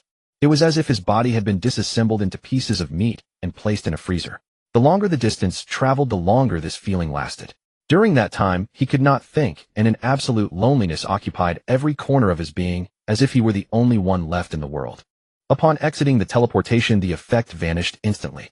Though no immediate side effects were apparent, over time, he might lose himself in endless solitude, forever vanishing into the momentary space created by the void. Just as the demon goat's fire whip was about to strike Lu Feng, he vanished. Even the mayor, who was nearly a third-tier awakener, could not comprehend this at all. This was the void's trait, a strange power beyond understanding. Lu Feng had never imagined what it was like to lie on a furnace, but now he dared not imagine further, for he smelled the scent of cooked flesh. Lu Feng now deeply regretted not caring for his clothes. How wonderful it would be if he were wearing clothes now, and a mask for good measure. The thick smoke choked him, forcing its way into his lungs. The black rod in his hand seemed to vibrate. Could this thing suck blood? Could it be trying to bond with him? But the black rod quickly dispelled that notion. He had lost quite a bit of blood, yet nothing happened. The demon goat's thrashing nearly threw Lu Feng off its back. Though his body had changed, in essence his senses remained intact. One slap after he jumped on helped him locate the spot. Helpless, Lu Feng teleported again. This time he grabbed onto the wound that had been pierced. The wound on his back was nothing, but that did not mean the demon's weakness was safe. Now Lu Feng's position had already threatened the demon's soul's abode. The origin of the demon was not far away. The town chief, however, could not perceive this. He did not understand the demon's characteristics, nor did he know whether he who had merged with those traits should guard the location of the weakness. The demons will control one hand. Lu Feng leaped toward the spine, his mind entirely focused on the spot where the staff would land. This was an opportunity he had fought desperately to seize. There was only one chance. The black staff, thrust with full force at the spine, was deflected. Lu Feng could never have imagined failing to break through the defense. Yet now he was utterly shattered. Cough. A mouthful of blood mingled with the foul blood that had yet to be expelled sprayed onto the black staff. A mountain weighed on him. The demon's arm failed to stop Lu Feng from jumping to the intended position, but the arm controlled by the town chief struck him precisely to the predetermined spot. The black staff pierced through both Lu Feng and the demon's spine. The demon's consciousness vanished from its colossal body. As the town chief pulled out the black staff, Lu Feng saw it had extended to 3 or 4 times its original length, and the town chief, without any awareness, had extracted his own spine. Then Lu Feng was flung to the ground. He had lost count of how many times he had been utterly defeated. Lying beside him was a spine that pulsed like a heart. As he was thrown down, only one thought occupied his mind. This kind of thing could only be done once. If I ever do it again, I'm a fool. The lives of those heroes who saved the world had never been something Lu Feng aspired to. He preferred to be a useless person. Being a hero was too tiring. For instance, the current scene of lying on the ground in a daze was the best proof of his theory. Leah, using Loft's observation ability, watched the entire battle. Although there was nothing particularly spectacular, the black staff still gave her a surprise. That was a weapon of the same level of power. An ordinary material contained divine essence. Beneath the black material lay hidden golden light. In the auction hall of the Tingxuan auction was underway. Omirton pondered the penalty for delaying the auction, his expression growing increasingly excited. The participants in this auction were all of distinguished backgrounds. Their common trait was immense wealth. Although in his eyes they were merely a bunch of talented little brats, their money was indeed easy to earn. Each of them commanded the resources of a race or an organization. The drifting feathers fell to the ground and condensed into frost. An ice-sculpted bird, pure white and cold, traced several elegant arcs through the air before landing steadily on the ground. The prince of the Hanlian clan, Jue. An overwhelming aura exploded in this secret space. A being that transcended all living creatures appeared here. The dragon clan, Xing. A sour stench swept in from all directions, stinging the eyes. In a pile of disgusting liquid, a humanoid figure slowly stood up. The chaos edge, Yaskijuo. A mechanical bell rang, followed by rhythmic clicks. A temporary wormhole opened and Mechas stepped into the center of the auction hall with perfectly synchronized strides. The Mechanical Nation Cemetery, Kekamo. Another participant strolled in casually, his clothes also extremely casual. He swayed his hips, and every smile and frown carried a seductive charm. The Ariki Kingdom, Su Li Fei. Everyone is here. Let's collect the money and start the auction. Omirton could no longer see these young people with infinite potential. All he could see was a string of zeros on the bill, indulging in fantasies of a decadent life where money corrupted his soul. Start quickly, someone in the audience grumbled. They came from every corner of the galaxy, and their vastly different living environments had created diverse faces. Everyone who could enter this auction was undoubtedly a promising young person from someplace. However, their talent and influence could not compare to the previous 5, so they could only sit in the audience. The top 5 not only enjoyed the privilege of arriving late, but also sat above them. If one did not want to be forever sat upon, they must strive to seize the scarce evolutionary resources of the universe. The divine treasury was the most precious of them. Life's evolution had countless paths, and becoming an awakener was currently the most enduring one. The blue planet below was a forbidden zone teeming with resources. What they wanted was the entry ticket to harvest those rare resources and help themselves walk a stronger path. Multiple star-shaped medals were displayed in a transparent cabinet. The transmission device was counting down. The 3 factions began a brief cooperation. The countdown on the system waited for no one. Most of the survivors on Blue Star were first-tier awakeners, and there were even ordinary people who had not awakened. These ordinary people were mostly escapees from the Blood Tiger. After the apocalypse, they had enjoyed a brief period of happiness. But when the illusion shattered, all that was left for them were anemic bodies. Most people were absorbed by the 3 factions to manage the fields, barely able to sustain themselves. However, apart from food, no other supplies were provided. Lu Feng felt that the treatment he now received was worthy of a hero. Fruits within reach, beautiful women massaging at the sight of him. The kindness of the people overwhelmed Lu Feng. But before he could enjoy his comfortable days, Bailuo constantly thought of ways to torment Lu Feng. At first, he just threw beehives into the spot where Lu Feng was sunbathing. Later, while walking, Lu Feng would accidentally fall into pits. The balance formed by the sacred ram's horn had already been broken, leaving only the power of the void to maintain the portal. This brought Lu Feng an excellent training opportunity. Originally Bailuo thought Lu Feng would cherish this chance to learn void knowledge, work hard to become stronger, reclaim Blue Star, lead his kind out of the planet, and explore the stars.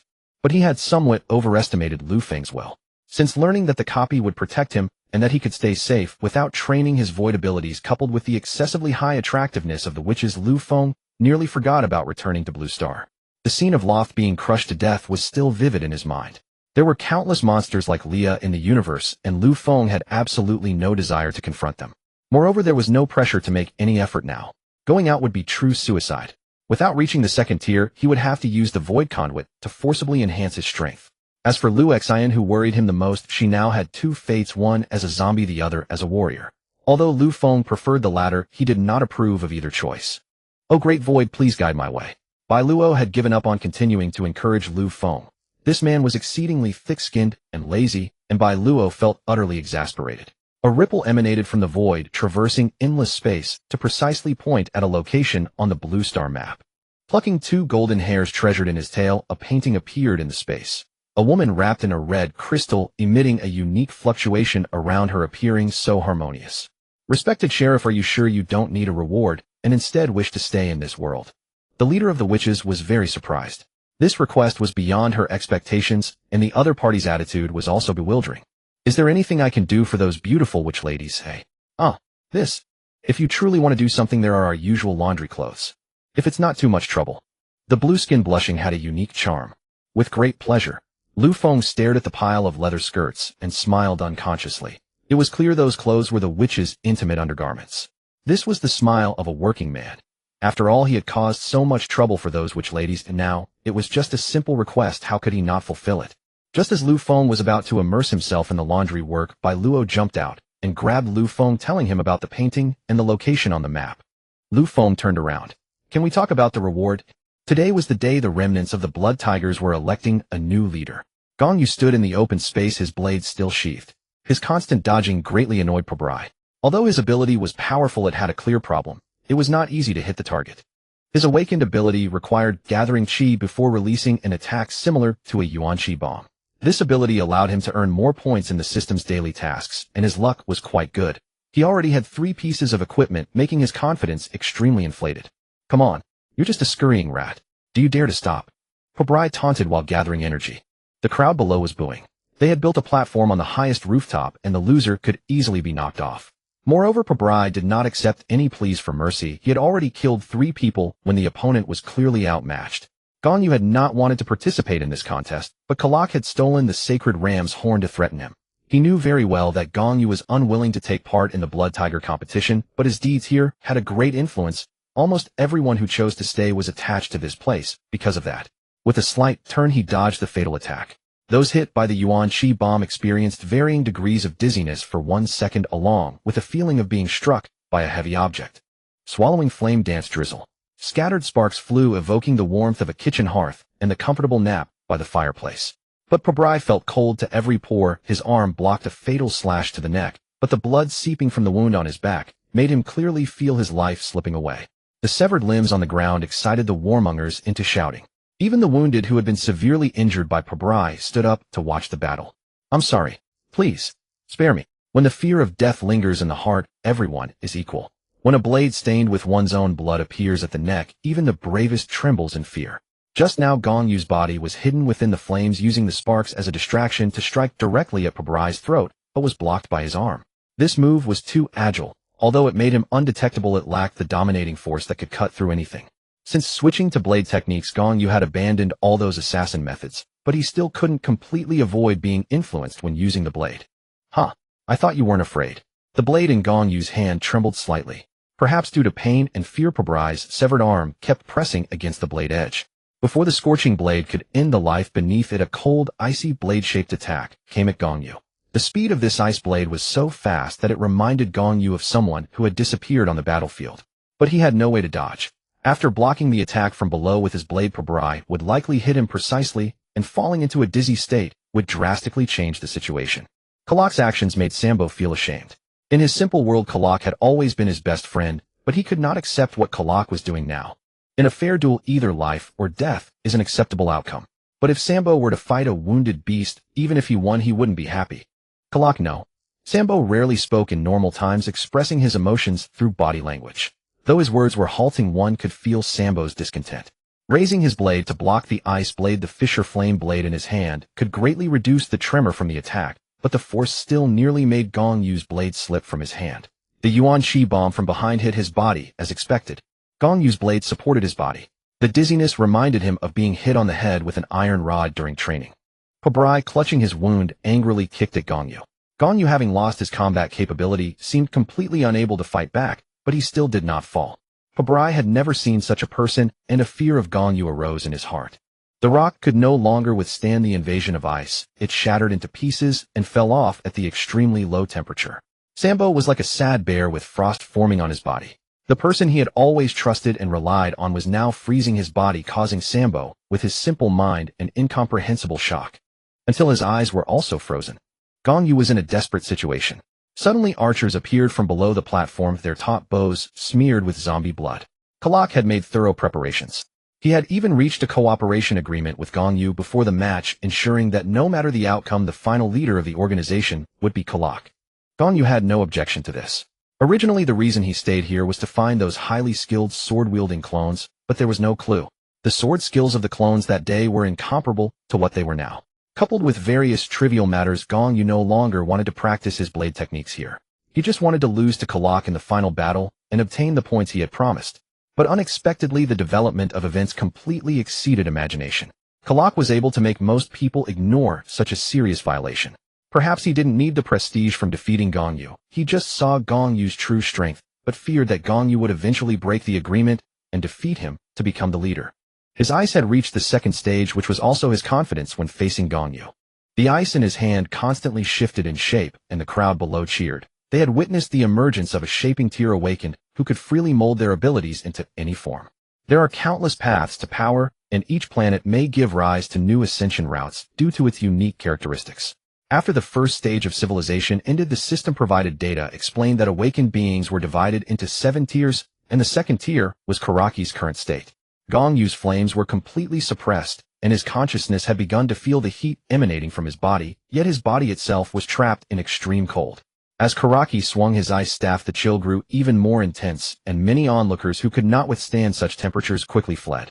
Ice crystals had already formed a hard block of ice on Gong Yu's body. Frost gathered on his eyelashes, and the breath he exhaled carried no warmth at all. Stepping on Gong Yu's body, he kicked the blade aside. The physical strength of a second-tier warrior poured into Gong Yu's form, and the sound of ribs snapping one after another brought Karaki an indescribable sense of exhilaration. Surviving in this world requires some life experience. You brainless fools should have died long ago. One end of the ice staff transformed into a sharp spear about to pierce into Gong Yu's heart. The neglected sword suddenly burst into sparks. The burned-away hair regrew, and a head of white hair stunned the crowd.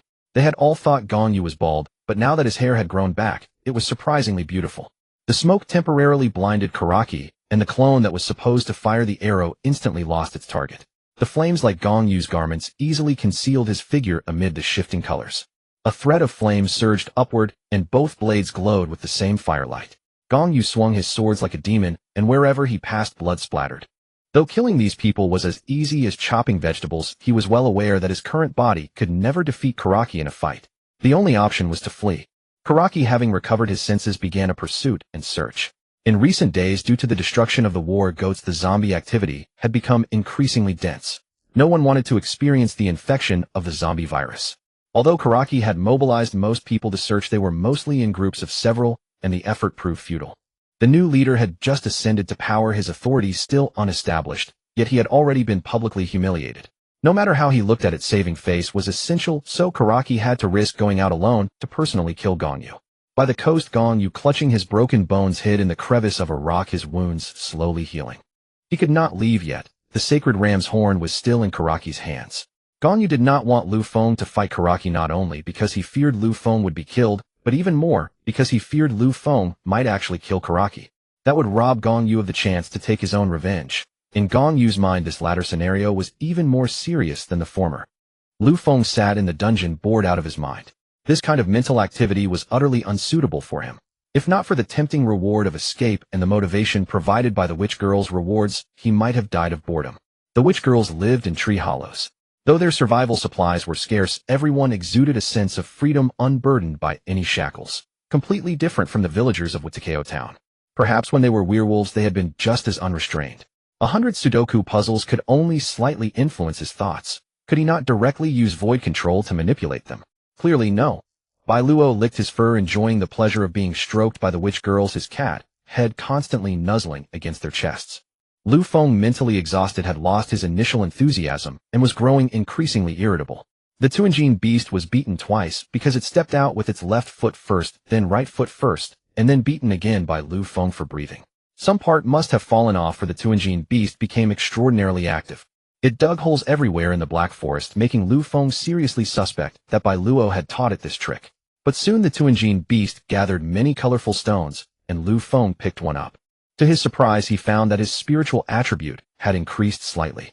This faint improvement delighted Lu Feng. His spiritual attribute had stopped rising at 210A, and the void knowledge imparted by Bai Luo had extremely stringent requirements for this attribute.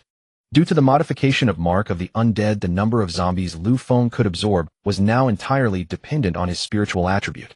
For instance, at present Lu Feng could only summon 210 zombies. But the good news was that zombies could be stored in the void by Lu Feng and released unexpectedly during battle to cause disruptions or fight. Moreover, the zombies could fight autonomously, allowing Lu Feng to reap the rewards without lifting a finger.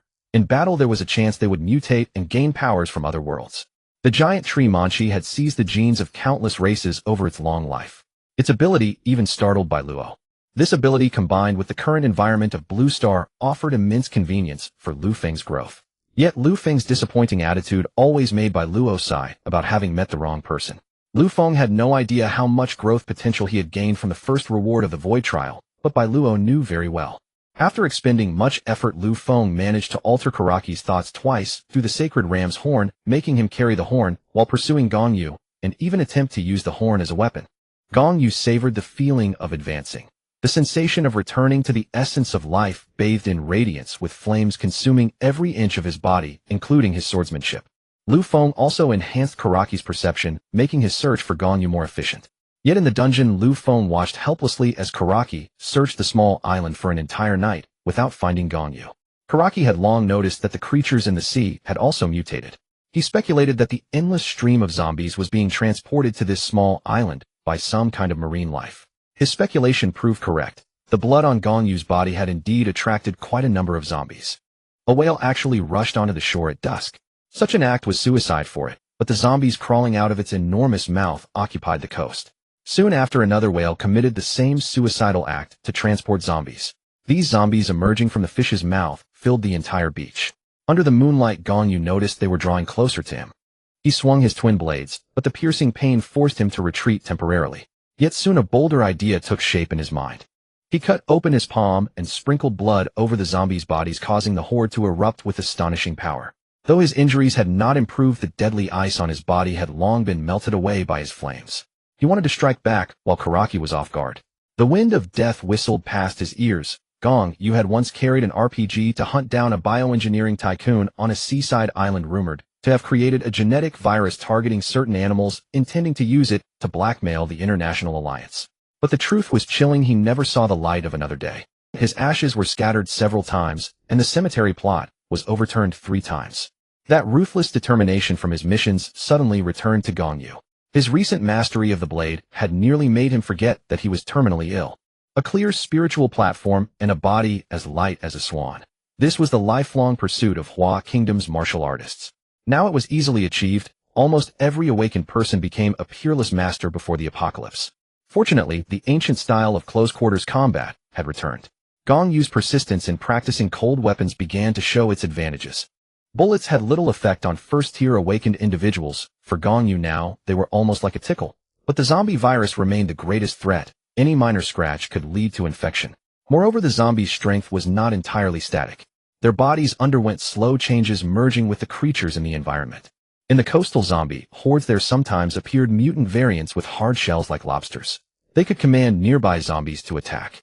Tonight, 3 small lobsters came ashore, leading 200 or 300 minions, and the group was still growing.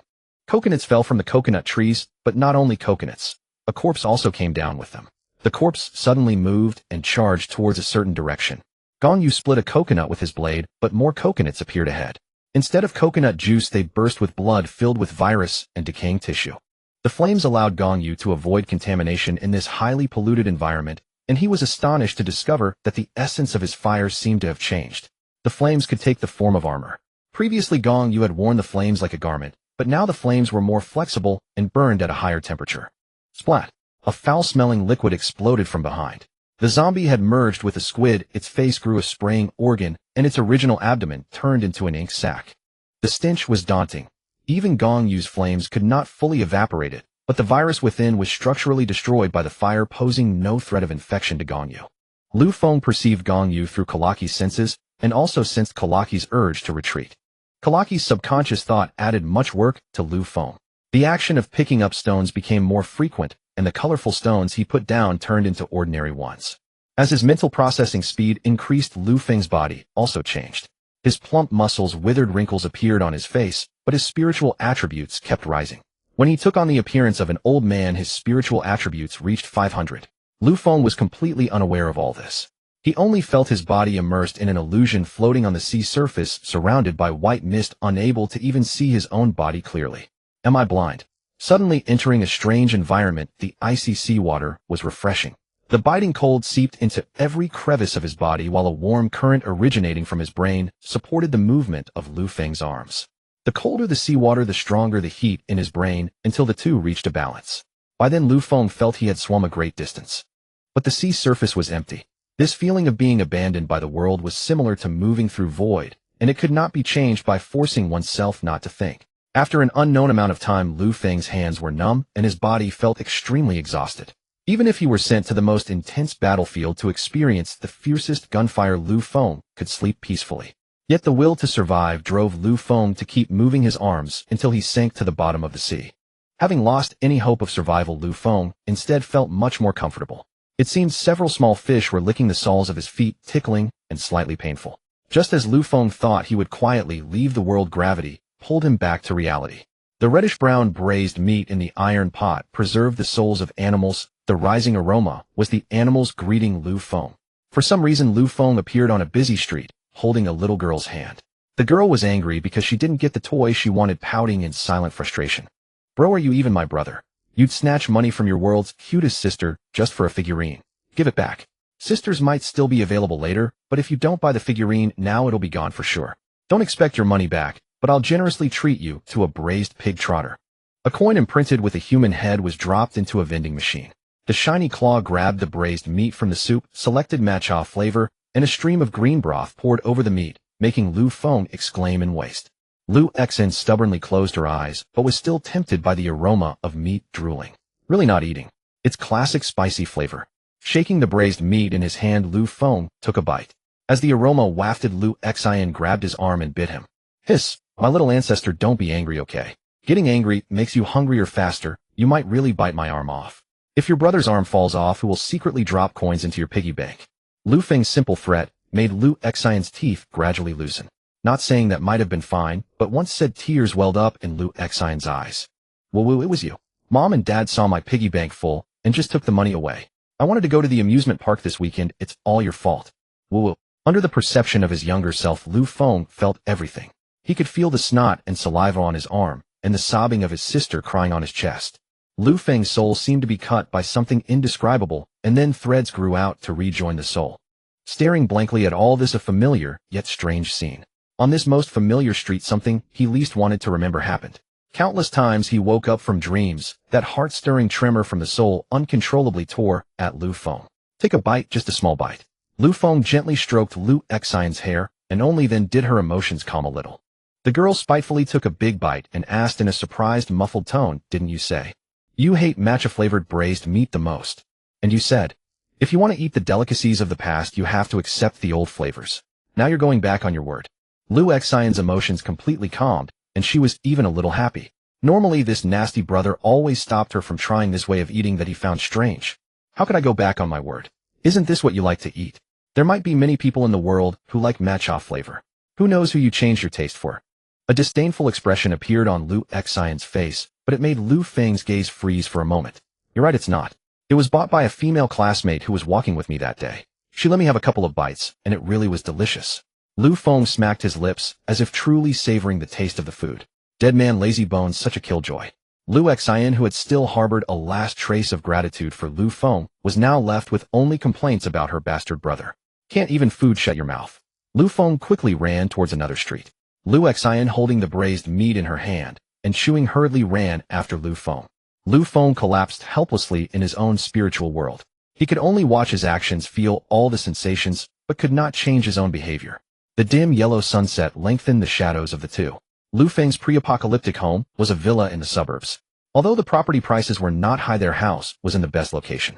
Their parents were often absent from their childhood, always returning home late at night. Lu Xian developed a habit of relying on Lu Feng, but Lu Feng could only take care of himself and his sister. Welcome home, Lu Xian. Lu Feng.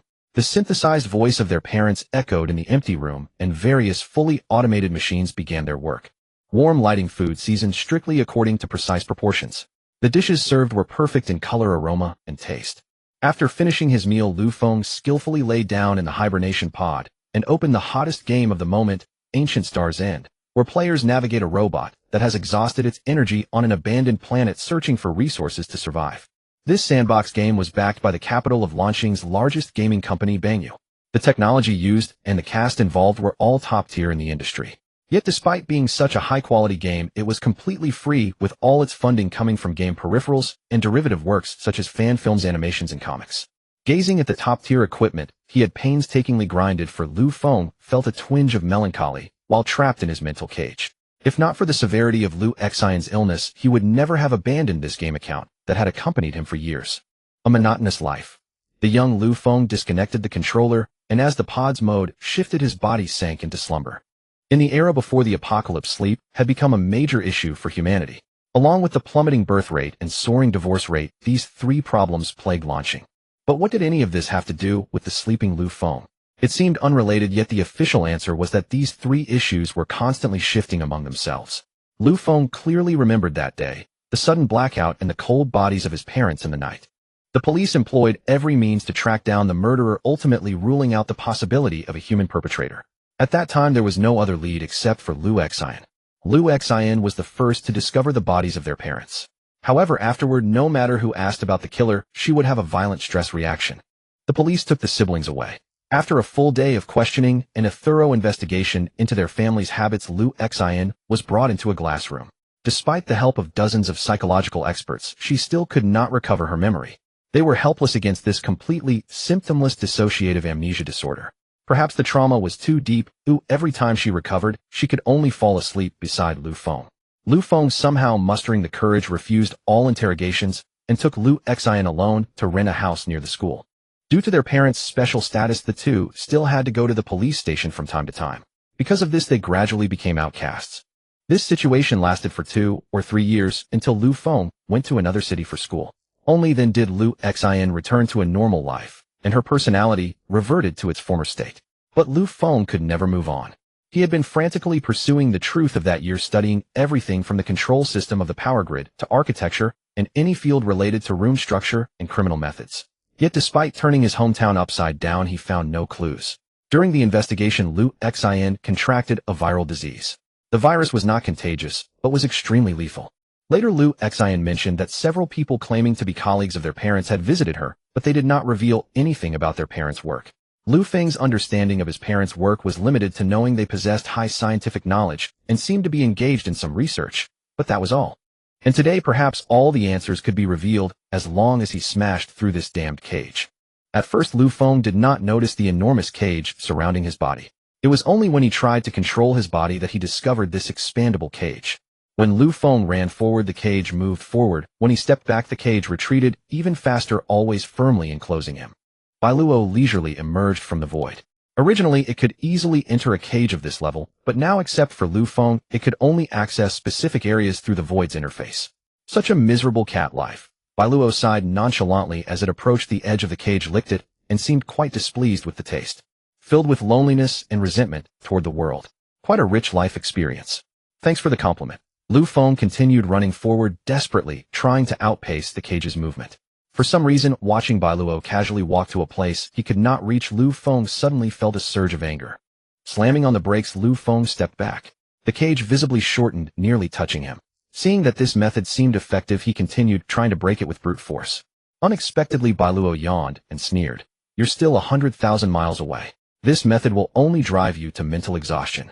In the spiritual world, you must abandon the senses of the body until your spirit generates a power beyond the senses. Believing that the cage is either outside or inside yourself is the key. As a prisoner, the only way to break the spiritual shackles is to touch the world outside the window. The world outside the window. Bailuo left only this cryptic remark before vanishing, leaving Lu Feng utterly clueless to ponder its meaning. Is this damn cat messing with me? The world outside the window. Isn't that just a riddle? Words that offered no guidance were dismissed as nonsense. Lu Feng needed a completely new approach to solve this problem. He had no time to decipher Bailuo's meaning, nor the patience to guess. All he wanted was to get out. A transparent flame ignited from his body. The host is using the void to alter the nature of the spiritual cage. Bailuo, who had been quite confident in his riddle, wore a puzzled expression. This was not at all the thought process of a normal person. Wasn't it a simple question? The world outside the window means you should imagine what method you would use in the real world to cut this cage. Not force your way into the first spiritual realm by burning your life force. This guy only knows brute force. Lu Feng could feel the life draining from him, clinging to his body. Even as a spiritual entity, he clearly sensed the feeling of being utterly depleted. The transparent white flame was burning away Lu Feng's spiritual attributes. In the interstellar realm, there was a saying that those who use life to pry open the path of spiritual cultivation were all madmen. This method promised certain death. It was like building a latrine in front of the king of hell's palace, nothing short of suicidal. However, among the few records, half of those who succeeded through this method achieved god-level combat power. Void immortal body could barely sustain Lu Feng's life against physical damage, but now his soul had suffered immense harm, almost irreparable. It was now a situation of utter desperation. Bailuo had never expected Lu Feng to be so ruthless. Constant stimulation in the past had no effect on him, but now, without any demands, he had unexpectedly shown astonishing perseverance. Silly dog, we've gone too far this time. You'd better pray that your master survives, or else I'll tear you apart before I die. Bailuo nervously plucked the fur from the Golden Devourer. The Golden Devourer could only wag its tail, having grown accustomed to daily, unprovoked beatings and baseless scoldings. Only the Golden Devourer got hurt. On Lu Feng's side, his spiritual fluctuations grew weaker and weaker. He was engulfed in darkness, and the burning of his soul left his senses severely damaged. Soon most of his body had vanished. Why do I always approach death in such meaningless, bizarre ways? Can't I have a normal death? This helpless complaint was Lu Feng's final whisper to the world. He felt his limit was near. Brother, where are you? I'm scared. Lu Xian ran out of her room due to the power outage. People accustomed to light always place themselves in the most psychologically dangerous hints when facing the pitch-black night. Bang! The sound of breaking glass echoed in the living room. Unable to see the shattered glass on the floor, Lu Xian stepped on it. Although Lu Feng's room was already very close, the floor full of broken glass still prevented her from moving forward. Cold wind blew into the house. Due to the sudden power outage, some smart home device lost connection, its red warning light flashing incessantly. The backup power supported the operation of certain appliances. The window was closed and the orange emergency light turned on. Two people were running desperately outside the villa gate, trying to shake off something. The man grabbed the woman's hand, pulled her into the villa, then turned around and activated the villa's security system. The woman clutched a red injection syringe tightly in her hand. Her pale face was covered with sweat from pain, clearly at the end of her life. Lu Xian discovered her mother and tried to pull her up, but found her mother's hands were so cold. Lu Xian's small hands kept rubbing her mother's hands. Don't sleep, Mom. The floor is cold. Lu Xian, ignoring her feet cut by the glass, crouched down and kept breathing warm air, but found her mother's hands were still icy. Lu Feng, who had lost his senses, could faintly hear Lu Xian's words, which gave him a glimmer of light in the lost darkness to support him. Xiao Xian, why did you run out? The father activated all the mechanisms that could prevent outsiders from entering. Many devices needed to be manually operated, which Lu Feng also knew well. When he investigated the true culprit, he discovered that their house was not an ordinary residence, but a shelter protected by various machinery. Xiao Xian, don't be afraid. Mom is just asleep. The father held Lu Xian and their mother. In Lu Feng's memory, this man had been absent from many important moments in their lives, but whenever he appeared, being by his side felt exceptionally safe. With his daughter in his arms, his heart grew even more resolute. Originally, he had a detailed plan, but it was discovered before it could be realized. This was not surprising, as the opponent was an ancient and wise existence that had developed in the starry sky for endless ages. Not being completely controlled was a blessing in the midst of misfortune. The metal sealing cap rotated and the injection needle popped out of the syringe. The father looked toward Lu Feng's room and said softly to Lu Xian, "If one day we are no longer here, your brother might need you to take care of him." Lu Xian immediately felt aggrieved. "Why do I have to take care of him? Today he even took my money. You will understand. Open your hand, let's pinky swear." "What do we pinky swear about? When your brother is in danger, remember to protect him." "No." Lu Xian resisted verbally, but her hand stealthily reached out. "Just let that fool be." Lu Xian's playful tone stimulated Lu Feng, who was walking the line between life and death. The liquid in the syringe was slowly pushed into Lu Xian's body, and her consciousness faded away. This scene was incomprehensible to Lu Feng. Lu Xian's body detached from his perception. He was somewhat flustered. The flames on his body burned more fiercely and showed signs of turning black. Inside the instance, a cat and a dog watched Lu Feng's withered body nervously. The moment before it was like a mummy corpse, but suddenly it started dancing on its own grave. "This is because emotions are too intense affecting the body. He should be fine once he dies," Bai Luo said to the gold-devouring beast. Unexpectedly upon hearing this, the gold-devouring beast let out a furious howl. "I'm telling the truth. He's almost dead, and I don't have much longer to live either. You dead dog dare to bite me. Let go. If you don't let go, I'll really dismantle your parts." Bai Luo pried open the gold-devouring beast's mouth and took out a piece of catnip from somewhere. It sniffed twice, then chewed and swallowed slowly. Its eyes began to glaze over, but after a brief daze it suddenly remembered something. Third Order Awakener Potion Description: a Second Order Transformation Awakener Induction Potion made from naturally infused spiritual energy. Used for Second Order Awakeners to advance. Potent effects, used with caution. Rank D evaluation good. The black liquid was viscous. Even when the potion was inverted, not a single drop spilled. This was the highest reward obtainable from the Goatman instance, and also a special reward for maximum completion. Before leaving, Leah handed over the management authority to Lu Feng and disappeared into the starry sky with her data. Her clone was used to enhance the talents of those shrine maidens, and also added the characteristic of life to them. Hearing the commotion, the leader of the shrine maidens came to the treehouse, and saw a dog kissing their administrator with black viscous liquid still in its mouth. "Aik!" The high priestess let out a terrified scream. "What is this dog feeding the administrator?" "Disgusting." Actually, Bai Luo didn't want to do this either. The gold-devouring beast, being a mechanical construct, was the best choice. Although those shrine maidens could complete the task, they would inevitably absorb some of the potion's effects. Through observing Lu Feng, Bai Luo could fully empathize with his current feelings. If those shrine maidens were to feed him the potion, they would certainly be very willing. But if it were the gold-devouring beast, it would probably be dismantled. Mechanical constructs, though designed with certain behavioral characteristics, cannot bypass the most fundamental rule: protecting the user. In his spiritual consciousness, Lu Feng didn't know where this energy came from. He only felt his body being liberated from intense operation, like an overheated engine suddenly doused with coolant. The excessive medicinal effect rapidly transformed into burning fuel. Bai Luo was so shocked by the absorption speed that it pulled out 2 of its own whiskers. Holy crap! Holy crap! Holy crap! Even Bai Luo, this alien creature, couldn't understand what Lu Feng's body was made of. Originally, when the permissions weren't locked, it had only noticed Lu Feng's frail form, and had been busy applying for external enhancements to strengthen his body, never expecting him to have spiritual talent. The gold-devouring beast completed its task, sending the potion into Lu Feng's body through the circulating fluid in its own body. Bai Luo praised the gold-devouring beast for the first time, and pulled out some of its fur. "You're such a clever, stupid dog." Bai Luo placed the golden fur onto the spot where it had just pulled the hair, pressed the dog's head, and shook it back and forth, expressing its excitement. Black flames burned a large hole in the cage. Lu Feng tentatively advanced, but found that the cage still moved. Enduring excruciating pain, he completely unleashed all the flames. This time, he burned himself entirely, using the soul of life to thoroughly incinerate the cage, which then turned into golden liquid surrounding Lu Feng. All sensations returned together. Touching his own face, Lu Feng felt an immense sense of relief. Something substantial was generated in Lu Feng's spiritual world, a ball of white flame entwined with golden liquid.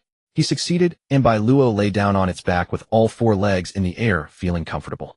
How thrilling! This is far more dangerous than watching over the void energy here. Bai Luo had also brushed past the jaws of death. When Lu Feng's divine sense was at its weakest, it could feel its body fading into the void. But now not only was its body exceptionally robust, but a sliver of the seal's authority had also been unlocked. Upon waking, Lu Feng immediately sensed some tremors in space.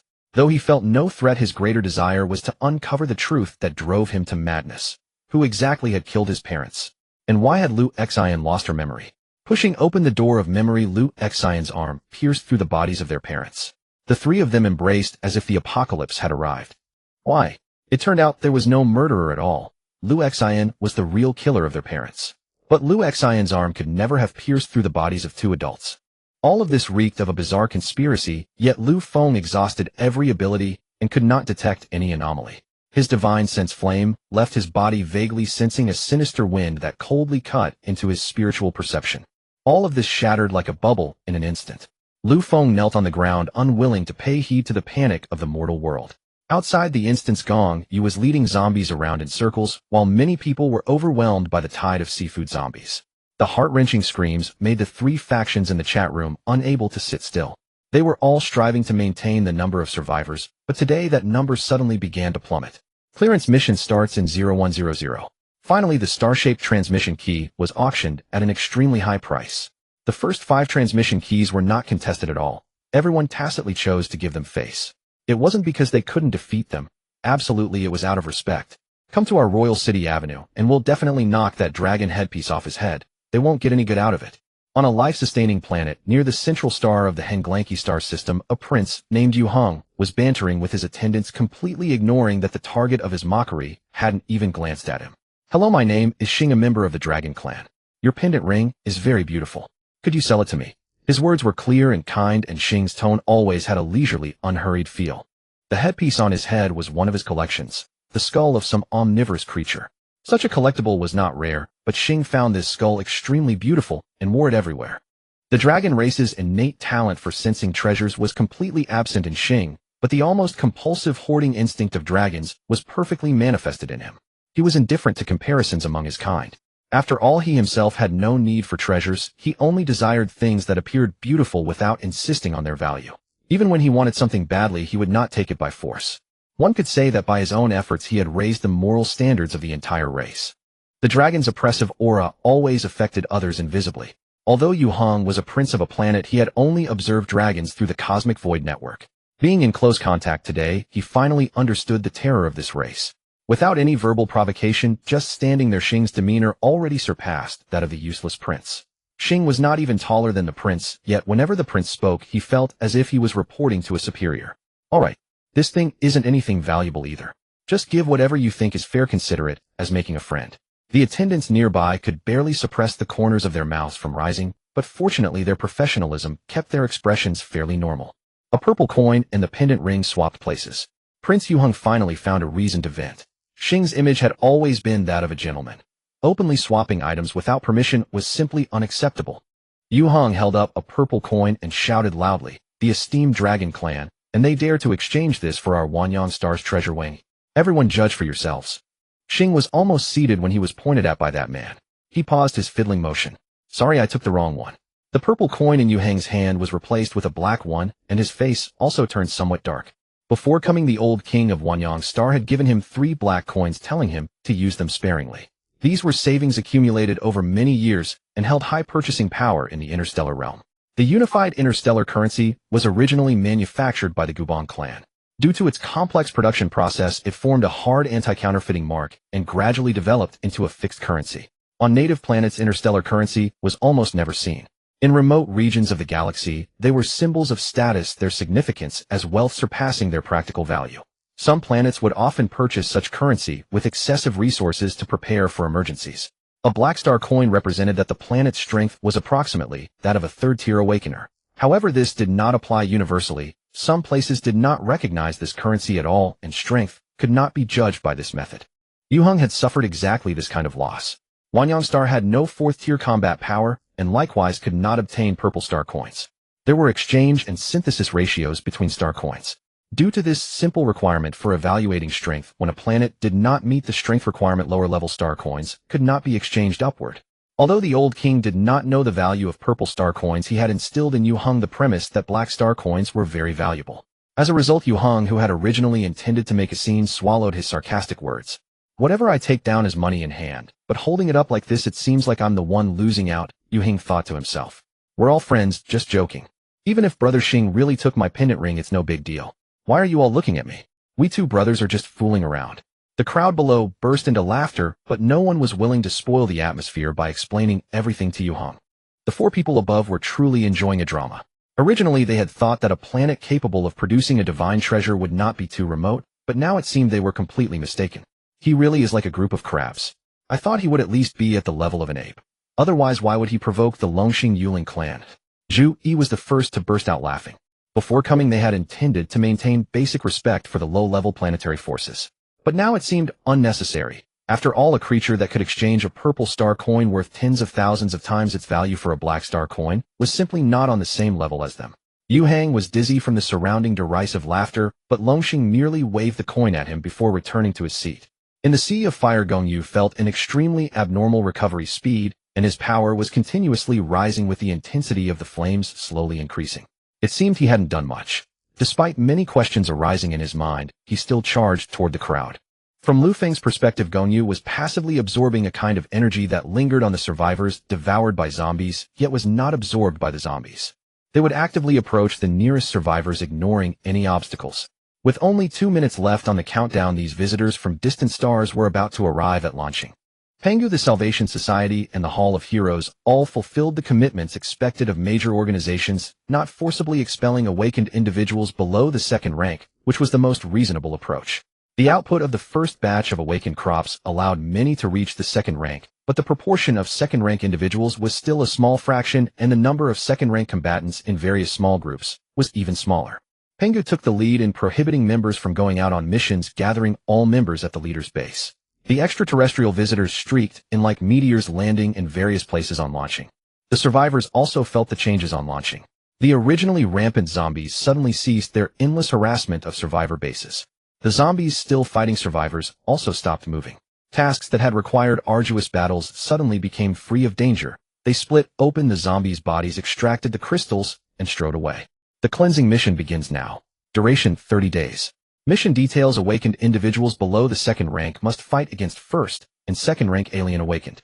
Benefits for second rank awakened zombies: cease activity, increased activity of awakened animals, and more precious materials to be discovered. If materials are discovered simultaneously, alien awakened must engage in a decisive battle with local second rank awakened before obtaining the materials. Mission attachments: precious material growth locations, material extraction and preservation. All things revived. The zombies lost their power source and the world restored its former ecology. Most second rank awakened felt no pressure at all. Even without the interference of zombies, they could capture more awakened animals. When the mission ended, they would surely make a huge profit. The alien awakened could freely choose their landing points and could teleport to any material growth point to compete with the launching awakened. The competition arena would be live-streamed through the Void network, and any location with a Void node could watch this match. Amirdan had hardly left his shuttle these days. Although his dealings were not exactly above board, the profits involved were indeed substantial. Throughout his years as a planner, although most people did not recognize his work, he firmly believed that his plans had played the greatest role. As for Belong's sake, his attitude was worse than a dog, a despicable space pirate leader. This terrible colleague relationship and the gap with reality had twisted his mind severely. So today he was going to meet an important guest, a crucial matter that would determine whether he could flee to the luxury planet developed by Gubong and enjoy the corrupt pleasures of a decadent soul. I am a Minluo, noble, how can I wait so long? This person has no manners at all. Although thinking this in his mind, the noble comrade still couldn't bring himself to leave this remote repair shop. Externally, he could claim the shuttle had a temporary breakdown, and this location was the perfect meeting spot. The giant panda in a plush costume removed its headpiece. Notably, the armor was perfectly disguised as an ordinary plush suit. From the structure of the headpiece, one could see that the shape perfectly matched the optimal power structure deliberately made to resemble a panda. A creature that appears harmless yet possesses formidable combat power. Truly worthy of being my partner. A combat power that clearly starts at the sub-divine level professional. The newcomer's attire stirred many fantasies in him. Perhaps he would pull out a star-destroying annihilation bomb from his armor, or when being chased reveal the most advanced creation technology to repel the enemy. Hey, friend wants some ice cream. Bamboo shoot flavor. The cold mechanical synthetic voice was indeed unsuitable for mimicking a panda's voice. Not only did it fail to capture the tone, but the sound was also somewhat comical. Sorry, let me update the voice changer. Hey, friend wants some ice cream. Bamboo shoot flavor. That's much better. The newcomer, as if they were old friends, casually invited Amirdan to try the fresh ice cream. Friend, this gear isn't cheap, is it? Is there room to negotiate on the price? Amirdan took the bamboo shoot ice cream, ready to start extorting. Indeed, it wasn't cheap. I got it from the repair shop owner for nearly 100 white star coins. Really expensive. Nearly 100 white star coins. You must be joking. With your financial resources, you could probably buy an entire Gubong real estate planet. What Gubong real estate? Never heard of it. Is it a real estate company on AO Sabin Star? The houses are indeed rising in price, but I certainly wouldn't buy so many houses. I can't use them all anyway. Better to donate them. Amirdan felt perplexed by this exchange that seemed he was really talking to some ice cream shop uncle on some remote planet. Duke Amirdan, I apologize for the long wait. The star coins you needed have just been raised. This person hasn't disturbed your mood, has he? Or the mood of your shuttle's AI? If so, I'm very sorry. A faint stench mixed with fishy smell emanated from him. His body was covered with inlaid jewels and jade. Although it looked extremely luxurious in Amirdan's eyes, it was utterly tacky. And the unpleasant odor was truly tear-inducing. He licked the bamboo shoot ice cream, and found it tasted quite good. At least now he had the mood to chat with the man who looked so rustic. Did you bring the money? Of course, my esteemed Duke. The status of Minluo is known to all. How could we turn a blind eye to your needs? Besides, this is a win-win situation. Discarding the bamboo shoot ice cream, he swept his divine sense and identified the number of transparent star coins in the box, and in the process briefly verified their authenticity. Good, my friend. Truly worthy of being our friend. But the bamboo shoot ice cream here is really disgusting. I need some compensation to soothe my soul. You know, if my mood is too bad, even the cultivation of divine sense might be affected. The man naturally knew that this was just an excuse from Amirdan, and he only wanted to use the opportunity to extort more star coins. Opened the precious material growth locations. The 5 golden locations stood out most prominently, and they happened to be 5 of the 7 wonders of the world before the apocalypse. The closest to Lu Feng and his team was the statue of the Savior. A special item called Ruo Shui stubborn crystal was the most precious thing there. After melting, it became a precious cultivation material that could increase the speed of absorbing divine treasures and the energy intensity stored at the same rank. Even in the interstellar realm, this material was a rare item that was hard to find, let alone being grown on a divine treasure planet. Its price and effects multiplied exponentially. Whenever it appeared on the market, it would be quickly purchased to nurture heirs for a powerful clan. Leaving the auction house, the 5 geniuses of the same rank agreed on rules. They would head to 5 different regions to compete, aiming to keep the divine treasure materials on this planet in their own hands rather than wasting them on the fools below. The other 4 agreed with this proposal. The only one, the strongest, Long Xing, remained silent. He was the acknowledged strongest, and dragons always appeared in the world with the most aloof image bearing unparalleled sharpness. In reality, Long Xing was just very interested in the ring he had just traded for and didn't want to talk. He didn't have the aloof detachment from the world that the dragon race possessed. Long Xing was only interested in things that felt beautiful. As for choosing a landing spot, he didn't care. After briefly glancing at the rules, Long Xing skillfully opened an image. Below there was something that greatly interested him. After Long Xing was the first to jump down, the other 4 slowly formulated their plans and descended to Blue Star. The others also began discussing which resource point was better. To show his professionalism, Yu Hong directly chose Long Xing's location and plunged down. Those who didn't win the auction sighed that even idiots would come out to die, complaining that their star coins weren't enough to crush that Yu Hong of One Yang Star. Meanwhile, those who won the auction were overjoyed. Now there was one less competitor. The world was always absurd, yet subtly followed rules. Lu Feng's divine sense flame enveloped Kalaki's body, making him completely unable to perceive Lu Feng's existence. It was a normal phenomenon that a second-tier awakener's mental barrier couldn't stop a mad mental cultivator like Lu Feng. After changing his mind countless times, Kalaki gave up struggling. He himself didn't know what was happening and kept moving humiliatingly toward the place he least wanted to approach until he encountered Gong Yu, who was sharpening his blade. The blade got a bit dull. Let me sharpen it. That was too pretentious. The blade was even wreathed in flames, yet it carried a domineering aura. Kalaki would definitely choose to flee, but the Kalaki controlled by Lu Feng would not. Lu Feng chose to control Kalaki and pick a fight with Gong Yu. Returning partial control of the body to Kalaki, his body radiated cold air clad in ice armor and wielding an ice staff. Gong Yu's movements vanished. This was his signature skill. Compared to using the characteristics of fire, he was more adept at concealing his form and using assassin experience for a lethal strike. However, facing Kalaki, he didn't intend to do that. He had just comprehended more blade techniques and was eager to test them. How could he give up this opportunity? Kalaki released ice mist around him, with cold air condensing at a distance of 3 meters. Anyone within the mist would have their movements slowed. This was the property of Kalaki's ice. Inverse twin blades flame tiger. The twin blades swung rhythmically, and in the grand sweeping movements the image of a fierce tiger appeared in Lu Feng's divine sense. This technique was extremely fierce and powerful, bearing no trace of Gong Yu's previous style. However, it also lacked the former power. Although the tiger was fierce, its speed was not fast and the attacks were relatively scattered. In the end, only the ice staff shattered. Kalaki recondensed the ice staff, and the shattered ice staff transformed into ice spikes shooting toward Gong Yu. Gong Yu was right. His blade indeed had some nicks. Blocking the ice spike attack, the Fisher Flame blade actually shattered. From it, a fire bird rushed out, flashing toward the sky. The piercing scream was the blade's final lament. Gong Yu only had one piece of equipment left, a basic stone armor. After all, Kalaki had reached the second tier earlier, so Gong Yu's defeat was only a matter of time. However, Gong Yu didn't panic because his weapon broke. He had more than one attack method. In his career, such embarrassing situations were not rare. Lu Feng brought combat, an awakening, into the game. Kalaki's awakening ability was quite similar to a mage's control skills, while Gong Yu leaned more toward a berserker with area attacks. However, he was somewhat fragile, vulnerable to control, but could deal terrifying damage. Lacking a support, a brand new idea was born in Lu Feng's mind. In the game, before fighting, everyone would apply buffs to themselves and debuffs to the enemy or sow discord along the way. Ultimately, the goal was to prevent the opponent from hitting them or to completely render the opponent useless. Flame Fist emitted sparks, reducing the ice mist around Kalaki. He tried to close in quickly, but was affected by the ice. Seeing he was outmatched, Gong Yu didn't hesitate and directly fled. As expected of my teammate, judging the situation so accurately, Lu Feng immediately controlled Kalaki to give chase. On the island, there was no shortage of water. The air humidity was higher than on typical land, giving Kalaki an indirect advantage. His ice awakening did not strengthen, but the ice condensation speed increased.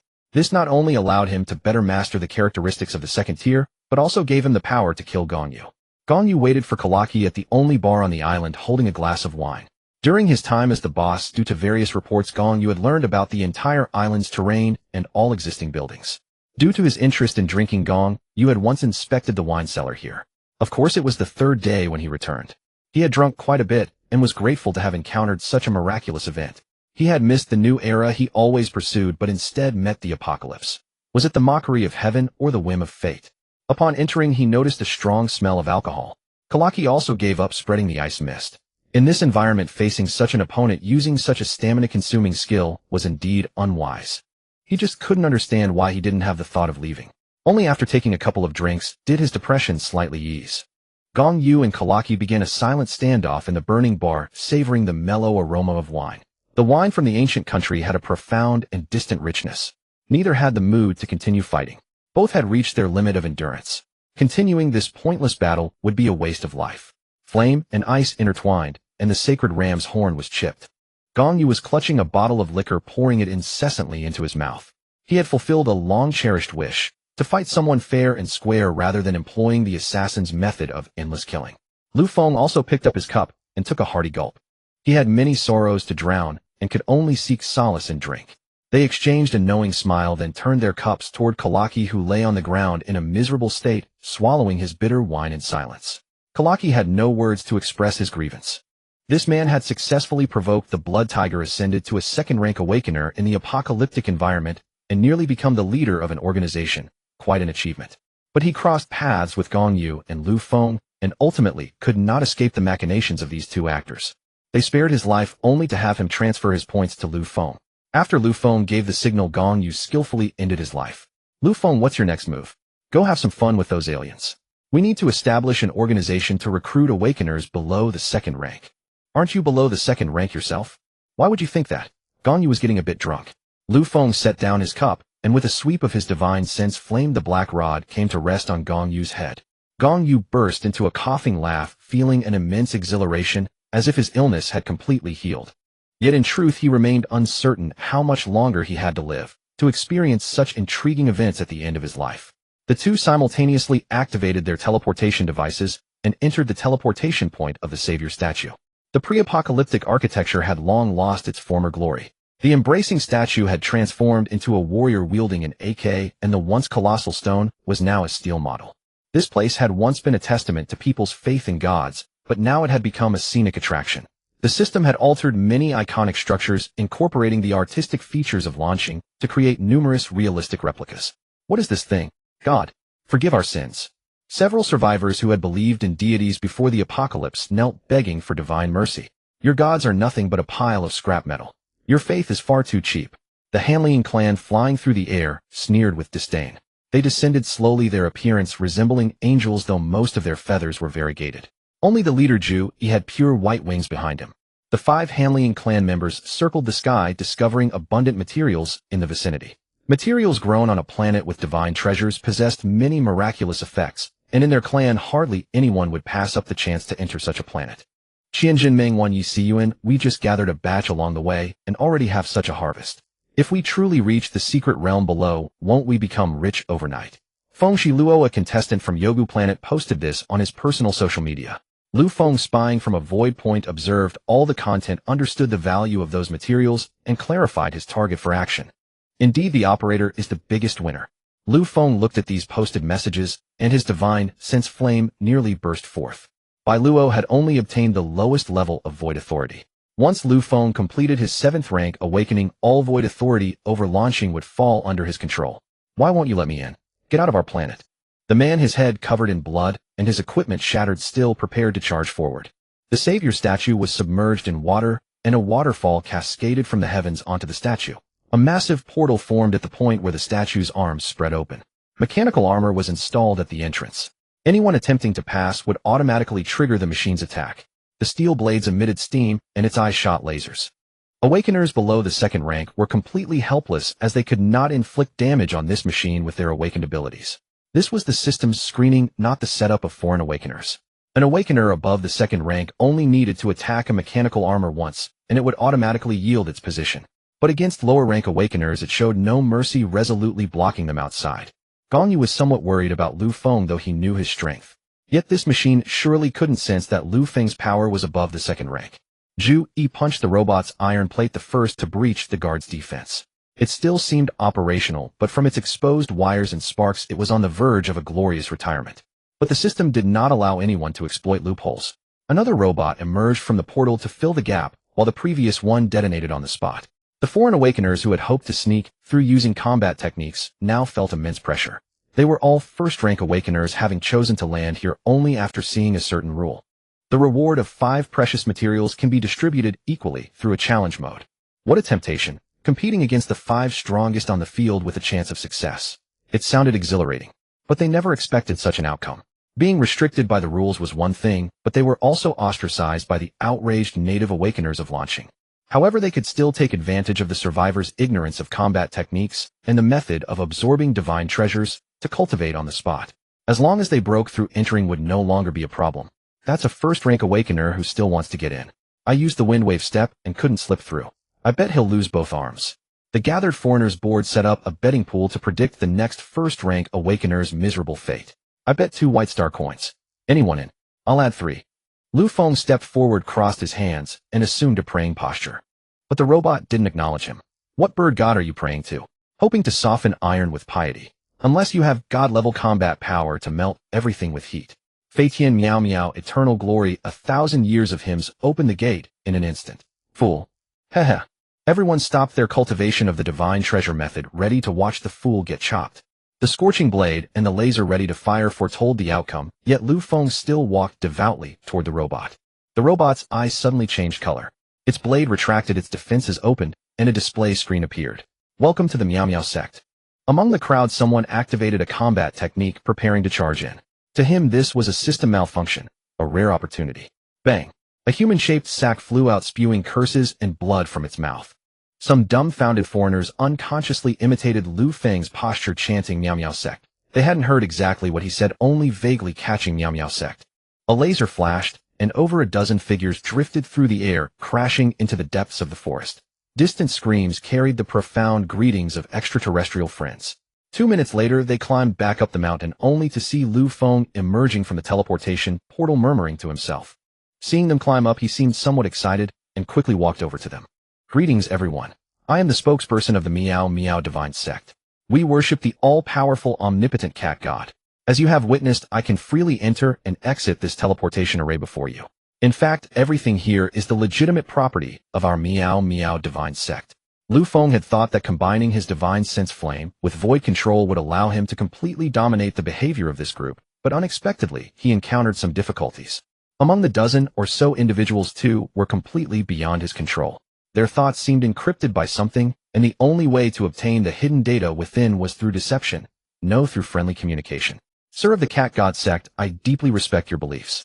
However, I saw some people intruding into your domain and tried to stop them, but they forced their way in. I cannot let my helpful heart be in vain. Mr. Cat God. The man with half a cat face was one of the two outsiders not under control.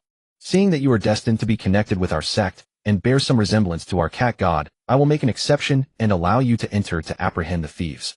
Come closer.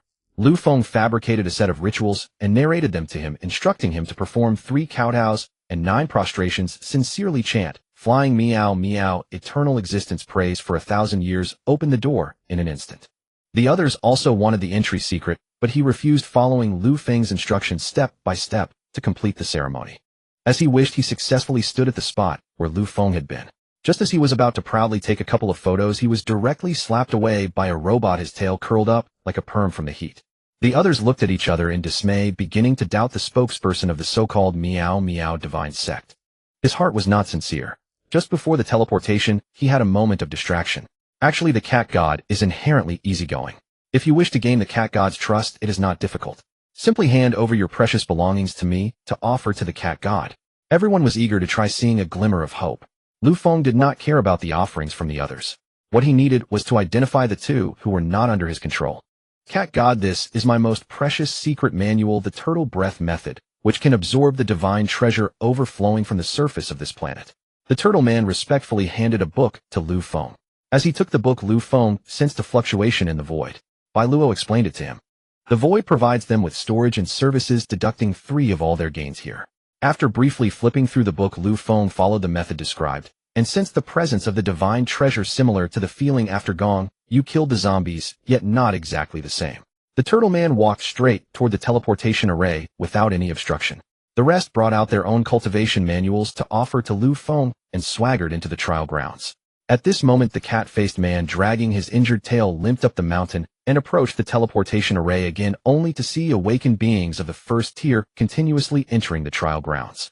This stimulus clouded his mind. If not for the fact that these iron lumps were immune to the divine sense attacks of spiritual cultivators, how could he Bao Wan be sitting outside? It was an insult to him. Spiritual soul stinger.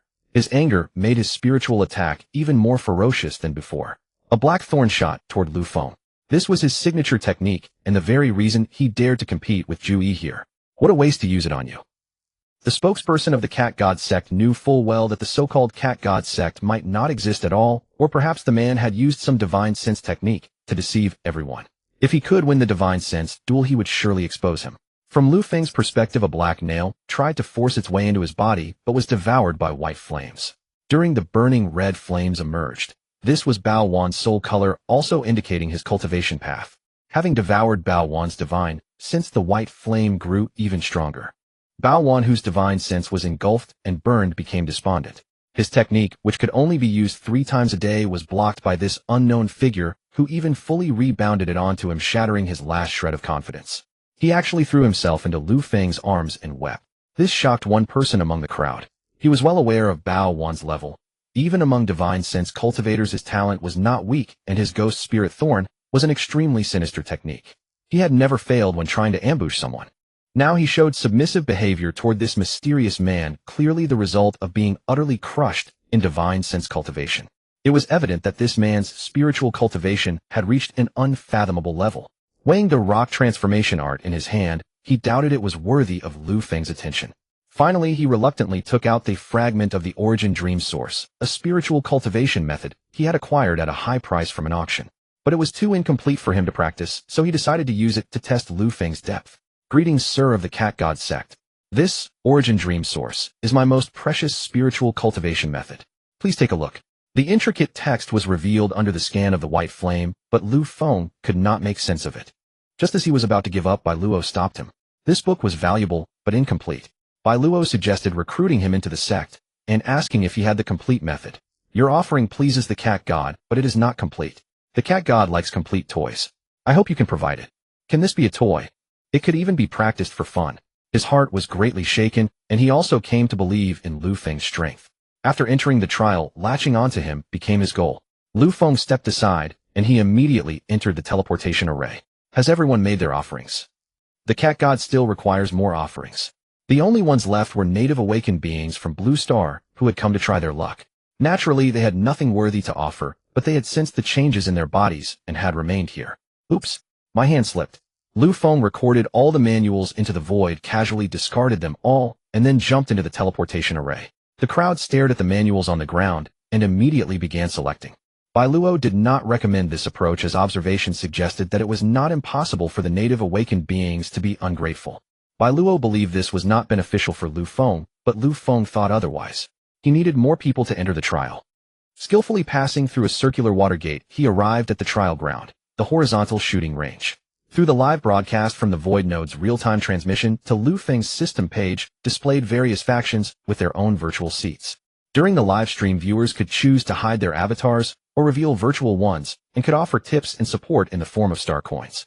The top spot on the popularity ranking would receive a special reward. The leading Jew, he had already reached the 3rd level. He did not pause for a moment, only wishing to quickly finish these trivial trial challenges. Lu Feng, however, was extremely interested in the challenges of the earlier levels. The first level alone showed great potential. Moving water balls contained different materials distinguished by their speed and color to indicate the grade of materials. At least 3 balls had to be broken to enter the second trial ground. The houses in the horizontal shooting range were separated by alleys 2 or 3 meters wide. In different alleys, the frequency and quality of water balls appearing randomly were unpredictable. It was entirely about speed. Lu Feng looked at the rules and directly chose to give up. Too hard, I can't do it, his complaints disturbed Bai Luo's rest.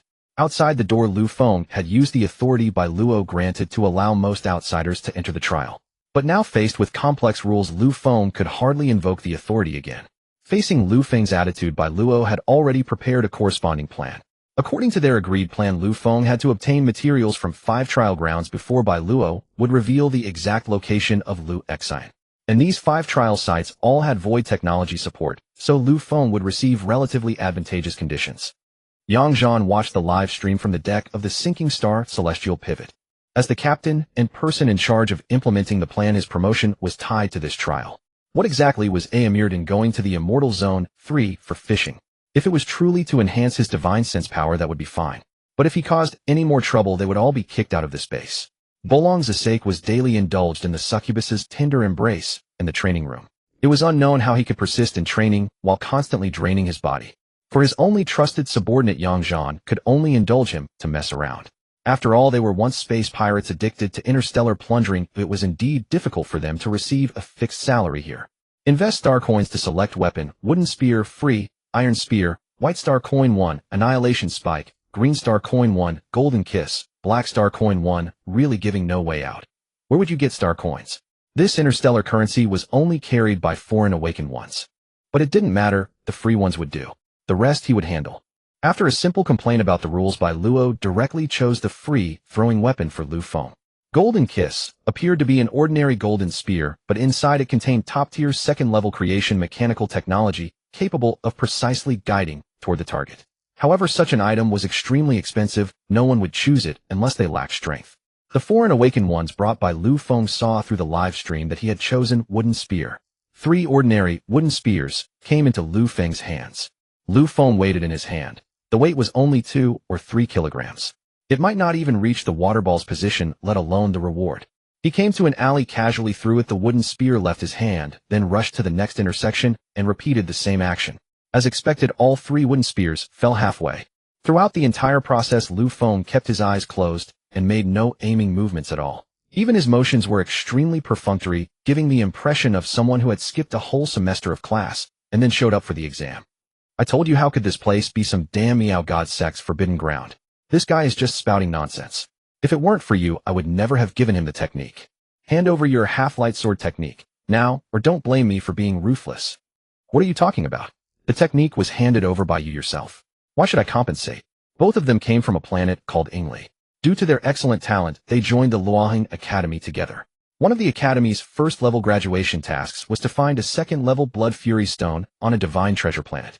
Yin Wu had found a Blood Fury Stone on the previous planet on his own and hadn't had time to submit the task when his friend Wang Sanbing dragged him to join the task on this divine treasure planet. Since they were from the same planet and had been assigned to the same academy by fate under his instigation, he gave Lu Feng a copy of the technique. He thought it was a sure-win deal, but unexpectedly the academy noticed their actions through the live stream and planned to delay his advancement. Meow God spokesperson has appeared. Bai Miao got his 3 wooden spears actually hit 3 blood fury stones, surpassing Zhu Yi's score. His popularity on the trial live ranking is soaring. Sombing, I admit I was a bit loud earlier and blasphemed the Miao God sect, but I have sincerely repented. Too late. Look at this. Wang Sambing took out a voice recorder, turned it to the maximum volume, and looped the phrase, "Damn Miao God sect." The Hanliang tribe subordinates around Zhu Yi were all indignant, as if they wanted to devour Lu Feng alive. Zhu Yi's strength had reached the peak of the 2nd level, only 1 step away from reaching the 3rd level of awakened beings and becoming the strongest genius of the Hanliang tribe. And the special reward for the 1st place on the live ranking could help Zhu Yi increase his chances of advancement. What a pity. If Zhu Yi's strength reached the 3rd level, our status as guards would also rise. But unexpectedly this thing suddenly appeared. Ruoshui trial popularity ranking: Miao God sect Lu Feng, popularity 113k, Hanliang tribe Zhu Yi, popularity 102k, Yinyestar Gu Yuanshan, popularity 97k. The Hanliang tribe had heard of the 3rd place Gu Yuanshan. They had commercial cooperation with Yinyestar. They had no objection to him occupying 3rd place, but they had no idea how this native Blue Star person could surpass those from Yinyestar. Bai Luo, what's going on with my popularity? Seeing the unfriendly expressions around him, Lu Feng remained calm. Of course it's me. After all, before serving the void, I had some wealth. Being a top sponsor is somewhat doable. This puts a lot of pressure on me. You're under pressure? I'd bet you won't miss the chance to swindle a sum of money from them. I've been poor for too long. Lu Feng was waiting for this opportunity. They couldn't afford to give up on him as the channel of the Miao God sect. Miao God sect, boundless divine power, might of the wooden spear, golden kiss. Miao Shun's revelation exchange: 4 black star coins for the golden kiss. Limited quantities, first come first served. Although most here are only 1st order awakeners, the backing of their factions ensures they never lack financial support. What they truly lack is the resources born from the divine treasure planet. Take Yin Wu and Wang Sambing for instance. Though they possess only peak 1st order strength, the resources allocated by their factions are more than ample, and with the support of their planet their wealth far exceeds their power. It was only after learning this from Bai Luo that Lu Feng dared to set such an exorbitant price. 4 black star coins could barely buy a common 3rd order evolution potion on the interstellar market, yet here they had a chance to obtain 2nd order materials from the divine treasure planet. The first 3 orders prioritized the foundational guidance of awakened power. This deal was simply too tempting. After weighing it, the 2 paid up. Yin Wu obtained the Blood Rage Stone Tail Shamegrass, and Yin Kaor. Wang Sambing obtained 3 Blood Rage Stones. Their materials, when extracted, formed exactly 1 dose of ascension power. By contributing them to the Academy would naturally provide the corresponding divine treasure ascension potions. Not only did they recover their losses, but they also made a small profit.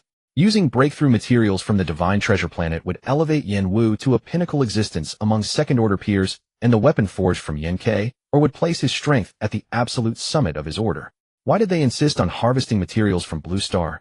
Was the universe truly so scarce in materials that could enhance awakeners?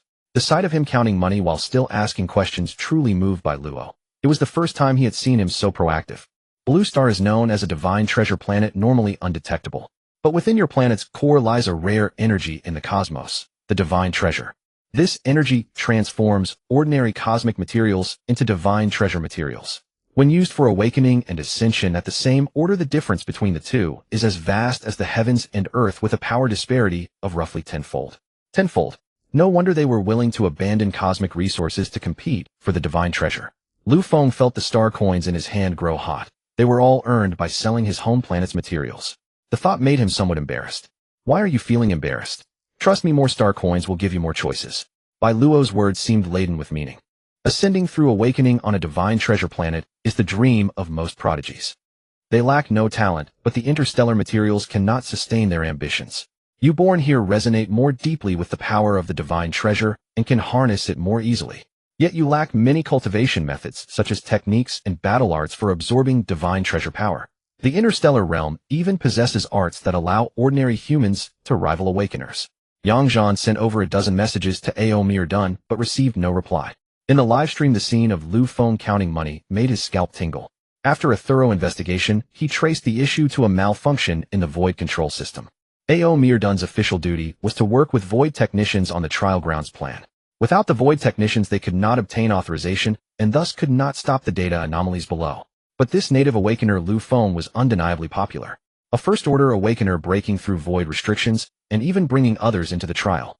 Yang Zhan, ever since taking charge of the Qinxing Tianshu base, had found the Min Luo noble, Ao Mir Dun, the most troublesome. Such a degree of data anomaly should have been reported long ago, yet Ao Mir Dun had still not filed a report. It seemed he truly intended to flee. Bo Long, eliminate the target. Command confirmed. Pirate time. Command correct. In the gravity chamber, steam from Bo Long's sake filled the entire starship. He donned the divine sense-defying battle armor, Bitter Sea, and prepared for a duel 3 years in the making. Breaking through the starship forged from 7th Order, Dragon, subduing Iron, Bo Long felt his energy reach its peak. Though he failed to ascend from 7th Order peak to the subgod level, it was ample proof of his cultivation achievements. Where is the Culinary region? I forgot. Oh, Bake's home planet is not far from there. Truly worthy of someone who could take his subordinates to spend money in a succubus-run establishment. Though he forgot the coordinates, he still remembered his subordinates' homeworld. The Culinary region is a cluster near a small black hole in the star system where Blue Star resides, fraught with terrifying gravity and void creatures.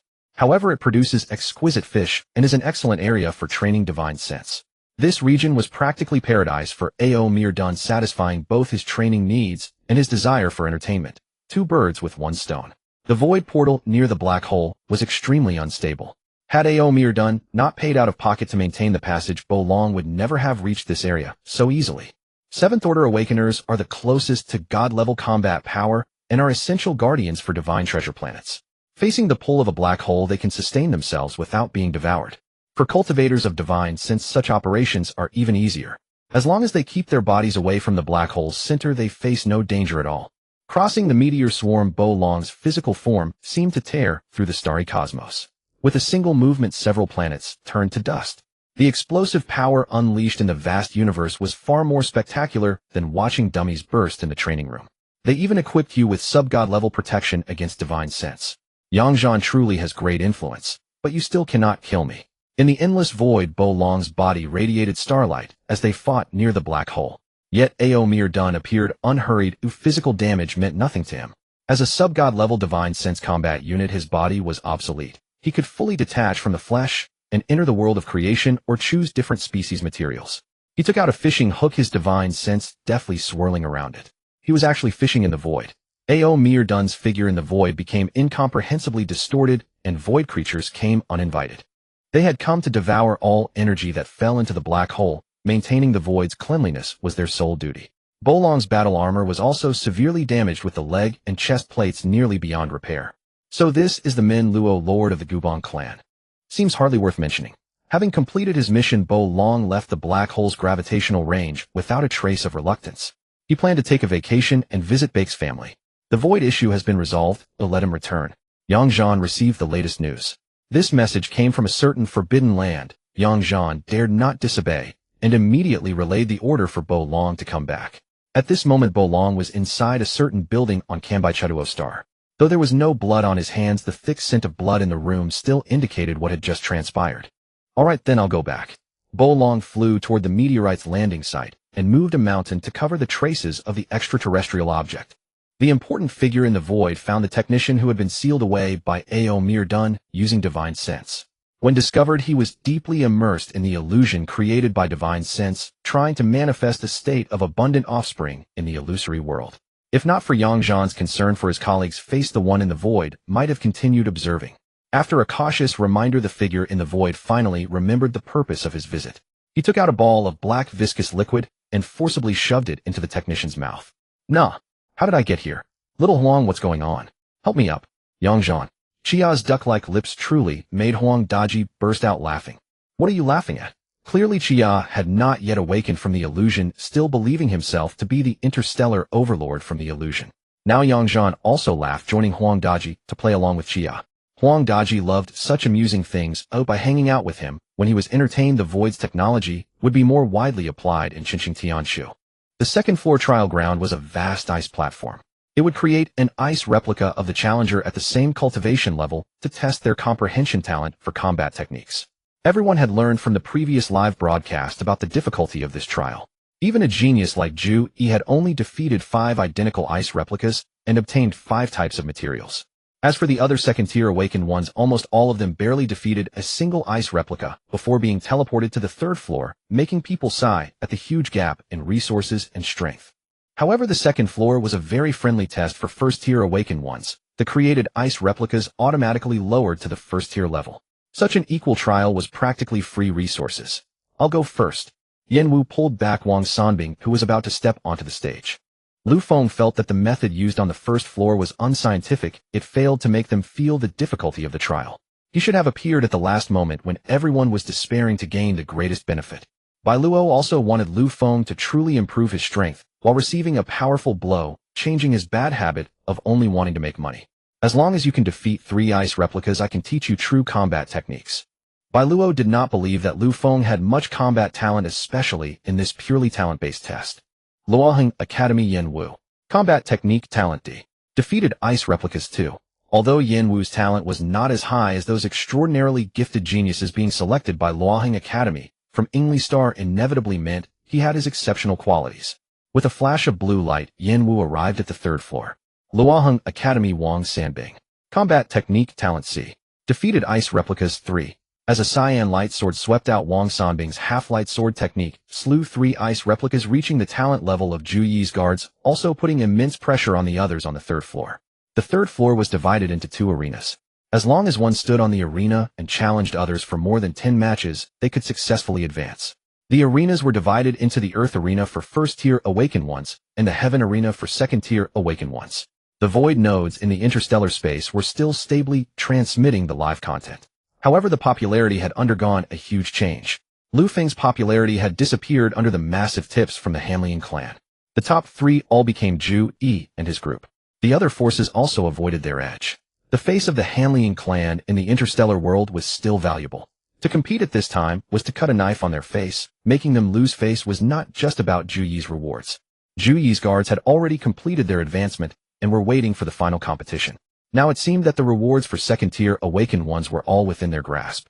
Originally, they should have obtained all the Wanshui ice crystals, but that damned Miao God sect forcibly brought in first-tier awakened ones. Splitting half the rewards to those first-tier awakened ones seemed unreasonable no matter how you looked at it. Facing the fierce attacks of the ice replicas, many were knocked flying, completely losing their chance to compete for the final victory. Their low-level combat techniques had all been recorded in the system, which was why the system could automatically simulate corresponding opponents. This also indicated that low-level awakened combat techniques were not rare, even somewhat common. Those academies had also uploaded all their basic cultivation methods and combat techniques below the 3rd tier to the Void Network. As for the cultivation methods and combat techniques used to nurture geniuses like Zhu Yi, they were testimonies to the strength of various forces. After all, only those of equivalent talent could create corresponding cultivation methods and combat techniques. Gong Yu, who was idling by the side, suddenly had a peculiar gleam in his eyes. Because his remaining vanities still prevented him from fully adapting to the identity of the chief disciple of the Miao God sect. Without any role to play, Gong Yu kept watching Lu Feng earn a large amount of star coins during the trial by promoting the Miao God sect. But he truly couldn't accept this shameful form of performance, so he could only guard by Lu Feng's side. Through the live broadcast of the trial, Gong Yu became extremely interested in the ice replica stage. After all, the aliens' moves all looked quite formidable. Naturally, he wanted to test what level his own talent was. Flames burst from both fists. The flames on Gong Yu's body could now be freely controlled with the heat concentrated on his fists. Before the apocalypse, Gong Yu had undergone tests in a martial artist institution of Huagua.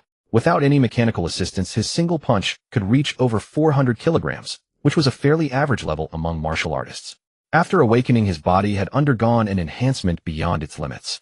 Now swinging his fist in the air, one arm could easily reach 2,000 kilograms. Close to the limit among the martial artist population. Before the apocalypse, he knew that his talent might not be considered good. Calming his mind, Gong Yu's advancement had restored his body to a normal level and improved his previous hidden injuries. The symptoms of his illness were also fading away little by little. After warming up his muscles, he threw a punch. The fist wind formed a vortex that wrapped the flames and sent them to the ice replica's face. Gong Yu's hidden smoke blade utilized this principle. By controlling the flames and the friction of the blade against the air, it expelled the burning smoke, allowing the flames to concentrate in one spot and instantly unleash the greatest power. The ice replica's figure retreated explosively across the ice field, yet its arms did not become transparent due to the high temperature. Following Gong Yu's offensive pattern, the Iceman swiftly counterattacked, turning its hand into a blade and slashing toward Gong Yu's face. Though these movements appeared simple, the process behind forming them was far from simple, as Gong Yu's punches lacked the precision of established combat techniques. After receiving the motion analysis, the Qinxing Tianshu matched the corresponding combat techniques and used creation technology to re-input them into the Iceman's controller. To ensure absolute accuracy, the void calculation system generated an imperfect field to affect the Iceman's movements, creating certain flaws and producing a more realistic duel. Gong Yu, of course, had no idea he was in a carefully designed battle. In his eyes, the Iceman before him was full of openings. Blocking the current handblade, he turned and spun away. The Iceman's arm was twisted off, and things became simpler from there. Losing one arm, the Iceman could not sustain high-intensity combat and naturally crumbled during the battle. Gong Yu did not feel at ease. He now sensed that the Iceman's strength had reached 50% of his own. In Zhu Yi's challenge, the Iceman's power and speed completely overwhelmed the original, yet Zhu Yi was still able to shatter the Iceman's encirclement. Combat techniques. This book was picked up by Gong Yu outside the trial's teleportation gate. It was something Lu Feng deliberately tossed in his direction. Intuition told him this book was not ordinary. There were too many miraculous things about Lu Feng.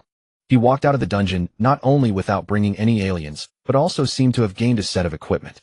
In a place where even aliens lacking strength could not enter, he could bring aliens in and skillfully obtained rewards while cheating the aliens out of many black coins. Gong Yu opened the combat technique manual and countless knowledge was inscribed into his mind. Strike Dragon Capture. As he continuously absorbed the knowledge, his body kept executing the movements recorded in the book. The updated Iceman became even faster. The system recognized that Gong Yu's movements followed the operation pattern of the first-tier combat technique, Strike Dragon Capture, skipping the identification process, but the Iceman's operation pattern was more refined. From the exchange of punches and kicks, Gong Yu felt the power of the combat technique. The awakened power within his body filled his body according to the corresponding operation pattern, being continuously consumed through each clash of fists. In his initial dodging, Gong Yu gradually became familiar with the rhythm of the combat technique. This peculiar method could transform the awakened power within his body into tangible strength and speed, and as he grew more proficient, even the characteristics of flame could be transferred into the battle. The Iceman's punches and kicks gradually slowed in Gong Yu's eyes. Rolling movements appeared in the Iceman's actions. In the livestream challenge Gong Yu was watching, once the Iceman showed such signs, it was a harbinger of imminent collapse. All battles depend on the clash of basic attributes, and combat techniques are the converters that unleash the physical power of awakened beings. With a sudden lunge, the Iceman rapidly disintegrated under the effect of Gong Yu's ability. Although Gong Yu had discovered his awakened characteristic long ago, he had not realized how this characteristic shaped his combat effectiveness. His flames were like sparks, allowing his force points to become multiple targets. The main strength did not increase, but he could handle larger scale attacks more effortlessly. When facing a single target, the power would be additionally dispersed to various parts of the opponent's body, causing terrifying damage. A long time passed, and Gong Yu's progress showed no sign of stopping. He now had to face the sixth Iceman with a similar face. His livestream popularity had actually soared to third place. This was unprecedented on the Shinsong planet. There had never been a case where a local awakened being's combat technique talent far surpassed that of foreign awakened beings. From the moment the fifth Iceman was broken, the meaning of this live stream no longer lay in the first place reward. It represented that the others' talent exceeded their expectations. A powerful race in the interstellar, their acknowledged talent was undoubtedly among the strongest of countless races. Yet on just one Shinsong planet, a person with such extraordinary talent had emerged. If he were allowed to grow to the divine level, or even stronger, the development direction of this Shinsong planet would completely exceed their expectations, requiring an upgrade in the plan level. The sixth Iceman's combat techniques had almost reached a state of perfect mastery, with almost no possibility of further improvement. A person of this level was equivalent to one of the more talented individuals in the universe in a duel under equal conditions, showing a terrifying improvement in combat technique comprehension. However, before Gong Yu could fight the sixth Iceman for long, he was knocked off the platform and ascended to the third floor. The entire second floor was left with only Lu Feng. Bai Luo no longer concealed himself and stepped directly out of the void. Huang Daji, catching sight of this scene, was filled with shock. How could Lord Bai Luo be on a Shinsong planet? Was he not supposed to serve as an envoy of the void? But upon second thought, many things became clear. If it was Lord Bai Luo's authority, he could indeed accomplish all this. Perhaps this was not a greedy act of Aomier done, but rather a cover for Lord Bai Luo's whereabouts. The void could be considered a unique power in the interstellar. Unlike the evolutionary paths of life and creation, they could not fully master this power, but those who could use ordered void power were unexpectedly united. They had to not only resist the chaos of the disordered void, but also maintain the relationship between life and creation. You're up next. Haven't you always said you're capable? Bai Luo did not care about the result. The source of Lu Feng's power lay mainly in the void, and the combat strength of void power did not need to be measured by combat technique talent. That is, no matter how powerful Lu Feng's combat technique talent was, it was completely useless for him to use void power. As soon as he stepped onto the ice, Lu Feng almost fell. Lu Feng, who should have given up directly, somehow found the determination to not go down immediately. The Iceman appeared, and Lu Feng directly pulled out a black rod.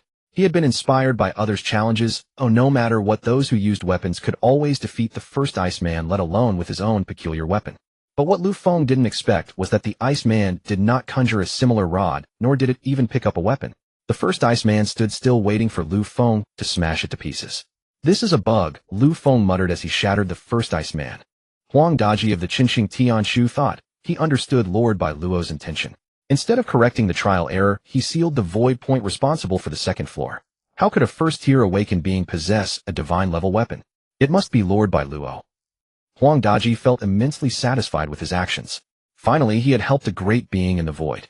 Indeed, the void was his true home. "Bai Luo, don't let me find out who did this. When I do, I'll throw them into the void abyss." After several rounds of probing, Lu Feng grew arrogant. "Fat cat, this won't work either.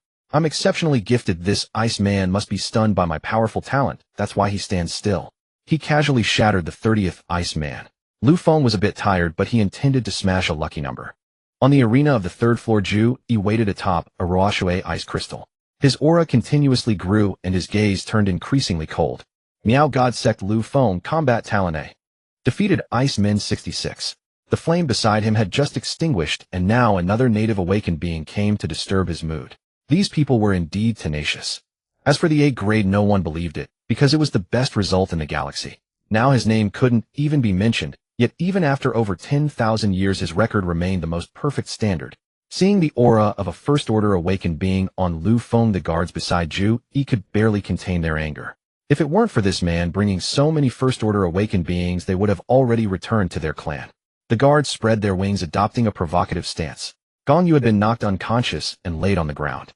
They had no right to harm a second-order awakened being. This was the rule of the Blue Star Divine Treasury. Violating the rule would cause them to be directly killed by backlash. "Come gamble with me. If you win, they all live. If you lose, you must kill them." Zhu Yi's lips curled into a cold sneer. "The bet is about them. What does it have to do with me? I won't gamble. You can kill them all." Lu Feng walked straight toward the arena for first-order awakened beings. Zhu Yi didn't believe Lu Feng could win the bet, but he never expected him to directly refuse it, and even tell him to kill his own kind from the home planet. Lu Feng had long known that they couldn't kill second-order awakened beings. These aliens were truly arrogant. None of the first-order awakened beings dared to step onto the arena with Lu Feng. They feared Zhu Yi, and they also feared his power. However, at this moment, Huang Daji's timely assistance came again. Below the stage, a Mo turtle had not yet reacted before it found itself on the platform. "Awesome. Fat cat. If you call me Fat Cat again, I'll kill you." Bai Luo had never understood which wise guy was helping him. He could barely suppress Lu Feng's sharp edge now. How could the subsequent trials proceed? "Defeat him, and I'll cover all your second-order promotion materials." Zhu Yi's decision was crucial. If no one competed, the first-order rewards would not exist, and all rewards would still belong to the Hanlian clan. That Mo turtle could only spit a kind of sticky bubble. Once stuck, it would produce a slowing effect. Since waking up in the apocalypse, Lu Feng had never truly fought on his own. He usually relied on brute force and the characteristic of void annihilation to bulldoze through everything. This was his first time facing an alien awakened being in direct combat. However, with the black rod in hand, Lu Feng didn't feel his strength was weak. In fact, Lu Feng was really weak. His combat ability came entirely from the extremely overpowered nature of void annihilation.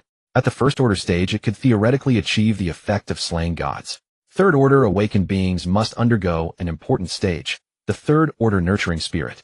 The fourth stage was even more perilous, breaking the limit. He had to kill the spirit hidden within his body, which was the innate ability awakened beings possessed after awakening. The reason there were so many cultivation techniques was entirely due to attempts to increase the success rate of advancing through the third and fourth stages. These two stages were the first obstacles encountered on the path of awakening, and they were also the life and death abyss that buried countless geniuses of various races. For subsequent stages, the choice of cultivation technique could not be arbitrary. They had to test many data to find the corresponding technique, then choose the appropriate faction. The first stage of awakening was also called the catalyst. Awakened beings needed to use the power of their own spirit. However, this Mo turtle had obviously taken a strange path. His awakening ability was simply too absurd. Most turtles' innate talents were insufficient to support high speed. They were masters of ultimate defense. Although some within the race had become god-level combatants, unfortunately the gods had no desire to improve their speed. However, the reason the Mo turtle dared to come here was not only because he believed in the fair competition stated in the trial rules, but also because of an important factor: his strength was not weak. I can't see through your strength, but you definitely don't have the aura of a second order. As for the Meow God sect, it's just trash. The Mo turtle had no intention to attack first. He knew that in his current state, he couldn't hit anyone present. He hid inside the bubble he had created, and through training he restored his speed to normal. The surrounding bubbles were also deceleration devices. If Lu Feng wanted to hit him, he would have to suffer the slowing effect. Ignoring the numerous sticky bubbles, Lu Feng directly used his void knowledge to teleport inside the bubble. The Mo turtle was very pleased. Although he didn't understand how Lu Feng could move there now, his speed had completely surpassed Lu Feng's. He retracted his limbs into his shell, and the spinning shell was his strongest killing move. The shell had been ground into blades as he slowly approached Lu Feng. Blood splattered, and the bubble burst at the same time. The black rod actually took the initiative to move Lu Feng's body. The violent rod technique was heavy and powerful, completely disregarding the Mo turtle's defense. If the shell couldn't be broken, he would simply pound the tortoise into paste and make soup. The First Order awakened beings behind them felt regret at the scene. Originally, they could have truly participated in the competition for the stubborn water ice crystal. Only when Zhu Yi took away their star keys, rendering them unable to teleport, did they truly realize that under the dual oppression of power and strength, rules could become tools to toy with people. Stop hitting. I was forced. Please don't hit me. I'll give you the divine treasury materials. Actually, he was also coerced. If he put down the black rod, Lu Feng might really not be able to defeat this black turtle. Lu Feng ignored the Mo turtle's pleas. They were enemies who came to kill the survivors on Blue Star. Although the fellow humans hadn't completely given up fighting among themselves, when facing alien awakened beings, most of their power was united against the external enemy.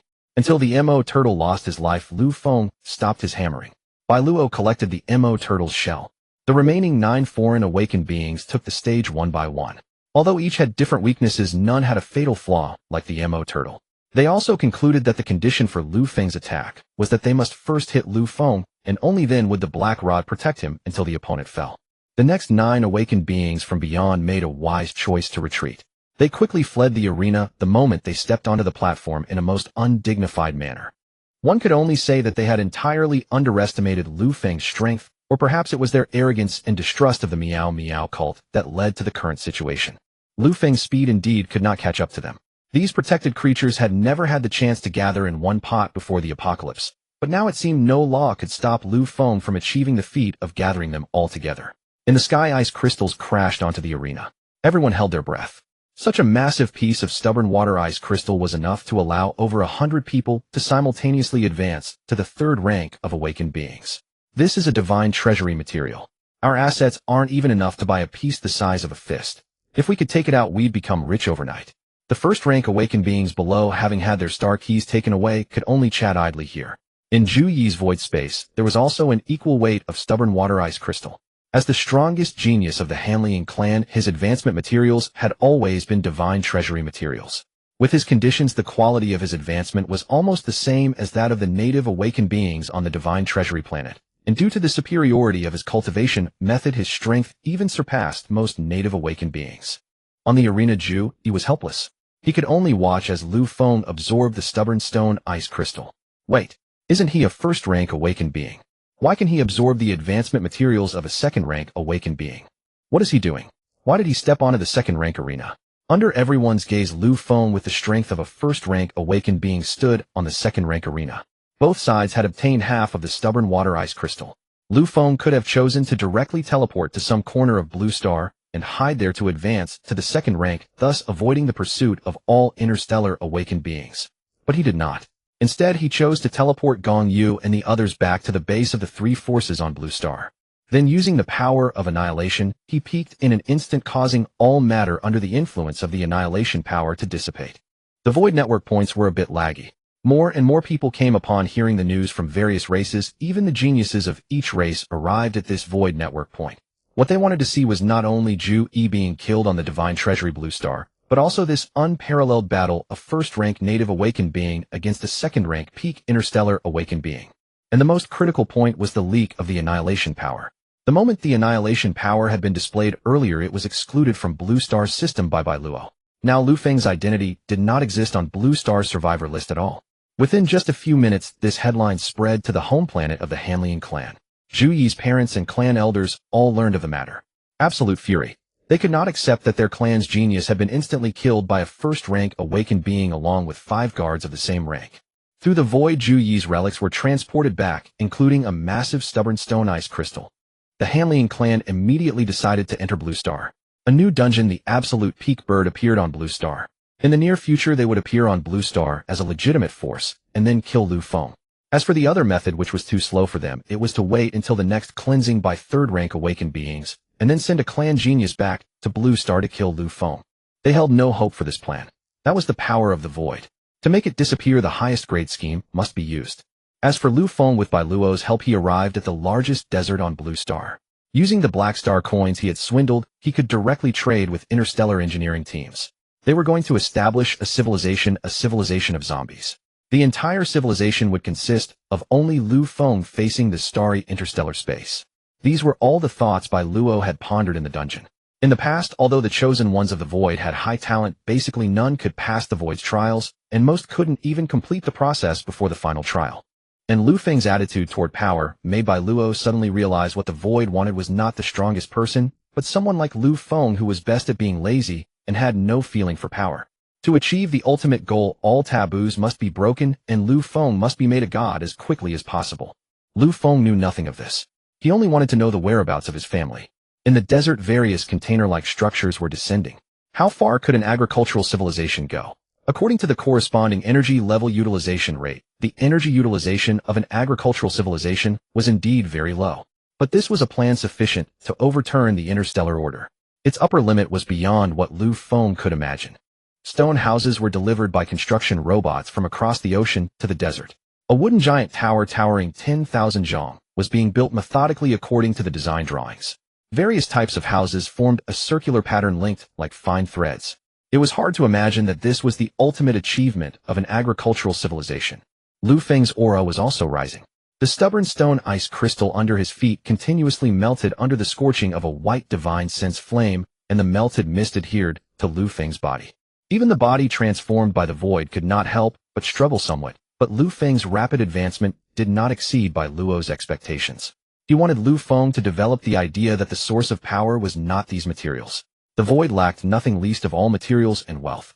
Even in this world where creations controlled everything, the void could maintain its purity, while the power of the life faction had long begun to merge with the characteristics of creations.